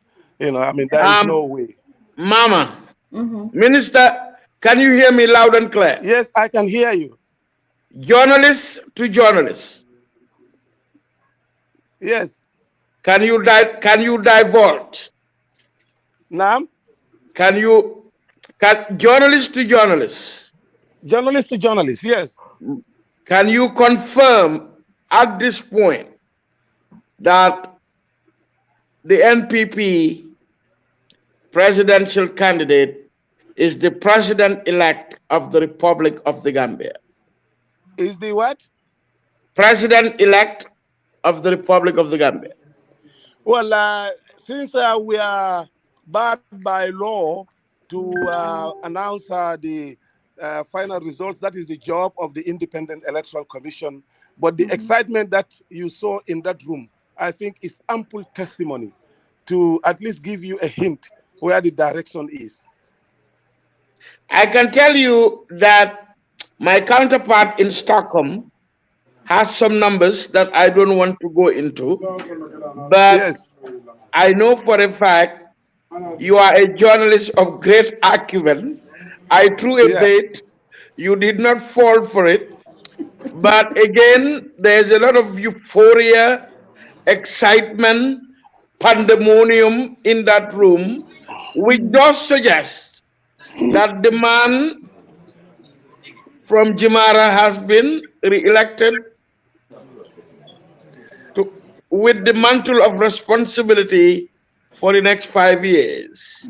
Well, we have a lot of unfinished business in terms of infrastructure, in terms of livelihoods, improving the standards and healthcare situation of this country, also ensuring that we lift people out of extreme poverty, but also provide jobs for the young people.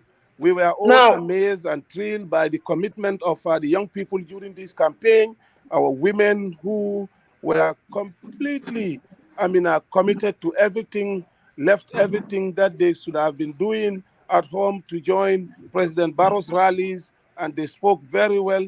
They've shown absolute loyalty and commitment to his cause.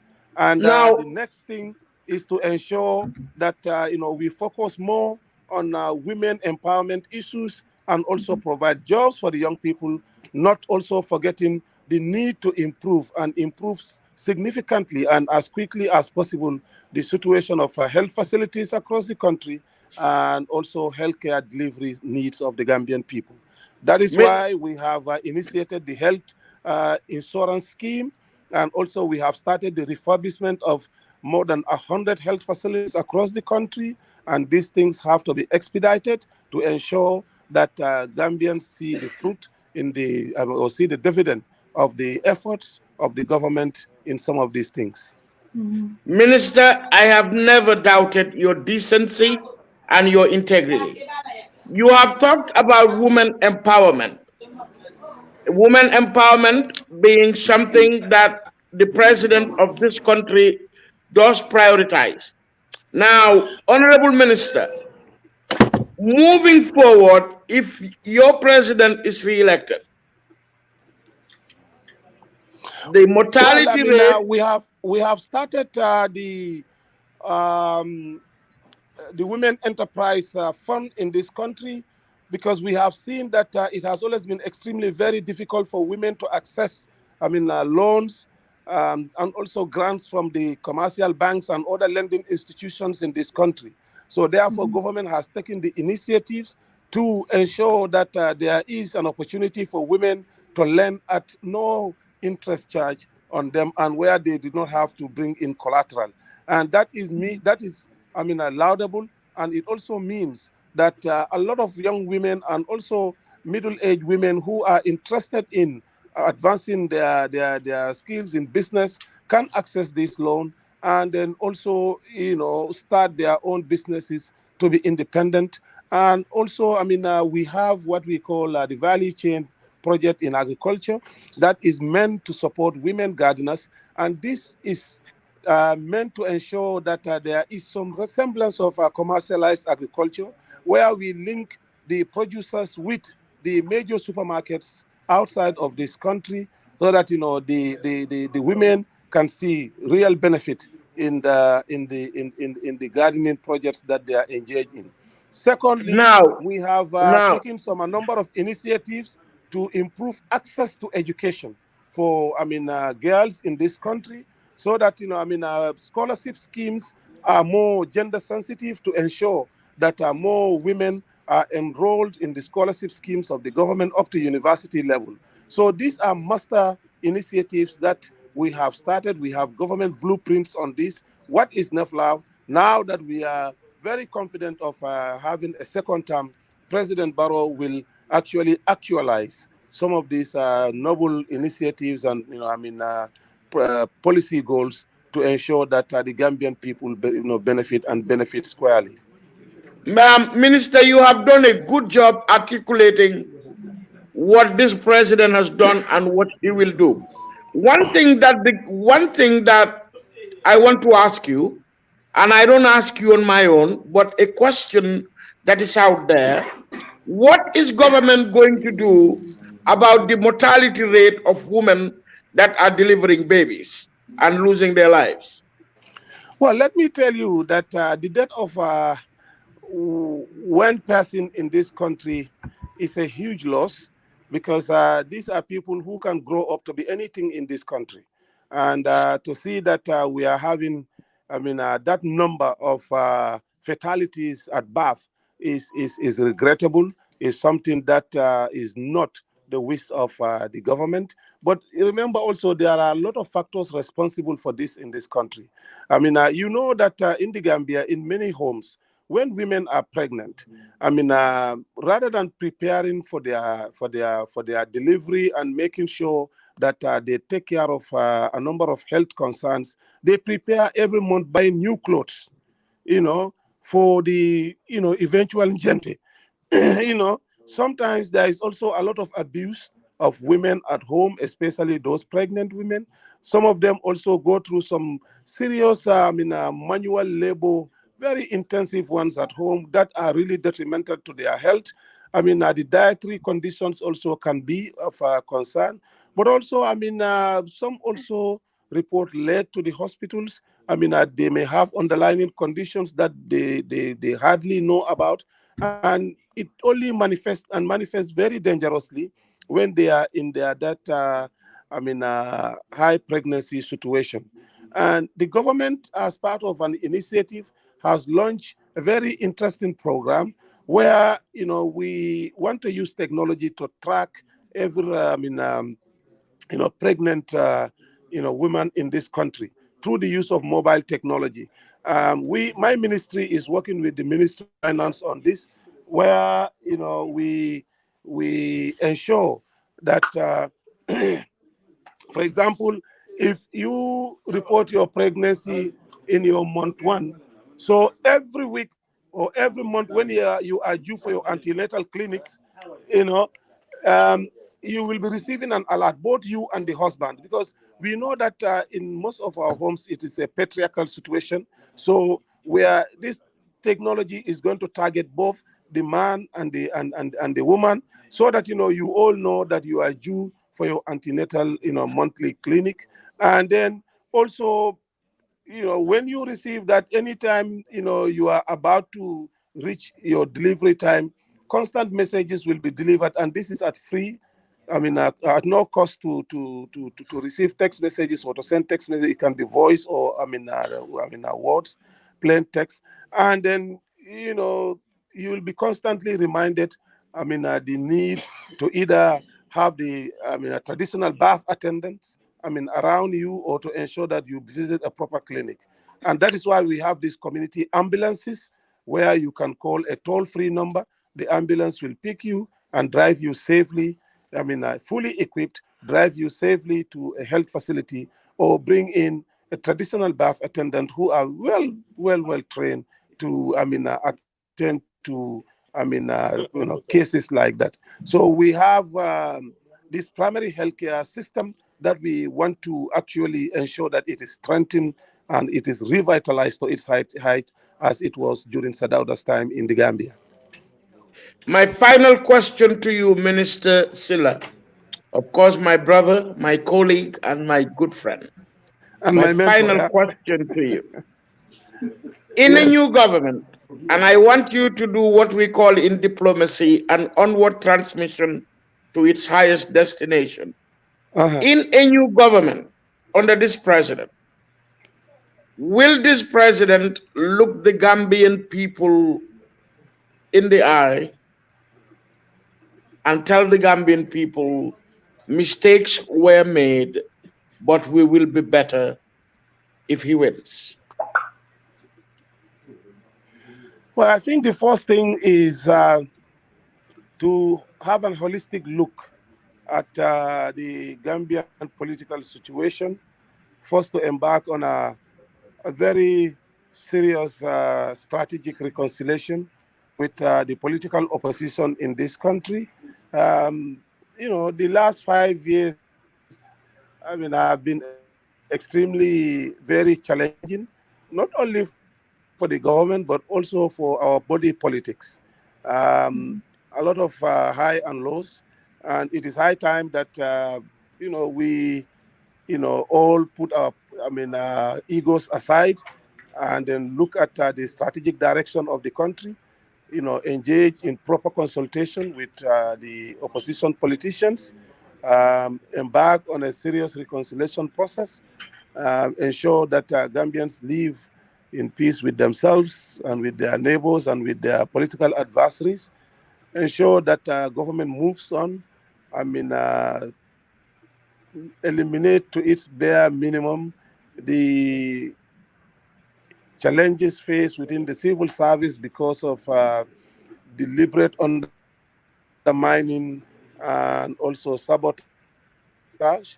I mean, no government can effectively function without, in the absence of very robust, loyal civil service.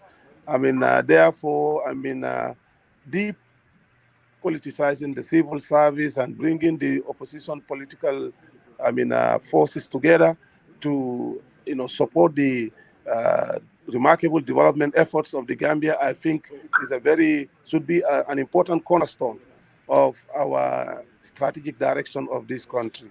Secondly, I mean, we need to take seriously the issue of elections offices and also use of paper to the extent that overhead costs are very high in the Gambian offices. Ensure also that we make teaching and learning of our children more and less over dependent on the old style system of education. Connect many of our schools to the high speed internet technologies that are in fact less expensive now, using the overhead fiber to cable, I mean, technologies that are available now. Or fiber to air technologies that are available now and more cheaper than conventional fiber technologies that can be easily accessible by health facilities and also schools. Ensure that we accelerate the effective training of our nurses. The Gambia government currently is paying every single an engineer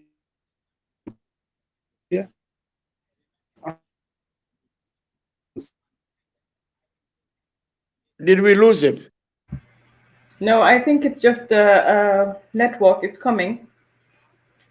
But Tijan, like we said, we're waiting for the IEC to come back to give us more results. But like we said, from the Ibrahim is very certain of victory, yeah?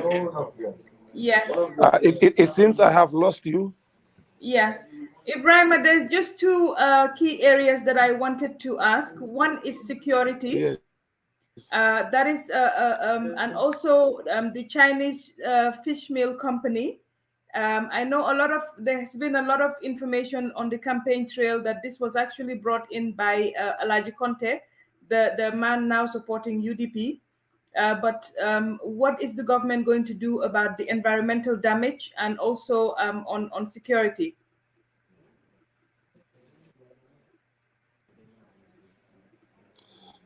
Sorry, someone was trying to call me direct. I'm using my phone for connection, so a normal call was coming in, so it was actually disturbing the connection.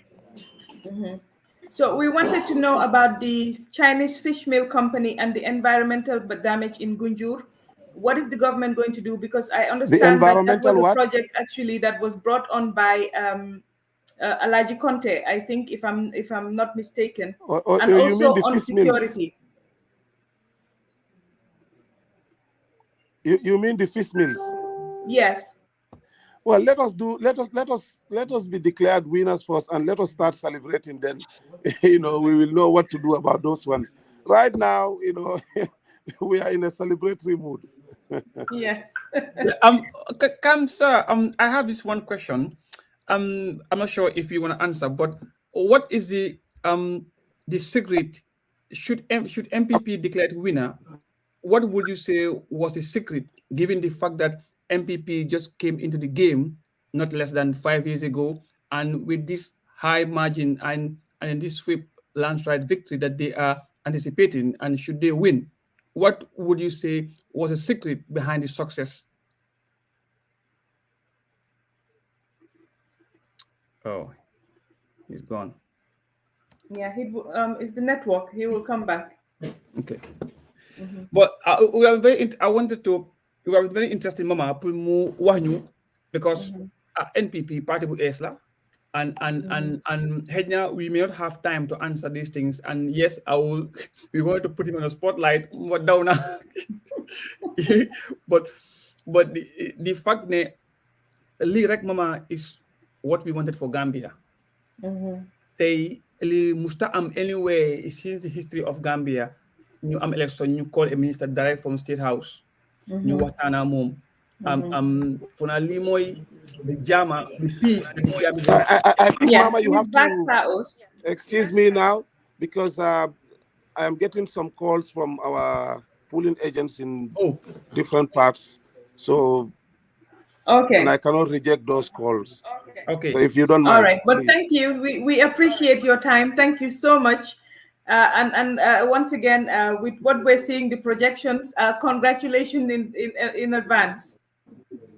And let me also take this opportunity to thank the entire media fraternity, because you know, we will not call ourselves legends, but we can tell you that I think we have a fair understanding of the media scene.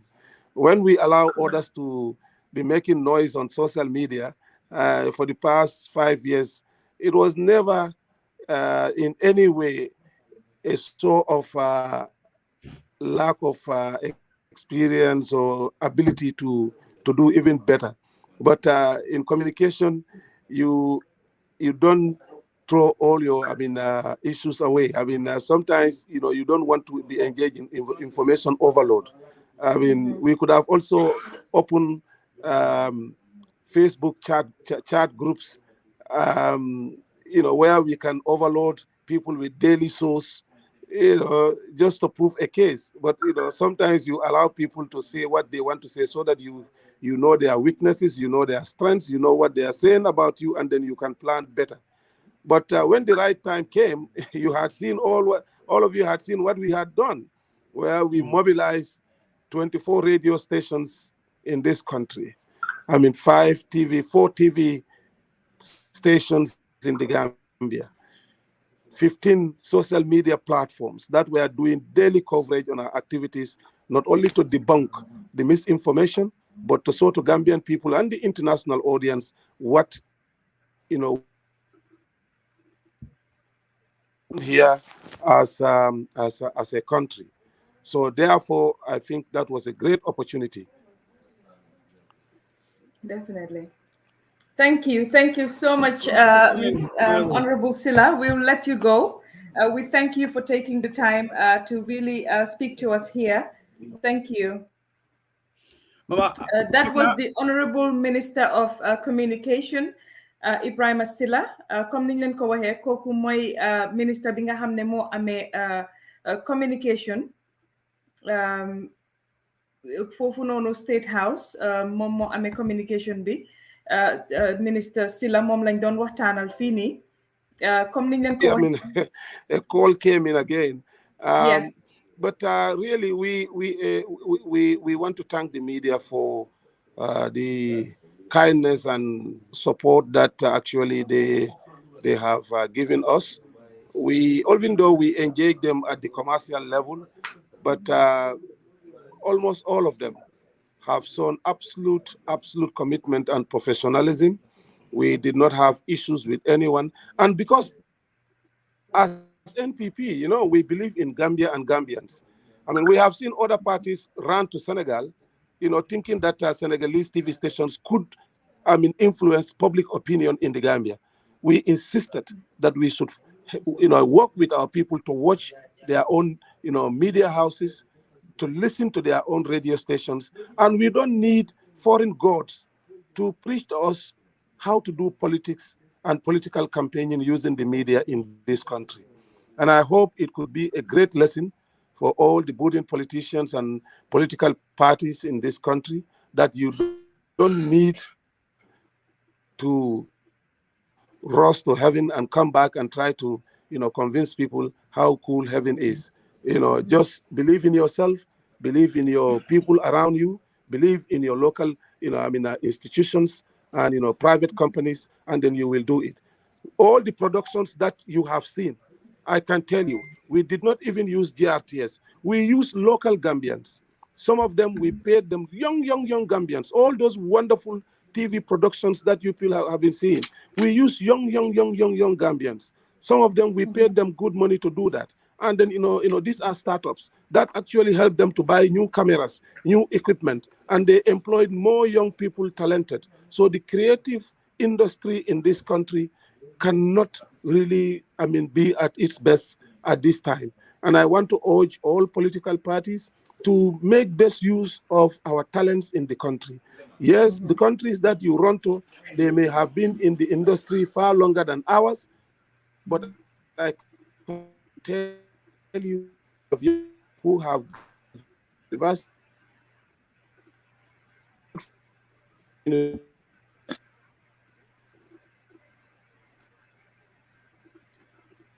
Definitely.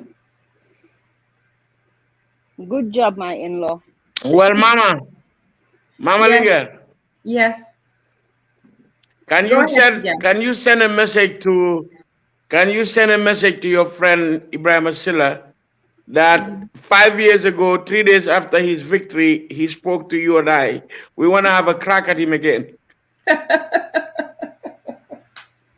Yes, definitely. Like we said, we're going to have other people joining us, so we will continue to have some footage from My backstage. baby sister Lamdo Bundusi. I always call her. I don't call her. I don't call her Lamdo though. I call her Sally. You know, between her, Tuma, and Baby Soma, and Sata, man rek la ñoo moytu. You have pictures. You have proof. So I have baby pictures. You have evidence. So you have receipts, dal tigatal. Yes. Mungo, but Sally, that was the information minister. That was just amazing. Information minister Yes. Ibrahim Asila nim wala benun kachala de jeto ay samba koma nga president Baro nyolje nga fo nyaming itol fana yela situation room sotole ikela number sol ikamin bondi from the field, from the polling stations ikamunu dundije, and from their projections they're predicting a win for the NPP. Comme niñ doon wax rek ministre kii di ministre Ibrahima Silla lañ doon waxal fii live mu yóbbu ñu behind the scenes at the NPP situation room Lamdo ñu gis gaay foofu ñoom itamit ñu ngi jot information from ni nga xam ne mooy seen polling stations yi parce que fi mu nekk ni Gambia fi ñu saane karta foofu la ñoo compter ñoom itamit foofu lañ nekk di jotee seen information di ko dugal si seen système pour woon leen ñoom itam fan lañ toll si li nga xam ne mooy polls yi. Comme niñ ko waxee ñu tamit some of those numbers ñu ngi koy am from the polling stations di ko dugal si Excel bi nga xam ne moom la ñoo liggéeyee si gannaaw pour xool projections si ak ni muy demee the trajectory of the situation, and mun ne na we can confirm definitely ne from what we are seeing from the polling stations across the country, it is a win for ki nga xam ne mooy NPP and President Adama Barrow. Gis nañ itamit ne so far the results that have come in, there are surprise wins at Janjanbureh, at Serekunda. These are the official results from IEC. Kiang Central and Jara Central mu mel ni Kiang Central fi nga xam ne yaakaaroon nañ fa UDP win fa foofu winuñ fa, Jara Central noonu winuñ fa, Serekunda itamit li leen fa NPP rawee sax moom margin bu rëy la mooy Serekunda. Fi nga xam ne mooy Janjanbureh itamit foofu tamit NPP moo fa win mu mel ni ñeneenti official results yi ñu jot a am yëpp from IEC méngoo na ak results yi ñu polling agency joxoon ña nekkoon foofu di compter te méngoo na itamit ak li nga xam ne moom la ñuy wax ne ñu ngi project fi mu nekk nii ne most likely NPP kii di Adama Barrow la ñoo joxaati réew mi for another 5 years. Gambia ni moom lañ sànnil karta moom la moo nuru waaye dinañ continuer comme niñ ko wax di monitor di seet di indiwaat yeneen gan yoo xam ne ñoom itamit dinañ ñëw waxtaan fi ak ñun wax ñu ñoom itamit seen xalaat ak li ñuy gis ak liñ koy dundee ñoom itamit foofu ñoom ñi nekk on the ground. ñu kontaan lool dem behind the scenes si fi nga xam ne mooy di NPP situation room won leen président bi si boppam ak ñooñam yi fa nekk ni ñuy dundee ñoom itamit results yi di ñëw nii niñ koy dundee ak niñ koy gisee ak niñ koy jàngatee. Ma bàyyi la Pa Ous nga dugga Lamdo tamit mu ñëw. Mama jërëjëf for na question bi ma bëggoon a laajte honorable minister for na answer na ko mooy how the what was the technique and the secret behind their success today and for na lamdo mooy li ma doon wax rek they watch what the opponent was doing and they do exactly the opposite to counter. Exactly. And what the NPP did was very wise. They like contracted all media houses not to debug but to spread the information. Exactly. And my Information minister is Honorable key. Bakari Baji la doon try. Dama mo ini minister Bakari Baji waaye mu ne batterie baa ngi dee. Oh. So gis nga Honorable Diba wax na one of the techniques that they use which landed them into where they are today. And limo wax noonu they are very right because man suma figures if ma ko jëlee is right now from State House and that computer I have is showing me exactly what they show, and if memories serve me well, Lee is not confirmed from IEC, but it's what State House what they have right now. With the 38 constituencies that they have so far, it's a 59% victory of the votes. Because Mangon said that computer, all the photos I have, they are sent from State House. So Lima Ame right now is absolutely very correct, but not from the IEC. Wow. So but again, Minister B Hedner Ligala is not the time and the platform to ask in detailed questions about what they have to do, and he was very wise and quick to shut it down and win. Wow, they have to be that's professionalism right there. And suma hel mange wax minute I hope ne do yaxate katagi. But the good thing was he shut us down quickly. But it looks like he seems very approachable and reachable for interview. Absolutely. And I think we can try. Oh yeah, Ibrahim is always willing. Yes, Ibrahim is always available. And Lamdo li nañ bugon Gambia. Liñ def tay ni ñepp gis ko right now tay ji fi we have not planned this thing. Man léegi laa text the Minister of Youth and Sports pour like ndax boo nga ñëw ñu interview la maa ngi try GDC maa ngi try UDP. Wow. Because it's about not to win, but it's about what happened in general. Yes. It's about the openness and the access we have to speak to anybody else in the open without fear. Li lay wax right now. Then ki wara win lulu is up to the IEC to decide now, not up to me. But the fact that we have the environment that will create this conversation to happen and to speak to everybody else is something li nga xamne dafa kéemaane te tey every Gambian whether nga bokk UDP, PPP, NCP, GDC, you have to celebrate. Definitely. Today we are speaking to direct a State House. We have seen what's happening in there. He's boldly talking to us right now without fear. So li leen achieve man li leen liggéey 2016 li leen achieve tey li xew tey. So Mr. Cissé li ma wax tey right now mooy kontaante bu ñu ma wax ne suñ stream bi dafa dem. ñu ma wax ne suñ stream bi dafa dem. I think we need to come back in. Oh, okay. On Facebook, on YouTube, it's okay. You can live. Yeah. Okay, on YouTube, you can fine. Wow. Yeah, many Facebook be more than. Yeah. It's not coming on Facebook. Let me just check what is happening. Okay, how am I check? Post. We are still on YouTube, but we're not on Facebook. That's what I'm seeing right now at the moment. So yes, the comments that are coming. Yeah. Dafa mel ni Facebook daal ñu ngi déconné tuuti foofu noonu. So the comments ñu ngi indi fii. Waaw kon foog nga logaat in te mun la foog nga génn nga ñëwaat de ndax. Yeah. ñu génn.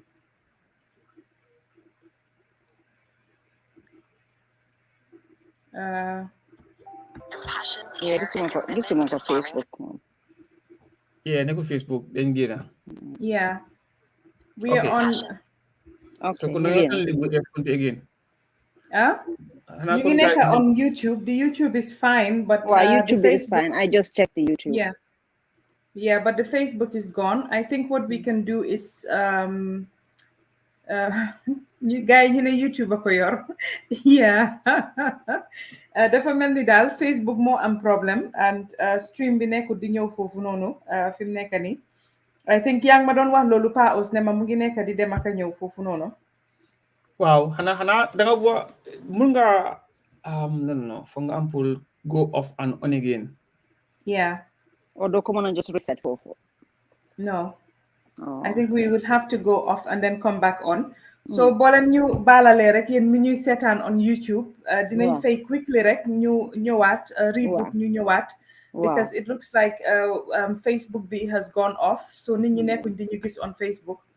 Because it's been 8 hours, so I'm not Facebook. For now, more again, so they were Facebook tamuna and results. Yeah.